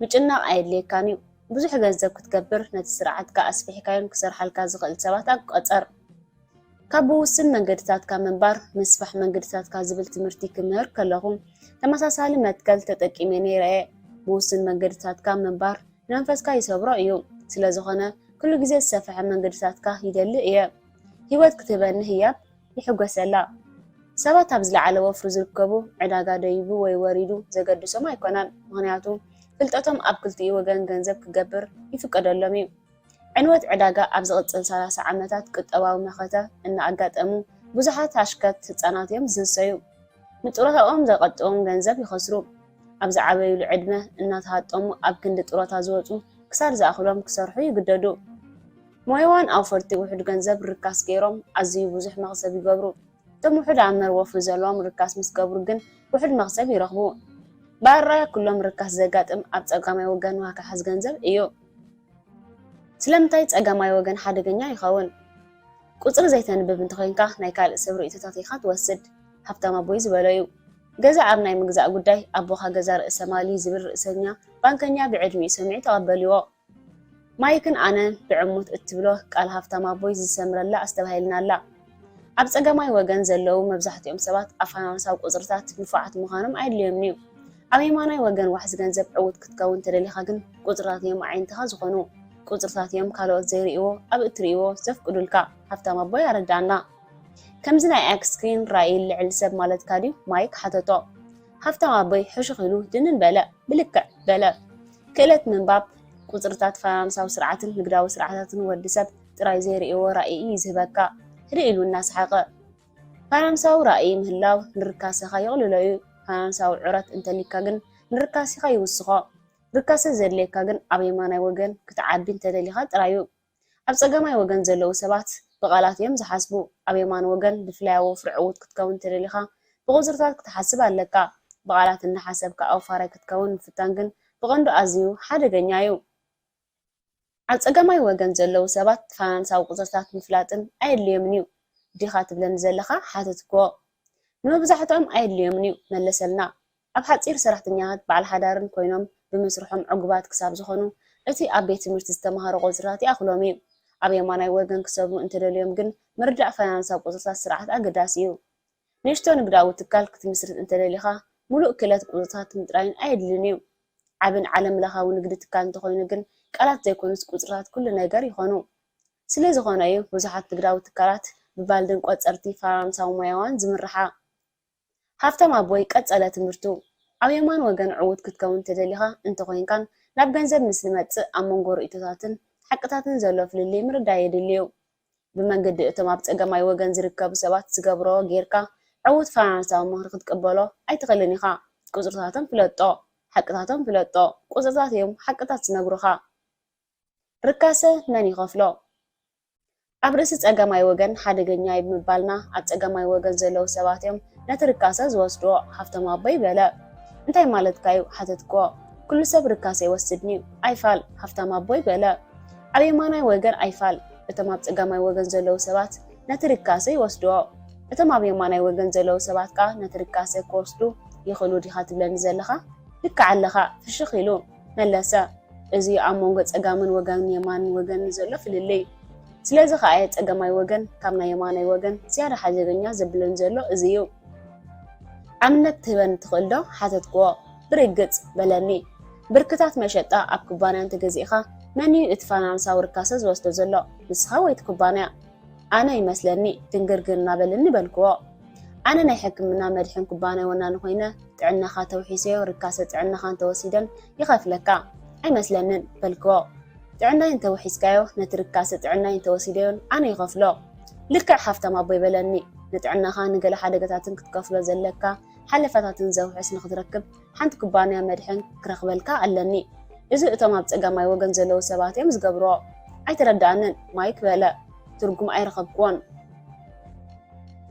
ሃብታም ኣቦይ ፍሽኽ በለ ሓንሳብ ነቲ የማናይ ወገን ፅቡቅ ጌርካ ምስ ተረዳእካዮ ፍልሊ በንፀሮ ክትርድኦ ክጅምር ኢኻ ብዙሓት ሰባት ፍልሊ ከም ዘለዉ እውን ኣይፈልጡን እዮም ኩሉ ነገር ሓደገኛ ኮይኑ ይመስሎም ንሶም ዝኸፍልዎ ኮይኑ ይስምዖም ዓመታት ምስ ወሰደ ምስ ተመኩረኻ ትሰማማዕ ትምህርትኻ ኣብ የማናይ ወገን ይኸውን رأيك يمحيش أبتجمع وجن زي رأي ورأي كتري تجمر سلمتي وحسنا كدلي إلكا ركاسة بموجد حاجة جنيا ركاسة تجبر كتردو إخا نبعلها فاينانس أو رأي كتمعبل إخا نلبس خاون كتري إخا أمو فاينانس أو حقتاتن فاينانس أو رؤيتاتن زولف للي كتفلت إخا تبغى معلت نيرو وكذا يذكروا زبالة التمرت زرخب كلها معلتي قطرتات ركاسة يقدل بزي زيهم أبهاب تمابوي زرخبكم قللت التمرتاتن هانك أي كوسدن حلم سرعة التمرتين كهنسن يترات أري يفلت إيه بزي زيهم نهاف تمابوي حجز فاينانس أو تمرتن لكعناتن بلبونا بوحد جنزب زلعل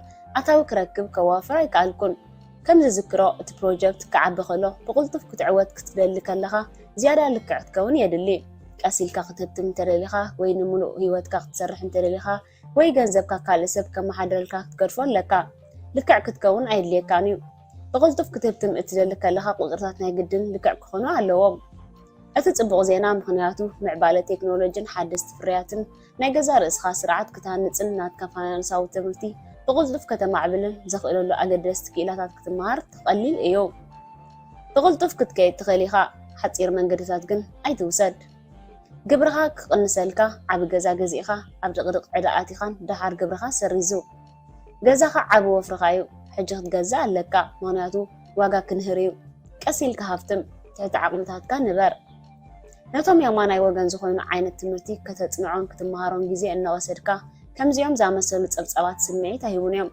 من الوقت زي سمعيتات زي أبتقاماي وغن زلو سب زملكت كهوني غيليو أو يوماناي وغن زلو سبقن أي ملكتنيو زفتخايو كقبر تخيليخا لزغلت أفاقت كيت تخيليخا زبازي جنزب كتقبر تخيليخا واقاقن كتكفل إخا كتقلتف تخيليخا حد أرت من قدرتات قن أي توسد إذا متحف زيا بزعبا ملسات أيكونتن تستمر بستفالي الرأي زي متحف زيا أفرانسا وبدوهات علاماتاتن أتوكيرا كترئينا التفتن متحفيا أبزني حدا الرأي أمناي كالا الرأي نزبلت أيو إلنا كنوارد راي كنات علامة إتوانا نتبي أو حدا الرأي زيادة الرأيتات كلوكا بغللو بليحيك قبركا زسعبو معرفات كتنببوم كلخا أبغنزم نقدن هيوتن كتريم تسأنحكا الرأيتات بستفالي عيني كتريم كجمريخا معرف شو مانتا بخما يهبتم كل سب زقبرون تجيركا كل سب زلوي هلوكا قمر مهبتا مابي تماهيركا يزبل حتو كحتى تكرلهم صوتا مونوبولي كم قلعية تصاويتيو إليز ملسلام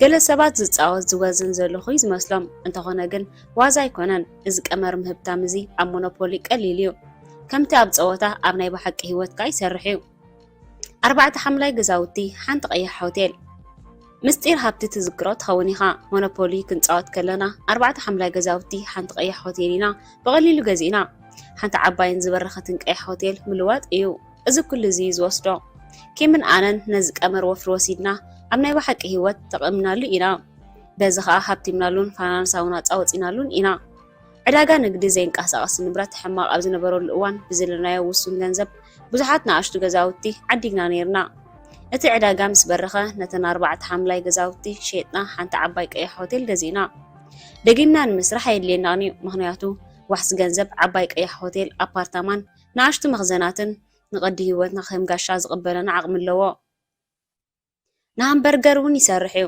ንግዲ ዘይንቀሳቐስ ንብረት ዘይትፈቱ እንተኮይንካ ኩሉ ክትገብሮ ዘለካ እንታይ እዩ ሃምበርገር ስራሕ ኣብቲ ከባቢ ሃምበርገር ንግዲ ህነፅ ድሓር ፍሉይ ፍቓድ ዘለዋኒ ንሃብ ድሕሪ ውሕዳት ዓመታት ወሰኽ ዋሕዝ ገንዘብ ኣብቲ ተውፅኦ ዝያዳ ገንዘብ ዘህበካ ይኸውን እዩ ብኹንነት ክርአ ከሎ እዚ ነቲ ዝቐለለ መንገዲ ብኸመይ ናብ ብርቂ ሃብቲ ንውንን ዝሕብር እዩ ብኻልእ ኣዘራርባ ኣብ ዝለዓለ ቴክኖሎጂ ማዕቢሉ ዘሎ እዋን ሕጊ ዓባ ሃብቲ ቀሊልን ብዙሕ ቴክኖሎጂ ዘይሓትትን እዩ እዚ ልሙድ ፍልጠት እዩ ክብል ይኽእል እየ ናብ ጉዳይ ገንዘብ ምስ እንመፅእ ግን ልሙድ ፍልጠት ዘይልሙድ ይኸውን ንኣብነት ገንዘብ ንዝኸስሩን ሙሉእ ህይወቶም ኣብ ዕዳ ዝኣትውን ሰባት ግብሪ ምቕናስ ትርጉም የብሉን ወይ ንገዛ ርእሰ ማልዩ ካልእ ፀዊዕኻ ዕዳጋ ክትከፍል መዓልታዊ ካሻ ገንዘብ ክትፅንቀቕ ወይ ሃገራዊ መንግስቲ ኮይኑ ኣብ ግብሪ ዝእክቦ ዘውፅኦ ብዙሕ ገንዘብ ዝበዝሐ እንተኮይኑ ናብ ቤት ትምህርቲ ዝሰደድካዮ ቆልዓ ኣፅኒዑ ድሓን ዝኾነ ስራሕ ክረክብ ጥራይ ዝሓስብ እንተኮይኑ ብዛዕባ ገንዘብ ኩሉ ዘይመሃር እንተኮይኑ ግቡእ ኣይኮነን ሃብታም ዝገበርዎ ክትገብር ቀሊል እዩ ሃብታማት ዝገብርዎ ክትገብር ቀሊል እዩ ሓደ ካብቲ ምክንያት ብዙሓት ሃብታማት ኣብ ቤት ትምህርቲ ከምቲ ዝድለ ዘይኮነ ምክንያቱ ሃብታም ንምዃን ብዙሕን ውሕድን ምዝራብ ኣየድልዮን እዩ ሃብታም ክትከውን ናብ ቤት ትምህርቲ ክትከይድ ኣይድልየካን እዩ ሃብታም ንምዃን ስነ ፍልጠት ሮኬት ምፃዕ ኣይድልየካን እዩ ሓንቲ ፍሊት መጽሓፍ ኣላ ከተንብባ ዝላበወካ ብናፖሊዮን ሂል ዝተጻሕፈት ቲንክ ኤንድ ግሮው ሪች ዘርእስታ አንብባ ነዚ መጽሓፍ ገና መንእሰይ ከለኸየ አንቢበያ ኣንፈት ህያውተይ ዓብያ ጸልያቶ ደሓን ዝኾነ ምኽንያት ኣለዋ ስለምታይ ቲንክ ኤንድ ግሮው ሪች ዝብል ኣርእስቲ ተዋሂብዋ ትርጉም ዛ መጽሓፍ ሕሰብ ሃብትም እያ ትብል ኣርእስቲ ዛ መጽሓፍ እዚኣ ጻዕርን ሃብትን ኣይኮነትን ትብለና ዘላ ወይ ስራሕ ርኽብ ሃብትም ኣይኮነትን ትብለና ዘላ እቲ ሓቂ እንታዩ ሰባት ጽዒሮም ዝህብትሙ ሰባት ኣይህብትሙን እዮም ክትብትም እንተደሊኻ ኣብ ክንዲ እኩብ ትሓስብ ብናጻ ክትሓስብ ኣለካ ርእይተይ ሓደ ዓብ ርእሰ ማል ናይ ሃብታም ካብ ካልእ ሰባት ዝተፈለየ ዝሓስብ ኩሉ ሰብ ዝገብሮ እንተጌርካ ኩሉ ሰብ ዘለዎ ይህልወካ ንመብዛሕትኡ ሰባት ዘለዎም ዓመታት ጻዕርን ድኻምን ዘይፍትሓዊ ግብርን መላእ ህይወት ዕዳን እዩ ሓደ ሰብ እንታይ ክገብር ኣለኒ ካብ ጸገማይ ወገን ዋሕዚ ገንዘብ ናብ የማን ወገን ዋሕዚ ገንዘብ ክሰግር ክሓተን ንኸሎም መልሰይ እንታይ ክገብር ኣይኮነን ለውጢ ዘምጽእ ከመይኻ ትሓስቢ ለውጢ ዘምጽእ ብኻልእ ኣዘራርባ መን ክትከውን ስለትደሊ ኢኻ እቲ ትደልዮ ዘለኻ ትገብሮ ዘለኻ 4 ሓምላይ ገዛውቲ ገዚእኻ ናብ ሓንቲ ቀያሕ ሆቴል ክትቀይራ እትሓስብ ዓይነት ሰብ ዲኻ ክትከውን ትደሊ ወይ 4 ሓምላይ ገዛውቲ ገዚእካ ናብ ሓንቲ ቀያሕ ሆቴል ክትቀይራ ከቢድ እዩ እትብል ዓይነት ሰብ ኢኻ ክትከውን ትደሊ ነዊሕ ዓመታት ይኸውን ኣካውና ሸቶ ዘርእስታ ስልጠና ወሲድና ነይረ እዚ ኣብ ክፋል 970 እዩ ነይሩ ይገርመኒ እዩ $750 ጥራሕ ከፊለ ነይረ ኣብ ደስ ዝብል ቀዳምን ሰንበትን ከመይ ሸቶ የካውን ተማሂረ ቅድሚኡ ብዙሕ ግዜ ክንሓስብ ትንዕ ኢለ ነይረ ኣብዚ ትምህርቲ ዝተማሃርኮ እንተልዩ ኣብ ህይወተይ ክዕወተሉ ዝደልዮ ክዕወተሉ ከም ዝኽእል ሓጊዝኒ እቲ ሽዑ ትምህርትና ዝነበረ ኣሰልጣኒትና 3 ቃላት ኣብ ሰሌዳ እንበረት ምዃን ምትግባር ምውናን ንሳ ክትገልጸልና ኸላ ሸቶታት ኣካል ምህላው ናይዘን 3 ቃላት እዩ ሸቶታት ማለት ጽሩይ ኣካል ምህላው ወይ ጥዑም ዝምድና ምህላው ወይ ሚልዮናት ዶላር ምህላው ሓሳብ ሰባት እንታይ ከም ዝደልዩ ሸቶኦም ኣብ ነድፊ ክዕወት ሸቶኦም እንታይ ክገብሩ ዘለዎም ነጥብታትን ብምዝርዛር ይጅምሩ ስለዚ ኸኣዩ መብዛሕትኦም ሰባት ብዙሓን ውሕድን ምዝራብ ዘለዎ ዝርዝሩ ሸቶ ይሕንጽጹ ክገብሮ ኸኣ ይጅምሩ ሸቶ ዝበለጸ ኣካል ብምጥቃም እታ ኣሰልጣኒትና መብዛሕትኡ ሰብ ዝወስዶ ኣገባብ ኣብርህትልና መብዛሕትኡ ሰብ ኣዝዩ ጽቡቕ ኣካል ክህልዎ ክደሊ ከሎ ናብ ልሙድ ዝኾነ ትምህርቲ መግቢ ከይዱ ናብ ጅም ይኸይድ እዚ ልምዲ እዚ ንገለ ሰሙናት ጥራይ ዝገብሮ ድሓር ጸኒሑ ቅልዋ ድንሽ ፈረንሳን ፒሳን ክበልዕ ይጅምር ኣብ ክንዲ ናብ ጅም ዝኸይድ ኩዕሶ ኢድ ኣብ ቴሌቪዥን ይርኢ እዚ ሓደ ኣብነት ኣብ ክንዲ ምግባር ምዃን ዘሎ ፍልሊ እዩ እቲ ልምዲ መግቢ ይኮነን ዘገድስ እቲ ልሙድ መግቢ ኢልካ እትግደሰሉ ዘለኻ መን ምዃን ይተሓስቦ ሚልዮናት ሰባት ክቐጥኑ ዝደልዩ ጽፉፍ መግቢ ክደልዩ ይረኣዩ ሕጂ እውን ኣብ ክንዲ መን ክኾኑ ዝሓስቡ እንታይ ይገብሩ የድህቡ ኣተሓሳስባኻ እንድሕር ዘይተቐየረ መግቢ ኣይክሕግዘካን እዩ ካልእ ኣብነት እንጥቀመሉ ጎልፍ እዩ ብዙሓት ሰባት ጸወቶኦም ከመሓይሹ ተስፋ ንምግባር ኣብ ክንዲ ንጠባዮም ኣብ ኣእምራዊ ዝምባለን እምነት ንፉዕ ተጻዋታይ ጎልፍን ዘርእይዎ ሓድሽ ጥሙር ጎልፍ ክለብ ይሕግዙ ሕማቕ ተጻዋታይ ጎልፍ ምስ ሓድሽ ጥማር ጎልፍ ክለብ ሕማቕ ተጻዋታይ ጎልፍ ካብዚ ቀፂላ ብዛዕባ ወፍሪ ገለጸትና መብዛሕትኦም ሰባት ዝሸይጥ ንብረት ወይ ብርክታት ምግዛእ ዝህብትሞም ይመስሎም ዝሸይጥ ንብረት ብርክታት ዘይንቀሳቐስ ንብረትን ቦንድን ምግዛእ ግን ኣይህብትምን እዩ ሓደ ሰብ ብኣእምሮ እንድሕር ወዲቑ ዝሸየጠሉ ንብረት ብርክታት ዘይንቀሳቐስ ንብረትን ቦንድን ይግዛእ ብዘየገድስ ከሳሪ እዩ ሓደ ሓበራዊ ሸቶ ሰብ ክህልዎ ዘለዎ እንታዩ ፍጹም ፍቕሪ ዘለዎ መጻምድቲ ምርካብ እዩ ብኣራያ ኣሰልጣኒትና ብዙሓት ሰባት ጊጋዮም ዝኸዱ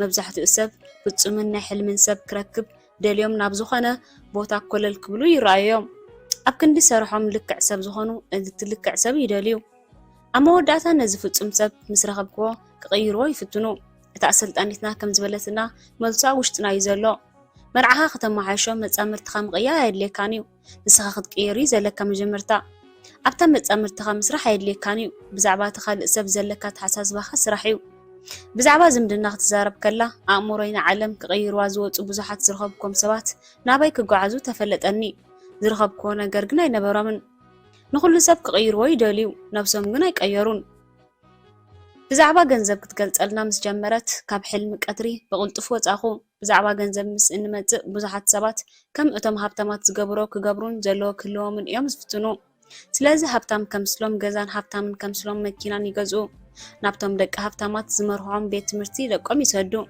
እዚ ኩሉ ግብሪ እዚ ዝያዳ ክሰርሑ ይገብሮም እዚ ኣብ ሃብታማት ዘይገብርዎ እዩ ኣብ ድሕሪታ ክፍሊ ኮፍ ኢለን ከለኹ ርእሰይ ኣድና ኣቢለ ከም ዝተሰማማዕኹ ገለጽኩላ። ሃብታም ኣቦይ ነዞም ቃላት እዚኦም ኣይጥቀመሎምን እዩ። ንሱ ሰባት ከም ዝሓስብዎ ንገንዘብ ምስራሕ ነገራት ገዚእኻ ሃብታም ክትርኢ ሃብታም እዩ ዝገብረካ። ኣብ ብዙሓት ጉዳያት ዘይመስል እዩ። ዝያዳ ዘድክሞም እዮም ዝኾኑ። እዚኦም ናይ ኣዕሩኽቶምን ጎረባብቶምን ንብረት ማሕበራዊ ዓወታትን ክህልዎም ዝፍትኑ ብዝብል እዮም ዝፅውዕዎም። እንድሕር ተጓዒዝናዮ እዞም ኣከብቲ ብድኻም እዮም ዝረኣዩ። ኣብታ ናይ ቀዳመ ሰንበት ትምህርቲ መብዛሕትኡ ሃብታም ኣቦይ ዝበለኒ ከስተባህለሉ ጀመርኩ። ንዓመታት ብትሕትና ነበሩ። ኣብ ክንዲ ክፍሊት ክኸፍል ዝነብር ርእሰ ማል ክረክብ ሰሪሑ። ንሃብታም ኣቦ ኣብ ጎደና ኢንተርናው ኣብ ኩሉ ሰብ ተራ እዩ ዝመስል። ፒክኣፕ መኪና እየ ዝዝውር። ክብርቲ መኪና ክዝውር ኣይትርዮን ኢኻ። ሓደ መዓልቲ ኣብ ሱሳታት ዕድመ ከሎ ናይ ፋይናንሳዊ ምንጪ ንቕሓት ኮይኑ ነይሩ። ዘይንቀሳቐስ ንብረት ኣብ ማእከል ሃዋይ ክገዝእ ሰባት ምስ ረኣይዎ ሓይሉ ክረድዎ ጀመሩ። ኣይፀንሐን። ስሙ ኣብ ጋዜጣ ምስ ወፀ እዚ ኣምሰሉ ሰብኣይ ንመላእ ንግዲ ከተማና ወኒንዎ ብምባል ክዛረብዎ ጀመሩ። ክዛረብ ከሎ ባንከኛታት ይሰውዑ። ውሕዳት ሰባት እዮም ኣብ መጠነኛ ገንዘብ ክነብር ዝርእይዎ።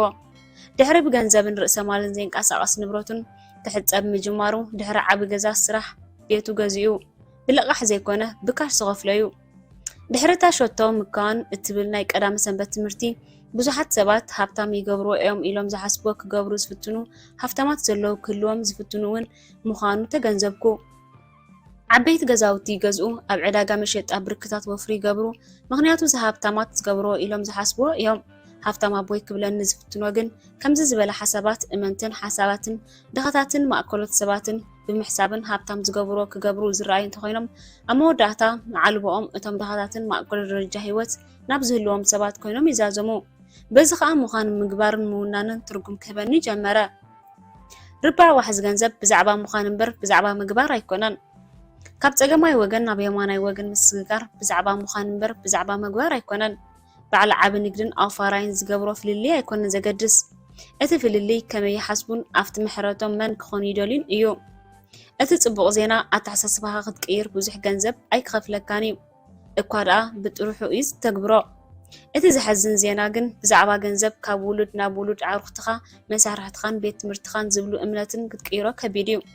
እንተኾነ ግን ክግበር ይከኣል እዩ። ናይዛ መጽሓፍ ዋና ቁም ነገር እዚ እውን እዛ መጽሓፍ ፋይናንሳዊ ናጽነት ንመውፂኢ ከመይን እንታይ ከ ክገብር ኣለዎን ዝብል ዕላማ የብላን። እንታይ ቅሙጥ ንብረትን ዓይናይ ውሕስ ብርክታትን ትገዝውን ኣይኮነትን ትሕዝቶኣ። ናይዛ መጽሓፍ ጉዳይ ኣተሓሳስባኻ ጠንኪርካ ምዃን ተግባር ወይ ስጉምቲ ምውሳድ ምግባርን ኣብ መወዳእታ በዚ ክልተ ባህሊ እዚ ፋይናንሳዊ ናፃ ኮይንካ ምውናን እንታይ ከም ዝጥዕምን የረዳእካ። ውሕስነት ዛዕባ ሰራሕተኛታት እዩ። ብሓፈሻ እቶም ርባዕ ሰራሕተኛ ዝደልዩ ሰባት ኣብ ውሕስነት ልዑል ክብሪ ኣለዎም። ንዖም ሓቂ እዩ። ገንዘብ ዝያዳ ውሕስነት ኣገዳሲ ኣይኮነን። ኣብ ካልእ ጉዳያት ሂወቶም ኣዝዩ ብዙሕ ርካሰታት እዮም ዝገብሩ።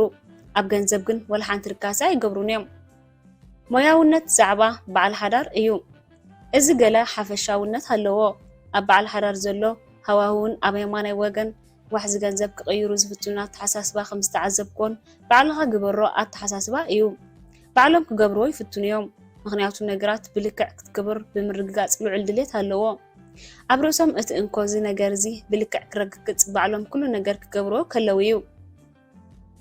ንብዙሓት በዓል ሓዳር ሓቀኛ ብዛዕባ ድሌት ቁፅፅር እዩ። ጌጋ ምግባር ይጸልኡ። ዝያዳ ዝጸልዎ ከዓ ዓብ ሰብ ጌጋ ክገብር ከሎን ሕማቕ ከርእዮምን ከሎን እዩ።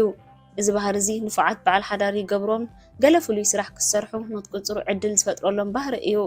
ንሓኪም ሓንጎሉ ፍጹም ክኸውን ትደልዮ። በዚ መዐቀኒ ኢኻ ትኸፍሎ። እዚ ሓይሎም ስለ ዝኾነ ጥራይ ዘይኮነ ድኽመታቶም እዩውን። ስምዒታዊ ብስለት ብልሒ እቲ ዝዓበየ ክፋል ሰብ ምዃን እዩ። ሰብ ምዃን ማለት ስምዒታት ምህላው እዩ።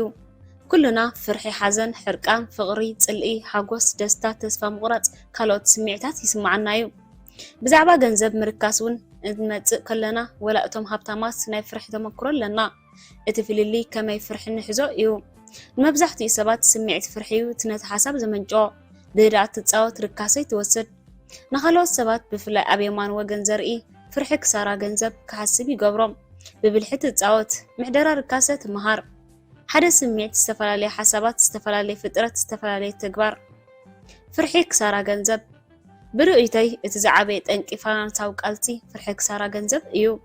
በዚ ፍርሕዚ ምኽንያት ሰባት ብህዳት ክሰርሑ ወይ ምሕር ውልቃዊ ቁፅፅር ክገብሩ ወይ ንገንዘቦም ንኻልኦት ከም ዓበይቲ ሰባትን ሞያውያን ዝቆፅርዎምን ምስ ዝደልይዎ ካብ ብተስፋን ጸሎትን ክምልስሎም ኢሎም ንዝኣብይዎም ይህብዎምን።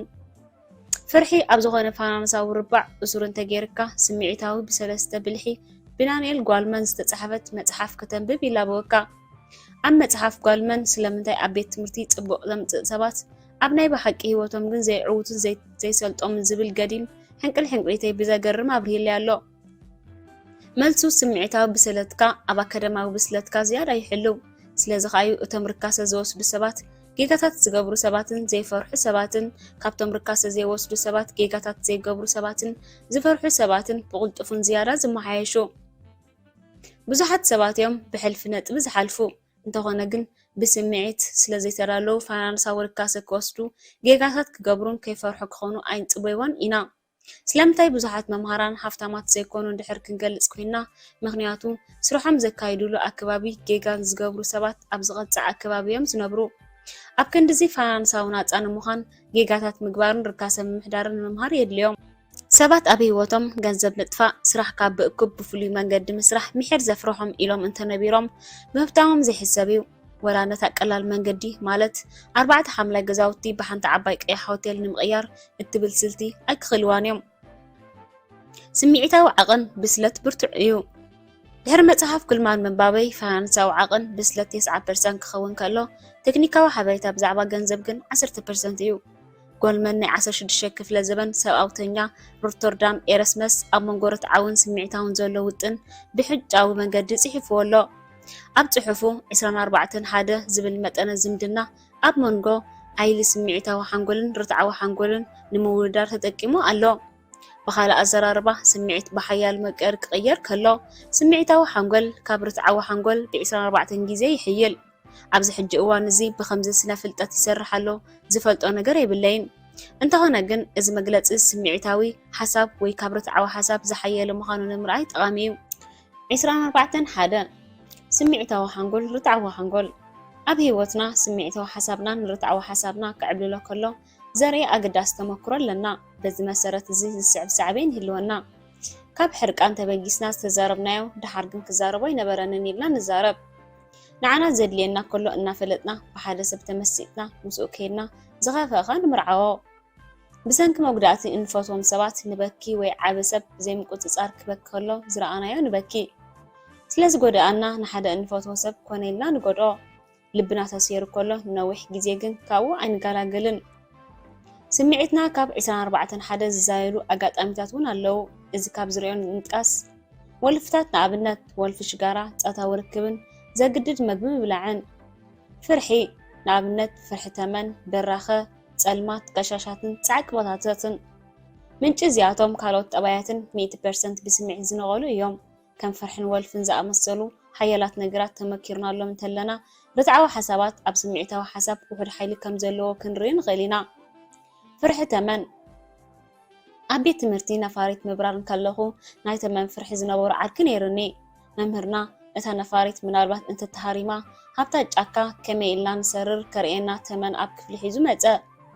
ዓርከይን በዓል ዕድመይ ቅልጡፍ ነጠረ ወጨጨን ካብቲ ክፍሊ ሃዲሙ ወፀን። ነብሱ ክቆፃፀር ኣይከኣለን። ፍርሒ ተመን ዝለዓለ ኣለዎ ጥራይ ዘይኮነ ተመን ንምብላዕ እውን ንስምዒቱ ዝያዳ ክፃወሮ እዩ ዝገብሮ። ፍርሒ ገንዘብ ገንዘብ ናብ ምርካስ ክንወፅእ ከለና ብዙሓት ሰባት ተመሳሳሊ ተግባር ክገብሩ ይርአ።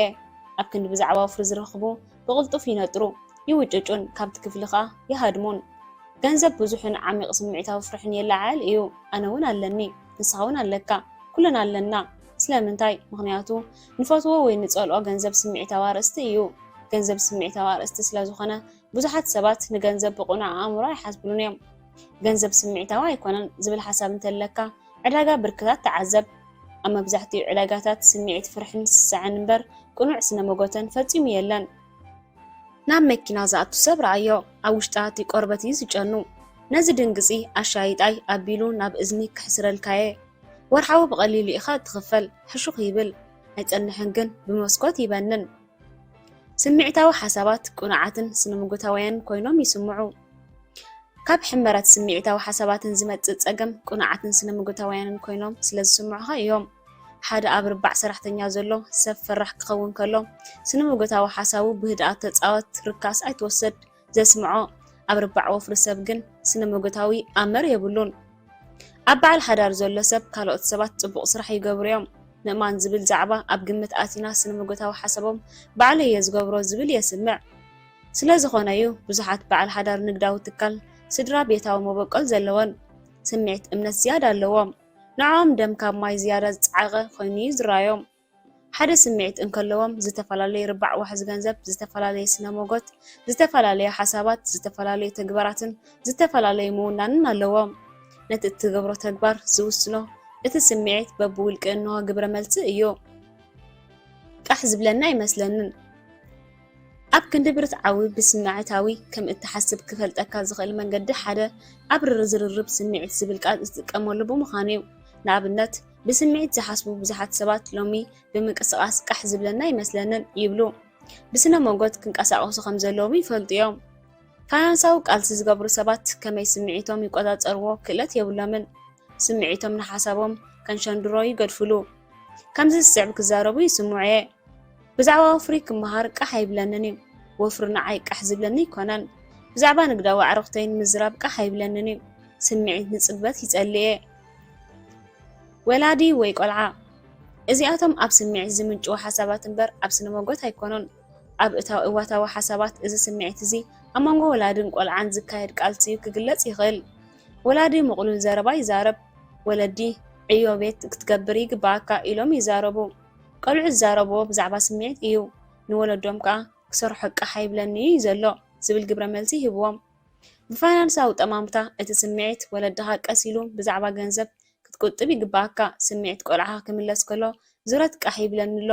ናይ ዙረት ኣብ ልቓሕ ካርድ ክውክሎ እየ መዓስ ኢኻ ዓቕሚ ኣዳም እትኸውን ካብ ፀገማይ ወገን ናብ የማን ወገን ክንከይድ ከለና ናብ ዓቕሚ ኣዳም ክንበፅሕ ኣለካ ብፋይናንሳዊ ክንዓብል ኣለና ኣብ ክንዲ ወላዲ ወይ ቆልዓ ንኸውን ንገንዘብ ስራሕን ወፍርን ክንርኢ የድሊ ዓቕሚ ኣዳም ወይ ትገብሮ ከም ዘለኻ ይሰማዓካን እንታይ ክትገብር ትፈልጥን ትገብሮን ማለት እዩ ዝርርብ ምስ ውሽጢ ሰባት ካብ ሓደ ርባዕ ናብ ካልእ ርባዕ ክሰግሩ ክሓስቡ ከለዉ እቲ ኣገዳሲ መስርሕ ክኸውን ዘለዎ ንውሽጣዊ ዝርርብ ብትኩርናን ጥንቃቐን ምርዳን እዩ ኩሉ ግዜ ኣብ ሓደ ርባዕ ዘሎ ስነ መጎት ኣብ ካልእ ርባዕ ናይ ግድን ኣሎ ማለት ኣይኮነን ካብ ፋይናንሳዊ ውሕስነት ናብ ፋይናንሳዊ ናጽነት ክትከይድ ከለኻ ብቐንዱ መስርሕ ምቅያር ኣተሓሳስባ እዩ ኣብዚ ግዜ እዚ ግን መስርሕ ታይናይ እዩ ስምዒት ዝሰረቱ ኣተሓሳስባ ኣይናይ ስነ መጎት ዝሰረቱ ኣተሓሳስባ ዘሎ ፍልልይ ምፍላጡ ኣገዳሲ እዩ ናብ ስነ መጎት ፈሊጥካ ስምዒትካ ተቆጻጺርካ ክትከይድ ከለኻ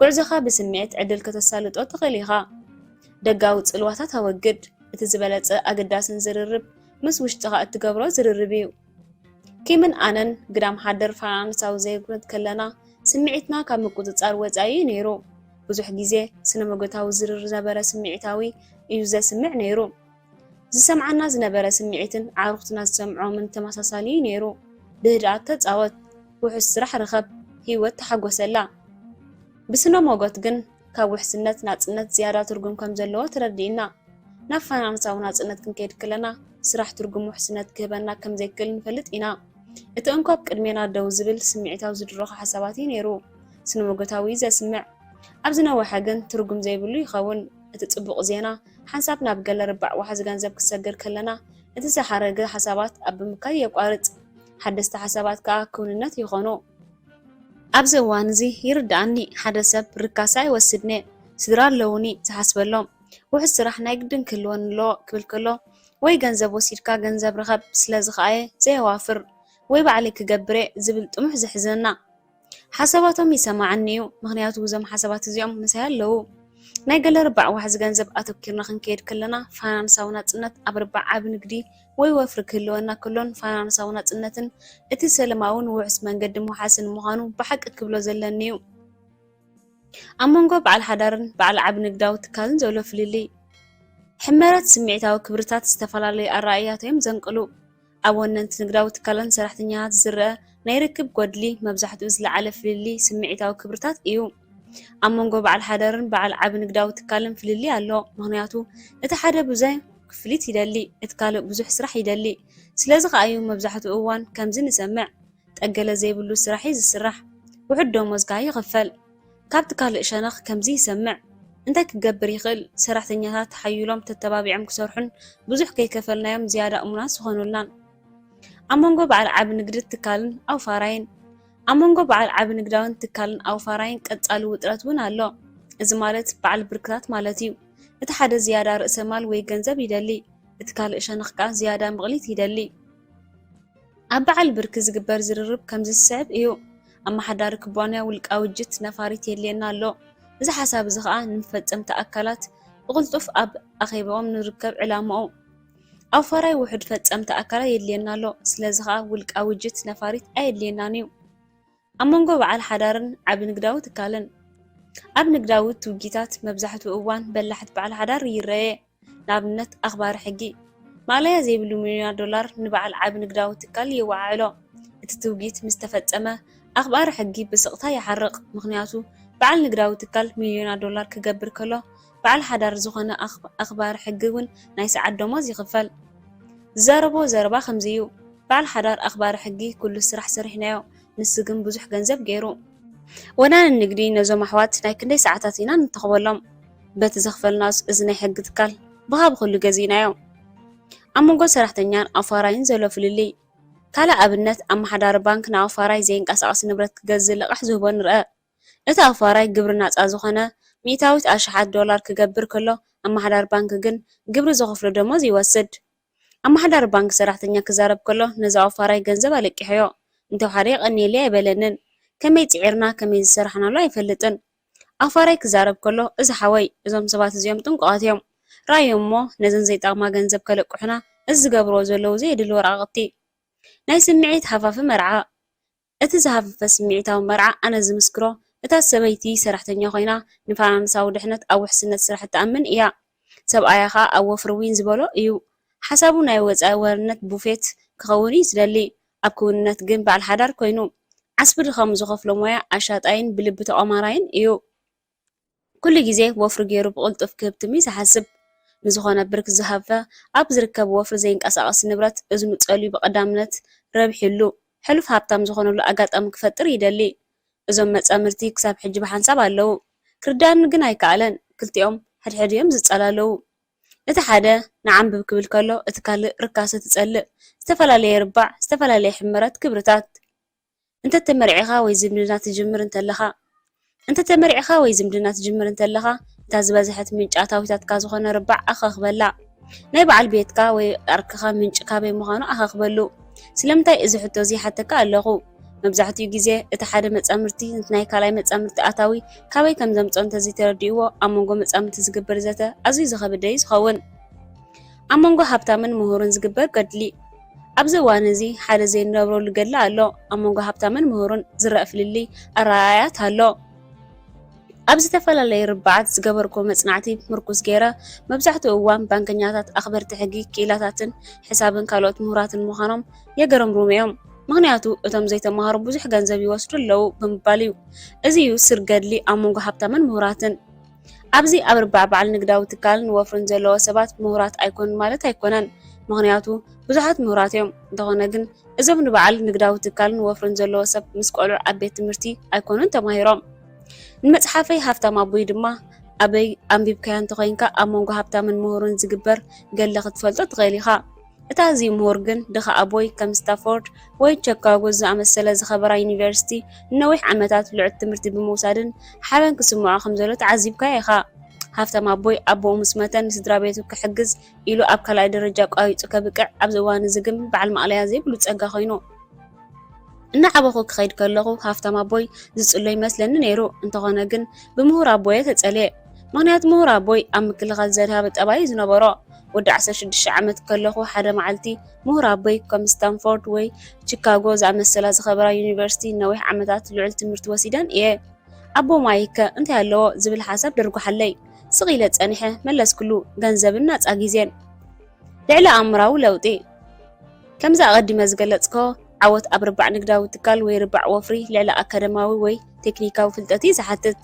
መብዛሕትኡ እዋን ኣብ ስምዒታዊ ኣተሓሳስባ እምነታት ጠባያትን ግንዛበን ዝግበር ለውጢ ዝሓትት ንዘክር ምዃን ምትግባር ምውናን ሃብታም ዝገበሮ ቀሊል እዩ ብዝተፈለየ ምዃን እዩ እዚ ፍልሊ እዚ ኣብ ኣተሓሳስቦም ዝምርኮስ ብፍሉይ እንተኮይኑ ኣብ ውሽጣዊ ዝርርብ ይርከብ። ስለዚ ከኣዩ ሃፍታም ኣቦይ ከም ዝስዕብ ክዛረብ ክኽልክለኒ ኣይክእሎን እየ። ዓቕመይ ኣይኮነን ኣይክእልን እየ።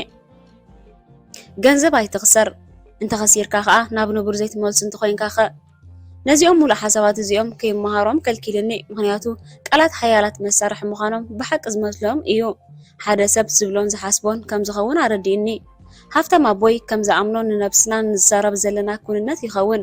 ስለዚ ከዓ እቶም ፋይናንሳዊ ገድሊ ዝገብሩ ሰባት እቲ ስምዒቶም ይዛረቦም የተግብሮን ንሂወቶም ከዓ ይቆፃፀርዎ ምዃኖም ስኽፍክፍ ዝብለኒ ዘሎ። እዚ ሰብ እዚ ነዚ ስምዒት መሰረት ገይሩ ሓሳባት ክሳብ ተማሃሩ ዝስዕር ቃላተ ኩንነት ክኸውን እዩ። ንኣብነት ከምዚኦም ዝስዑ ቃላት ንርአ። ኣይህብትምነ እዚ ሓሳብ እዚ ኣይሰርሕን እዩ። ንዓይ ኣዝዩ ክቡር እዩ። ብስምዒት ዝተመስረቱ ሓሳባት እንተኮይኖም ሓያላት እዮም። እቲ ጽቡቕ ዜና ብደገፍ ሓደስቲ ዕሩኽ ሓደስቲ ሓሳባትን ውሑድ ግዜን ክቕየሩ ይኽእሉ እዮም። ፍርሒ ክሳራ ክቆፃፀርዎ ዘይክእሉ ሰባት ባዕሎም ክዋፍሩ ይክእሉን እዮም። እዚኦም ንሰርሖም ብብሉፅ ሞያውን ብምቅይያርን ጣልቃ ብዘይምእታውን ዝገልሉ እዮም። ኣብ ህይወት ብዙሓት ሰባት ናይ ካልኦት ገንዘብ ብዘይ ፍርሒ ዘውፍሩን ብዙሕ ገንዘብ ዝገብሩን ረኺበ እየ። ናብ ወፍሪ ክንመላለስ ከለና ግን ወይ ብገንዘብ ርካሰ ክገብሩ ከለዉ ግን ፍርሒ ክሳራ ሓያል ይኸውን እዩ። ኣብ መወዳእታ ይኸስሩ። እዚ ስምዒት እዚ ንሓሳቦም ዝገብሮ ስነ መውገታ ኣይኮነን። ብዙሓት ሰባት እውን ገንዘቦም ብዘይ ፍርሒ ኣውፊሮም ዝዕወቱ ኣለዉ። እንተኾነ ግን ገለ ሰባት ንዖም ዝጠቅም ወፍሪ ክገብሩሎም ምዝሓትዎም ኣይፋል ይብሉ እሞ ርግኣቶም ይኸስሩ። ገንዘብ ምግባርን ምኽሳርን ስምዒታዊ ኣርእስቲ እዩ። ስለዚ ሃፍታም ኣቦይ ነዚ ስምዒት እዚ ዘየድን ዘይመሓድረሉን ምስጢር ኣካፊልና ኣሎ። ሃፍታም ኣቦ ኩሉ ግዜ ከም ኣፋራይ ወይ ወናኒ ንግዳዊ ትካል ዕዉት ክትከውን ኣብ ዓወትን ክሳራን ስምዒታዊ ሻራ ዘይብሉ መርገፅ ክህልወካ ኣለዎ። ዓወትን ክሳራን ኣካል ትፀወታ እዩ። ምቑራፅ ውሑስ ስራሕ ዓርከይ ማይክ ናይ ባዕሉ ስርዓት ኣለዎ። ኣቦኡ ዝሃነፀሉ ኣነ ከምዚ ዓይነት ዕድል ኣይነበረንን። እዚ ምስ ረኣኹ ሓደ መዓልቲ ነቲ ዝነበረኒ ሰፈር ምቾትን ውሕስነትን ገዲፈ ናብ ናይ ባዕለይ ስርዓት ክምስር ተበገስኩ። ኣብ 1978 ኣብ ዜሮኮስ ዝነበረ ናይ ሙሉእ መዓልቲ ውሑስ ስራሕ ገዲፈ ውሕስነት ዘይብሉ ከቢድ ስግምቲ ወሰደ። ካብ ፍርሕን ምጥርጣርን ዝመፀ ኣብ ርእሰይ ዝነበረ ድምፂ ዓወት ነይርዎ እዩ። ክሳናበት ክፍርምን ናይ መወዳእታ ደሞዘይ ክወስድን ክወፅእን ከለኹ ብፍርሒ ዳርጋ ለሚሰ ነይረ። ኣብቲ እዋን እቲ ባዕለይ ዝደረስኮ ነብሰይ ዝዕኑ ሓሳባት ስምዒታትን ዝማዕበልታት ነይሮምኒ እዮም። ኣነ ባዕለይ ሕማቕ ዓብዪ ኢለ ዝዛረብ ሰብ እየ ነይረ። በዚ መትከል እዚ ዝሰምዖ ነገር ኣይነበረንን። ጽቡቕ ነገር እዩ። ምክንያቱ መብዛሕትኦም ምሳይ ዝሰርሑ ዝነበሩ መሳርሕተይ ዝብልዎ ዝነበሩ ክምለስ እየ ኣይገብሮን እየ እውን እዩ ነይሩ። ዕዉታት ንውድቀት ረጊፆም ይሓልፉ፣ ንዕዉታት ከዓ የጋልብዎም። ዕዉታት ኣንጻር ነገራት እዮም ዝገብሩ። መብዛሕትኡ እዋን ይፈልጡ እዮም እቲ ዝኸስሩሉ ደረጃ። ንኣብነት ዋጋ ብርክታት ኣብ ክንዲ ዝድይቡ ይጎድል ከሎ ዝሸጥዎ ክኸስርዎ ከሎ የስተባህልሉ እዮም። ክሳሮም ክወስዱ ይሕንኾም እዩ። ምክንያቱ ንዕዉት ሰብ ክሳራ ኣካል መስራሕ ዓወት እዩ። ዕዉታት ክረኽቡ ከለዉ ክሳብ ዝኸድዎ ርሕቀት የጋልቦም እዩ። እቲ ናፃ መጋልብ ሰዓት ከም ዝኣኸለ ምስ ፈለጥዎ ዋጋታቱ ምስ ለኣኸለ ወሲኖም ይሸጥዎ። እቲ ቀንዲ መፍትሒ ዓብ ኣውፋራይ ምዃን ኣብ ዓወትን ውድቀትን ዘይሻራዊ ምዃን እዩ። ከም ፍርሒ ስስዕን ሓሳብ ንዓኻ ጥራይ ክትገብሮም ፍታን ዝኣመሰሉ ስምዒት ዝድረኹ ሓሳባት ክህልወካ የብሉን። ኣብ ህይወት ዝኸስሩ ሰባት ተመሳሳሊ ነገራት እዮም ዝገብሩ። ከይከስሩ ዝፈርሑ ሰባት ኣብ ናይ ብሓቂ ህይወት ተመሳሳሊ ነገራት እዮም ዝገብሩ። ኩልና ከም እንፈልጦ ሰባት ኣብ ፍቕሪ ዘይብሉ ሓዳር ዝፀንሑ፣ ሰባት ንቕድሚት ዘሰጉም ስራሕ ዝሰርሑ፣ ሰባት ኣብ ተስፋ ዘይብሉ ከተማ ዝነብሩ፣ ሰባት ንድሕሪት ዝመልሶ ማዕረኽ ይኸዱ። ስምዒታዊ ብስለት ክቋፀር ይከኣል እዩ። ፋይናንሳዊ ብስለት ምስ ስምዒታዊ ብስለት ዝተኣሳሰር እዩ። ብርኡይተይ መብዛሕትኦም ሰባት ፋይናንሳዊ ስእነት ይሰቐዩ እዮም። ምክንያቱ ስምዒታቶም ኣተሓሳስቦም ይቆፃፀሩ እዩ። ንሕና ከም ሰባት ኩልና ስምዒት ኣለና። ኣብ ህይወት ኣብ መንጎ ምግባርን ምህላውን ዘሎ ፍልሊ ዝውስን ነቶም ስምዒታት ብኸመይ ይሕግዝዎም እዩ። ንኣብነት ስምዒት ፍርሒ ንገሌና ፍርሓት እዩ ዝኾነና፣ ንኻልኦትካ ትብዓት ክኾኑ ይደፍኦም። ሕማቕ ኮይኑ ግን ኣብ ርእስ ገንዘብ ምስ እንመፅእ ኣብ ሕብረተሰብና ዘሎ መብዛሕትኦም ሰባት ብፋይናንሳዊ ፍርሒ ተመሊኾም እዮም። ፍርሒ ክሳራ ገንዘብ ምስ ዘጋጥም ናይ መብዛሕትኦም ሰባት ኣእምሮ ብቐጥታ ከም ዝስዕብ ምጭዳር ይጅምሩ። ርካሰ ኣውግድ፣ ካብ ርካሰ ምምሕዳር ተመሃር። ብህልኣት ተፃወት፣ ካብ ብብልሒ ተፃወት።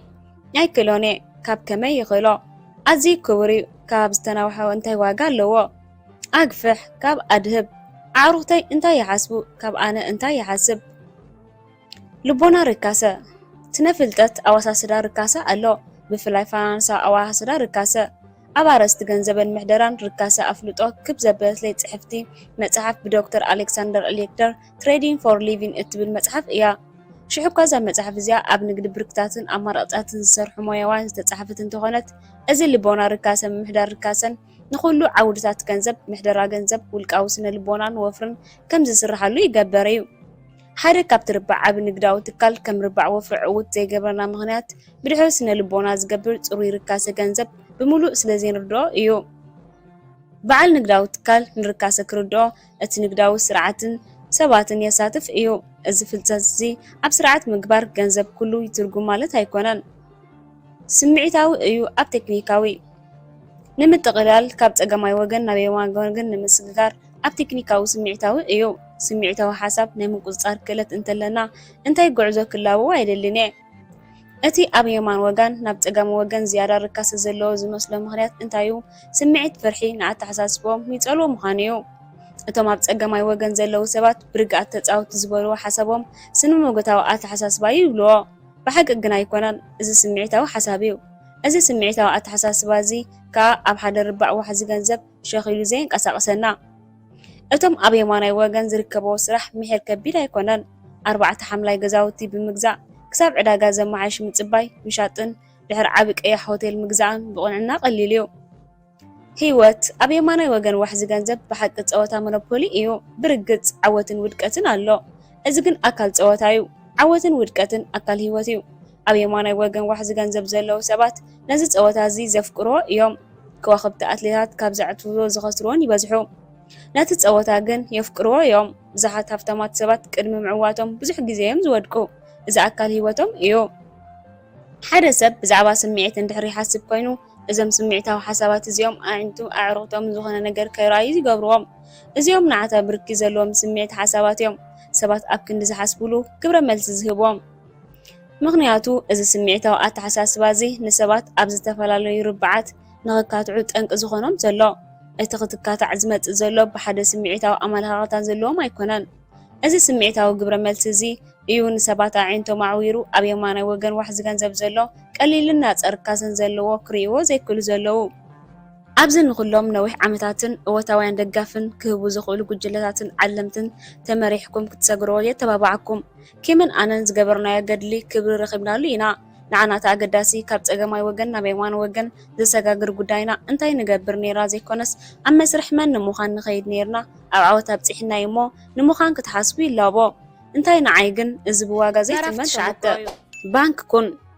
እቲ ሃብታም ገንዘብ ይፈጥር ካብ ፎርሙላ ምዃን ምግባር ምውናን ኣብ ምዃን ኣድሂበ ምኽንያቱ ብዘይ ቁኑዕ ኣእምራዊ ኣቋማን ጠባይን ኣብዚ እዋን እዚ ንዓለም ዘሸግራ ዘለዉ ቁጠባዊ ለውጢ ክንዳለወሉ ኣይንኽእልን ኢና ንስክለትን ጠባይን የማን ወገን ዋሕዚ ገንዘብ ምዃን ካብዚ ለውጥታት እዚ ዝብገሱ ክትገብሮም ዘለካ ዕድላት ከተለልን ንኸተተግብሮ ከዓ ከዳልውኻ እዩ እዚ ከዓ ናብ ምውናን ፋይናንሳዊ ወዓት ከመርሓካ እዩ ኣብ 1986 ሃፍታም ኣቦ ቴሌፎን ዝደወለለይ ግዜ ይዝክር ኣብ ንግዲ ግዜ እንቀሳቐስ ንብረት ኣለካ ወይስ ኣብ ዕዳጋ ብርክታት ኢሉ ሓተተኒ ኣብ ክልቲኡ ኣለኹን ኢለ መለስኩሉ ክሉ ዘወፍሮ ዘለኹ ወፍሪ ናተይ ስርዓት ዘለዎ ንግዲ ካንጽ ስለ ዝደልየ ጽቡቕ በለ ካብ ኩሉ ዕዳጋታት ውፃእ ናትካ ንግዲ ክትሃንጽ ቀጽል ዓብ ነገር ክመጽእ እዩ ኣብታ ዓመት መንግስቲ ኣሜሪካ ለውጢ ግብሪ ገበረ ኣብ 43 መዓልታት ባይቶ ኣሜሪካ ሰባት ሚእታዊታቶም ዝበቅዕ ዝነበረ ኩሉ ናብ ግብሪ ምህዳዊ ዓፀዎ ነቶም ብግብሪ ምጉዳልን ልኡም ክሳራታት ዝገብሩ ሰባትን ሃንደበት ከሰሩ መንግስትን ምጉዳል ግብሪ ኣለዮ ኣብ ሙሉእ ኣሜሪካ ንግዲ ዘይንቀሳቐስ ንብረት ብ7% ታሕቲ ክወርድ ጀመረ ሃንደበት ዋጋ ንብረት ታሕቲ ለቓሕቲ ሕጃ ኮነ ንግዲ ዘይንቀሳቐስ ንብረት ብወጥሪ ተለኻኺሙ ከደ ባንክ ምህለላን ለቕሕን አንቀጥቂጡን ብዙሓት ከዓ ወደቑን ሰባት ካብ ባንክ ገንዘብ ክረኽቡ ኣብ ዘይረኽብሉ ደረጃ ወደቑ ዕዳጋ ብርክታት ወይ ኣክስዮን ኣሜሪካ ኣብ 1987 ዓነወ ዓለም ከዓ ብፋይናንሳዊ ቅልውላው ኣተወት ብመሰረቱ እዚ ናይ 1986 ለውጢ ግብሪ ንሰራሕተኛታትን በዓል ሓዳር ምርኩስ ልዑል ኣታዊ ዝነበሩ ኩሉ ምህዳም ግብሪ ኣጥፊዎ እዩ ካብ ሰራሕተኛታትን በዓል ሓዳርን ዝርከቡ ኣታዊታት ንክሳራታቶም ብምስትኽኻል ክጥቀሙሉ ኢሎም መብዛሕትኦም ሰባት ኣብ ንግዲ ዘይንቀሳቐስ ንብረትን ውሱን ሽርክናታትን እዮም ኣዋፊሮም ዝነብሩ እዚ ዕንወትን ምንቁልቃልን ነዚ ነቶም ዓበይቲ ንግዳዊ ትካላትን ኣውፈርትን እውን ጸልዩ እዩ ኩሉ እቲ ግብሪ ከወግድ ዝኽእል ኣልያታት ከም ዝገበሮ ተረፈ። ኣብዚ ግዜ እዚ በዓል ሓዳር ሓድሽ ቃል ክማር ጀመረ። ምጉዳል ተፈሊጡ ዝጸንሐ ዓቢ ምግዳፍ ስራሕ ምስ ተጋወሐ ዋጋ ማል ኩባንያ ሰማይ ዓረገ። እቲ ዝሕዝን ስለምንታይ ከምኡ ኮይኑ ዝፈልጥ ብዙሕ ሰብ ኣይነበረን። መብዛሕትኦም በዓል ሓዳር ኮይኖም ነቲ ምጉዳል ንግዲ ትካላት ልዑል መጠን መልሕንን ካብ ዘይንቀሳቐስ ንብረትን ማልን ዕዳጋ ብርክታትን ዝተበገሰ ክሳራታትን ቅልውላውን ኣብ ምቕላው እዮም ነይሮም። ከም ውፅኢት ኣብ ፀጋማይ ወገን ዘለዎ ውልቀ ሰባት ብቐጥታ ለውጢ ክገብርን ፋይናንሳዊ ሕፅረትን ተጎዲኦምን ተሰቂዮምን። ምስግጋር ሃብቲ እቶም ኣብ ፀጋማይ ወገን ዘለዉ ሰባት ክሳቀዩ ከለዉ መብዛሕትኦም ኣብ ዓብ ንግዳዊ ትካልን ወፍርን ዝነብሩ ግን መሊሶም ይህብትሙ ነይሮም። ምክንያቱ መንግስቲ ንገሊኦም ይወስደሎም ንገሊኦም ይህቦም እዩ ነይሩ። ደንቢ ግብሪ ብምልውዋጥ ንወፍሪ ዝሕግዙ ዝነበሩ ኩሎም ሽጣራታት ግብሪ ካብቶም ዘይንቀሳቐስ ንብረት ገዚኦም ገንዘብ ዝተዋሰሩ ሰባት ጠፍዩ። ብዙሓት ሰባት ልዑል ኣታዊታት ዝረኽቡ ዝነበሩ ሰራሕተኛታት ሞያውን ሓኻይም ኣኽበርቲ ሕጊ ክኢላታትን ሕሳብን ወነንትን ንኣሽቱ ንግዳውያን ትካላትን እዮም ነይሮም። ቅድሚ እዚ ግዜ እዚ ኣማኸርቶም ዘይንቀሳቐስ ንብረት ገዚኦም ገንዘብ ክገብሩ ብዝብል ሓሳብ ሒዞም ዝተበገሱ ዝነበሩ ኣዝዩ ብዙሕ ግብሪ ዝኸፍሉ ጸኒሕዎም። ተወሳኺ ወሲኾም ኣብ ዕዳጋ ብርክታት ከኣትዉ ኣጸጋሚ እዩ።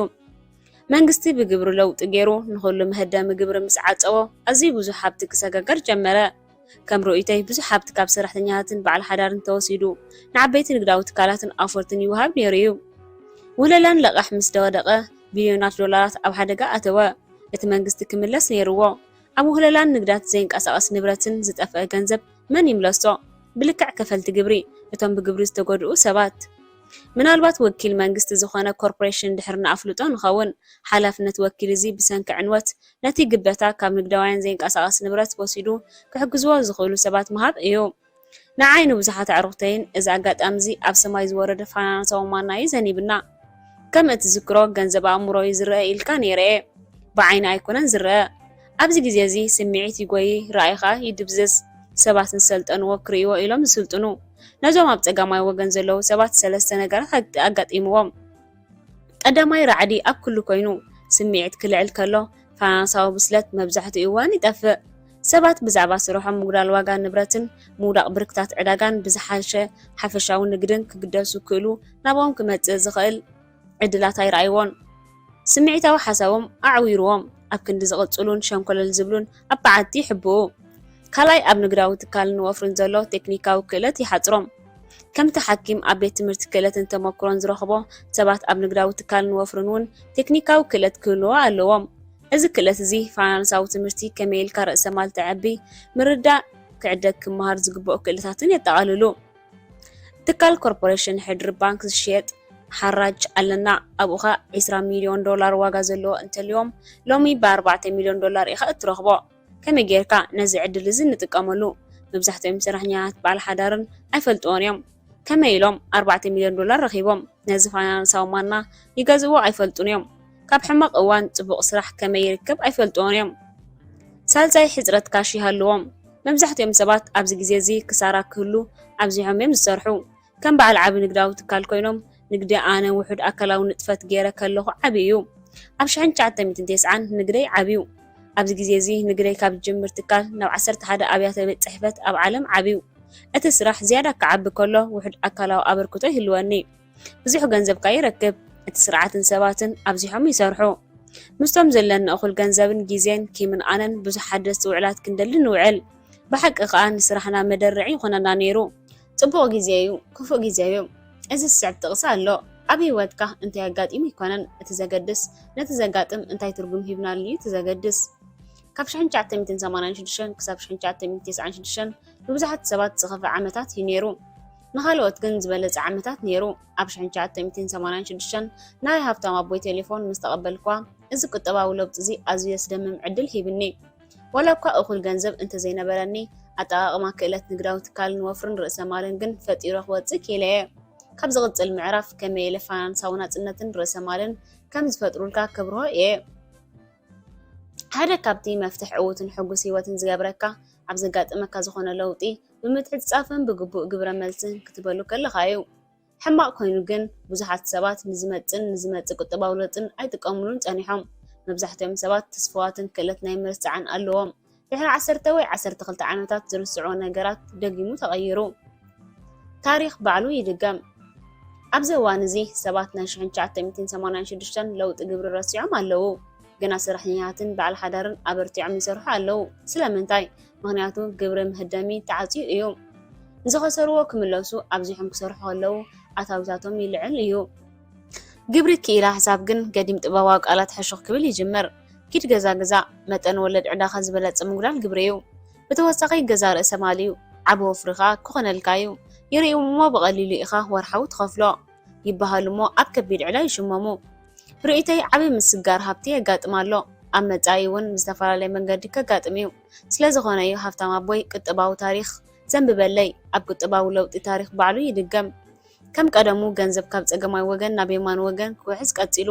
ብዙሓት ሰባት ኣብ ዕዳ ኣትዩ ገና ብጥሮታ መደብ ኣቢሎም ገና ገንዘቦም ኣብ ዕዳጋ ብርክት የፍስሱ ኣለዉ። እቶም ኣብ ፀጋማይ ወገን ዝርከቡ ጥንቃቐታት ሰባት ንፍርሖም ስዒሮም ናብ ዕዳጋ ክኣትዉ ከለዉ፣ እቶም ኣብ የማን ወገን ዘለዉ ድማ ንግዳዊ ትካላትን ወፍርን ኣብ ዝለዓለ ደረጃ ይሸጡ። በዚ ሓድሽ ለውጢ እዚ ንዜና ዝበቅዕ ነገራት ይፈጥሩ። ዕዳጋ ይዓኑ። ደሮን ዝግ ምስ በለ ግን ኣውፈርቲ ደጊሞም ይምለሱ። ዝሸጠዎ ደጊም ይሕግዝዎ። በዚ ከዓ ካልእ ምስጋር ሃብቲ ካብ ፀገማይ ወገን ዋሕዚ ገንዘብ ናብ የማን ዋሕዚ ገንዘብ ይህልወና። እዚ ስምዒታዊ በሰላ እዚ ክሓዊ ነዊሕ ዓመታት እዩ ዝወስደሉ። ካልእ ዕዳጋ ክብ ኣብ ዝብለሉ እዋን ግን እቲ ቁስሊ ክሓዊ እዩ። ኣብዚ ግዜ እዚ ሰባት ናይ ህቡብ ተፃዋታይ ሻኩዮጊ ቤራ ጥቕሲ ክጠቕሱ ይጅምሩ ኣለዉ። ካብ ተዘክሮ ዝቕጀል ትምኒት ከም ብሓድሽ ብዓጀውጀው መፅዩ። እዚ ውዲድ ድዩ? መብዛሕትኡ ሰብ ኣብ ርባዕ ሰራሕተኛን በዓል ሓዳርን ዝዛረቦ ይሰምዖ እየ። ሓደ ብውሕዳት ድሃርን ስድራ ቤትን ተኣሳሲሮም ባንክታትን ዝቆፃፀርዎ ዓለም ለኻዊ ውዲት ኣሎ። እዚ ክልሳ ሓሳብ እዚ ውዲት እዚ ንዓመታት ዝፀንሐ እዩ። ውዲት ግን ኣሎ ዝፈልጦ ነገር የብለይን። ውዲት ክህልው ይኽእል ዶ? ዝኾነ ክህልዎ ተኽእሎ ኣሎ። ይፈልጥ ሓያላት ስድራ ቤታት ኣለዉ ብዙሕ ገንዘብ ዝቆፃፀሩ እንተኾነ ግን ሓደ ጉጅለ ንዓለም ክቆፅሮ ኣይክእልን እዩ። ከም ዝሪኦ ዘለኹ ጉጅለ ሰባት ኣብ ገለ ኣእምራዊ ዝምባለ ይህልዎም፣ ካልእ ጉጅለ ሰባት ካብ ብዝተፈላለየ ኣእምራዊ ዝምባለ በይኖም ይህልዎም። በበይኖም ኮይኖም ነዚ ዓብ ፀወታ ገንዘብ ይፃወትሉ። ነፍሲ ወከፍ ወገን በብዘለዎም ዝተፈላለየ ኣረኣያ ዝተፈላለየ ሕግታትን እዮም ዝፃወቱ። እቲ ዓብ ፀገም ግን እቶም ኣብ ፀገማይ ወገን ዘለዉ ሰባት እቶም ኣብ የማናይ ወገን ዘለዉ ሰባት ዝገብርዎ ስራሕ ኣይርእይዎን እዮም። እንተኾነ ግን እቶም ኣብ የማናይ ወገን ዘለዉ ሰባት እቶም ኣብ ፀጋማይ ዘለዉ ወገን ሰባት ይገብሩ ከም ዘለዉ ይርእይዎም እዮም። ህደና ጠንቋሎ። እቶም ኣብ የማን ወገን ዘለዉ ሰባት ዝፈልጥዎ ኣብ ክንዲ ዝረኽብዎ ስራሕተኛትን በዓል ሓዳርን መብዛሕትኡ ግዜ ኣብ ህደና ጠንቋሎ ይኣትዉ። ውሕድ ዘመናት ይገብር እዩ። ገለ ሕማም ተላጋቢ ወይ ሕማቅ ግዜ ናብ ማሕበርኮም እንተመፅዩ ሰብ ከተማ ህደና ጠንቆላ ይኸዱ። ሓደ ሰብ ነዚ ሕማቅ ሃለዋት ከም ዝፈጠረ ተቆፂሩ ኣብ ምውቃስ ይኣቱ። ሕጂ እውን ህድና ጠንቋሎ ገና ኣሎ። ብዙሓት ሰባት ንዘጋጠሞም ፋይናንሳዊ ፀገማት ዝወቕስሉ ሓደ ሰብ ይደልዩ እዮም። እዚ መብዛሕትኡ ግዜ ኣብ ክንዲ ንፀገሞም ዘለልዩን ሕፅረት ሓበሬታ ገንዘብ የጓድሎም ከም ዘሎ ዝፈልጡን ነቶም ሃፍታማት ክወቕሶም ይረኣዩ። ጀጋኑ ገበነኛ ይኾኑ። ኣብ ውሕዳት ዓመታት ሓደስቲ ፋይናንሳዊ መራሕትን ሓድሽ ብርቅን ፎርሙላ ናብ ሃብቲ ዝወስዱ ሓሳባት ዘለዎም ሰባት ይኽሰቱ እዮም። ኣብ 1970 ንኣብነት ኣሕዋት ሓንቲ ዝበሃሉ ንዕዳጋ ብሩር ክብሕትዎ ፈቲኖም እዮም። ዓለም ሃብቲ መጀመርታ እዋን ንብልሖም ኣጥቂዓትሎም እያ። ኣይፀንሑን ግን ገበኛታት ተሃደኑ። ምክንያቱ ድሕሪ ምስዓብ ምክርታቶምን ብዙሕ ሰብ ገንዘብ ከሲሩ እዩ። ኣብ 1980 ንጉስ ቦንድ ዝበሃል ማይክል ሚልከን መፅዩ። ንሱ እውን ሓደ መዓልቲ ፋይናንሳዊ በልሒ ተባሂሉ እዩ። ድሕሪ ዕንወት ግን ንሱ እውን ተሃድነ። ኣብ ቤት ማእሰርቲ ኣተወ። ውልቀ ሰባት ይቕየሩ እዮም። ታሪክ ግን ባዕሉ ይድገም። ሎሚ እውን ሓደስቲ በላሕቲ ኣውፈርቲ ኣለዉ። ኣብ ኩሉ መደበር ቴሌቪዥን፣ ኢንተርነት፣ ፋይናንሳዊ ሕትመትን ዝረኣዩ። ገሊኦም ኣብ ናይ ፍሉጣት ሰባት ደረጃ ዘለዎ መዝገብ ክምዝገቡ በቂዖም እዮም። ዋረን ቡፌት ንኣምላኽ ዘቐረበ ሰብ ተባሂሉ ዝዝረበሉ እዩ። ንሱ ገለ ነገር ክገዝእ ከሎ ኩሉ ሰብ ክገዝእ ዝኽእል ክገዝኦ ይጎይ። ዋረን ቡፌት ክሸይጥ ከሎ ዋጋታት ይዓኑ። ገንዘብ ብናፃ እዩ ዝስዕቦ። ኣብ መጻኢ ዓብ ናይ ዕዳጋ ማዕረምታ እንተመፅዩ ኣብ ናይ ሎሚ ፋይናንሳዊ ጀጋኑ ናይ ፅባሕ ገበኛታት ንብሎም ዶ ግዜ ክብለና እዩ። ኣብ ነፍሲ ወከፍ ቁጠባዊ ዑደት ጀጋኑ ኣለዉ። ኣብ ዝኾነ ናይ ውድቀት እዋን እውን ገበኛታት ኣለዎ። መብዛሕትኡ እዋን ማዕረ ኮይኖም ዝውድእሉ ሰባት እውን ኣሎ። ኣብ ክልቲኡ ዝቆፀሩ ሰባት ኣለዉ። ኩሉ ግዜ ሰባት በዓላዊ ፋይናንሳዊ ዕረትን ክጉልበቡ ኢሎም ዝነኣዱ ጠንቆልቲ ወይ ክውቀሱ ዝብሎም ፈጠርቲ ውዲት ይደልዩ እዮም። ታሪክ ንባዕሉ ይድገም። እንደገና ዓብ ምስጋር ሃብቲ የጋጥም። ከጋጥም ከሎ ኣበይ ወገን ምስጋር ሃብቲ ኣለኻ? ኣብ ፀጋማይ ወገን ወይስ ኣብ የማናይ? ኣነፂርካ ፅናሕ። ከም ርእይተይ እዞም ሰባት እዚኦም ኣብ ዛዕባ ዓለማዊ ፀወታ እዚ ኣብ ሰማይ ዘሎ ማንዛው ጠላዕ ማንም ሰብ ከይነግሮምን ነዚ ፀወታ እዚ ከዓ ቀንዲ ተፃወቲ ምዃኖም ከይፈለጡ ይትግብርዎ ምዃኖም ብቐሊሉ ክርድኦም ይኽእሉ እዮም። እዚ ፀወታ እዚ መን እዩ ንመን ዘድልዮ እዩ ዝበሃል። ባንክ ኩን ኣብ መፋርቕ 20ታት ዕድመይ ከለኹ ናይ መጀመርታ ሕላገት ፀወታይ ዝነበረ ባንኪ እዩ ነይሩ። እዚ ማለት ከም ባንከኛ ክሰርሕ ኣይኮንኩን ዝብለካ ዘለኹ። እቲ ዝለዓለ ደረጃ ትምህርተይ ዝነበረ ኣብ ምብጋስ እዩ ነይሩ። ኣብዚ ግዜ እዚ ሃብታም ኣቦይ ንበዓል ልቓሕቲ ሕጃ ዘይንቀሳቐስ ንብረት ፋይናንስ ዝብሉ ቃላት ክውከስ ከም ዘለኒ ንገረኒ። እዚ ከዓ ሓንጎለይ ዓይነይ ዘይርኦ ክርኢ ከሳልጠን ጀመረ። እዚ ልምዲ እዚ ነቲ ፀወታ ክርድኦ ኣተባብዓኒ። እዚ ፀወታ እዚ ምስ ተምሃርክዎ በቲ ዝረኽቦ ዝኾነ ነገር ዝደልዮ ክገብር ይኽእል ምዃኑ ያረጋገፅኩ። ፍልጠተይ ንዝደልዮ ዝኾነ ሰብ ከካፍል ወሰንኩ። ሃብታም ኣቦይ ታሪክ ጆን ዲ ሮክፌለር፣ ጆይ ፒ ሞርጋን፣ ሄንሪ ፎርድን ዝኣመሰሉ ዓበይቲ ርእሰ ማለኛታት ካብ መፅሓፍ ከንብብ ከም ዘለና ተባብዓኒ። ሓንቲ ካብተን ኣገደስቲ መፅሓፍ ዘንበብኳ ብሮበርት ሄሎብነር ዘ ወርልድ ፊሎዞፈርስ እያ። ኣብ ግናዊ ትካል ወፍርን ክነጥፍ ዝደልዩ ሰባት እዛ መፅሓፍ እዚኣ ናይ ግድን ከተንብዋ ኣለዋ።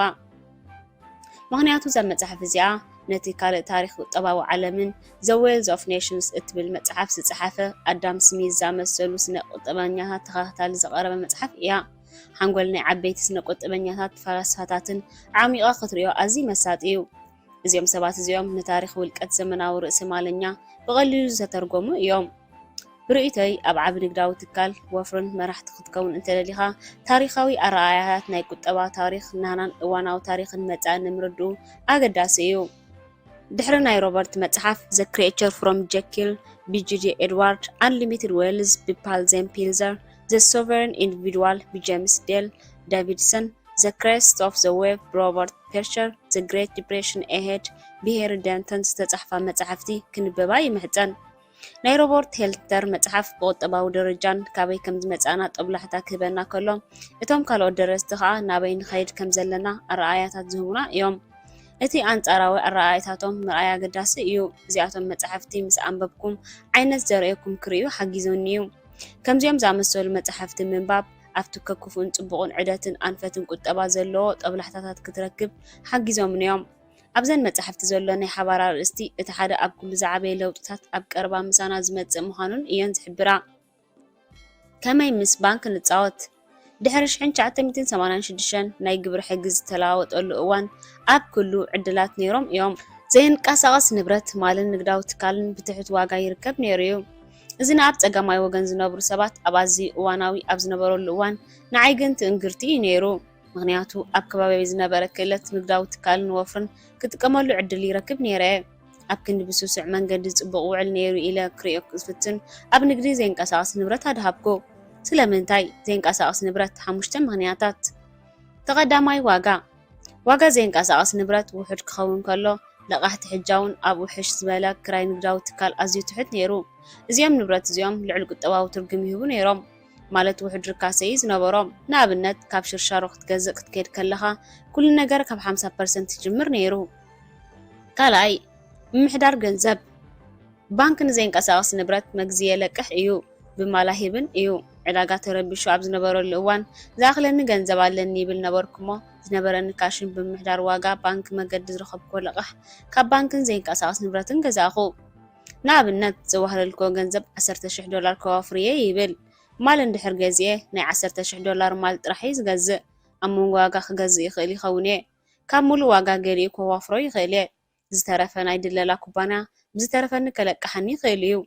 እንተኾነ ግን ኣብቲ እዋንቲ ብፋይናንሳዊ ሓያል ስለ ዝነበርኩ ኣብ ዕዳጋ ዝነበረ ምውራድ ዋጋ ርካሰ ክትወስደሉ ኣይደለኹን። ብ$10,000 ዘይንቀሳቐስ ንብረት 9% ለቓሕ ናይ $100,000 ንብረት ክገዝእ የኽእለኒ ነይሩ እዩ። ክልቲኦም ዕዳጋታት ብ10 ሚእታዊት እንተዓብዮም ኣብ ማል $1,000 ክሰርሕ ከለኹ ኣብ ዘይንቀሳቐስ ግን $10,000 ይገብር። ሳልሳይ ግብሪ። ካብ ማል $1,000,000 መክሰብ እንተረኺበ 30% ግብሪ ማል ይኸፍል። ኣብ ዘይንቀሳቐስ ንብረት ግን $1,000,000 መክሰብ እንድሕር ገይረ ካልእ ዘይንቀሳቐስ ንብረት ትብጊታት ክገብር ዕድል ስለ ዘይወሃበኒ ናፃ ግብሪ ይህልወኒ። ኣብ ርእሲኡ ዝለዓለ ጠቕሚ ግብሪ ክረክብ ንብረተይ ክሕስሮ ይኽእል እየ። ንዓይ ኣገዳሲ ነጥቢ ወፍሪ ከውፍር ከለኹ ኣብ ረባሓ ግብሪ ወፃኢ ቁጠባዊ ትርጉም ይህልዎ እዩ። ዝኾነ ረባሓ ግብሪ ንወፍሪ ዝያዳ ሰሓቢ ይገብሮ ስለ ዝኾነ እዩ። ራብዓይ ዋሕዚ ገንዘብ። ولا ዘይንቀሳቀስ ንብረት ይሕሰር ዋጋ ክራይ ኣይጎድልኒዩ እዚ ዕድል እዚ ንለቃሕቲ ሕጃ ክኸፍለለይ ዝኽእል ብዙሕ ገንዘብ ኣብ ጅባይ ከእትወኒ ይኽእል እዩ ለይ ኩሉ ክሳብ ዋጋ ዘይንቀሳቀስ ንብረት ደጊሙ ዝውስኽ ግዜ ይህበኒ እዩ ከምኡ ምስ ገብሩ ሽዑ ክሸይጥ ይኽእል ዋላ እኳ ዓብ ዕዳ እንተነበረኒ ኣይጎዳኣንን እዩ ዝነበረ ምክንያቱ ምክራይ ካብ ዋጋ ንላዕሊ መሓዝ ዝያዳ ስለ ዝነበረ እዩ ሓሙሻይ ዕድል ምዃን ባንክ ኣብ 1974 ናትሒዘ ዘይንቀሳቀስ ንብረት ባንክ ክኸውን ኢለ ዝሓልሞ ዝነበርኩ ክኸውን ዕድል ፈጢሩለይ እዩ ሃፍታም ገንዘብ ይፈጥር ኣብ መጽሓፍ ሃፍታም ኣቦይ ድኻ ኣቦይ ሃፍታም ከመይ ገንዘብ ከም ዝፈጥርን ከመይ ኢሉ ከዓ ተራ ባንክ ከም ዝጻወት ጽሒፈ ነይረየ እዚ ዝስዕብካ ከመይ ዝኾነ ሰብ ሓሳብ ዚ ብቐሊል ይሓስቦ ክርኢ እየ ንበል ሓንቲ ናይ ገዛ ብ$100,000 ክረኽባሞ ውዕል ገይረ $80,000 ይኸፍል $10,000 መበገስ ከፊለ $70,000 ሓላፍነት ዝወስደሉ ለቃሕቲ ሕጃ ክረክብ ይኽእል ነዛ ገዛ ኣዋዓዊዐ $100,000 ከም እትሸይጥ ይገብር ኣብ ምዕዋዕ ዝጥቀመሉ ሜላ ዝሽየጥ ገዛ ዋኑ ተስፋ ዝቆረፀ ኣብ ባንክ ብቕዓት ዘይብሉ ኣቐዲሙ ትሑት ዘኽፍል ወርሓዊ ብቐሊሉ ይኸፍል ይገርመካ ቴሌፎን ምድዋል ይጅምር ገዛ ብኸምዚ መሸፈን ዝበሃል መሸጢ ወይ ብውዕል ክራይ መሸጣ ምስማዕ ትሽየጥ ብቐሊል ቃል ነዛ ገዛ ብ$100,000 ሰነድ ዘይሕጋዊ ክፍሊትን ዕዳ ዘለኽዎ ይሸይጥ ግብይት እዚ ኣብ ቤት ጽሕፈት ካዳስትራልን ኣርእስቲ ተዋሂብዎ ይምዝገብ እዚ ማለት በዚ ውዕል እዚ ተሰማሚዖም ከም ዘለው ሰነድ የረክቡ እዚ ገዛ እዚ $100,000 ዘይኸፍሉ ነዚ ጉዳይ ዓጽዩ ንኻልእ ዝደሊ ሰብ ይሸጦ ኣቐዲሙ ትሑት ዘኽፍል ወርሓዊ ብቐሊሉ ዝኸፍል ከም ቀደሙ በዚ ውዕል ብዙሓት ሰባት ክገዙ መስርዕ ይሕዙ ናይዚ ጽሩይ ውጽኢት እዚ ኣብ ባንክ ኣለቂሖም ወለዶ ዝረኽቡ ኣነ እውን ወለድ ዝኸፍለልክዎ $30,000 ኣብ ናተይ ዓምዲ ርእሰ ማል ፈጢረ በዛ ኣነ ቁሩብ ተሪፍኒ ባንክ ክኸውን ብሓቂ ይፈትወየ ሃፍታም ኣቦይ ዝብሎ ዘክር ዕዳ ክትወስድ ተኽልኢኻ ተጠንቀቕ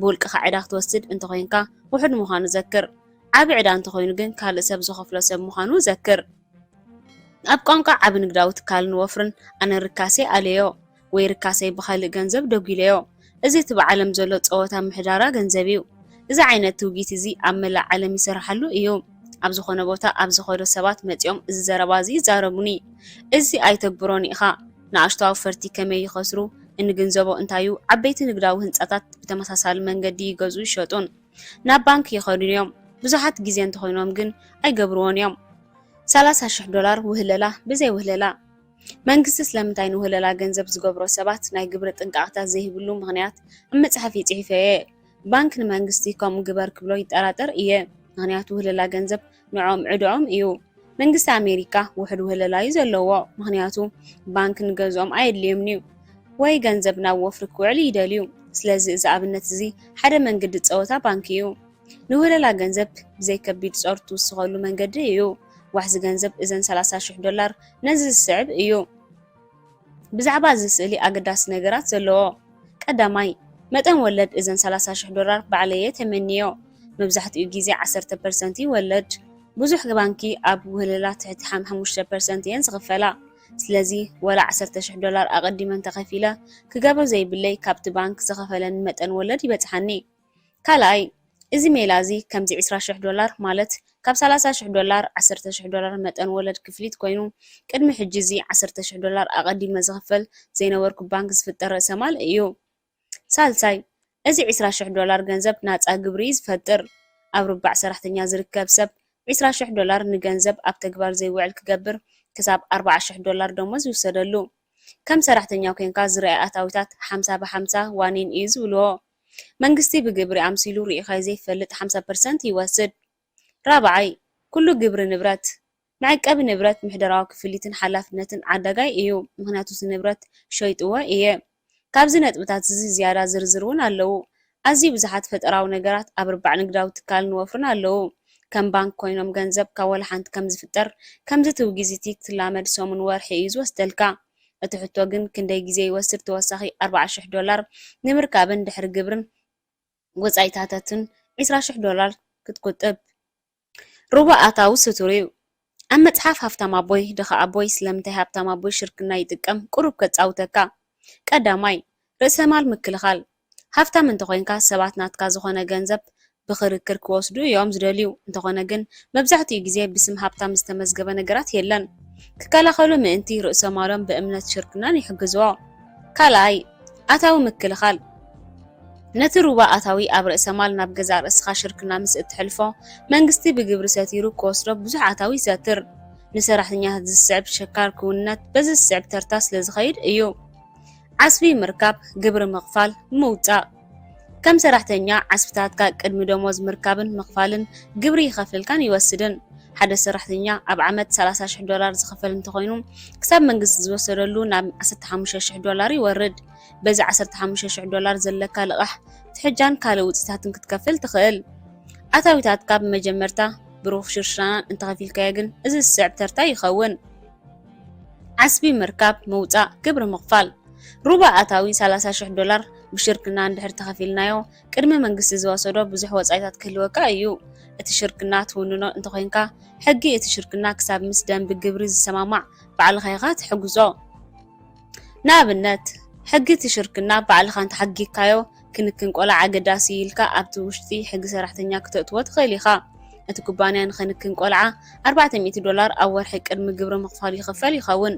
ነዚ ክንክን ቆልዓ ድሕሪ ግብሪ ምኽፋል እንተኸፊልካ ንክንክን ቆልዓ ክትከፍል $800 ትረክብ እቲ ዝርዝር ነዊሕ እዩ እቲ ቅድመ ኩነት ዝርዝራዊ እዩ ክሳብ ዋንነት ኩባንያ ሽርክናን ውሽጣውን ግን ዘንብርዎ ሰራሕተኛ ከዓ ብሕጊ ክኸይድ ይእዘዝ ውስናት ወፃኢታት ዑደት እውን ክሳብ ብመስርሕ ኣኼባን መገሻን ኢልካ ዘይሰነድካዮ ኣብቲ ቅድመ ግብሪ ዶላር ይእትዎ እዮም እዚ ደንቢ እዚ ትሕልዎ ምህላውካ ኣረጋግፅ መደብ ጥሮታውን ብዝተፈላለየ ዋናትን ሰራሕተኛታትን ይፈላለዩ እዚ ምስ በልና ኣብዚ ክፅብቆል ዝደልዮ ነዚ ውፅኢታት ከተጉድሎ ኣብ ግቡእ ቅድመ ኩነት ተኸታተሎ ብደንብ ግብሪ ዝተዋሃበና ሕጊ ክንጥቀመሉ ዝበለፀ ይመስለኒ ኣብዚ ግን ሕጊ ሰበሮ ዘብል ለበዋ የብለይን እቶም ቀንዲ ካብ ዝገለ ሓለፍታት ክህልዎ ዝኽእል ኣቕርቦት እንተልዩ ካባይ ርባዕ ኣታዊታትካ ይመፅእ ምፍላጥ እዩ ኩሎም ኣታዊታትካ ከም ሰራሕተኛ ናይ ሓንቲ ንስኻ ዘይትውንና ዘይትቆፃፀራን ኩባንያ ኮንካ ተመንጭዋ ኣለኻ ውሕድ ኣታዊ ወይ ርእሰ ማል ምክልኻል ንዓኻ ኣለካ ስለዚ ከዓ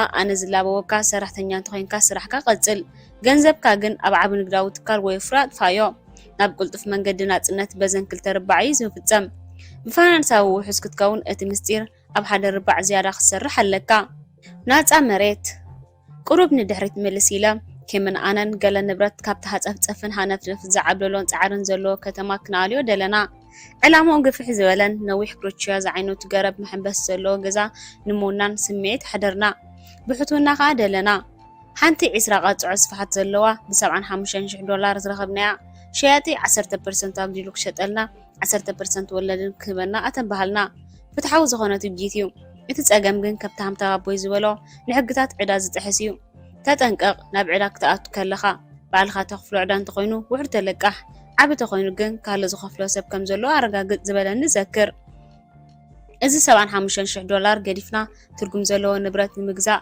ኣብ ምላይን ኣተና ንዓይ $75,000 ኣዝዩ ብዙሕ እዩ ዕዳዩ ምኽንያቱ ዋሕዚ ገንዘብ ከም ዝስዕብ ዘሎ ስእሊ እዩ ነይሩ ሕጊ ሃብታም ኣቦ ይዘክር ናብ ዕዳ ክኣትውን ክርካሰ ክትገብርን ከለኻ ክትከፍል ኣለካ እዚ ትውጊት እዚ ዕዳን ርካሰን ክውግዶ ምኽኣሉ ነይረ ኣነ ግን ዝኸፍሎ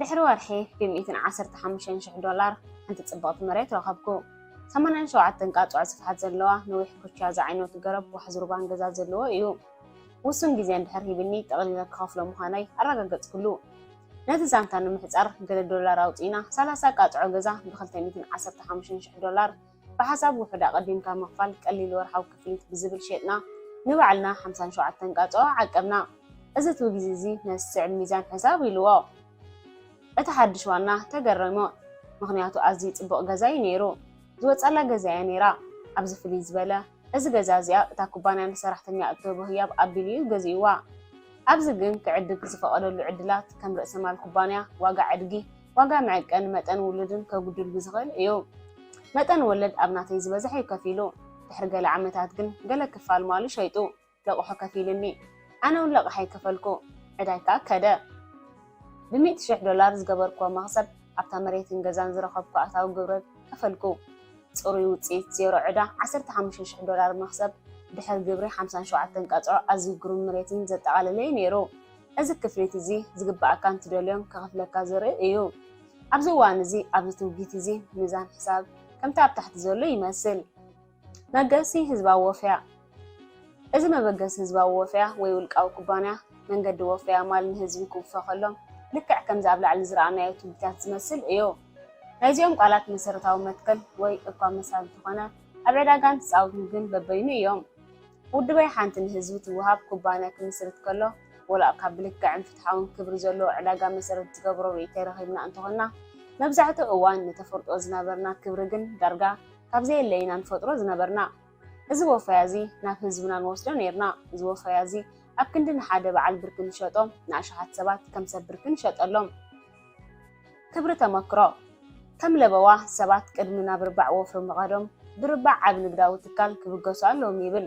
ወፍሪ ኣብ ንግዲ ዘይንቀሳቐስ ንብረት ንግዲ ማልን ቦንድን ይኹን ኣይኹን ብዘይገድስ ሓደ ክሰምረሉ ዘለዎ ኣጠቓላልን ኣድላይን ስምዒት ጥዑም ኣውፋሪ ምዃን እዩ።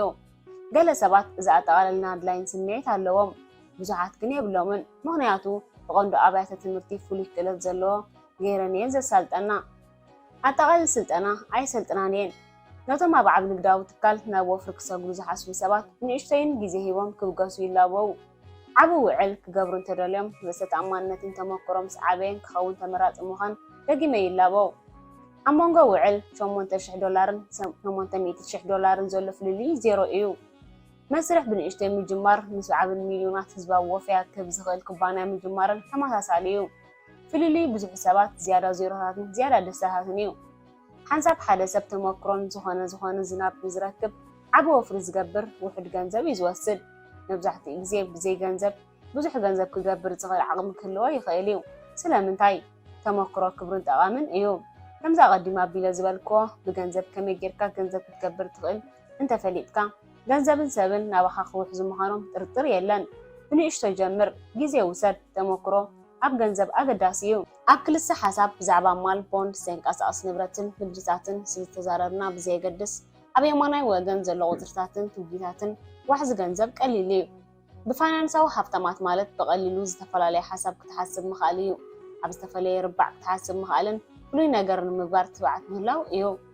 ንዓይኒ ሓደ ሰብ ነዚ ናይ ሓሳብ ናይ ምሕሳብ መንገዲ ሓድሽን ዝኸበደን ኮይኑ ዝስምዖም ከነጥቢ ኣይትገብሮን ኢኻ ዝብል ኣልያ ዘይብሎም ሰባት ኣብ መንገድኻ ስለዘጋጥምኻ እዮም።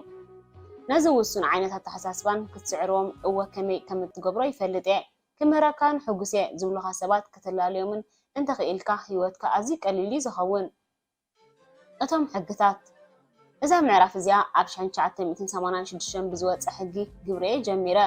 እዚ ሕጊ ለውጢ እዚ ኣገዳሲ ወራካ እንተኾነ ናይ መወዳእታ ግን ኣይነበረን። እዚ ናይ ግብሪ ለውጢ እዚ ከመገለ ደንብታት ሕግታትን ሓያላት ምዃኖም ኣብነት ንምሃብ ጥራይ ኢለ። ሓደ ሰብ ኣብ ርባዕ ንግዳዊ ትካል ወይ ወፍሪ ዕውት ክኸውን ተደልዩ ሓይልታትን ዕዳጋታትን ናይ ዝዕዳጋ እዚ ዝልውጥ ገለ ለውጥታት ሕግታት ኣለዉ የለውን ምፍላጥ ከድልዩ። ኣብዚ እዋን እዚ ኣብ ኣሜሪካ ኣሽሓት ገጻት ዘለዎ ሕጊ ግብሪ ኣሎ። እዚ ኣብ ቤት ጽሕፈት ግምጃ ኣሜሪካ ግብሪ ዝረአዮ ትካል ኣብነት ክንወስድ ንኽእል ኢና። ሕጊ ፌደራል ልዕሊ 1.2 ሚልዮን ገጻት ኣለዎ። ነዚ ሕጊ ግብሪ ብሙሉእ ኣንቢብና ክንውድኦ 23,000 ዓመታት ክወስደልና እዩ። ነፍሲ ወከፍ ዓመት ሓድሽ ሕጊ ይፈጥሩ፣ ይድምስሱን ይመሓየሹን። ነዞም ዝመሓየሹ ሕግታት ንምኻድ ምፍትሓን ንባዕሉ ናይ ሙሉእ ግዜ ስራሕ እዩ። ነፍሲ ወከፍ ሰብ ግዜ ኣንጻር ሕጊ እዩ ክብሉና ከለዉ ኣብ ኣሜሪካ ዘለዉ ኩሎም ሕግታት ይፈልጥዎም ዶ ኢሉ ብምሕታት ይምልሰሎም። እወ ዝብል መልሲ እንተይመሊሶም ቀስ ኢለ ናብ ማዕፀዊ ብምኻድ ገዲፎም ይኸይድ። ኣነ ብዝኾነ ሕጊ ይፈልጦ እየ ዝብል ሰባት ኣይትሕረብ። ኣብ የማናይ ወገን ዋሕዚ ገንዘብ ዕውት ንምዃን 5% ብዓይንኻ 95% ብኣእምሮኻ ምርኣይ ትሓተት። ንሕግታትን ሓይልታትን ዕዳጋ ንምርዳእ ኣገዳሲ ባእታ ፋይናንሳዊ ዓወት እዩ። ዓብ ምስጋር ሃብቲ መብዛሕትኡ እዋን ዝሕሉ ሕግታትን ዕዳጋታትን ክልውጡ ከለዉ እዮም። ስለዚ እዞም ለውጥታት እዚኦም ንረብሓኻ ወይ ኣንጻር ክኾኑ ትደልዩ እንተኮይንካ ኣተኩሮ ክትገብረሎም ኣገዳሲ እዩ። መንግስቲ ገንዘብካ ይደሊ እዩ። ኣብ ግብሪ ምኽፋል ይኣምን እየ። መንግስቲ ንሃና ሙሉእ ስልጣን ኣዝዩ ብዙሕን ኣገዳስን ኣገልግሎታት ይህበና እዩ። ሕማቕ ኮይኑ ግን ብርእይተይ መንግስቲ ዓብ እዩ። ብዙሕ ግዜ ብሕማቕ ኣገባብ የመሓደር እዩ ዝብል መጽናዕታት ኣይተግበርን እዩ። ኣብዚ እዋን እዚ ሽግር ዝረአ ጌጋታት ፖለቲከኛታትን ስራሕ ሕግታትን እዩ። መብዛሕትኦም ዘጋጥሙና ፋይናንሳዊ ፀገማት ኣቐዲሞም ዝነበሩ መራሕቲ እዩ ዘጋጥም። حما كوينغن أزم سرع حقتات زيهم سرحهم كعقبولهم سلازدليو نهزب حق كبلوي كالون انت غيروم كاب سرحهم كسوغو يوم مخنياتو حفاش حزب نزغاطوم فانساو حكمناون صقمات زفوسلو غنا بتحت منغستي كوينيو منغستي كونان እዚ ከምዚ ኢሉ ከሎ ዋላ እኳ ፖለቲከኛት ግብር ከጉድሉ መብፃዕ እንተገበሩ መንግስቲ ግን ግብር መሊሱ ይውስኽ ስለ ዝኾነ ኣብ 1986 መንግስቲ ንግብሪ ዝለወጦ ንመህደመ ግብሪ ኣጥፊዩ ብዙሕ ግብሪ ክእክብ ደለየ ብዙሓት ምዕራባውያን ሃገራት ነቲ ዝተመዋፅዕዎ ክንክን ጥዕና ማሕበራዊ ድኽነትን ፌደራላዊ ጥሮታን ንሚልዮናት ፌደራላት ሰራሕተኛታት ንክፈሳ ክብላ ግብሪ ምእካብ ክቐፅላ እየን ሕፅረታት ክውስኽ ከሎ ገንዘብ ጥሮታ ይሽምረር ምክንያቱ ብቅያራት ዕዳጋ ዝፅለው ሰባት ኣለው ሓሽከሽከት ህፃናት ኣብ ናይ ጥሮቶም ግዚኦም ዝእዝዝዎ መሸጣ መኽፈል ክኾኖም ኢሎም ዘቐምጥዎ ገንዘብ ምትሕጋዝ ብማልያ መዳቐዮም ይጅምሩ ሓሽከት ህፃናት ካ ብገንዘብ ምትሕጋዝ ዝተዓቡ ዓብ ግብሪ መኽሰብ ርእሰ ማል ግብሪ መውፅን ይሽከሉ እዚ መኽሰብ ርእሰ ማል ኣብ ዋግኡ ንላዕሊ ዝተሸጠ ማልን ኣብ ናይ ኣባላት ዝመሓላለፍን እዩ ኣብ ክንድካሽ ብሓሽከት ህፃናትን መኽሰብ ርእሰ ማል ከይረኸቦ ከለው በወረቐት ዕዳ ግብሪ ዝቕበሉ ኣብዚ ክዝክሮ ዘድሊ ግብሪ ክኸፍል ሰብ መጀመርታ ገንዘብ ጥራይ ዘድሊ ማዕሪኡ ጥዕና ሓሽከት ድኻታት ህፃናት ክወድቕ ይጅምር ምክንያቱ ብታሪክ ድኻታት ሰባት ኣብ ሃብተማት ዝኸፍአ ጥዕናዊ ሽግር ኣለዎም ክንክን ጥዕና ይጥፍሽ ብኢኻት መንግስቲ ደገፍ ኣብ ከተማታት ኣሜሪካ ይዓቢ ብተወሳኺ ኣሜሪካ ከም ዓባይ ሃገር ምስ ዘለዎ ዓብይ ጀምላዊ ሃገራዊ እቶት ብቻይና ክእርግ ጀሚራላ ኣንፈት ስነ ሓሳብ ሓበሬታ ቴክኖሎጂ ኤሌክትሪካዊ ክፍሊት ዝኣመሰሉ ደገፍቲ ኣገልግሎት ንከም ናይ ህንዲ ሃገራት ደሞዝ ከጉድል እዩ ወይ እንድሕር ንብድሆታት ዓለም ለኻዊ ዕዳጋ ፍታሕ ክንረኽበሉ እንተኮይና ኣፍራይነት ሰማይ ክስቀል ኣለዎ እቲ ካልእ ምስግጋር ሃብቲ ዝመፅእ ብድንቁርና እዩ ኣብ ዘመን ኢንዱስትርያላዊ ዘመን ዝነበረ ናይ መንግስቲ ዓበይቲ ንግዳዊ ትካልን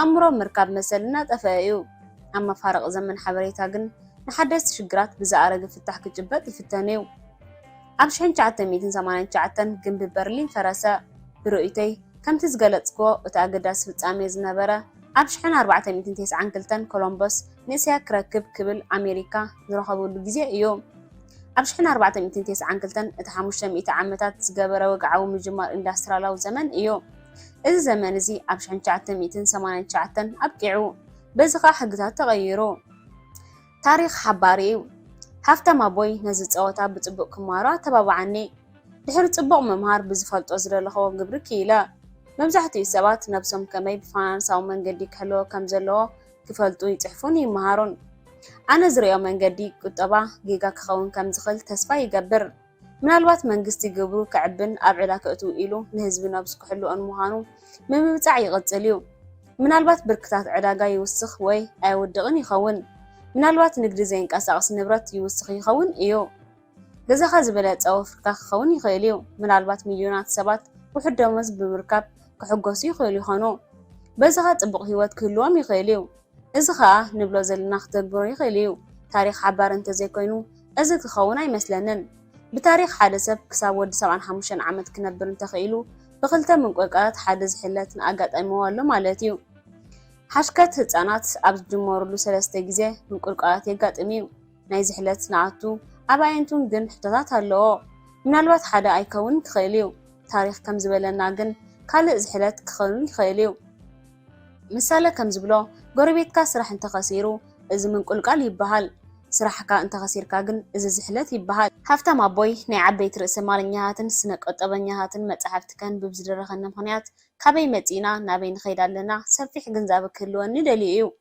ከምቲ ኣብ ውቅያኖስ ማዕበል ዘሎ ኣብ ዕዳጋታት እውን ኣዝዩ ዓቢ ማዕበላት ኣለዉ ንማዕበላት ውቅያኖስ ዝድርኹ ንፋስን ፀሓይን ጥራሕ ዘይኮኑ ማዕበላት ፋይናንሳዊ ዕዳጋታትን ንባዕሎም ከከም ፍርሕን ስስዕን ዝኣመሰሉ ስምዒታት ሰባት ይዘውር እዩ ዝሕለት ናይ ዝሓለፈ ነገራት ኢሉ ኣነ ይሓስብኒ ምክንያቱ ኩልና ኩሉ ግዜ ስምዒት ፍርሕን ስስዕን ኣለና ፍርሕን ስስዕን ክጋጨው ከለው ብዙሓት ሰባት ከም ሕሱም ይኽስሩ እዮም ስለዚ ዝቕፅል ሰብኣዊ ስምዒት ዝሕለት እዩ ዝሕለት ኣብ ሕርቃንን ሓዘን ዝነቅል ሕርቃን ምስ ነብስኻ ሓዘንካ ዝሰዓበ ክሳራ ይነቅል ቁጠባዊ ዝሕለት ስምዒታዊ ዝሕለት እዩ ሰባት ይኸስሩ እዮም ስለዚ ኸኣ ይዝሕሉን ይሓዝኑን ቁጠባ ብፅቡቅ ቁመና ኣብ ዝመሰለሉ እዋን ሚልዮናት ሰባት ኣብ ዝተፈላለየ ደረጃ ዝሕለት ይኣትዉ እዮም ስራሕ ክህልዎም ይኽእል እዩ ፋይናንሳዊ ቁመና ግን ንቕድሚት ፍሕት ኣይብሉን ምስ ነብሶም ይሓርቁን ዝኸስርዎ ግዜ ይሓዝኑን ካብቲ ኩሉ ዝርድኦ ነገር ውሕስን ድሓንን ዝኾነ ስራሕ መጻኢ ኣይጨነቕ ዝብሉ ናይ ኢንዱስትሪያዊ ዘመን ኣባሰብቲ ተታሒዞም ምዃኖም ይርድኦም። ዓብዪ ለውጢ ማለት ዕድል እዩ። ኣብ ኣዝዩ ዘስደምም ለውጥን ዕድልን ኣቲና ኣለና። ንገለ ሰባት ዝበለፀ ግዜ ክኾነሎም ይኽእል እዩ፣ ንኸልኦት ግን ዝኸብአ ግዜ ይኸውን። ጆን ኤፍ ኬንዲ ሓደ ግዜ ዓቢ ለውጢ ኣብ ኢድካ እዩ ዘሎ ኢሉ ነይሩ። ኬንዲ ኣብ የማናይ ወገን ዋሕዚ ገንዘብ ይመጽኡ። ኣብ 1960 ኬንዲ ነቶም ብዝነቡ ህይወት ተሸኺሎም ዝነብሩ ሰባት ከልዕሎም ፍትን ነይሩ እዩ። ሕማቕ ኮይኑ ግን ድሕሪ 10 ዓመት ኣብ ዝፈለየ ወለዶ ዝተወርሰ ናብ ቤት ትምህርቲ ኪድ ውሑስ ስራሕ ረኸበ ዝብል ሓሳብ ደጊሞም ተሸፍኸሉ። ቤት ትምህርቲ ካብ ዝሓለፈ ኣገዳሲ ዝኾነሉ ግዜ ሰባት ኣብ ምድላው ውሑስ ስራሕን ኣብ ኩባንያታትን ክቆፅሩ ዝፍትኑን ሓሳብ ወፂኦም ፍልይ ዝበለ ትምህርቲ ተማሂሮም ቁርብ ክሓስቡ የድልዩ። እዚ ናይ ኢንዱስትሪያላዊ ዘመን ሓሳብ እዩ።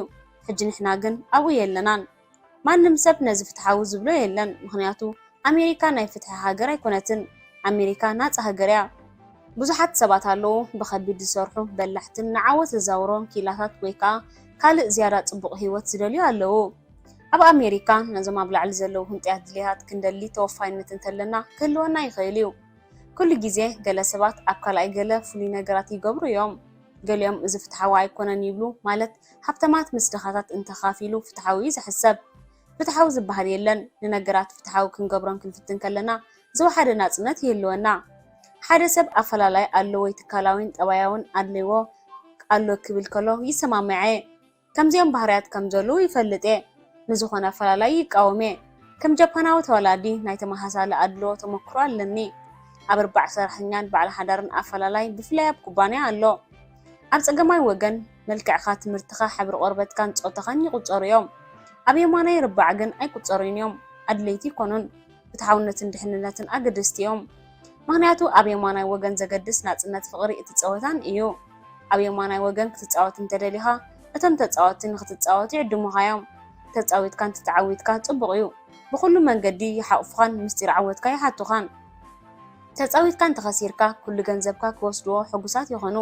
ውድቀትካ ግን ክትዕዝዞም ብዝኾነ ሰብ ክተፅልሞን የብልካን። ኣብ የማናይ ወገን ዝፅወት መንገዲ ፀወታ ከምዚ ይኮነን። ፍትሓዊ ዘብሎ ይኮነን። ኣብዚ ፀወታ እዚ ፍትሓዊ ዝበሃል ሕላገት የለን። መንግስቲ ስለምንታይ እዩ ንበዓል ዓቢ ንግዳዊ ትካልን ኣውፈርትን ኮይኖም ዝገድፎም? ኣብ ክውንነት መንግስቲ ንበዓል ዓቢ ንግዳዊ ትካልን ኣውፈርትን ኮይኖም ኣይገድፎምን እዩ። ኣብ ርባዕ በዓል ዓቢ ንግዳዊ ትካልን ኣውፈርትን ብዙሕ መንገድታት መሕብእን መንጠርን ሃብቲ ኣለዎ። ኣብ ሃብታም ኣቦይ ድኻ ኣቦይ እትብል መፅሓፈይ ኣገዳስነት ሓይሊ ሽርክነት ተዛሪበላ ኣለኹ። ሃብታም ኣቦይ ስለምንታይ ብዙሕ ሃብቲ ይዓቁር? ምክንያቱ ከም መሻርክቲ ኣካላት ኮይኖም እምበር ከም ሰብኣዊ ኣካላት ኮይኖም ኣይሰርሑን እዮም። ካብ ሃገር ናብ ሃገር ክኸዱ ሰብኣዊ ኣካል ማለት ፓስፖርት የድልዮም። ናይ ሽርክነት ዋኒን ኣካላት ግን ፓስፖርት ኣየድልዮን እዩ። ናይ ሽርክነት ዋኒን ኣካላት ኣብ መላእ ዓለም ብናፃ ይጓዓዙ እዮም። ሰብኣዊ ኣካላት ኣብ መንግስቲ ክምዝገቡ ይግደዱ። ኣብ ኣሜሪካ ሰብኣዊ ኣካል ኣመሓዳር ካርድ ክህልዎ ኣለዎ ክሰርሑ። ናይ ሽርክነት ዋኒን ኣካል ግን ኣየድልዮን እዩ። መንግስቲ ብዙሕ ገንዘብ ናይ ሽርክነት ዋኒን ኣካላት ብዘይ ሕስያ ክወስድ ይፍትን ከም ዘሎን ብኣዝዩ ከቢድ ሕጊ ግብሪ ይሓልፍ ምህላውን ይሰምዕዎ እንተሎ ብዙም ናይ ሽርክነት ዋኒን ኣካላት ገንዘቦም ስርሖምን ናብ ካልእ ሃገር የስግርዎ።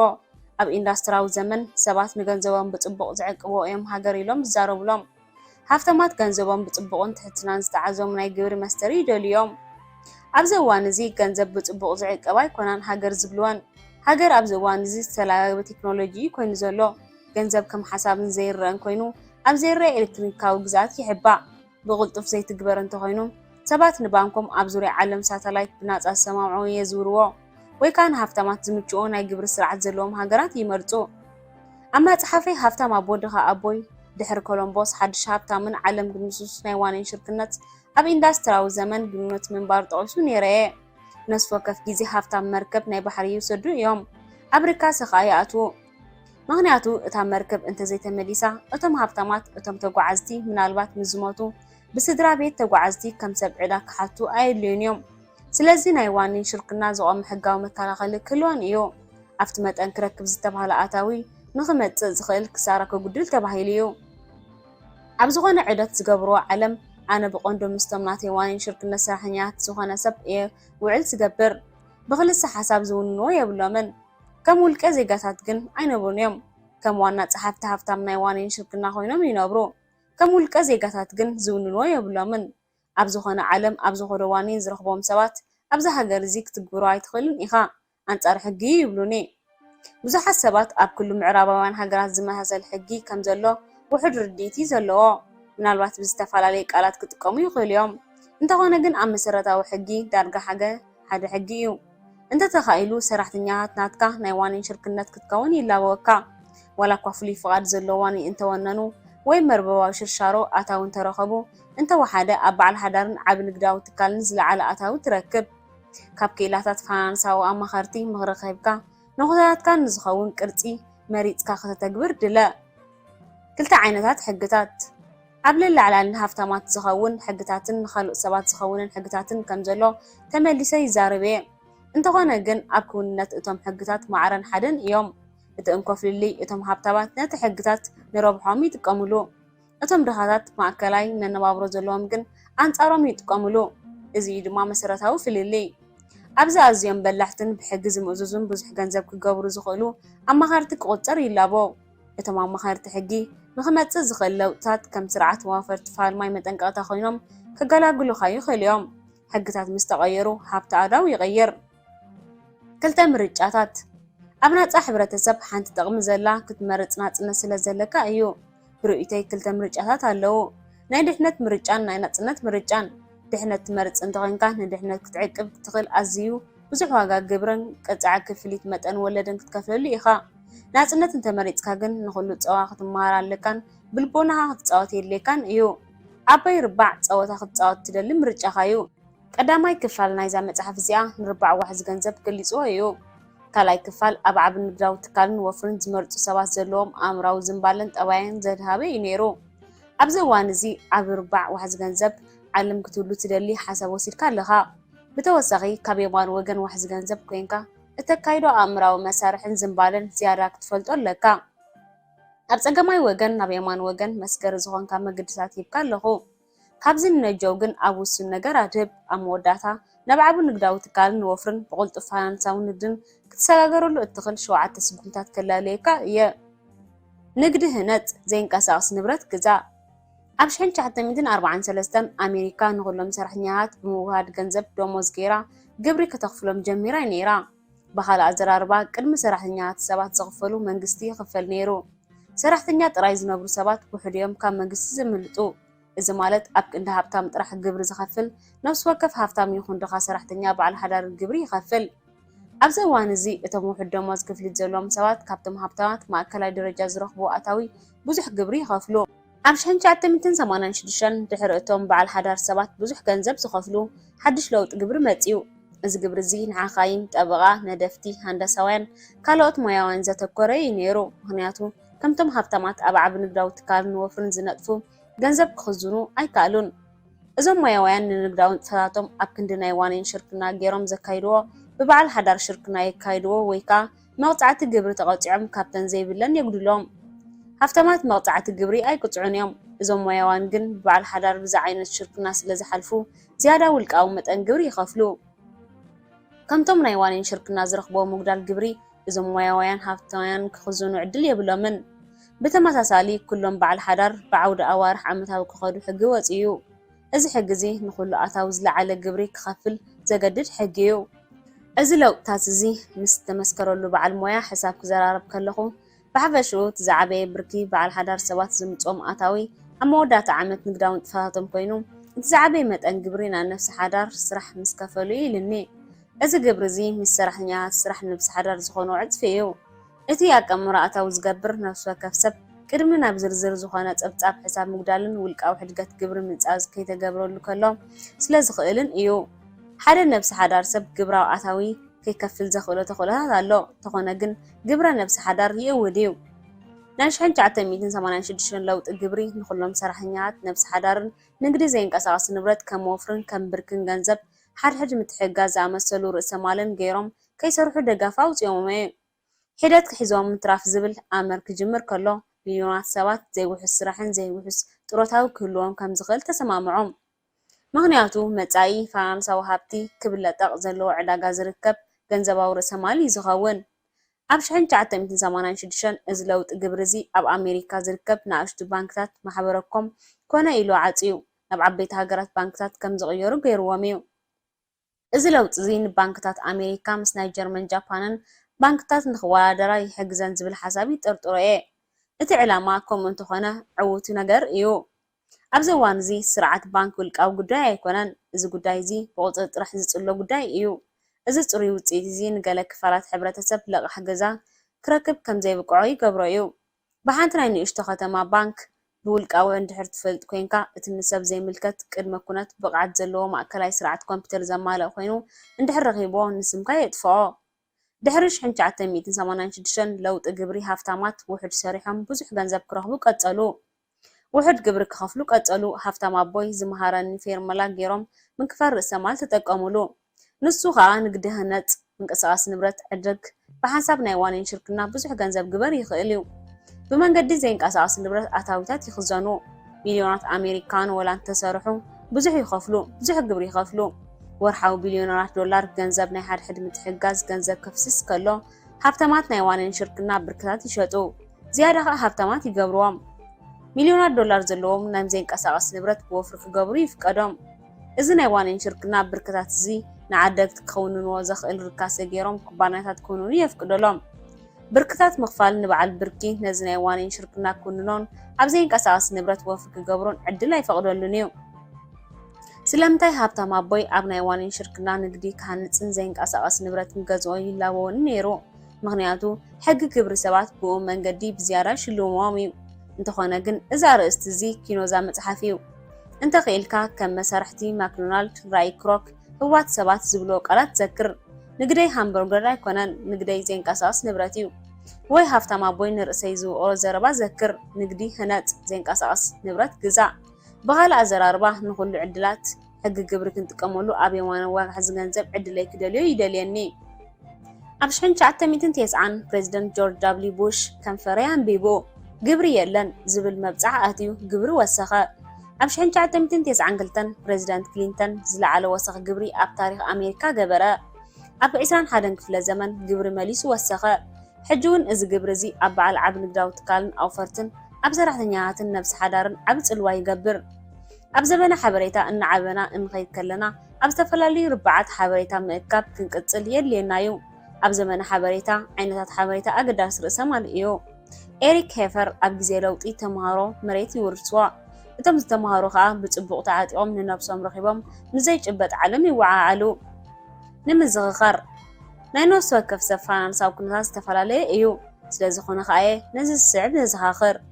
ቀዳማይ ክትረኽቦ እትኽእል ሞያዋይን ፋይናንሳውን ምኽሪ ርኸብ። ንኣብነት ናይ ዋኒን ሽርክና ኣብ ኩሉ ኣብነት ክሰርሕ ይኽእል እየ ክንብል ከለና ናይ ኩሉ ቅርፂ ዝለበፀ ኢልና ክንዛረብ ግን ኣይንኽእልን ኢና። ወላ ኣብ የማናይ ወገን ዋሕዚ ገንዘብ ኣብ ገለ ኩነታት ናይ ነብሲ ሓዳር ዋኒን ሽርክና ኣገዳሲ ክኸውን ይኽእል።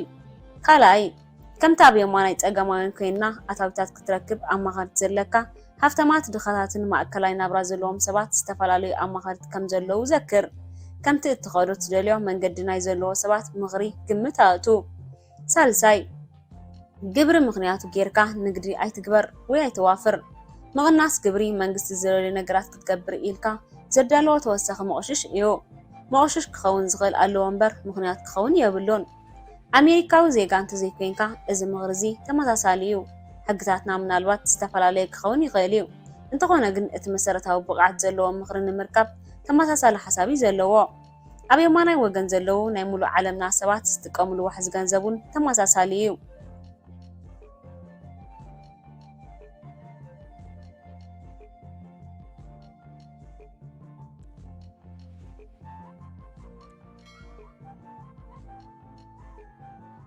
ሳልሳይ ክፋል ብኸመይ ዕውት በዓል ዓብ ንግዳዊ ትካልን ኣውፈራይን ትኸውን። ምዕራፍ 10 ስጉምታት ቆልዓ ቅድሚ ምግያይካ ሰጉም። መብዛሕትና ጉዕዞ 1,000 ማይል ብሓንቲ ስጉሚ ትጅምር ትብል ጥቕሲ ሰሚዕና ኣለና። ኣነ ግን ኣብ ክንዲ ዝጉዕዞ 1,000 ማይል ብሓንቲ ስጉሚ ቆልዓ ትጅምር ይብል። ኣብዚ ኣተኩሮ ዝገብር ዘለኹ ምክንያቱ ብዙሓት ሰባት ኣብ ክንዲ ብስጉሚ ቆልዓ ዝጅምሩ ዓብ ምንጣር ወይ ምዝላል ዝገብሩ ኣለዉ። ንብዙሓት ሰባት ከም ዝረኣናዮም ኣካሎም ሙሉእ ብምሉእ ቅርፂ ኣለዎ ምስ ኮነ ብሃንደበት 20 ኪሎ ግራም ክብደት ክቕንሱ ይውስኑ።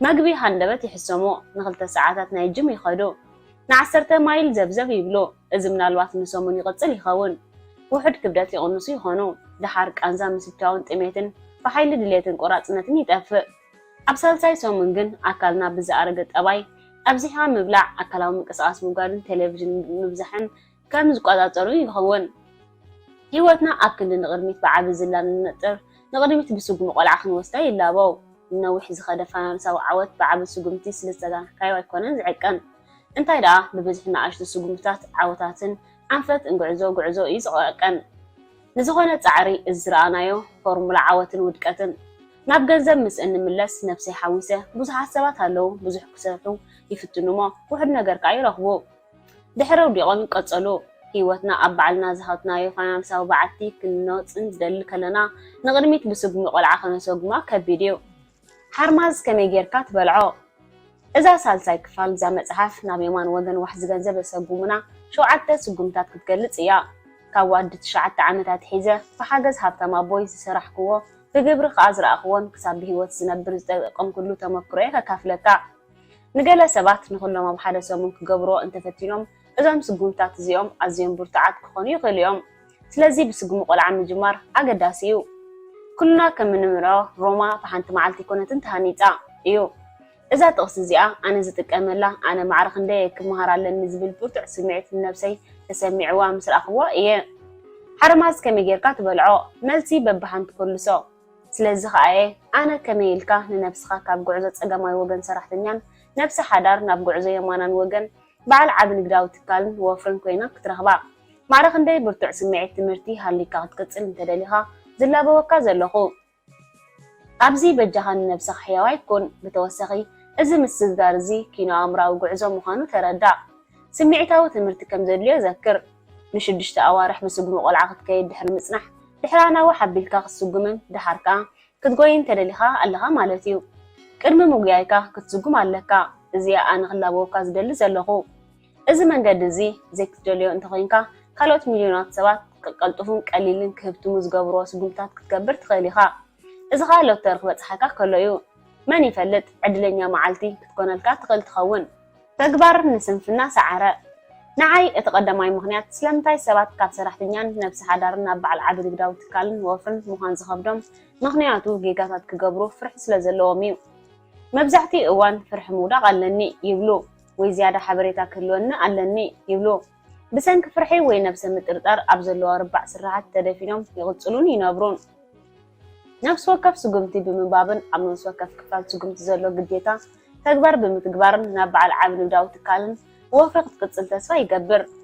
نظام شو عالتا سقومتات بمتكبر نخلوني عالم حدش تخلون لوطن كتكفو إخا انت خوانا قل بسقوم قلعا سقوم نناي كتشرحو بلكع قبر يزبل حماق كوينو قل عبايتا تمرتنا جيجاي تكبر يبلو مليونات زل على تمرت زلو سبات أبكن دي تكبر زوسلو مغنيات سمعيتا وفرح جيجاتات كي قبرو يلمسو كما مر حدا كابتا أقداس تمرتي زرغبكو انتايو حق أنيا تمرتي أمراوي سمعيتاون أكلاون تمرتي حتتيو سلازوخنا خايو تكبار نسنفنا سعرا نبل تكبار غير كان تتغاغيخا انت وحده غلا امراو سمعيتاون اكلاون تمرت تماهركا لخا حدا سب قصال حقنيا ملسي كدل زوعل تخينو بحمام لمسات تنتانه تحاسيلو مالتيو نخلو مهورات اساقيوم زلو حمامي اموداتا من قد تمرتي جيغا بنبارينا نمهار بشلتا مزوار استمهارنا ان ودقنا اندا تسانان انا تكبار كوسد زفر سبات كفرح استبقس جيغاتات زغبرون بأمراو بلحت كخوني يقولوا يوم انتخونا قل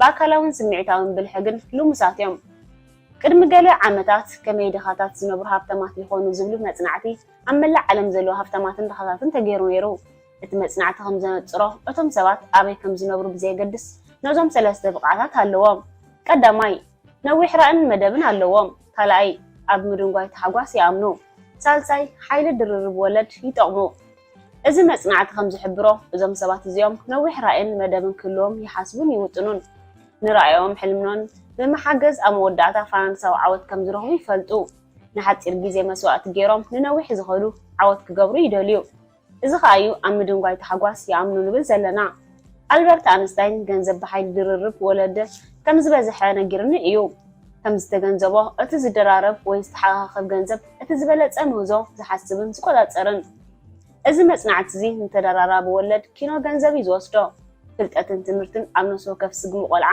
ተኣኪቡ እናወሰድና ናይ ዓመት ሃብቲ ምዃኑ ረኺቦም ስጉምቲ ቆልዓ ዘይወስዱ ሰባት ተደራራቢ ፍልጠትን ትምህርትን ናይ ምርካብ ጉልሒ መንፈዓዊ ሓይሊ የብሎምን እቲ መጽናዕቲ ብተወሳኺ ሰባት ካብ ሃብቲ ናብ ድኽነት ዘምታ ይወርዱ መልሲ ረኺቡ እዩ ብዙሓት ሃብታማት ስድራቤት ድሕሪ 3 ወለዶታት ሃብታም ዝኸስሩ ኣለዉ ብዘይገርም እዞም ሰባት እዚኦም እዚ ስዕ ብቕዓት ኣለዎም ቀዳማይ ሓፂር ራእይ መደብን ኣለዎም ካልኣይ ቅልጡፍ ድሌት ናይ ተሓጓስ ኣለዎም ሳልሳይ ንሓይሊ ተደራቢ ወለድ ብዘይግቡእ የዘውትርዎ ኣብዚ እዋን እዚ ብዙሓት ሰባት ዝረኽቦም ኣነ ብቐሊሉ ተስፋ ይቆርፁ ምክንያቱ ከመይ ኢሎም ብዙሕ ገንዘብ ብቕልጡፍ ክገብሩ ከም ዝኽእሉ ክነግሮም ይደልዩኒ ነዊሕ ምሕሳብ ዝብል ሓሳብ ኣይፈትውን እዮም ብዙሓት ሰባት ሓፂር ራእይ ዘለዎ መልሲ ኣመናምሕር ይደልዩ ምክንያቱ ብሰንኪ መኣዲ ዕዳን ብሰንኪ ቅልጡፍ ድሌት ናይ ተሓጓስ ዘምፅኦ ሕፀት ወፍርን እዞም ሰባት እዚኦም ናይ ገንዘብ ፀገማት ኣለዎም ብላዕ ስተይን ተሓጓስን ዝብል ሓሳብ ኣለዎም እዚ ሓሳብ እዚ ተደራራቢ ወለድ ብዘይግቡእ ክንጥቀመሉ ይገብሮም ኣብ ክንዲ ናብ ነዊሕ ንኸይድ ሃብቲ ዝኸዱ ናብ ነዊሕ ዝኸይድ ዕዳ ዝመርሕ ሓሳብ እዩ ቅልጡፍ መልሲ ይደልዩ ከመይ ኢሎም ዓብ ሃብቲ ከም ዝረኽቡ ክብሎም ይደልዩኒ ኣብዚ ግዜ ግን መጀመርታ መን ክኾኑ ከም ዘለዎም ክፈልጡ ኣለዎም ብኻልእ ኣዘራርባ ብዙሓት ሰባት ብፍልስፍና ቅልጡፍ ብምህብታም እዮም ዘተክሩ ጽቡቕ ዕድል ይምነየሎም ከም ድሌቶም ክኸደሎም ውዒት መቆሽሽ መብዛሕትና ሸቶ ዝጽሕፉ ሰባት ዝያዳ ክዕወቱ ይኽእሉ እዮም ኣብ ሸቶም ክውን ዝብል ኣርእስቲ ኣብ ብዙሕ ሴሚናርን መኣዲ ስልጠናታትን ተሳቲፈ እየ ብዙሓት ዓመታት ከዓ ሓሲበሉ እየ ነዊሕ ዝወስድ ሕልምን ትምኒትን ዋላ እኳ እንተሃለወ ነዚኦም ሕልምን ትምኒትን ክንበጽሖም ግን ብብዙሓት መሳርሒ ስጉምታት እዮም ዝተግብሩ ኣብ ክንዲ ሕልፍ ዕውት ትኸውን ኣብ ምዕዋት ዘሎ ሰብ ክትከውን ተመራፂ እዩ ብንኣሽቱ ስጉምታት ዕጉብ ኩን ምክንያቱ ነፍሲ ወከፍ ስጉምቲ ናይቶም ዓበይቲ ሸቶታት ሕልምታትን እዮም ዘቕርቡኻ ወላ ኣብዚ እዋን እዚ ኣብ ክንዲ ነብሰይ ዝቐትልን ሕልፍ ዕወት ዝኸውንን ኣብ ምዕዋት ዘሎ ሰብ ብናይ ምዃን ኣተሓሳስባ ብዙሕ ክዕወት ኣኽፊሉኒ እዩ ኣብነት ኣብ ምዕዋት ዘሎ ሰብ ናይ ምዃን ኣተሓሳስባ ንዝፀሓፍኮ ኣካውና ሸቶ ብቴፕ ቀዲሐ ኣብ ሰሙን 2 ግዜ ክሰምዖ መደብ ምግባር ማለት እዩ ጽቡቕ እንድሕር ኮይኑ ሸቶታት 2-3 ግዜያት ደጋጊመ ይሰምዖ እየ እንተኾነ ግን እዚ ምስ ሰሙናዊ ውጥን ሸቶ ዝቁፀር ክኸውን ኣለዎ ኪምን ኣነን ኣብ ዓብ ንግዳዊ ትካል ንወፍርን ዘተኮረ ሴሚናር እንተወሓደ ን2 ግዜ ክንሳተፍ ዝፀሓፍናዮ ሸቶታት ኣለና ምስ ናይ ዓብ ንግዳዊ ትካል ንወፍርን ሞያውን ዝኾነ ሰባት ዕዶት ንገብር ምስኣቶም ክንፃወት ክንዕርፍን ክንበልዕን ከለና ንምሃር ብውሕድ ፀቕጢ ብዙሓት ዓውታት ንዕወት እዚኣቶም እቶም ናብ ምዕዋት ዘሎ ሰብ ናይ ምዃን ኣተሓሳስባ ዝወስዱ መንገድታት እዮም ልክዕ እዛ ኣተሓሳስባ እዚ ናብ ዓብ ዕልሚ ብትብዓት ዝወስድ ሕልምን መንገድን እዩ እቲ መፍትሕ ወፍሪ ንምግባር ምዕዋት ሸቶ ኮይኑ እዚ ኣብ ስርዓት ስጉሚ ቆልዓ ብምውሳድን ትምህርትን ተመክሮም ብዘገምታ ዝውስኽ ስፍሓት ወፍሪ ምዃኑ ዝእመን እዩ ነብስኻ ካብቲ ናይ ተሓጓስ ዞን ብዘገምታ ከተውፅእ ኣለካ እዚ ኪምን ኣነን ዝገበርናዮ ኢና ብንኣሽቱ ሸቶታት ናብ ናይ መወዳእታ ፋይናንሳዊ ናጽነት ክንከይድ ምፍታን ጌጋ የብሉን ብተመሳሳሊ እዚ ሓሳብ እዚ ኣብ ማእከላውን ቁመናውን ዝኸውን እዩ ምስ ሓደ ብርቱዕ ኣሰልጣኒ ኮይነ ብመዓልታውን ሰሙናውን ኣብ ምኳን ንኣሽቱ ሸቶታት ኣብ ምፍላጥን ምውትን ዘኽእለኒ ስራሕ ሰሪሐ እየ ምስኡ ክሰርሕን ከለኹ ክእለታት ከመሓይሽ ከሎ ዕምቆት ምውዕዋዕ ብርትዕን ወሲኸ እዩ በዚ ከዓ ናይ ዓብ ሸቶ ክዕወት መሪሕኒ እዩ ስለዚ ክብር ሕልሚ እሕለም ኣብ ነፍሲ ወከፍ መዓልቲ ብናይ ምዕዋት ዘሎ ሰብ ናይ ምዃን ኣተሓሳስባ በብቁርብ ተዓወት መዓልታዊ ኣብ ምኳን ሸቶታት ክትዕወተሉ ኣለካ ካብ ፀገማይ ወገን ኣብ የማናይ ወገን ዋሕ ዝገንዘብ ዘጽንሕ ዘንቀሳቐስን ዓብ ሸቶ ክህልወካ ዝሕግዘካ እወታዊ መደደታን መደበርታን ምዃኑ ይላበወካ ሃብታም ክትከውን ትደሊ እንተኮይንካ ሕግታትካ ክትቅይሮም ኣለካ ከም ዝጠቕሶ ሕግታት ተቐይሮም እዮም ሰባት ነዚኦም ኣብ ቃላት ክሰምዑ ከለው ርእሶም ብምስምማዕ ርእሶም ከም ዘይሰማምዑ ድሕሪ ምንቕናቕ እወ ሕግታት ተቐይሮም እዮም ድሕሪ ሕጂ ከምዚ ሕጂ ዝኸውን ነገር የለን ይብሉ እንተኾነ ግን ዝኣረገ ነገር ብቐጻሊ ይገብሩ ፋይናንሳዊ ጸብጻብ ኢንዳስትሪያዊ ዘመን ፋይናንሳዊ ህይወት ኣብ ምስራዕ ዝብል ትምህርቲ ክህብ ከለኹ ንተምሃሮ ብመጀመርታ ኣብ ቅጥዒ ውልቃዊ ፋይናንሳዊ ጸብጻብ ክመሉ ይሓቶም እየ እዚ ኣገባብ እዚ ንህይወት ዝልውጥ ተመክሮ እዩ ፋይናንሳዊ ጸብጻብ ከም ኤክስኤም ምርኣይ እዩ እዚ ማለት ብዓይንኻ ዘይትሪኦ ርኢት ዘይምርኣይ ማለት እዩ እዚ ፋይናንሳዊ ጸብጻብ እዚ ምስ መልኣኻዮ መን ምዃኑ ፋይናንሳዊ ካንሰር ወይ ፋይናንሳዊ ጥዕና ብቐሊሉ ክትሪኦ ኢኻ ዳርጋ ኩሉ ግዜ እቲ ፋይናንሳዊ ካንሰር ዘለዎ ሰብ ኣብ ሓሳብ ኢንዳስትሪያዊ ዘመን ዘሎ እዩ። ስለምንታይ ከምኡ ይብል ኣለኹ? ምክንያቱ ኣብ ኢንዳስትሪያዊ ዘመን ሰባት ብዛዕባ ጽባሕ ክሓስቡ ኣይደልዩን እዮም። ኣብዚሕኻ እንተሰሪሕካ ብዛዕባ ጽባሕ ኣስሪሕካ ወይ መንግስቲ ክሓስበካን ክሰደልካን እዩ። ስለዚ ከዓ ብዙሓት ኣዕሩኽትካን ስድራቤትካን ምስ መንግስቲ ክሰርሕ ከም ዘለኒ ዝነግሩኒ ወይ ከዓ ብሉፅ መደብ ጥሮታ ዘለዎም ስራሕ ክህልወኒ ዝመኽሩኒ። እዚኦም ምኽርታት እዚኦም እቶም ምኽርታት ኢንዳስትሪያዊ ዘመን ንብሎም ዘለና። ሕግታት ዓለም ተቐይሮም እንከለዉ ናይ ብዙሓት ሰባት ፋይናንሳዊ ሕግታት ኣይተቐየሩን። ናይ ሓደ ናይ ፋይናንሳዊ ሰብ ከነንብቦ ከለኹ ጽባሕ እንታይ ክርኢ ከም ዝኽእል ቀሊል ክትርእይዎ። ጽባሕ ከመይ ትመስል? ነገራት ቀሊል ንምግባር እዚ ፋይናንሳዊ ጸብጻብ እንታይ ከም ዝመስል ክንርኢ የኽእለና እዩ። ዋሕዚ ገንዘብ ዘይምንጩ ርእሰ ማል ዘለዎም ሰባት ጽባሕ ብቓልስን ጸቕጥን እዮም ዝምልኡ። ርእሰ ማል ዘይብሎም ሰባት እታ ዝረኸብዋ ደሞዝ ንዘለዎም ዕዳ መኽፈሊ እዮም ዝጥቀሙላ። ዓምዲ ውፅኢታዊ ብዙሓት ሰባት እንተሪእናዮ እቶም ዝዓበዩ ውፅኢታት ዝኸፍልዎ ግብርን ነዊሕ ግዜ ዝኸፍሉ ኣገልግሎትን ዕዳን እዩ። ጸብጻብ ውፅኢታቶም ነዚ ዝስዕብ ይመስል። ብኻልእ ኣዘራርባ ቅድሚ ምኽፋሎም መንግስትን ባንክን ይኸፍሉ።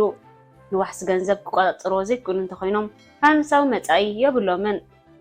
ኣብ ዝቕጽል ዓመታት ኣብ ከቢድ ሽግር ክኣትዉ ምዃኖም ፍሉጥ እዩ። ስለምንታይ ሓደ ሰብ ኣብ ሰራሕተኛ ቁመና ጥራሕ ዝኸውን እንተኾይኑ ካብ ግብርን ዕዳን ዝህልዎ ዝኾነ መከላኸሊ ኣይክህልዎን እዩ። ወላ እዞም በዓል ሓዳር እዚኦም በዞም ክልተ ፋይናንሳዊ ካንሰራት ዝበሃሉ ነገራት ኣይመሓሩን እዮም። እዚ ንዓኻ ትርጉም እንተዘይሂብካ መጽሓፍ ሃብታም ኣቦይ ድኻ ኣቦይ ከተንብባ ይመኽረካ። ዝቕጽሉ ምዕራፋት ከዓ ብቐሊሉ ክትርድኦም የኽእለካ እዩ። 3 ቃውማ ዋሕዚ ገንዘብ። ኣብ ሃብታም ኣቦይ ድኻ ኣቦይ እትብል መጽሓፍ ከም ዝተገልጸ 3 ኣቃውማ ዋሕዚ ገንዘብ ኣለዉ። ሓደ ሃብታም፣ ሓደ ድኻታት፣ ሓደ ከዓ ንማእከሎት ናብራት ዘለዎም ሰባት እዮም። እዚ ኣብ ታሕቲ ዘሎ ኣቃውማ ዋሕዚ ገንዘብ ድኻታት እዩ። እዚ ኣብ ታሕቲ ዘሎ ኣቃውማ ዋሕዚ ገንዘብ ማእከሎት ናብራት ዘለዎም ሰባት እዩ። እዚ ኣቃውማ ዋሕዚ ገንዘብ እዚ ኣብ ሕብረተሰብ ከም ኣብነትን ብሱሉን ተባሂሉ ዝግለጽ። ድሕሪ እዚ እቶም ከምዚኦም ዝኣመሰለ ኣቃውማ ዘለዎም ሰባት ዝለዓለ ደሞዝ ዝኸፍሎም ሓይሊ፣ ጽቡቕ ገዛ፣ መካይንን ካርዲ ለቕሕን ይህብዎም። ሃብታም ኣቦይ እዚ ሕልሚ ዓያይ ጉጅለ እዩ ዝጽውዖ። ዓቕሚ ኣዳም ዝበጽሑ ሰባት ንመጻወት ቦርድ ዋሕዚ ገንዘብ ክጻወትሉ ከለዉ ብኣእምሮኦም እዮም ዝቃለሱ። ስለምንታይ? ምክንያቱ ፋይናንሳዊ ትምህርቲ ተላልዮም ኣለዉ። እዚ ማለት ንቁፅርን ቃላትን ገንዘብ ምርዳእን ማለት እዩ። እዚ ፀወታ እዚ ብርክት ዝበለ ሰዓታት ክጽወት ፀወታ እዩ። እዚ ነዊሕ ስለ ዝኾነ ዘይኮነስ እንተኾነ ግን እዞም ተጻወትቲ እዚኦም ብኣጠቓላል ፍሉይን ሓድሽን ትምህርቲ እዮም ዝምህሩ። እዚ ከም ቋንቋ ናይ ወጻኢ መምህር እዩ።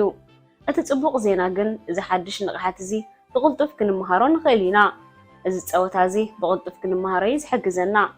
እዚ ፀወታ እዚ ዝያዳ ክንፃወቶ ከለና ብብሱልን ቅልጡፍን ክንረኽቦ ይከኣል እዩ። ኣብ መስርሕ ከዓ ደስታን ሓጎስን ኣለዎ። ካልእ እውን ኣሎ። ምክንያቱ ንሶም ፋይናንሳዊ ንቕሓት ይኾኑ። ብዙሓት ሰባት ከም ዝግንዘብዎ ወላካ ካልኦት ሕብረተሰብ ከም ሃብታም እንተሓሲቦሞ ንሶም ግን ካብ ፋይናንሳዊ ሽግር እዮም ዘለዉ። ኣቃውማ ዋሕዚ ገንዘብ ማእከሎት ናብራት ዘለዎም ሰባት ኣብ ኢንዳስትሪያዊ ዘመን እዮም ዝሰርሑ ነይሮም። እዚ ከዓ ኣብ ዘመነ ሓበሬታ ኣዝዩ ኣዕናዊ እዩ። ብዙሓት ሰባት ሓንሳእ ንፀወታ ዋሕዚ ገንዘብ ብዓወት ክመሃርዎን ክፃወትዎን ንሶም ሓድሽ መልሃስ ክደልዩ ይጅምሩ። እዚ ፀወታ እዚ ምፅዋት ፋይናንሳዊ ጥዕና ዘምፅኦ ፋይናንሳዊ መበራበሪ እዩ። እዚ ልክዕ ከም ዝቀሊል ሕማም ልቢ መረበራበሪ ወልቃዊ ጥዕና ዝኾኑ ከምኡ እዩ። ድሕሪ ብርክት ዝበለ ፀወታ ዋሕዚ ገንዘብ ምፅዋት ገለ ሰባት ከምቶም ሃብተማት ሰባት ዝኾኖም ናይ ኣተሓሳስባ ኣቃውማ ክቕይሩ ይጅምሩ። እዚ ኣብ ታሕቲ ዘሎ ኣቃውማ ዋሕዚ ገንዘብ ሃብተማት ሰባት እዩ። እዚ ኣቃውማ ሓሳብ ሃብታም ኣቦይ ንወዱን ንዓይን ከም ንኣሽቱ ሰባት ደሞዝ ክንከፍል ዘተባብዓና ደሞዝ ክውስኸናን ዘይፈቱ ዝነበረ ብሓሳብ ዝለዓለ ክፍሊ ደሞዝ ክንከፍል ኣይደለየን ነይሩ። ንሱ ንዝደልየና ዝነበረ ብመልክዕ ርእሰ ማል መኽሰብ ብቐሊት ኣታዊ ክራይ ንግዳዊ ትካልን ንሓደ ኣቐዲሙ ዝፍረየ ፍርያት ደጊምን ምስ ዝጥቀመሉ ዝርከብ ኣታውን ሞጎስ ወይ ሮያሊቲ ክሓስብ ዝኽእል ኣቃውማ ሓሳብ ከነማዕብል እዩ። ኣብ ዘመነ ሓበሬታ ክዕወት ዝደልዩ ሰባት ቅልጡፍ ፋይናንሳዊ ስምዒታውን ብልሒ ብምዕባል ቅልጡፍ ፋይናንሳዊ ድሕነትን ፋይናንሳዊ ናጽነትን ክሰማዓካ እዩ። ኣብዚ ውሕድ ስራሕ ዝርከቡ ዓለም እዚ ኣቃውማ ዋሕዚ ገንዘብ እዚ ንዓይ ዓብ ትርጉም ዝህበኒ ጉዳይ እዩ። እዚ ኣቃውማ እዚ ክንዕወተሉ እንተደሊና ሓደ ሰብ ንዓለም ብዓይኒ ዓቢ ንግዳዊ ትካል ንወፍር እምበር ብዓይኒ ሰራሕተኛን ነብሲ ሓዳርን ክንርያ የብልናን። ነዚ ኣነ ናይ ዘመን ሓበሬታ ፋይናንሳዊ ጸብጻብ ኢለ ክጽውዖ ይደሊ። ምክንያቱ ተኣታዊ ብጥብቂ ኣብ ሓበሬታ እዩ ዝምንጩ፣ ካብ ኣብዚ ኸኣ ምስራሕ ኣይኮነን። ኣብ ዘመነ ሓበሬታ ሓሳብ ሕዚሕካ ምስራሕ ከምቲ ኣብ ዘመነ ሕርሻን ኢንዳስትሪን ንዝስራሕ ዝነበረ ስራሕ ኣይኮነን። እቶም ብኣካል ኣብዚሖም ዝሰርሑ ሰባት እቶም ውሑድ ክፍሊት ዝረኽቡ እዮም። እዚ ሓሳብ ዝነበረ እዩ፣ ኣብ መጻኢ እውን ክነብር እዩ። እንተኾነ ግን ሰባት ኣብዚሕካ ኣይትስራሕ ብብስለት ስራሕ ክብሉ ከለዉ ኣብ ርባዕ ሰራሕተኛታት በዓል ሓዳርን ኮንካ ስራሕ ኣይኮንኩን ዝብል ዘለኹ። እዚ ማለት ኣብ ርባዕ ዓቢ ንግዳዊ ትካል ንወፍርን ኮንካ ስራሕ እየ ዝብል ዘለኹ።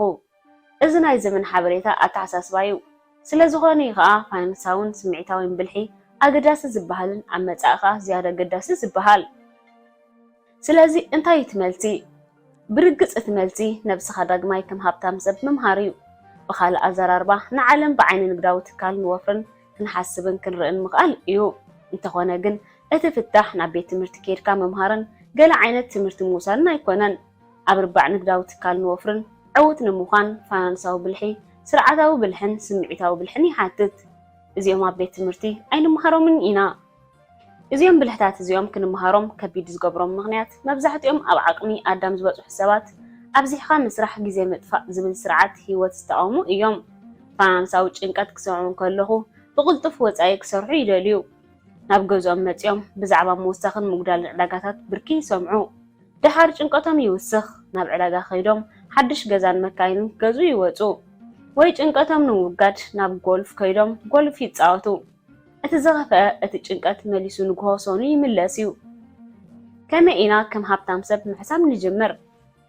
መብዛሕትኡ ሰባት ከመይ ኢልና ከም ሃብታም ሰብ ምሕሳብ ንጅምር ዝብል ሕቶ ይሓተን እዮም። ከም ልበዋይ ኣክንዲ ብጉያን ምንጣፍን ወፍሪ ንገብር ብንእሽተይን ትምህርቲ ብምድላይን ክንጅምሮ ኣለና። ኣብ ትምህርትን ስልጠናን ግዱሳት ኮይኖም ሃብታማት ሰባት ንምዃን እንተሓሲብና ንፀወታ ቦርድ ዋሕዚ ገንዘብ ክንፃወታ ይላቦ። እዚ ፀወታ ቦርድ ዋሕዚ ገንዘብ እዚ ንመምሃር ፋይናንሳዊ ብልሒ ዝሕግዝ። እዚ ፀወታ እዚ ንሰባት ካብ ድኻን ማዕከሎት ናብራ ዘለዎምን ብዘገምታዊ ናብ ከም ሃብታም ሰባት ኮንካ ሓሲብካ ክትቀይር ኣእምራዊ ኣካላውን ስምዒታውን ስልጠና ይሓትት።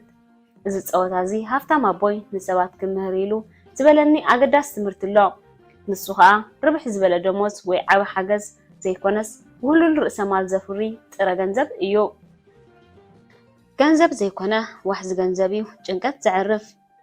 ፋይናንሳዊ ቃልስን ድኽነትን ብሓቂ ፀገማት ፋይናንሳውን ጭንቀት እዮም። እዚኦም ኣእምራውያን ስምዒታውያን ጥውይዋይ ኣተሓሳስባ እዚኦም ንሰባት ኣብ ዓዘቕቲ ዘእቱ ከም ውድድር ናጽ ኢለ ዝጽውዖም እዮም። ክሳብ ኣእምራውን ስምዒታውን ኣንቀራሪቦም ዘይተሰበረ እቲ ኣቃውማ ሙሉእ እዩ። ናይ ሓደ ባንከኛ ኣቃውማ ፋይናንሳዊ ቃልሲ ክሰብሮ ስራሕ ሰሪሐ ነይረ። ሽሑ እኳ ኣነ ናይ ኣእምሮ ሓኪማ ይኹን ብስድራይ ዝተፀርፀ ፋይናንሳዊ ልምዲ ናይ ዝሰበርክዎ ተመክሮ ግን ኣለኒ። ድሕረዚ ዋላ እኳ ገለ ፋይናንሳዊ ሽግር የጓንፎ እንተነበረ እዚ ባንከኛ ጽቡቕ ናብራ ገበረ። ጽቡቕ ስድራ መስረተ። 3 መካይን ሓደ ዓቢ ገዛን መዛወሪ ገዛን ኣለዎ። ኣብ ቅድሚ ዓለም ከም ሃብታምን ብልጹግን ሰብ ክኸውን መሰለ።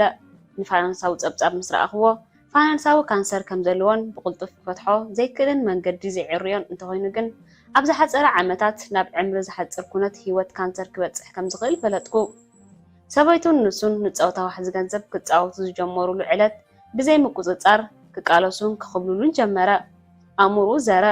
ነቲ ፀወታ ክርዶ ይከኣለን። ድሕሪ 4 ሰዓት ፀወታ ኣብ ዓዘቕቲ ገና ይኣቱ ነይሩ። ኩሉ ሰብ ፀወታ ወዲኡ ከሎ ንስ ግን ኣብቲ ፀወታ ናፁ ነይሩ። ፀወታ ምስ ወዳእና እንታይ ይኸይድ ከም ዘሎ ሓተትክዎ። እቲ እንኮ ዝነበረ መልሲ እቲ ፀወታ ኣዝዩ ከቢድ ዝሑልን ኣሰልቻውን ዝብል ነይሩ። ቅድሚ ፀወታ ምጅማሩ ዝበልክዎ ኣዘኻኸርክዎ። እንፃወቶ ፀወታ ንጠባይና ይገልጽ። ብኻልእ ኣዘራርባ ፀወታ ልክዕ ከም ነፍስና ዘርኢ መስትያት እዩ። እዚ ሙሉእ ሓሳብ ኣቕረበቶ። ንዕኡ ገዲፈ ተመሊሰ ፋይናንሳዊ ህይወት ክሰርዖ ገና ኣብ መፀው ኣሎ ዶ የለን ክሓተትክዎ። ከም ዘሎ መለሰለይ። ንሰበይቱን ንዕኡን ንዘሰልጥኖም ዝነበርኩ ጉጅለ ወፍሪ ክፃወቱ ፀንበርክዎም። ድሕሪ ሰሙን እናዕጠይጠየ ተራእየ። ኣብዚ ግዜ እዚ ውሕድ ብርሃን ርእሱ ከኣቱ ጀመረ። ንዕኡ ትክፉእ ስነ ሓሳብ ቀሊል ነበረ። ብተፈጥሩ ነቲ ፀወታ ብክብርን ኣገዳስነትን ክርኢ ከሎ ኣብ ቁፅሪ ፅሩይን ፅፉፍን ነበረ። ኣብዚ ግዜ እዚ ንዓለም ንግድን ወፍርን ክርድኦ ጀመረ። ድሓር ናቱ ኣእምራዊ ዝምባለ ንፋይናንሳዊ ቃውማ ጠንቂ ፋይናንሳዊ ቃልሲ ንምዃን እንታይ ምዃን ረኣዮ። ድሕሪ 4 ሰዓታት ነቲ ፀወታ ክውድኦ ይከኣለን ክመሃር ግን ጀመረ። ኣብዚ ግዜ እዚ ክገድፎ ከሎ ደጊሙ ዓደመኒ። ኣብ ሳልሳይ ርክብና ሓድሽ ሰብ ኮይኑ ተመለሰ። ነቲ ፀወታ ብፅቡቅ ተቆፃፀሮ። ስነ ሓሳብን ወፍርን ተቆፃፀሮ። ርእሰ ተኣማንነት ወሰኸ። ኣብዚ ግዜ እዚ ካብ ፀወታ ናፁ ወፀ። ናብ ቅልጡፍ መድረኽ ይኸውን። ክገድፈኒ ከሎ ነቲ ቦርድ መፃወቲ ምስ ገዝአ ንደቀይ ክምህሮም የበለኒ። ኣብ 4ይ ርክብና ውልቃዊ ወፃኢታት ነከየ። ናይ ምጥፋእ ልምዲ ቀየረ። ንካርድ ልቑሑን ክንጥንቀቕሉ ጀመረ። ኣብ ትምህርቲ ወፍሪ ተገዳስነት ኣጥረየ። ዓንዲ ርእሰ ማል ከዓ ሃነፀ። ኣተሓሳስቡ ኣብ ፅቡቕ መንገዲ ኮይኑ ናይ ዘመን ሓበሬታ ሓሳቢ ሰብ ኮነ። ድሕሪ 5ይ ርክብና ናብ ክብ ዝበለ ደረጃ ፀወታ ክፃወት ጀመረ። ሕጂ እቶም ዓብ ንግዳዊ ትካልን ወፍርን ዝፃወትዎ ቅልጡፉን ርካሰ ዘለዎ ፀወታን ክፃወቱ ተሃንጠየ። እቲ ዝበለፀ ዜና ንፋይናንሳዊ መጻኢኡ ተቆፃፀሮ። ካብ ፈለማ ዝሓተተን ዝነበረ ሕቶ ቀሊል ዋሕዚ ገንዘብ ዝተፈለየ ሰብ ኮነ። ድሕሪ ገለ ሰሙናት ኣብ ክንዲ ነገራት ኣቕሊል ኣቢሉ ዝፃወት ዓብዪ ብድሆ ደልዩ ተስፋ ፋይናንሳዊ መጻኢ ክትምነ ደለየ። በዚ ንሱ ደጊሙ ተማሃረ። ብኣእምሮ ጥራይ ዘይኮነ ካብቲ ፀወታ ዝረኽቦ ስምዒታዊ ተሓሳስባ ቀጻልን ዝተደጋገመን መስርሕ ትምህርቲ ገይሩ ተማሃረ። ብርኡተይ ፀወታታት ኣዝዮም መሃሪ መሳርሕታት እዮም።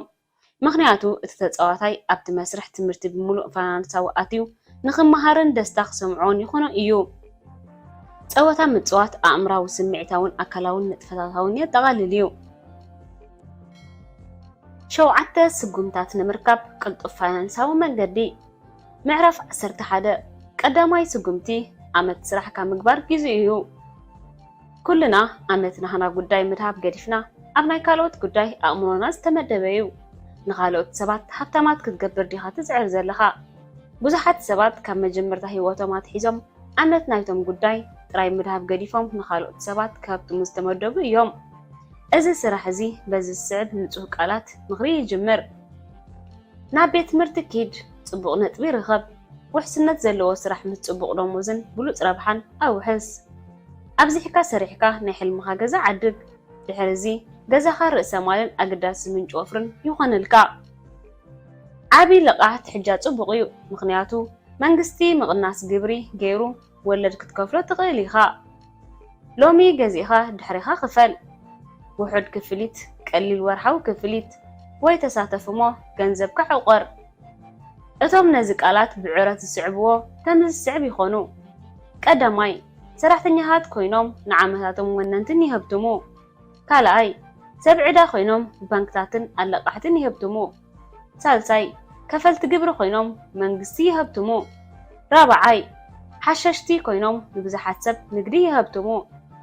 ኣብ ክንዲ ናይ ገዛ ርእሶም ቅልጡፍ ፋይናንሳዊ መንገዲ ዝረኽቡ ንኻልኦት ናይ ገዛ ርእሶም ፋይናንሳዊ መንገዲ ክረኽቡ ይሕግዙ። ኣብ ክንዲ ዓመት ናቶም ጉዳይ ጥራይ ምድሃብ ገዲፎም መዋዕሎም ዓመት ናይ ካልኦት ሰባት ጉዳይ ገይሮም እናሰርሑ ይነብሩ። እዚ ፋይናንሳዊ ፀብፃብ ርኢና ካብ ቁልዕነትና ጀሚርና ማዕረ ክንደይ ኣብ ናይ ካልኦት ሰባት ጉዳይ ዓመት ጌርና ንሕና ጉዳይ ንጎስዮ ነርና ኣስተንትኖ። ስጉምቲ ውሰድ። ንብዙሓት ሰባት ፋይናንሳዊ ፀብፃብ ፅቡቕ ስእሊ ይኮነን። ምክንያቱ ዓመት ናቶም ከይገብሩ ናይ ካልኦት ሰባት ዓመት እናተተግበረ ዘጋጊስ ስእሊ እዩ። እዚ ነገር እዚ ንምቕያር እዞም ዝስዕቡ ናይ ትግባር ስምርቲ ከተተንብህ። ቀዳማይ ናይ ገዛ ርእስኻ ፋይናንሳዊ ፀብፃብ ምላእ። ክትከዶ እትደልዮ እንትኸይድ ኣበይ ከም ዘለኻ ክትፈልጥ የድልየካ። እዚ ሓደ ስጉምቲ ኮይኑ ንሂወትካ ክቆፃፀርን ግዜኻ ኣብ ዓመት ነብስኻ ከተጥፍኦን ይሕግዘካ። እዚ ዝስዕብ ኣብ ፀወታ ዋሕዚ ገንዘብ ዝጥቀመሉ ፋይናንሳዊ ፀብፃብ ርአ። ካልኣይ ፋይናንሳዊ ሸቶታት ወጥን። ድሕሪ 5 ዓመታት ኣበይ ክትከውንን ከም እትኽእልን ነዊሕ ዝኸይድ ፋይናንሳዊ ሸቶ ወጥን ወይ ከዓ ኣብ ዝመፅእ ሓደ ዓመት ኣበይ ክትከውን ከም እትኽእልን ንሓፂር ዝኸይድ ፋይናንሳዊ ሸቶ ወጥን። ክውንነት ክረክብ ዝኽእል ሸቶታት ወጥን። ውጥን 5 ዓመት ሸቶታት።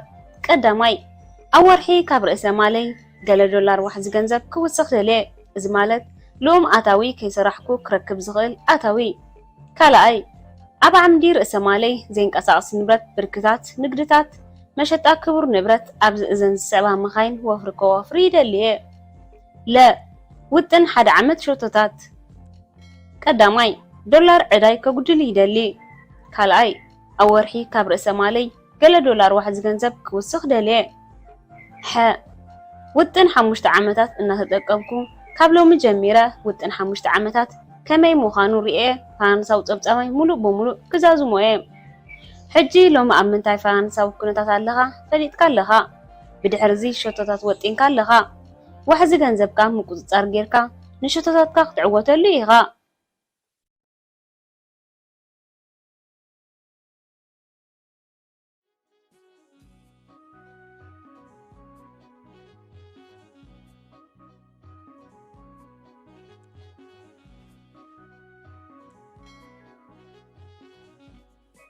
ምዕራፍ 12 ካልኣይ ስጉምቲ ዋሕዚ ገንዘብካ ተቆፃፀሮ ንዋሕዚ ገንዘብካ ዘይተቆፃፀሩ ሰባት ናቶም ክቆፃፀሩ ዝኽእሉ ሰባት ይሰርሑ ብዙሓት ሰባት ገንዘብ ምግባር ንኹሉ ገንዘባዊ ሽግራት ብቐሊሉ ይፈትሕ ዝብል እምነት ኣለዎም እንተኾነ ግን ኣብ ብዙሕ ኩነታት መሬት ዓበይቲ ገንዘባዊ ሽግራት ዝፈጥር ኮይኑ ይዝርከብ እቲ ቀዳማይ ምኽንያት ስለምንታይ ሰባት ገንዘባዊ ሽግራት ይህልዎም ንስነ ፍልጠትን ምሕደራን ዋሕዚ ገንዘብ ኣብ ቤት ትምህርቲ ከይተማሃሩን ከመይ የንብቦ ይፅሕፎን መኪና ይዝውሩን ይሕንብሱ እዮም ተማሂሮም ከመይ ዋሕዚ ገንዘብ የመሓድርዎ ኣይተማሃሩን ብዘይዚ ስልጠና እዚ ሂወቶም ብገንዘብ ሽግራት ይዛዝምዎ ኣብዚሖም ብምስራሕ ሽግራቶም ክፈትሕዎ ከም ዝኽእሉ ይኣምኑ ከምቲ ሃብታም ኣቦይ ዝበለኒ ምሕደራ ዋሕዚ ገንዘብ ሽግር እንተለዎ ብዙሕ ገንዘብ ምህላው ፍታሕ ኣይኮነን ኣዝዩ ኣገዳሲ ክእለት ድሕሪ ዓመት ጉዳይካ ምግባር ከም ዋና ሓላፊ ንግዳዊ ትካልን መጠን እቲ ካልኣይ ኣገዳሲ ስጉምቲ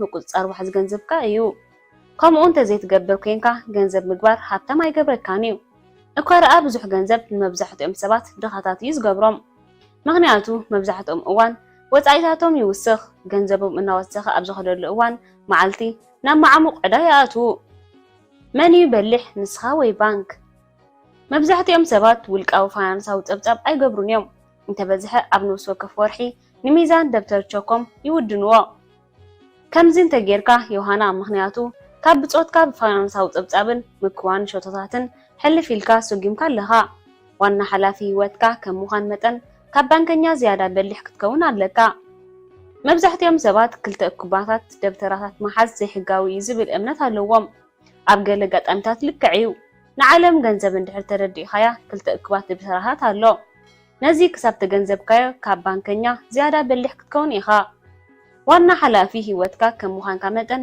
ነዚ ብታሕቲ ዘሎ ናይ ሃብታም ኣቦይ ቀሊልን ቃላትን ስእልን ናይ ነፍሲ ወከፍ ዘለካ ዕዳ ናይ ካልኦት ሰባት ርእሰ ማል እዩ ዝብሎም ምኽሪ ዘክር እዚ ዝስዕብ ክልተ እኩባት ደብተራት ናትካን ናይ ባንከኛን ረአ ዋና ሓላፊ ህይወትካ ከም ምዃን መጠን ናይ ነፍሲ ወከፍ ዘለካ ዕዳ ወይ ጣጣ ናይ ካልኦት ሰባት ርእሰ ማል ምዃን ዘክር እዚ ትልክዕ ክልተ እኩባት ደብተራት ዝበሃሉ ኣተሓያዛ ሕሳብ እዩ ናይ ነፍሲ ወከፍ ዘለካ ዕዳ ንኣብነት ለቓሕቲ ሕጃ ለቓሕ መኪና ካርድ ለቓሕ ትምህርቲ ገንዘብ ናይ ዘለቃሕኻ ሰባት ሰራሕተኛ ኢኻ በዚ ከዓ ንኻልኦት ሰባት ከተህብትም ኢልካ ፃዕሪ ዝበዝሖ ስራሕ ትሰርሕ ፅቡቕ ዕዳን ሕማቕ ዕዳን ሃብታም ኣቦይ መብዛሕትኡ እዋን ኣብ መንጎ ፅቡቕን ዕዳን ሕማቕ ዕዳን ዘሎ ፍልልይ እንታይ ምዃኑ ክፈልጦ ይነግረኒ እዩ ንሱ ንነፍሲ ወከፍ ገንዘብ እትእወድ ከለኻ ሰራሕተኛ ናይቲ ገንዘብ ትኸውን ናይ 30 ዓመት ለቓሕ እንተወሲድካ ን30 ዓመታት ሰራሕተኛ ትኸውን እቲ ዕዳ ምስተዛዘመ ወርቂ ሰዓት ኣይቡኻን እዮም ሃብታም ኣቦይ ገንዘብ ይልቃሕ እዩ እንተኾነ ግን ብዝተኻለ መጠን ነቲ ዝተለቅሖ ሰብ ኣይከውንን እዩ ንማይክና ዓይን ክገልፀልና ከሎ ፅቡቕ ዕዳ ኮይኑ ካልኦት ሰባት ክኸፍልካ ክኸውን ከሎ እዩ ሕማቕ ዕዳ ግን ዕዳ ኮይኑ ብረሃፅካን ደምካን ክትከፍሎ ከለኻ እዩ ስለዝኾነ እዩ ከዓ ምክራይ ንብረት ዝፈቱ ዝከረ ዘይንቀሳቐስ ንብረት ክገዝእ ዘተባብዓኒ ምክንያቱ ባንክ ለቓሕ ይህቡኻ እንተኾነ ግን ተኻራየ ከዓ የኽፍሎ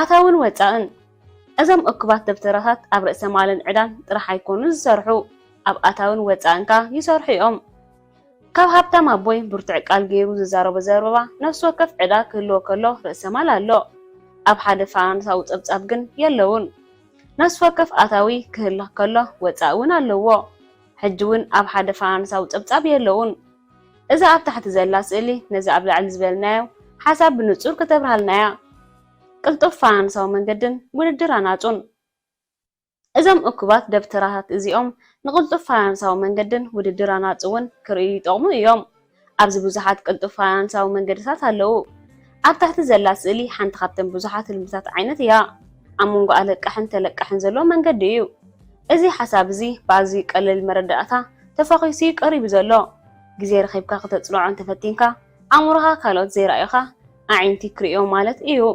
ኣብ መንጎ ሃብታምን ድኻን ኣብ መንጎ ዘለዎን ዘይብሉን ኣብ መንጎ ኣለቃሕትን ተለቃሕትን ኣብ መንጎ ስራሕ ዝፈጥሩን ስራሕ ዝደልዩን ዘሎ ዝምድና ክትርኢ ኢኻ። ፍልልዩ ትፈልጡ ዶ? ሃፍታም ኣቦይ ነቲ ኣብ መንጎ ክልተ እኩባት ደብተራት ዘመሓላልፎ መንገዲ ገንዘብ ቅልጡፍ ፋይናንሳዊ መንገድን ውድድር ኣናጡን እዩ ዝብሎ። ካብዚኦም ሓደ ክህሉ እቲ ካልእ ክህሉ ከሎ ከም ውፅኢቱ እንተወሓደ ክልተ ፋይናንሳዊ ፀብጻብ ኣለዉ። እቲ ሕቶ ዝመጽእ ኣየናይ ፋይናንሳዊ ፀብጻብ ናትካ ኣየናይ ፋይናንሳዊ ፀብጻብ ናትካ ክኸውን ትደልዮ?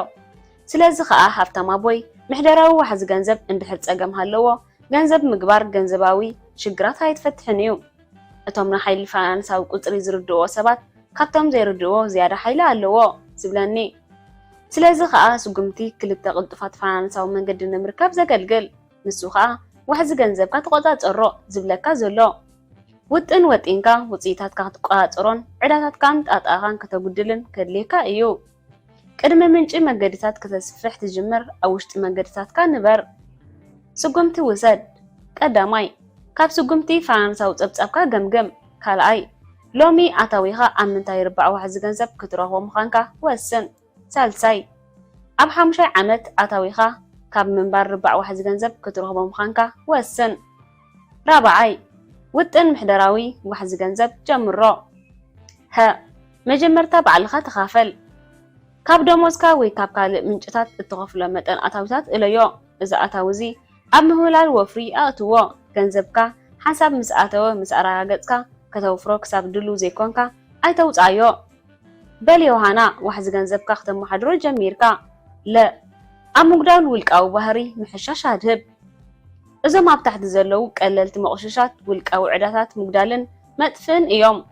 መቑሽሽ 1 ሚዛን መጠን ካርድ ለቓሕካ ኣዝዩ ልዑል እንተለካ ሓደ ወይ ክልተ ካርድታት ለቓሕ ክትጥቀም ዲሲፕሊን ይሃልውካ። እዚ ብልሓት እዚ ንዝመጽእ ሓድሽ ወርሓዊ ክፍሊት መኽፈሊ ይኾነካ። ነዊሕ ግዜ ዝኸይድ ዕዳ ኣይትክሰከም። መቑሽሽ 2 ወርሓዊ ካብ 200 ክሳብ 300 ዶላር ሒዝካ እተው። በዚ ሕጂ ፋይናንሳዊ ንቑሕ ኮይንካ ኣለኻ። እዚ ከዓ ብተዛማዲ በቐሊሉ ዝገብሮ እዩ። ኣብ ወርሒ ካብ 150 ክልተ 200 ዶላር ተወሳኺ ከተመንጩ እንተዘይክኢልካ ዕድል ፋይናንሳዊ ነፅነት ኣብ ሰማይ ዘሎ ደበና ወይ ሕልም ደህሮ ይኸውን። መቑሽሽ 3 እዘን 150 ክሳብ 200 ዶላር ተወሳኺ ዶላር ኣብ ካርድ ለቓሕካ ኣውዕሎ። ኣብዚ 150 ክሳብ 200 ዶላር ንካርድ ለቓሕካ ዝወሓደ ክትከፍሎ እትኽእል በቂዕካ ኣለኻ ማለት እዩ። ኣብ ካልኣይ ካርድ ለቓሓት ብውሕድን ኣብ እዋንን ክፈል። ሓንሳብ ኣብ ወርሓዊ ኣብዚሕካ ኣቢልካ ናይ ምኽፋል ባህሪ ኣሎ። እዚ ግን ብዘገርም ኣየዕውተካን እዩ። መቑሽሽ 4 እታ ናይ መጀመርታ ካርድ ለቓሕ ምስ ተኸፈለት ዝቕፅል ካርድ ለቓሕ ብቐሊሉ ክትረክብ ምእንቲ ኣብ ወርሒ እትኸፍሎ ጠቕላላ ገንዘብ ኣብታ መጀመርታ ካርድ ለቓሕካ ኣውዕሎ።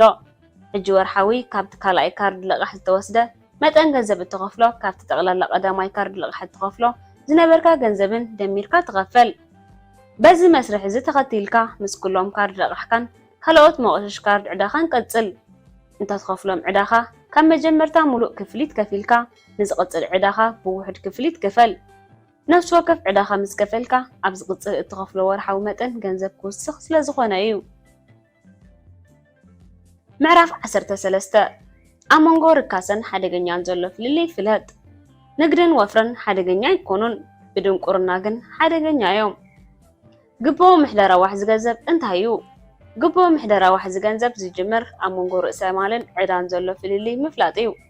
እዛ ኣብ ታሕቲ ዘላ ስእሊ ናይ ሓደ ወዲ 45 ዓመት ግቡእ ምሕደራ ዋሕዚ ገንዘብ እያ። ወዲ 45 ዓመት እየ ተጠቂመ ዘለኹ፣ ምክንያቱ ፍርቂ መንገዲ ናይ 25 ዓመት ኮይኑ እዚ ዓመት እዚ ስራሕ ዝጅመረሉ ዕድመ እዩ። 65 ዓመትካ ጡረታ ዝውፃሉ ዕድመ እዩ። ኣብ 45 ዓመት ሓደ ሰብ ግቡእ ምሕደራ ዋሕዚ ገንዘብ እንተገይሩ ዓምዲ ርእሰ ማል ካብ ዓምዲ ዝያዳ ይነውሕ። እዚ ሰብ እዚ ርካሰ ዝገብር ዘሎ ሰብ እዩ፣ ምሕር ርካሰ ይኮነን። ኣብ ልዕሊ 10% ቁፅሪ ዘለዎ ህዝቢ ርካሰ ዝገብር ዘሎ እንተኾነ ግን እዚኦም እቶም 90% ቁፅሪ ዘለዎ ማህዛብ ዝገብርዎ እንተገይሮም ማለት ግቡእ ምሕደራ ዋሕዚ ገንዘብ እንተዘይገይሮምን ኣብ መንጎ ርእሰ ማልን ዕዳን ዘሎ ፍልልይ ኣፍልጦን እንተዘይብሎምን ኣብ 45 ዓመት ፋይናንሳዊ ስእሎም ከም ዝስዕብ ክኸውን። እዚኦም እዮም እቶም ከምዚ ዝብሉ ወፍሪ ሓደገኛ እዩ ንዖም ወፍሪ ሓደገኛ እዩ ወፍሪ ሓደገኛ ስለ ዝኾነ ይኮነን እቲ ዋሕዲ ፍልጠትን ወግዓዊ ፋይናንሳዊ ትምህርትን ዘይምህላውን ንወፍሮም ሓደገኛ ይገብሮ ፋይናንሳዊ ንቕሓት ኣብ መጽሓፍ ሃፍታም ኣቦይ ድኻ ኣቦይ ሃፍታም ኣቦይ ፋይናንሳዊ ንቕሕ ክኸውን ከም ዘለኒ የተሓሳስበኒ ከም ዝነበረ ኣብሪሄ ፋይናንሳዊ ንቕሓት ብዓይንኻ እትሪኦ ቁፅሪ ይኮነን ኣእሙሮኻ ዋሕዚ ገንዘብን ናበይ ወገን ይውሕዝ ኣሎ ስልጣኑ ክነግረካ ክመኽረካን ኣለዎ ሃፍታም ኣቦይ ኣንፈት ዋሕዚ ገንዘብ ኩሉ ነገር እዩ ዝብል መረዳእታ ኣለዎ ኣንፈት ዋሕዚ ገንዘብ ርያ ኣቢልካ ሓንቲ ገዛ ርእሰ ማል ወይ ዕዳ ክትከውን ትኽእል እያ እቲ ዋሕዚ ገንዘብ ናይ ጅባኻ ዝኣትው እንተኾይኑ እዚ ርእሰ ማል እቲ ዋሕዚ ገንዘብ ካብ ጅባኻ ዝወፅእ እንተኾይኑ እዚ ዕዳ ይበሃል ፋይናንሳዊ ብልሒ ሃፍታም ኣቦይ ፋይናንሳዊ ዝብል ብብዙሓት መንገድታት ትርጉም ዝህቦም ንኣብነት ካሽ ወይ ስራሕና ናብ ርእሰ ማል ተቐይሩ ዋሕዚ ገንዘብ ዝህብ ክእለት ማለት እዩ ኢሉ ይገልጾ እታ ዝያዳ ትፈትዋ ግን መን እዩ በሊሕ ንስኻ ወይ ገንዘብካ ንሃፍታም ኣቦይ ሙሉእ ግዜ ህይወትካ ሰሪሕካ ዘምጻኻዮ ገንዘብ ብቕልጡፍ ክጠፍእ ከሎ እዚ ፋይናንሳዊ ብልሒ ይኮነን ምናልባት ናይ ሓደ ድኻ ማእከለይ ናብራ ዘለዎ ሰብን ሃብታምን ኣቃዋም ዋሕዚ ገንዘብን ክትግምግሞ ትደሊ ትኸውን ኣብዚ ክትገብሮ ዘለካ እቲ ሃብታም ንጥፈታቱ ኣብ ምርካብ ርእሰ ማል ዘድህብ ካብ ጽዒርካ ምስራሕ ኣይኮነን ዘድህብ ብሰንኪ ሕፅረት ፋይናንሳዊ ብልሒ ብዙሓት ምሁራት ሰባት ኣብ ዓቢ ደረጃ ፋይናንሳዊ ርካሰ ይኣትዉ እዮም ነዚ ሃብታም ኣቦይ ፋይናንሳዊ ቅይሕ መስመር ኢሉ ዝሰምዮ እዚ ማለት ወርሓዊ ኣታዊታትን ውፅኢታትን ዳርጋ ማዕረ እዩ ዝኸውን እዚኦም ሰባት እዮም ኣብ ውሕስነት ስራሕ ተጓሊሖም ተለጢፎም ዘለዉ ከምዚኦም ሰባት እዚኦም ቁጠባ ክቕየር ከሎ ዘይቅየረን ጥዕንኦም ብፀቕጥን ጭንቀትን ዝዕውውን ዘለዉ እዚኦም ሰባት እዮም ንግድን ወፍርን ሓደገኛ እዮም ዝብሉ ብርኡይተታተይ ንግድን ወፍርን ሓደገኛ ኣይኮኑን እንተኾነ ግን ድንቁርና ግን ንኸውን ብተመሳሳሊ ብጌጋ እንድሕር ተሓቢርና ሓደገኛ እዩ ኣብ ውሕስ ስራሕ ጥራሕ ትምርኮስ ኮንካ ዝለዓለ ርካሰ ክህልወካ ናይ ግድን እዩ ርእሰ ማል ምግዛእ ሓደገኛ ኣይኮነን ዕዳ ከም ርእሰ ማል ኢልካ እንተገዚእኻዮ ሓደገኛ እዩ ዓመት ንግዳዊ ስራሕካ ምግባር ሓደገኛ ኣይኮነን ዓመት ናይ ካልኦት ንግዳዊ ስራሕ ምግባርን ቅድሚኻ ንዕኦም ምኽፋልን እዩ ሓደገኛ ስለዚ ሳልሳይ ስጉምቲ እንታይ እዩ ኣብ መንጎ ርካሰን ሓደገኛን ዘሎ ፍለጥ ምፍልላይ ፍለጥ እዩ ስጉምቲ ውሰድ ቀዳማይ ርካሰ ብናትካ ቃላት ግለጾ ሀ ኣብ ደሞዝ ምምርካስ ሓደገኛ እዩ ለ ኣብ ነፍሲ ወከፍ ወርሒ ንዘለካ ዕዳ ምኽፋል ሓደገኛ እዩ ሐ ኣብ ነፍሲ ወከፍ ወርሒ ዋሕዚ ገንዘብ ከመንጭው ዝኽእል ርእሰ ማል እንተወኒንካ ሓደገኛ እዩ መ ፋይናንሳዊ ትምህርቲ ክትረክብ ከለኻ ግዜ እንተጠፊእካ ሓደገኛ ድዩ ሰ ብዛዕባ ዝተፈላለዩ ዓይነት ወፍሪ ክትፈልጥ ግዜ እንተፈሊጥካ ሓደገኛ ድዩ ክልተ ኣብ ነፍሲ ወከፍ ሓንቲ ሰሙን 5 ሰዓታት ካብዞም ስዒቦም ዘለዉ ነጥብታት ሓንቲ ወይ ክልተ ግበር ሀ ኣብ ጋዜጣ ንዓምዲ ንግዲ አንብቦ ለ ፋይናንሳዊ ዜናን ኣብ ሬድዮን ቴሌቪዥን ንስምዓዮ ሐ ፋይናንሳዊ ድሕረ ገጽ መጽሔትን መልእኽቲ ዜናታትን አንብቦ መ ፀወታ ዋሕዚ ገንዘብ ትፃወት ናብ ክሊፕ ዋሕዚ ገንዘብ ተዛወር ሰ ኣብ ትምህርቲ ወፍርን ፋይናንሳዊ ትምህርትን ዘተኮረ ሴሚናር ተሳተፍ ረ ፋይናንሳዊ ናፃ ሰብ ንኽትከውን ዝሕግዘካ ኣሰልጣኒ ምቁፅር ኣገዳሲ ምዃኑ ሕሰበሉ ምዕራፍ 14 እንታይ ዓይነት ኣውፋሪ ክትከውን ትደሊ ወስን ብንእሽቶ ጀሚርካ ሽግር ክትፈትሕ ተመሃር ስለምንታይ ገለ ኣውፈርቲ ካብ ካልኦት ሰባት ብውሕድ ርካሰ ኣዝዩ ብዙሕ ገንዘብ ክረኽቡ ከለዉ ትድነቑ ዶ መብዛሕትኡ ሰባት ፋይናንሳዊ ቃልሲ ይገብር እዩ ምክንያቱ ንፋይናንሳዊ ሽግራት ከወግድዎ ይደልዩ እቲ ዝዓበየ ምስጢር ሃብታም ኣቦይ ዝሃበኒ እንታይ እዩ ብቕልጡፍ ሃብቲ ክትረኽቦ እተደሊኻ ፋይናንሳዊ ሽግራት እንታይ ምዃኖም ኣለልዮም ኣብ ክፋል ሓደ ናይ መጽሓፍ እዚኣ 5 ዓይነታት ኣውፈርቲ ኣላልየካ ነይረ ሕጂ ከዓ ንሰለስተ ዝተፈላለዩ ኣውፈርቲ ፈሊያ ክትገልጽ እትኽእል ሓንቲ ፍሊት ሓሳብ ከካፍለካ ቀዳማይ ዓይነት ኣውፈርቲ ኮይኖም ሽግር ዝደልዩ ካልኣይ ዓይነት ኣውፈርቲ ኮይኖም መልሲ ዝደልዩ ሳልሳይ ዓይነት ኣውፈርቲ ኮይኖም እንታይ ክገብሩ ከም ዘለዎም ዝነግሮም ሓደ ሞያዊ ዝደልዩ እዩ ሳልሳይ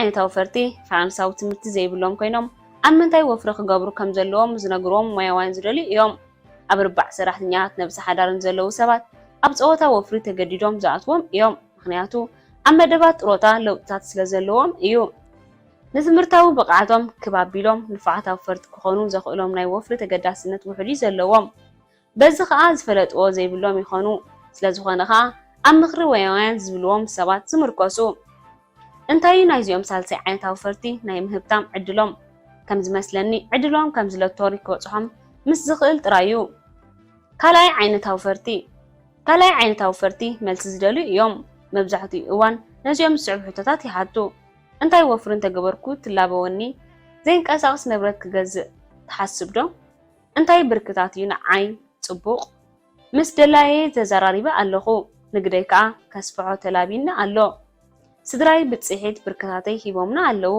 እንተሸጥኩም ግቡእ ዶ ይመስለካ እዚኦም ካልኣይ ዓይነታዊ ፈርቲ ንብርክት ዝበሉ ኣማኸርቲ ግብሪ ኣኽበርቲ ሕጊ ደላሎ ብርክታትን ወከልቲ ዘይንቀሳቐስ ንብረትን ቃለ መሕተትን ብጥንቃቐ ገይሮም ከተግብሮ ዝጅምሩ እዮም እዞም ኣውፈርቲ እዚኦም ካብ ካልኦት ኣማኸርቲ ብቕልጡፍ ክገብሮ ዝኽእሉ ንዝገብሮ ተመክሮ ከተግብሮ ዝሰብኩ ብዙሕ ምኽርታት ወፍሪ ከም ዝሸጡ ሓሳብን ክፍሊትን ከም ዝኽእልዎም ባዕሎም ነብሶም ዝንእዱ ኣማኸርቲ እዮም ዝረኽቡ እዚኦም ኣውፈርቲ እዚኦም ኣብ ተመሳሳሊ ወፍሪ ንዝገብሩ ኣማኸርቲ እዮም ዝደልዩ መብዛሕትኡ እዋን እዚኦም ኣውፈርቲ እዚኦም ምስ ብዙሓት ልኡላዊ ኣታዊ ዘለዎም ሰራሕተኛታትን ነፍሲ ሓዳርን መደብዮም ዝምደቡ ምክንያቱ ኩሉ ግዜ ኣብ ሓርኮትኮት ሸበድበድ ስራሕ ዝበዝሑ ወፍሪ ክገብሩን ናብ የማን ወገን ዋሕዚ ገንዘብ ክሰግሩ ግዜ ዘይብሎምን ዘይመሃሩን እዮም በዚ ከዓ ኣክንዲ ባዕሎም ፍልጠት ረኺቦም ክሰርሕዎ ዝፍትኑ ገለ ሰባት መፂኦም መልሲ ክብልዎ ይደልዩ እዚኦም ጉጅለ እዚኦም እቶም ቀዳማይ ዓይነታዊ ፈርቲ ወፍሪ ሽርሻሮ ዝብልዎ ኣብ ናይ ሓፋሽ መሸጣ ዝሽየጥ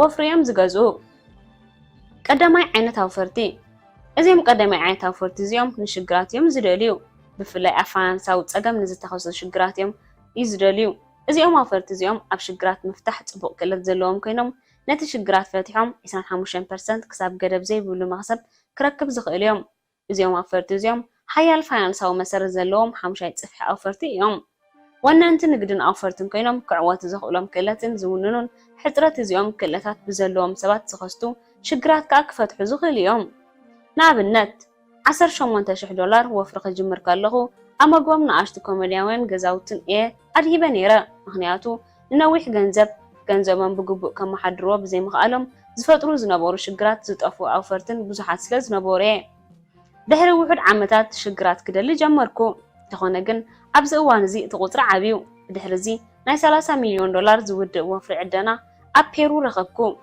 እቲ ቁፅርን ሽግራትን ዋላ እኳ እንተዓበየ እቲ መስርሑ ግን ተመሳሳሊ ነይሩ ኣብ ቅልጡፍ መንገዲ ምዕባለ ኣቲና ከመይ ኢልና ንቕልጥፍ ብንእሽቶ ጀሚርካን ሽግራት ክትፈትሕ እንተተማሂርካን ሽግራት ኣብ ምፍታሕ እናወሰኽካ ክትከይድ ከለኻ ኣዝዩ ብዙሕ ሃብቲ ክትረክብ ኢኻ ነቶም ርእሰ ማል ብቕልጡፍ ክትረክብ ዝህንጠዩ ሰባት ኣብ ዓቢ ንግዳዊ ትካልን ወፍርን ዘሎ ክእለታት ቅድም ክምህርዎ ከም ዘድልዮም ክፀውጥሉ ይደሊ ንግዳዊ ትካል ከመይ ይህነፅ ቅድም ክንምሃር ከም ዘለና ይላበው ምክንያቱ ኣገዳሲ ተመክሮ ትምህርቲ ይህበና ውልቃዊ ክእለታት የመሓይሸልና ዋሕዚ ገንዘብ ሂቡ ናይ ዕዳጋ ክብርን ለጠቕን የለስልሶን እኹልን ናፃን ግዜ ይህበና ኣብ ክንደይ ዝረኸብክዎ ዋሕዚ ገንዘብ እዩ እኹልን ናፃን ግዜ ዓዲገ ክፈትሖም ዝኽእል ፋይናንሳዊ ሽግራት ኣብ ምድላይ ዝኣተኹ ሰለስቲኦም ዓይነታዊ ፈርቲ ክትከውን ትኽእል ዶ ኣብ ክውንነት ሰለስቲኦም ዓይነታዊ ፈርቲ ኮይነ ሰሪሐ ናይ ሓባር ስራሕ ክመጽእ ከሎ ሳልሳይ ዓይነታዊ ፋሪ ኮይነ ነይረ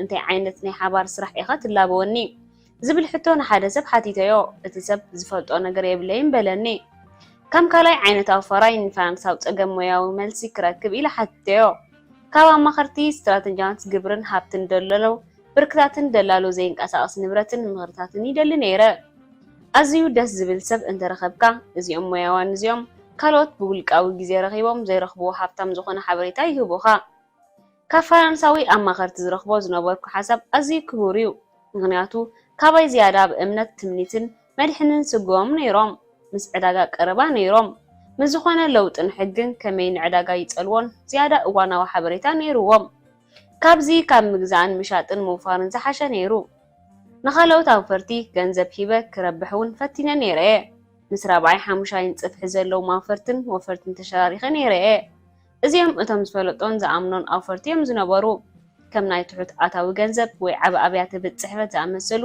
ኣነ ዘይፈልጦም ዓውደ ወፍሪ ከዋፍር ክመረፅ ከለኹ ንዕኦም መሪፀ ገንዘበይ ይህቦም ነይረ ምክንያቱ ኣብ ዝገበርክዎ ዝነበርኩ ስራሕ ኣዝዮም ንፉዓት ጥራይ ነይሮም ዘይኮነስ እምነትን ፍልጠትን እውን ነይሩዎም እዩ ስለምንታይ ብቕልጡፍ ትጅምር ክኢልካ ካብቲ ኣነ ዝላበው ምክንያት ሓደ ሰባት ብቕልጡፍ ፋይናንሳዊ መንገዲ ባዕሎም ረኺቦም ብዕቱብ ክህብትሙ ኣለዎም። ምክንያቱ ኣሜሪካን መብዛሕትኡ ዓለምን ክልተ እኩባት ሕግታት ኣለዉ። ሓደ ንሃብታማት እቲ ካልኣይ ንኻልኦት ሰባትን መብዛሕትኦም ሕግታት ኣንጻራ ፋይናንሳዊ ፀወታ ኣናፁ ተሸኺሎም ንዘለዎም እዮም ተሳሒፎም። ኣብ ዓለም ንግድን ወፍርን እቶም ማእከሎት ናብራ ዘለዎም ሰባት ብዛዕባ ዝኽፈል ግብሪ ናበይ ይኸይድ ውሕዳት ፍልጦም ምህላውን የደንፅወኒ እዩ። ሽሑካ ግብሪ ናይ ክቡር መዓላታትን ይውዕል እንተኾነ እቶም ዝበዝሑ ናይ ግብሪ ምቕናስ መተባብዕን ክፍሊትን ናይ ሃብታማት ይኸዱ ምዃኖም ኣይፈልጡን እዮም። ንኣብነት ናይ ትሑት ኣታዊ ገዛውቲ ኣሜሪካ ዓብ ሽግርን ከም መቕረት ውዑይ ድንሽ ፖለቲካ ዘለዎ እዩ። ነዚ ሽግራት እዚ ንምፍታሕ ከተማታት ዞባታትን ፌደራል መንግስትን ንሃነፅትን መወልትን ናይ ትሑት ኣታዊ ገዛውቲ ናይ ልቓሕ ግብሪ ምቕናስ ግብርን ደጎማ ክራይን ተዋሂቡ ነይሩ እዩ። ንሕጊ ብምፍላጥን ኣብ ወፍሪ ናይ ትሑት ኣታዊ ገንዘብ ዝተገብረ ደጎማ ከፈልቲ ግብርን ብምሁላልን መወልትን ሃነፅን ሃብታማት ኮኑ። ስለምንታይ ግን ዘይፍትሓዊ ይኸውን? እቲ ምክንያት መብዛሕትኦም ሰባት ኣብ ፀገማይ ወገን ዋሕዚ ገንዘብ ኮይኖም ውልቃዊ ግብሪ ኣታዊ ስለ ዝኸፍሉ ጥራይ ዘይኮነስ መብዛሕትኡ እዋን ኣብ ጠቕሚ ግብሪ ዘለዎ ወፍሪ ኣይዋፍሩን እዮም። እዚ ምናልባት ሓደ ንሃብታም ዝህብትሞም ምክንያቱ ክኸውን ይኽእል እዩ። ይፈልጥ እዚ ዘይፍትሓዊ ምዃኑ ኣብ ክልቲኦም ዘለው ዛንታታት ይርድኡን እዮም። ብዙሓት ሰባት ናይ ዝተፈላለየ ኣርታዊ ጋዜጣታት ይፅሕፉን ይነቕፉን ከም ዝነበሩ ይዝክሮ እየ። ነቲ ስርዓት ግብሪ ክቕየረሎም ይሓቱ ምንባሮም ይዝክር እየ። ኣብዚ ግዜ እዚ ዓመት ስራሕካ ምግባር ዋሕዚ ገንዘብካ ምቁፅፃር ቅልጡፍ ፋይናንሳዊ መንገዲ ምርካብን ምህብታምን ቀሊል ምዃኑ ኢለ ነይረ። ካብ ዓብይ ፖለቲካዊ ስርዓት ምቕያር ነብስኻ ምቕያር ቀሊል እዩ። ሽግራት ናብ ዕድላት ይመርሑ። ዓመታት ይገብር ይኸውን ሃብታማ ቦይ ከም ወናኒ ንግዳዊ ትካልን ኣንፋርን ዘኹነኒ ክእለትን ከማዕብሎን ብከለኒ ክእለት ከዓ ኣብ ሽግራት ኣፈታትሓ ግብራዊ ስራሕ ክሰርሕ ኣተባብዓኒ። ንዓመታት ኣብ ዝፀቕጢ ሰሪሕኹ ብዙሕ ናይ ንግድን ወፍርን ሽግራት ፈታሕኹ። ንገለ ሰባት ብድሆታት እዮም ዝፅውዕዎም፣ ኣነ ግን ሽግራት ኢለ ዝፅውዖም ምክንያቱ ብብዙሕ ክፋላት ሽግራት እዮም። ከም ዝሓስቦ ሰባት ካብ ሽግራት ብድሆታት እዮም ዝፈትሑ ምክንያቱ ሓንቲ ቃል ካብ ካልእ እዋናት ኮይና ትስምዖም። እንተኾነ ግን ሽግር እትበሃል ቃል እወታዊ ትርጉም ኣለዋ።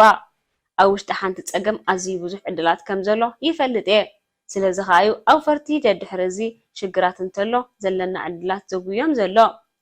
ምስ ነፍሲ ወከፍ ፋይናንሳዊ ወይ ንግዳዊ ሽግር ይፍትሖም ኣይፍትሓዮም ብዘየገድስ ኣብ መወዳእታ ትሽግር እቲኣ ሓዳሽ ፋይናንሳዊ ትምህርቲ ሰባት ሕጋዊ ጉዳያትን ዓይነት ሽርሸራን ከም ዝተምሃርኩ ዝርዳእኒ። መብዛሕትኡ እዋን ኣብ ገለ ፕሮጀክትታት ምስ ኣዝዮም ክቡራትን ርእሰማልን ክኾኑ ዝኽእሉ ሰባት ይራኸቡ። ገሊኦም ናይ ሙሉእ ሂወቶም ዓሩኽ ይኾኑ። እዚ ከዓ ብወጋ ዘይትመን መቕሽሽ እዩ። ብቕልጡፍ መንገድኻ ርኸብ። ነቶም ብቕልጡፍ መንገድኻ ክረኽቡ ዝደልዩ ሰባት በዚ ዝስዕቡ ሓሳባት ክጅምር ይኽእል እዮም። ቀዳማይ ዓመት ስራሕካ ግበር። ካልኣይ ዋሕዚ ገንዘብካ ተቆፃፀሮ። ሳልሳይ ኣብ መንጎ ርካስን ሓደገኛን ዘሎ ፍልሊ ፍለጥ። ራብዓይ ኣብ መንጎ ቀዳማይን ካልኣይን ሳልሳይን ዓይነት ኣፋራይ ዘሎ ፍልሊ ፍለጦ። ኣብ ቅልጡፍ ፋይናንሳዊ መንገዲ ክትህልው ኣብ ገለ ፀገማት ፈታሒ ምዃን እዩ። ከም ካልኣይ ዓይነት ኣፋራይ ዝመኽሮ ኣይተስፍሕ። ሓንቲ ሽግር ዝፈትሐ በዓል ሞያ ኩን። ሰባት ከዓ ምስ ገንዘብ ናባኻ መፅኡ ከም ዘዋፍር ይኸውን። ክቡርን እሙንን እንተኮይንካ ኣብ ቅልጡፍ ፋይናንሳዊ መንገዲ ብቕልጡፍ ክትበፅሕ ኢኻ። ገለ ኣብነታት ክህበካ። ቢልጌት ናይ ሶፍትዌር ፀገማት ዝፈትሐ እዩ። ዶናልድ ትራምፕ ናይ ዘይንቀሳቐስ ንብረት ሽግር ፈቲሑ። ዋረንት ቡፌት ናይ ንግድን ብርክታትን ዕዳጋታትን ሽግራት ፈቲሑ። ኣዝዩ ክቡርን ብርክታትን ፖርቶፊሊዮታትን ዓዲጉን ተዓዊቱን። ጆርጅ ሮስ ካብ ዝተለዋወጠ ዕዳጋ ዝተፈጥሩ ሽግራት ፈቲሑ። ኣመሓዳሪ ዶግል ናይ ወፍሪ ኩባንያታት ኮነ። ሮበርት ማርዶክ ናይ ዓለም ናይ ቴሌቪዥን መርበብ ዜናታት ሽግራት ፈቲሑ። ኪምን ኣነን ቀዳማይ ዓይነት ኣፈርቲ ኮይና ኣብ ሽግራት ኣፓርታማ ፈታሕቲ ኣይኮይና። እዚ ብልግስ ብቕልጡፍን ዋሕዚ ዘለዎ ልኡም ኣታዊ ንዕወተሉ ዝነበርናዩ። ካብ ናይ ስድራ ቤትን ገዛውቲ ወፃኢ ወፍሪ መሪፅና ነርና እንትንነብር ካልኣይ ዓይነት ኣፈርቲ ምኾና። እዚ ማለት ነቶም ኣብ ፅቡቕ መንገዲ ዓውደ ስራሕ ንዘለዉ ሰባት ገንዘብ መኽፋልን ነቲ ዝገብርዎን ምሕጋዝን እዩ። ኣብዚ ኣብ ሓደ ዕላማ እየ ኣድሂበ፣ ንሱ ከዓ ኣብ ዓመት ስራሐይ ምግባር እዩ። ሽሑካ ኪምን ኣነን ኣብ ግብረ ሰናይ ስራሓት ይነጥፍን ይሕግዝን ተኾንኩ ዓመት ስራሕና ንምግባር ግን ኣይተማጣና ንዓውዲ ርእሰ ማል መመላለሳ ንውስኸሉ ነርና። بقلطف نمهبتام كلتات وننت نقداو تكالن أو فرتن تمهارو عبيتي شجرات كتفتح دلا مخنياتو أوشت عبيتي شجرات عبي فاينانساو عدلات هالو سلازي خايو بمجمرتا قدم أو فارم مخان بعل عب نقدكون زبل أب مفتاح نقداو شجرات وحلن تخينكا زيادة واحد زغنزب كل وكايو بنقداو فلتتكاها بلي حاوفرتي قبركا بزح جزي كم زبلو زنباركو حجوين كدقمو بزحات سبات ناب ربع وفر مديوم فاينانساو شجرون فتحلهم تسفا يقبر أب بزح حاجات أمتات جن إذا حساب زي قبل يكونن مغنياتو وننت نقداو تكالاتن كونفرنساوي شجرات كفتحو مفتاحن وفري ملسية قاددايو وحدي فاينانساو شجرات يلن اكوارا اكبابي كفتحو ام مفتحون يوم زهلو قبراو سقمتو وزد قداماي ابناي وفر تمرتي مهوركون حجوين قدم حامشاي تصفي افاراي تخون رابعاي تصفي افاراي كتكون إلا بوكا نفس وكف سومون ابزن سعبان زلوان نطفات كلتا قبر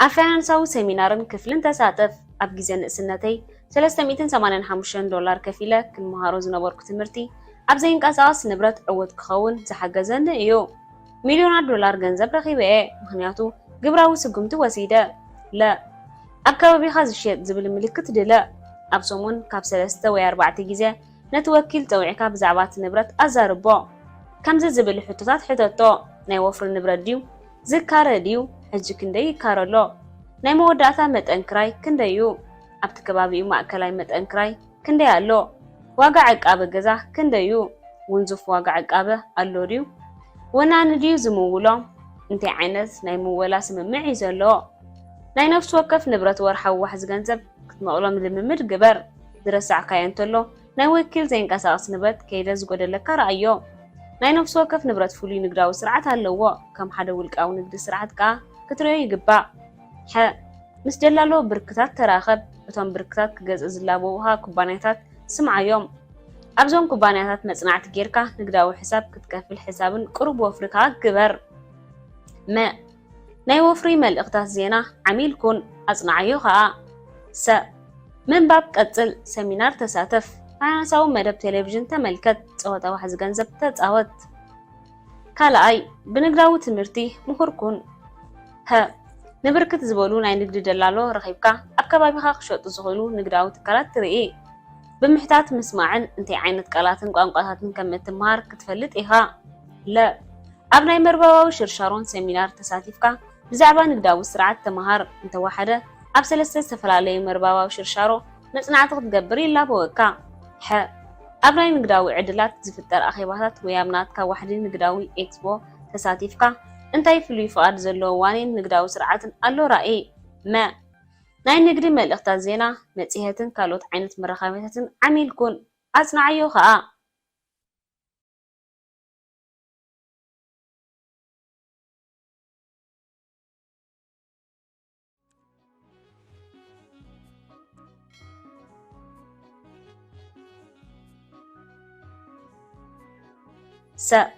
من باب قتل سمينار تساتف فاينانساو مدب تلفزيون تملكت صوتا وحز جنزب تتصاوت كالاي بنقداو تمرتي مخركون نبركت زبولو ناي نقد دلالو رخيبكا أبكبابيخا خشوط زغلو نقداو تكالات ترئي بمحتات مسمعن انتي عينت قالاتن قوانقاتن كم تمهار كتفلت إيها لا أبناي مرباو شرشارون سيمينار تساتيفكا بزعبا نقداو سرعات تمهار انت واحدة أبسلسة سفلالي مرباو شرشارو نصنعتك تقبري إلا بوكا أبناي نقداوي عدلات زفتر أخيباتات ويامناتكا وحدين نقداوي إكسبو تساتيفكا انتي فلوي فؤاد زلو وانين نقداو سرعاتن ألو رأي ما ناي نقدي ملقطات زينة متسيهتن كالوت عينت مرخامتن عميل كون أصنعيو خا معرف 15 حمشاي سقمتي حقني علاماي ويكوسكاس دلا ቅድሚ ሕጂ ዘይከርካዮም ኣገደስቲ ዝኾኑን ዘይኮኑን ዝሕበረካ ወይ ዝመርሓካ ዓላማይ ወይ ኮስካሲ ይበሃል። ዓላማይ ወይ ኮስካሳይ እንታይ የገድሰካ ዝነግረካ እዩ። እዚ ዝስዕብ ፋይናንሳዊ ፀብፃብ ካብ ቦርድ ፀወታ ዋሕዚ ገንዘብ ዝተፈጥረ ዓላማይ ወይ ኮስካሳይ ንምዃን እዩ። እዚ ስልጠና እዚ ከም ናይ ሃፍታም ኣቦይ ሓሳብ ክሓስብን ኣገዳሲ ፋይናንሳዊ ነገራት እንታይ ከም ዝኸውን ከዘኻኽረካን እዩ። እቲ ምሁር ኣቦይ ግን ድኻ ስራሕ ብዙሕ ደሞዝ ዘለዎ ከም ኣገዳሲ ስራሕ እዩ ዝቆፅሮ።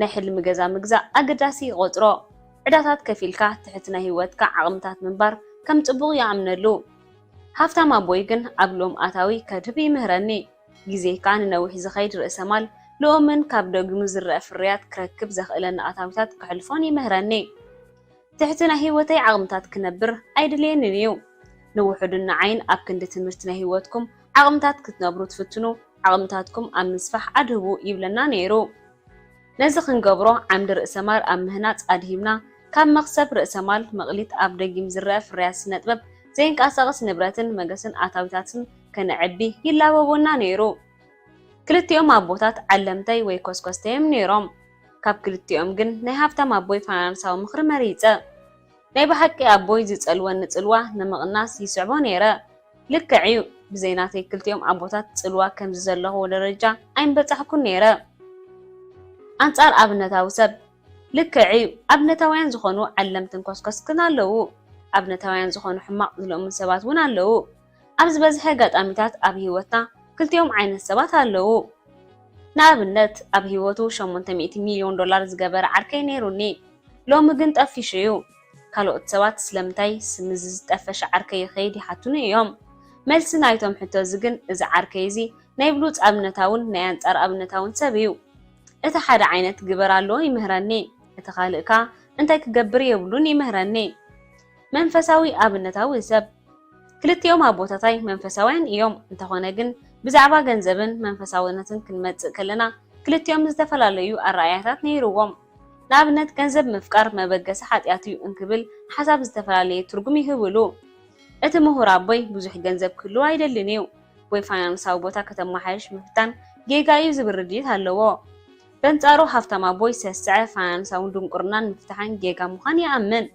ብኻልእ ኣዘራርባ ሃፍታም ኣቦይ ገንዘብ ብነፍሱ ሓጢኣት ኣይኮነን ገንዘብ ኢልካ ምስራሕን ባርኡ ምዃንን ግን ጌጋ ምዃን ይኣምን ፋይናንሳዊ ባርነት ውልቃዊ ዕዳን ኣዝዩ ሓጢኣት ዝብል እምነት ኣለዎ ሃፍታም ኣቦይ መብዛሕትኡ እዋን ሃይማኖት ትምህርቲ ናብ ገንዘባዊ ትምህርቲ ዝቕይረሉ ኣጋጣሚ ኣለዎ ካብኣቶም ሓደ ኣብነት ከካፍለካ ሓይሊ ምፍታን ሃፍታም ኣቦይ ከም ዝኣምኑ ውልቀ ሰብ ኣብዚሖም ክሰርሑ ከለዉ ኣብ ሕዱር ዕዳ እዮም ዝህልው ዝብል እምነት ኣለዎ ትሕቲ ኣቕሞም ነቢሮም ንደቆም ናይ ድኽነት ኣብነታውያን ሰባት ዝኾንዎም ምክንያቱ ኣብ ምፍታሕን ስስዕን ይእትውዎም ከምዚ ኣብ ታሕቲ ዘሎ ስእሊ ይስእልዎሞ ኣብ ፈተና የእትዎም ኢሉ ናብ ዓምዲ ዕዳ የመልክት ሃፍታም ኣቦይ ከም ዝኣምኖ መንቀሳቐስ መብዛሕትኡ ፋይናንሳዊ ሽግራት ክብሪ ዘይብሎም ንብረት ንምውናን ንቕፅል ድሌት እዩ ካርድ ለቓሕ ምስ መፀ ብዙሓት ሰባት ኣብ ዕዳ ኣትዮም ህይወቶም ክቆፃፀሩ ምዃኑ ገሚቱ ብዙሓት ሰባት ገዛ ኣቑሑ ክዳውንቲ ዕደትን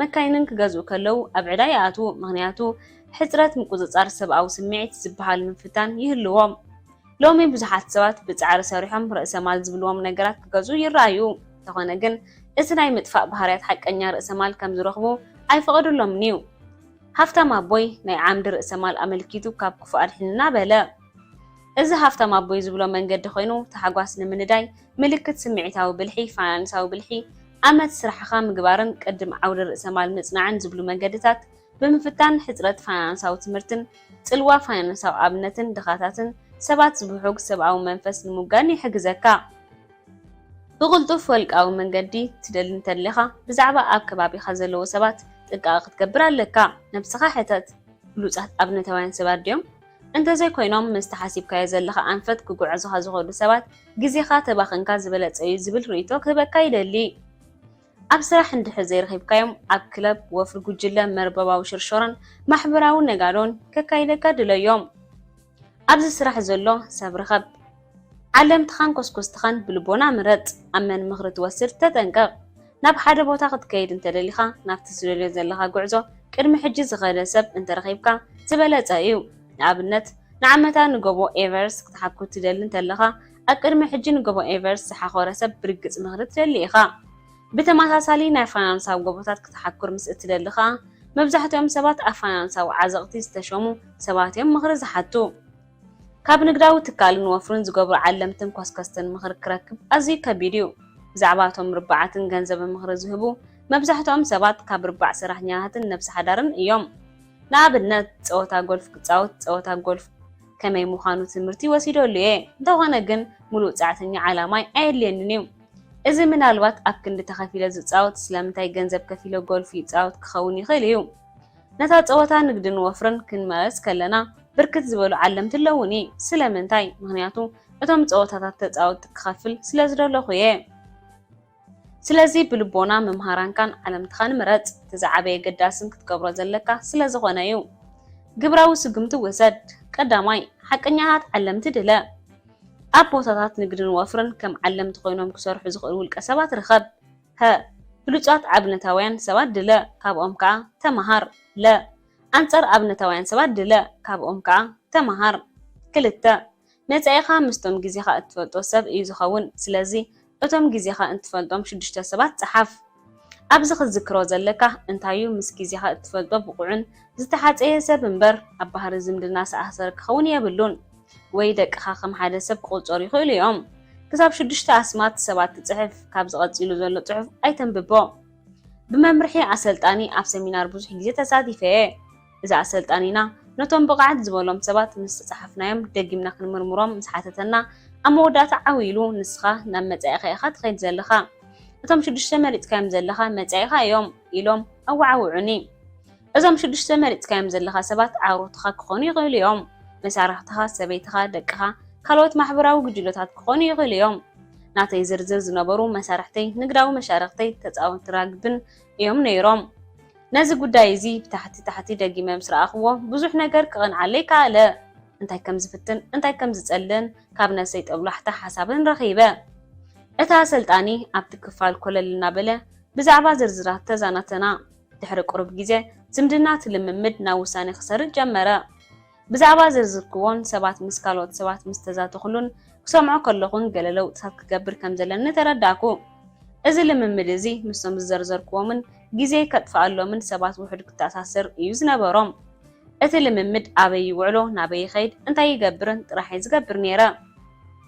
ሎሚ ብጀካ ሓደ እቶም ጊዜ ዘይፈልጦም ሰባት ዝተፈላለዩ እዮም እቶም 5 ሰባት ክቡራት ዓቕተይ ኮይኖም ስሕት ኢልና እንራኸብ ኢና ዓበይቲ ሰባት እዮም ኣብ ህይወቶም ኣዝዮም ሕጉሳት እዮም ካብቲ ዝርዝር ኣስማት ዝኣኽቦም ናተይ ጉዳይ እዩ መጻኢ ህይወተይ ክቕይር ስለዝደለኹ እየ ነዚ ክገብሮ ኣተሓሳስባይ ጊዜ ዘጥፍኣሎም ሰባት ክቕይር ኣለኒ ሳልሳይ ኣብቶም 6 ዝርዝር ኣስማት ደድሕሪ ነፍሲ ወከፍ ስም ሰብ ካበይ ርባዕ ዋሕዚ ገንዘብ ምዃኖም ዝርዝሮም ካበይ ኖት ካብ ሰራሕተኛ ነብሲ ሓዳር በዓል ዓብን ንግዳዊ ትካል ወፍሪ ስራሕ ዘይብሎም ወይ ጥሮታት ዝወፁ እንተኾይኖም ኣታዊታት ዝረኽብሉ ርባዓት ሰራሕቶም ዘርዝሮም ንቑልዕ ወይ ተመሃሮ ክፉት ቦታ ግደፍ መዘከርታ እቲ ርባዕ ዘንፀባርቑ እንታይ እዩ እቲ ሰብ ዘመንጭዎ መብዛሕትኡ መንገዲ ኣታዊ እዩ ሓደ ሰብ ልዕሊ ሓደ ውክልና ክህልዎ ይኽእል እዩ ንኣብነት ኪም ሰበይተይ በዓል ንግዳዊ ትካልን ወፍርን ትውከል እያ ምክንያቱ ኣታዊታታ ካብ ክልቲኡ እዩ ዝምንጩ ዝርዝር ኣስማት ብኪም እዩ ዝጅምር ምክንያቱ መብዛሕትኡ ግዜ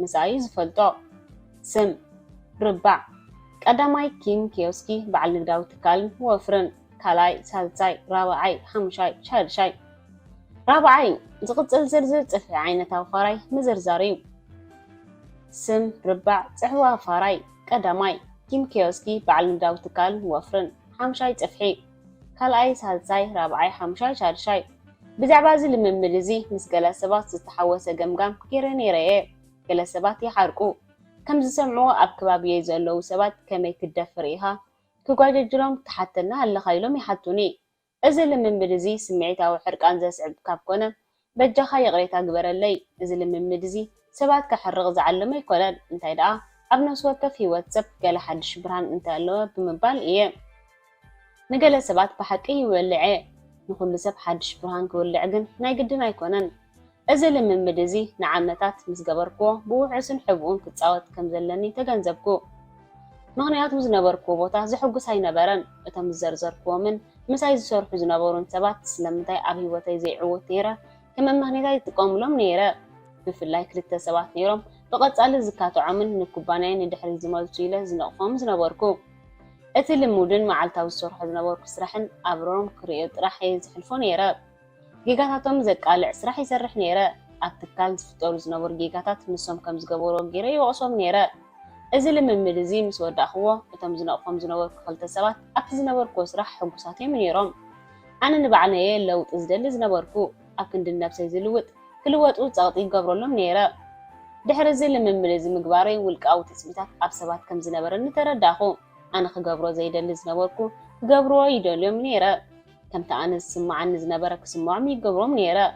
ይስማዓኒ ወይ ይሓስብ ነይረ። ክሪኦ ከለኹ ጥዑይ ዝምድና ዝነበረና ኣይመስለንን። ነዚ ምስ ኣስተውዓልኩ ነብሰይ ክቕይር ስጉምቲ ወሰድኩ። 5 ርባዓት ዋሕዚ ገንዘብ ርኢኻ እቶም ግዜኻ እትፍጠኣሎም ሰባት ብመፈለምታ ፊደላት ርባዓ ማንብረሎም። እዚ መፈለምታ ፊደላት ርባዓቶም እዚ ምስ ኣብዚ እዋን እዚ ዘሎ ርባዓት ኣቐምጦ። ድሓር እዚ መፈለምታ ፊደላት ርባዓቶም እዚ ምስ ኣብ መጻኢ ከተካይዶ እትደልዮ ርባዓት ኣቐምጦ። እዚኦም መፈለምታ ፊደላት ርባዓት እዚኦም ብቐንዲ ኣብ ሓደ ርባዕ እንተሃልዩ ሕጉስ ናይ ምዃን ዕድላት ላዕሊ እዩ። ምክንያቱ ምስ ሓደ ዝሓስቡ ሰባት ኣለኻ ማለት እዩ። ከተካይዶ እንተደልዩ ርባዓት ኣቐምጦ። ኣብ ሓደ ርባዕ እንተዘየለዉ ግን ኣብ ህይወትካ ገለ ለውጥታት ክትገብር ከም ዘለካ ዘእምት ክኸውን ይኽእል እዩ። ምዕራፍ 16 ሻድሻይ ስጉምቲ ተስፋ ምቑራጽ መሐየልኻ ግበሮ። ኣብ ውሽጢ ነፍሲ ወከፍ ተስፋ እትቆርጸሉ እዋን ብዋጋ ዘይትምን ክቡር ዕንቂ ልቦና ከም ዘለካ ዘክር። ንኣሜሪካዊ ባሕረኛ ምስ ገደፎ ሃፍታም ኣቦይ ንረኸብክዎ ስራሕ መሸጣ ብዝመሃረኒ ትምህርቲ ኣሻይጣ ክሰርሖ ተለበወኒ። እዚ ናይ መሸጣ ትምህርቲ እዚ ዘሕፍረንን ናይ መወዳእታ ዓብ ዓለም ተማሂረ ክገብሮ ዝደሊ ናይ መሸጣ ስራሕ ከም ዝኾነንን ይፈልጥ እየ። ንክልተ ዓመታት እቲ ዝኸፍአ ሸያጢ ኣብ ኩባንያ ነበርኩ። ንዝጠልቕ ሰብ መድሓን ህይወት ክሸይጥ ዘይክእል ሰብ እየ ነይረ። ሕፍረተይ ንዓይ ኣዝዩ ዘቐንዙ ኣብዞም 2 ዓመታት ኣብ ኣጋ ኣመክሮን ምስ ጓጉን እየ ነይረ።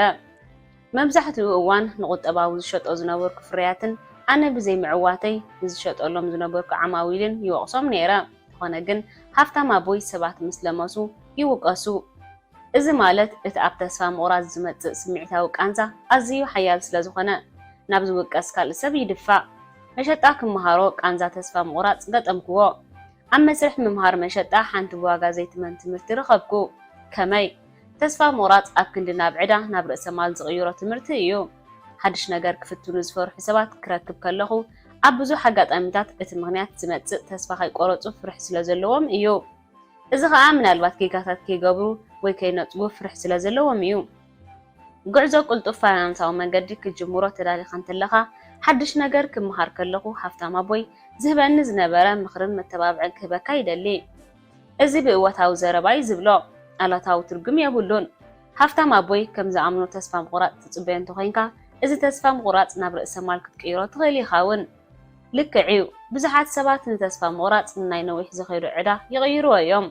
እዚ ዘስተውዓለ ደጊም ከምዚ ኣይገብርኒ ወይ ክወድቕ ምዃነይ ኣቐዲማ ኣቢለ ክፈልጥ ነይሩኒ ክብሉ ክንሰምዖም ከለና እዩ። ኣብ ውሽጢ ነፍሲ ወከፍ ሽግር ዕድላት ከም ዘሎ ኣብ ውሽጢ ተስፋ ምቑራጽካ ብዋጋ ዘይትመን ክቡር ዕንቂ ልቦና ኣሎ።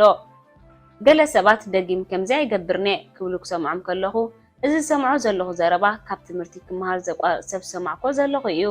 ተስፋ ምቑራጽ ደው የብሎ ኣሎ ማለት እዩ። ተስፋ ምቑራጽ ኣብ ክንድን መሰረት ንዕቤት ዝኸውን ከም መከላኸሊ መንደቕ ኮይኑ ኣብ ከባቢኦም ተነዲቑ ኣሎ ማለት እዩ። ሃፍታም ኣቦይ ከመይ ገይረ ንዓሚቕ ስምዒት ተስፋ ምቑራጽ ይላዘቦ ምሂርኒ እዩ። ንሱ ኣብ ዓለም ባዕሎም ኣብ ዝብጻሕ ዝበጽሑ ሃፍታማት ሰባት ውሕዳት ዘለዉ ምኽንያት ውሕዳት ሰባት ንተስፋ ምቑራጽ ስለ ዝጸውርዎ እዮም። ኣብ ክንዲ ንተስፋ ምቑራጽ ዘጋጥምዎ ኣብ ምውጋድ ግዜ የጥፍኡ። ሃፍታም ኣቦይ ከም ዝኣምኖ ተስፋ ምቑራጽ ኣገዳሲ ክፋል ትምህርቲ እዩ። ጌጋታትና ክንመሃር ከለና ካብ ተስፋ ምቑራጽ ገለ ጠባያት ንረክብ። እዚኦም ዝስዕቡ ምኽርታት እዚኦም ገለ ኣብ ነዊሕ ዓመታት ሃፍታም ኣቦይ ዝበለኒ እዮም። ተስፋ ምቑራጽ ተጸበ። ሃፍታም ኣቦይ ዓሻ ጥራሕ እዩ ኩሉ ነገር ከም ዝደልዮ ዝኾነሉ። ተስፋ ምቑራጽ ልኡም ወይ ስዑር ብላሽን ዝኸሰረን ማለት ኣይኮነን። ምጽባይ ተስፋ ምቑራጽ ኣእምሮኻ ስምዒትካን ኣካላትካን ንስኻ ንዘይደልዮ ኣገረምቲ ነገራት ተዳሊኻሉ ምጽናሕ ማለት እዩ። ብስምዒታዊ ኣገባብ ምድላይ ማለት ነገራት ከምቲ ዝደለኻዮ ኣብ ዘይደለኻዮ እዋን ርጉእን ክቡርን ክትከውን ከም ዘለካ ዝገብረካ እዩ። ርጉእ ክትከውን ከለኻ ዝሓሸ ክትሓስብ ትኽእል። ቅድሚ ገለ ዓመታት ይኸውን ብዙሓት ሰባት ዓብን ሓድሽን ንግዳዊ ሓሳብ ዘለዎም ሰባት ይረክብ እየ። ውዕውዕ ስምዒት ግን ካብ ወርሒ ዘይሓልፍ ስለ ዘይከውን ብቕልጡፍ ተስፋ ምቑራጽ ጀሚረ ኣይጸንሑን ብኸቢድ ይወድቁ። ውዕውዕ ስምዒቶም ይጠፍእ እሞ ድሓር ዝብልዎ ዘረባ ጽቡቕ ሓሳብ ነይሩ እንተኾነ ግን ኣይሰርሐን። እቲ ሓሳብ ኣይኮነን ዘይሰርሐ እቲ ተስፋ ምቑራጽ እዩ ነቲ ስራሕ ከቢድ ገይርዎ ዘሎ። እቲ ዓቕሊ ዘይምህላው ናይ ተስፋ ምቑራጽ ክቕይርዎ ኣይፍቅደሉን። ተስፋ ምቑራጽ ክስዕሮ ከዓ ኣፍቅደሉ። ብዙሕ ግዜ إذا عقل زي مهلاو بقول طفان سوياب كاب زي مركز نقلة أيو وأنت نقدر تكالن أو فرتن بزح جزء تبيه يوم كسب نبدم ويوفرم واحد جنزب زفترو بزغا عود كدونغويم كم زخل فلتت يرهبو عود كونات أفكله اتسرخبو فاينانس أو عياب مستتبيه وزخيد أزي كبر نجر مخانو يفلتو سرالو علما يهلوكا كم تم قصرت تليفون نهيو تحرجا حاول بوليسن أب قرابات سنحنا منيو أبزر فلتت إمنت زلكا نعي فاينانساو علمتي يوم نابكالاي مدرخ واسدو زخونه فاينانساو هتسنت انت رغيبكا تليفون غير زوعم سبات يوم مبزحتو غيزه ناي حدا وعل وي سراح قدم مئتاوي ناي عروقتي كيده انت يغبر كم زلخون انت علاما خجبط يحسبالهون ينغرم منالبات حماق نجر انت اغاطيمو تلاليم كصنحو يحطم انا حنسابي ابعب مشط زينقساقس نبرت مس حدا كعصو شاكو زصاوت اموداتا قلطف حقن زقيرن شياط زشماغل نسو يفلطيو اتا نبرت كم تدليني اموداتا ربح زبله ገንዘብ ካባይ ክረክብ ከም ዝደሊ ይፈልጥዩ حريقو سمعيتي اب مقصار وصا خونه اب كندنت بوعل موعوعن ዝጨደራን ዘቋርጾ برغاتن لمود اغاولون حنسابدو اذا تليفون مشارختي كصوعلا الى يحطو نتوم سلسته محاولتا زنبرن عروختي ازراربكوم نزي كونتات كمي كحجزو كم زلني دحر مزرابنا رجين قدم حجي زي فلطو زنبركو سلسته استفرالي منقدسات شمغلنا تمهاركون اتوعل كم استحسبه اي كدن تم منقدسات ميلاتن شمغلنا جن كساب لومي يتقملهم አለሁ اتسممع انت زي تفتنو نيره اذا منقدسات شمغلنا زي اي متمهاركو نيره فلطت بواغا زي تمن مخانو ترديني اتنطبي انتي اقدما بيلنا كل ነገር ክንፈልጦ ይንخلኒና መብዛሕቲ ግዜ ኩልና ነገራት ንመሃሮም ክንመሃሮም ከድሊና ከለው እዩ ስለዚ ካይ ኣነ ዝላቦ እንታዩ ሓድሽ ነገር ክገብር ንፈትን ተስፋ ምቁራጽ ከዓ ንጸበዮ እንተኾነ ግን ኣብ መስርሕ ናይ ስራሕ ተመክሮ ክዕልመካ ዝኽእል ሓማሓልታ ዓላማይ ክልወካ ጽቡቕ እዩ ብዙሓት ሰባት ናይ ኩሉ ነገራት መልሲ ስለዘይብሎም ዝኾነ ፕሮጀክት ኣይጅምሩን ክንብል ኣይንኽልኒና ናይ ኩሉ ነገራት መልሲ ክልወካ ኣይክልኒ ብዝኾነ ግን ጀምር ሓደ ካብቶም ማዕሩቕተይ ብዙሓት ሰባት ክሳብ ኩሉ እቲ ብርሃን ሓምላይ ዝውዕል ናፍቲ ጎደና ተወስ ኣይብሉን እዮም ስለዝኾነ ካዩ ናብ ዝኾነ ቦታ ዘይከዱ ዝበለኒ ሓቂ እዩ ንነፍስኻ ሕያው ኣይኩን ሓደ ካብቲ ኣሰቃቂ ነገር ጌጋ ምግባርን ኣብ ሓደ ነገር ምውዳቕን እቲ ዝዓበየ ሰባት ብዛዕባና ዝብሉ ጉዳይ ኣይኮነን ንሕና ንባዕልና ማዕረኽ እንደይተረርቲ ክኾን ከለና እዩ መብዛሕትኡ ግዜ ሓደ ሰብ ጌጋ ክገብር ከሎ ካብቲ ካልእ ሰብ ዝሃርሞ ባዕሉ ንነብሱ ክሃርማ ከሎ ይዛይድ ብዙሓት ሰባት ከም ዝረኽቦም ብስምዒትን ኣእምሮን ኣብ ነብሶም ተረርቲ ዝኾኑ ሰባት ርካሰ ክወስዱ ንሓድሽ ሓሳብ ክርዕሙን ሓድሽ ነገር ክፍትኑን ከለው ምሕርዮም ዝጥንቀቑ ብሰንኪ ውልቃዊ ተስፋ ምቑራጽ ንነብሶም ንቐፅዓ እንተኾይንና ግን ሓድሽ ነገር ክንመሃር ኣይንኽእልን ኢና ሓቂ ተዛረብ ኣብ ህይወተይ ዝኸፈ መቕጻዕቲ ዝረኸብክዎ ናይ ሓፍተይ ቅድሚት ስኒ ብድንገት ምስ ሰበርክዎ እዩ ንሳና ኣቦይ ክትነግሮ ከይዳ ኣነ ከዓ ተሓቢአ ኣቦይ ምስ ረኸበኒ ካብ መጠን ንላዕሊ ሓረቐ ድሕሪ ምፅራፍ ኣነ ዝቐፅዓካ ዘለኹ ናይ ሓፍትኻ ስኒ ስለዝሰበርካ ኣይኮንኩን እንታይ ደኣ ስለዝሃደምካዩ ብፋይናንሳዊ ዓይኒ ካብ ጌጋታተይ ክሃድም ዝኽእል ብዙሓት ኣጋጣሚታት ነይሮም እዮም እንተኾነ ግን ካብ ጌጋ ምህዳም ቀሊል መውፅኢ መንገድታት ኢና ንወስዶ ዘለና ብሓፂሩ ኩልና ጌጋ ንገብር ኢና ሓደ ነገር ከምቲ እንደልዮ መንገዲ ምኻድ ከኣበየና ከሎ ኩልና ንሓርቕን ተስፋ ንቆርፅን ኢና እቲ ፍልልይ ነዚ ተስፋ ምቑራጽ ከመይ ንምስርሖ እዩ ሃፍታም ኣቦይ ስፍሓት ዓወትካ ብሓይሊ ድሌትካ ስፍሓት ሕልምኻን ኣብ መንገዲ ከዓ ከመይ ንተስፋ ምቑራጽን ትሕዞን እዩ ዝብለክዓካ ክብል ይዝከረኒ ኣብ ዝቕፅል ውሕዳት ዓመታት ንትስብዓታትና ዝፍታትን ፋይናንሳዊ ለውጢ ክመጽእ እዩ ቦብ ዲላን እቶም ዝቐየሩና ግዜታት ዝደርፎም ደርፊ ምድራፍ እዩ ዘድልየና እቶም ንስምዒታቶም ዝቆጻጸሩ ሰባት ስምዒታቶም ንድሕሪት ኣይመልሱን እዮም ሓድሽ ፋይናንሳዊ ብስለት ረኺቦም ከዓ ኣብ ዝቕፅል ዓመታት ዝዕንብቡ እዮም መጻኢ ምስቶም ምስ ግዜ ምቅያር ዝኽእሉን ተስፋ ምቑራጽካ ከመሃሩ መንደቕ ናይ መጻ ዝቕመጡሉን ሰባት እዩ ግብራዊ ስጉምታት ውሰድ ቀዳማይ ጌጋ ግበር ስለዚ ከኣየ ብስጉም ቆልዓ ጀምር ኢለ ዝላወካ ዘለኹ ኣብዚ ክትፈልጦ ዝክሳራ ኣካል ዓወት እዩ ሰራሕኛታት ነብሲ ሓዳርን ሰልጢኖም ዝሓስቦ ሓሳብ ጌጋ ምግባር ቅቡል ዘይምዃኑ እዩ በዓል ንግዳዊ ትካልን ኣፈርትን ግን ጌጋ ምግባር ከመይ ይመሃሩ ዝፈልጠሉ መንገዲ ኢሎም እዮም ዝቆፅርዎ ካልኣይ ብንእሽቶ ጀምር ከተወፍሮ እንተደልዩ ወፍሪ እንተለካ ቁሩብ ገንዘብ ኣቐምጥ ኣብ መስመር ገንዘብ ክህልወካ ከሎ معرخ ندي بالحقا بقلت في عبخ تردع إخا بعها فليت لقحت حجان طروتا خان رقصنيا يتخون بغليلو قرب جنزب أقمت أستوعل تمهار سالساي أتفتح سقمت موساديو من باب مبزعن مسمعن أقداسيوم نتمرتخا مغنياتو جن سقمت موساد ومقباركا كجمر عليكا أوتاو واحز جنزب كمنجون سخيل ناشتو زين كاساقوس نبرت حساب أغرب وي إمام كبر مسكوبانيا مرببا وشرشرات حويسكا بوشت تمهار أتو كوبانيا مسازنا خايو أبركتاو توفر جبر انت دليخا كاب علم تخاوي فرنساو ويناي جوري أما خرتخا مخرطات دلا كم جرحو نايك جبر ويا تكبر ينيرو معرف عسرت شوعته شاوعي سقمتي حيل امنت اتن بعلها تأمني الكات مرج حسب زوسنو انكسب نسخة بعلها إخا أما ودات عمد كلاي درجة ودها فتما بوي ما يكن آنن مراحت ناي كفلنا تبهيلنا أبقى مقلقو جله ناي كفلنا تمهارو تسارعنا أما خاربيت مرتنا نما يكن عيننا تأمته نسخون كلتيهم نزوخنا زب أيتغو تصرنيهم بلنا ممهارتنا الناس حقو أما خاربيت مرتنا قد تلا قبلو مجميرو أكلتيهم جزي زد فعل مهنياتي بالليل نزوم ناي كفل مراحت ترايا جزي خطفز دلي نسخون كلتيهم حمانات بزلكم ناي مسحقن مراحتيهم نزوخنا خا أيتغو تصرنيهم حجي كابز كفلي وطو بلنا زعابي كلو قنعو ناي بيت مرتنا أما خارن ما يكن عين عب قنعو هبنا شحكا كلاتا بوشتي قدعنا أبرتعنا مليسنا كنقالس درغتنا كلاتا بكالاي درجة أتحيزو نام ناي كولجنا هنا نقداو تكالن وسدنا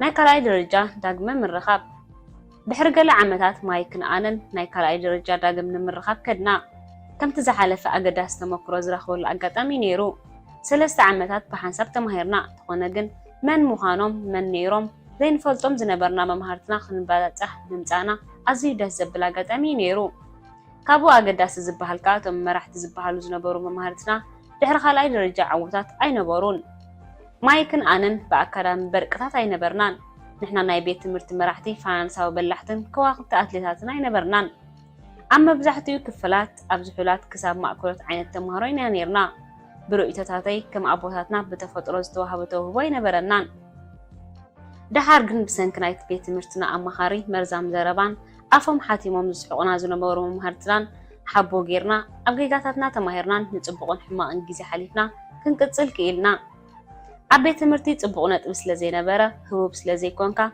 حبتام ويدخاس لزي كونكا بغطر نفعس لزي كونكا وين نسخة خدشوطو تخيل بالحات اندحر زي بالكا إذا كل زي أبزتنا وحبوزك تغمية بلون إذا زبحال زلو قزتات كم حسرتات زغطرو نسخة كم حسرتات كتقطرم كتحسب كاللخايو نايب علىها قلت فرنسا ومن قدني مجمار سرحي الكاتا حيس كاين تلها كاب كيلاتات قلم ترطار كهلو كاي يغيل يخونيو زبل انتلو بفرنسا عوت كتعوت كل نجر زليكا نجر كم زلكا أمن نخلو توهبات كان تفطراو تسقاتات كان زهبكا دليلات كان قراصنات كان بليح توهبات كان تفطرو تسقاتات كم زلكا زرغاغص عميقنت كان يوم ناب مستيات تمتمو انتي قالات سميوم مسات كابت زريو سئلي زنصبارقو ملእኽቲ زايد مبزحتي ግዜ نحسبهم حساباتهم زنصبارقو ክንደይ ግዜ ይኸውን ገለ ሰባት ኣብ መስትያት እናርኣዩ ከምዚ ኣብ ታሕቲ ዘሎ ዘረባታት ይዛረቡ ሎምስ ኣዝየ ከፍ የለኹ ክንዲ ዝረጊደ ኣለኹ ብሓቂ ኣሪገ ኣለኹ ወይ ኣነ ጽቡቕ እየ ንደቂ ኣንስትዮ ዘንዘል ክያብ ኣምላኽ እየ ሓሳባት ነጸብራቃት እዮም መስትያት ኣብቲ ዓይንና ዝሪኦ ዝያዳ የንጸባርቁ መስትያትና نحنا زلنا رؤيتاتن حساباتن ينزنصبارقو እዞም رؤيتاتن حساباتن ካብቶም ደጋዊ መልክዕ ዝያዳ ገደስቲ እዮም ብዙሓት ሰባት ከም እንረኽቦም ብደጊሞም ጽባቐ ከለው ውሽጦም ግን ግናዮም ምኽንያም ይኣምኑ ወይ ንኻልኦት ሰባት ከፍቅሩ ከለው ንነብሶም ግን ኣየፍቅሩን ዓሚቕ ሓሳባት ነንጸባርቕ ናይ ነፍስና እዮም ዓሚቕ ሓሳባትና ነንጸባርቕ ገዛእስና ኣብ ናይ ነፍስና ፍቕሪ ንጸሎ ጽሊት ከመይ ንነፍስና ንከናኸኖን ነፍሰ رؤيتاتናን እዮም ገንዘብ ምስ ነፍሶም ዘይኣምኑ ኣይጸንሕንዩ ውልቃዊ ሓቅታት ኣብ ናይ መወዳእታ ግዜ ስምዒት እዮም ዝዛረቡ ውልቀ ሰብ ወይ ጉጅለ ሰባት ብዛዕባ ርባዕ ዋሕዚ ገንዘብ ድሕሪ ምብራህ ብድሕሪ ዝቕጽል ስጉምቲ ክውስኑ ግዜ ይህቦም እቲ ናይ መጀመርታ ዝውስንዎ ውሳነ ኣበይ ርባዕ ዋሕዚ ገንዘብ ኣለዎ ምሕባር እዩ ካልኣይ ውሳነ እንድሕር ዝቕጽሉ ኮይኖም ናባይ ርባዕ ዋሕዚ ገንዘብ ይንቀሳቐሱ ገለ ሰባት ናበይ ጥሙት ኣቢሎም ኣብ ዘለኹም ሕጉስ ኣለኹ ይብሉኒ ካልኦት ሰባት ሕነ ሕጉስ የለኹን ግን ክልወጥን ክንቀሳቀስን ትምኒት የብለይን ይብሉ ገሊኦም እውን ኣብ ዘለዎ ቦታ ሕጉስ ዘይኮኑ ኣለዉ በዚ ከዓ ብቕልጡፍ ክልወጡ ከም ዝደልዩ ዝፈልጡ ኣለዉ ኣብዚ ምድብ ዘለዉ ሰባት መብዛሕትኡ ግዜ ውልቃዊ ሓቅታቶም ብንጹር እዮም ዝዛረቡ ዝጥቀሙሉ ቃላት ከዓ ርእይቶታት ነፍሶም ዘንጸባርቑ እዩ ስለዝኾነ ከዓ ውልቃዊ ሓቅታት ኣብ ናይ መወዳእታ ግዜ ስምዒቶም ዝዛረቡ ዝብል ኣብዞም ግዜ ሓቅታት እዚኦም ሰባት ከም ዝስዕብ ይብሉ እዚ ክገብሮ ይክእልኔ ካብ ነፍሲ ሓዳር ናብ በዓል ንግዳዊ ትካል ኣይንቀሳቐስኔ ጽሉል ዲኻ ዝበልዑ 3 ቆልዑት ሰበይትን ኣለውኒ እዚ ክገብሮ ኣይክእልኔ ቅድሚ ካልእ ደሞዝ ክረክብ 5 ዓመታት ክጸንሕ ኣይክእልኔ ወፍሪ ኩሉ ገንዘበይ ክኸስሮ ደሊኻ ኣለኻ ኣይኮነን ድዩ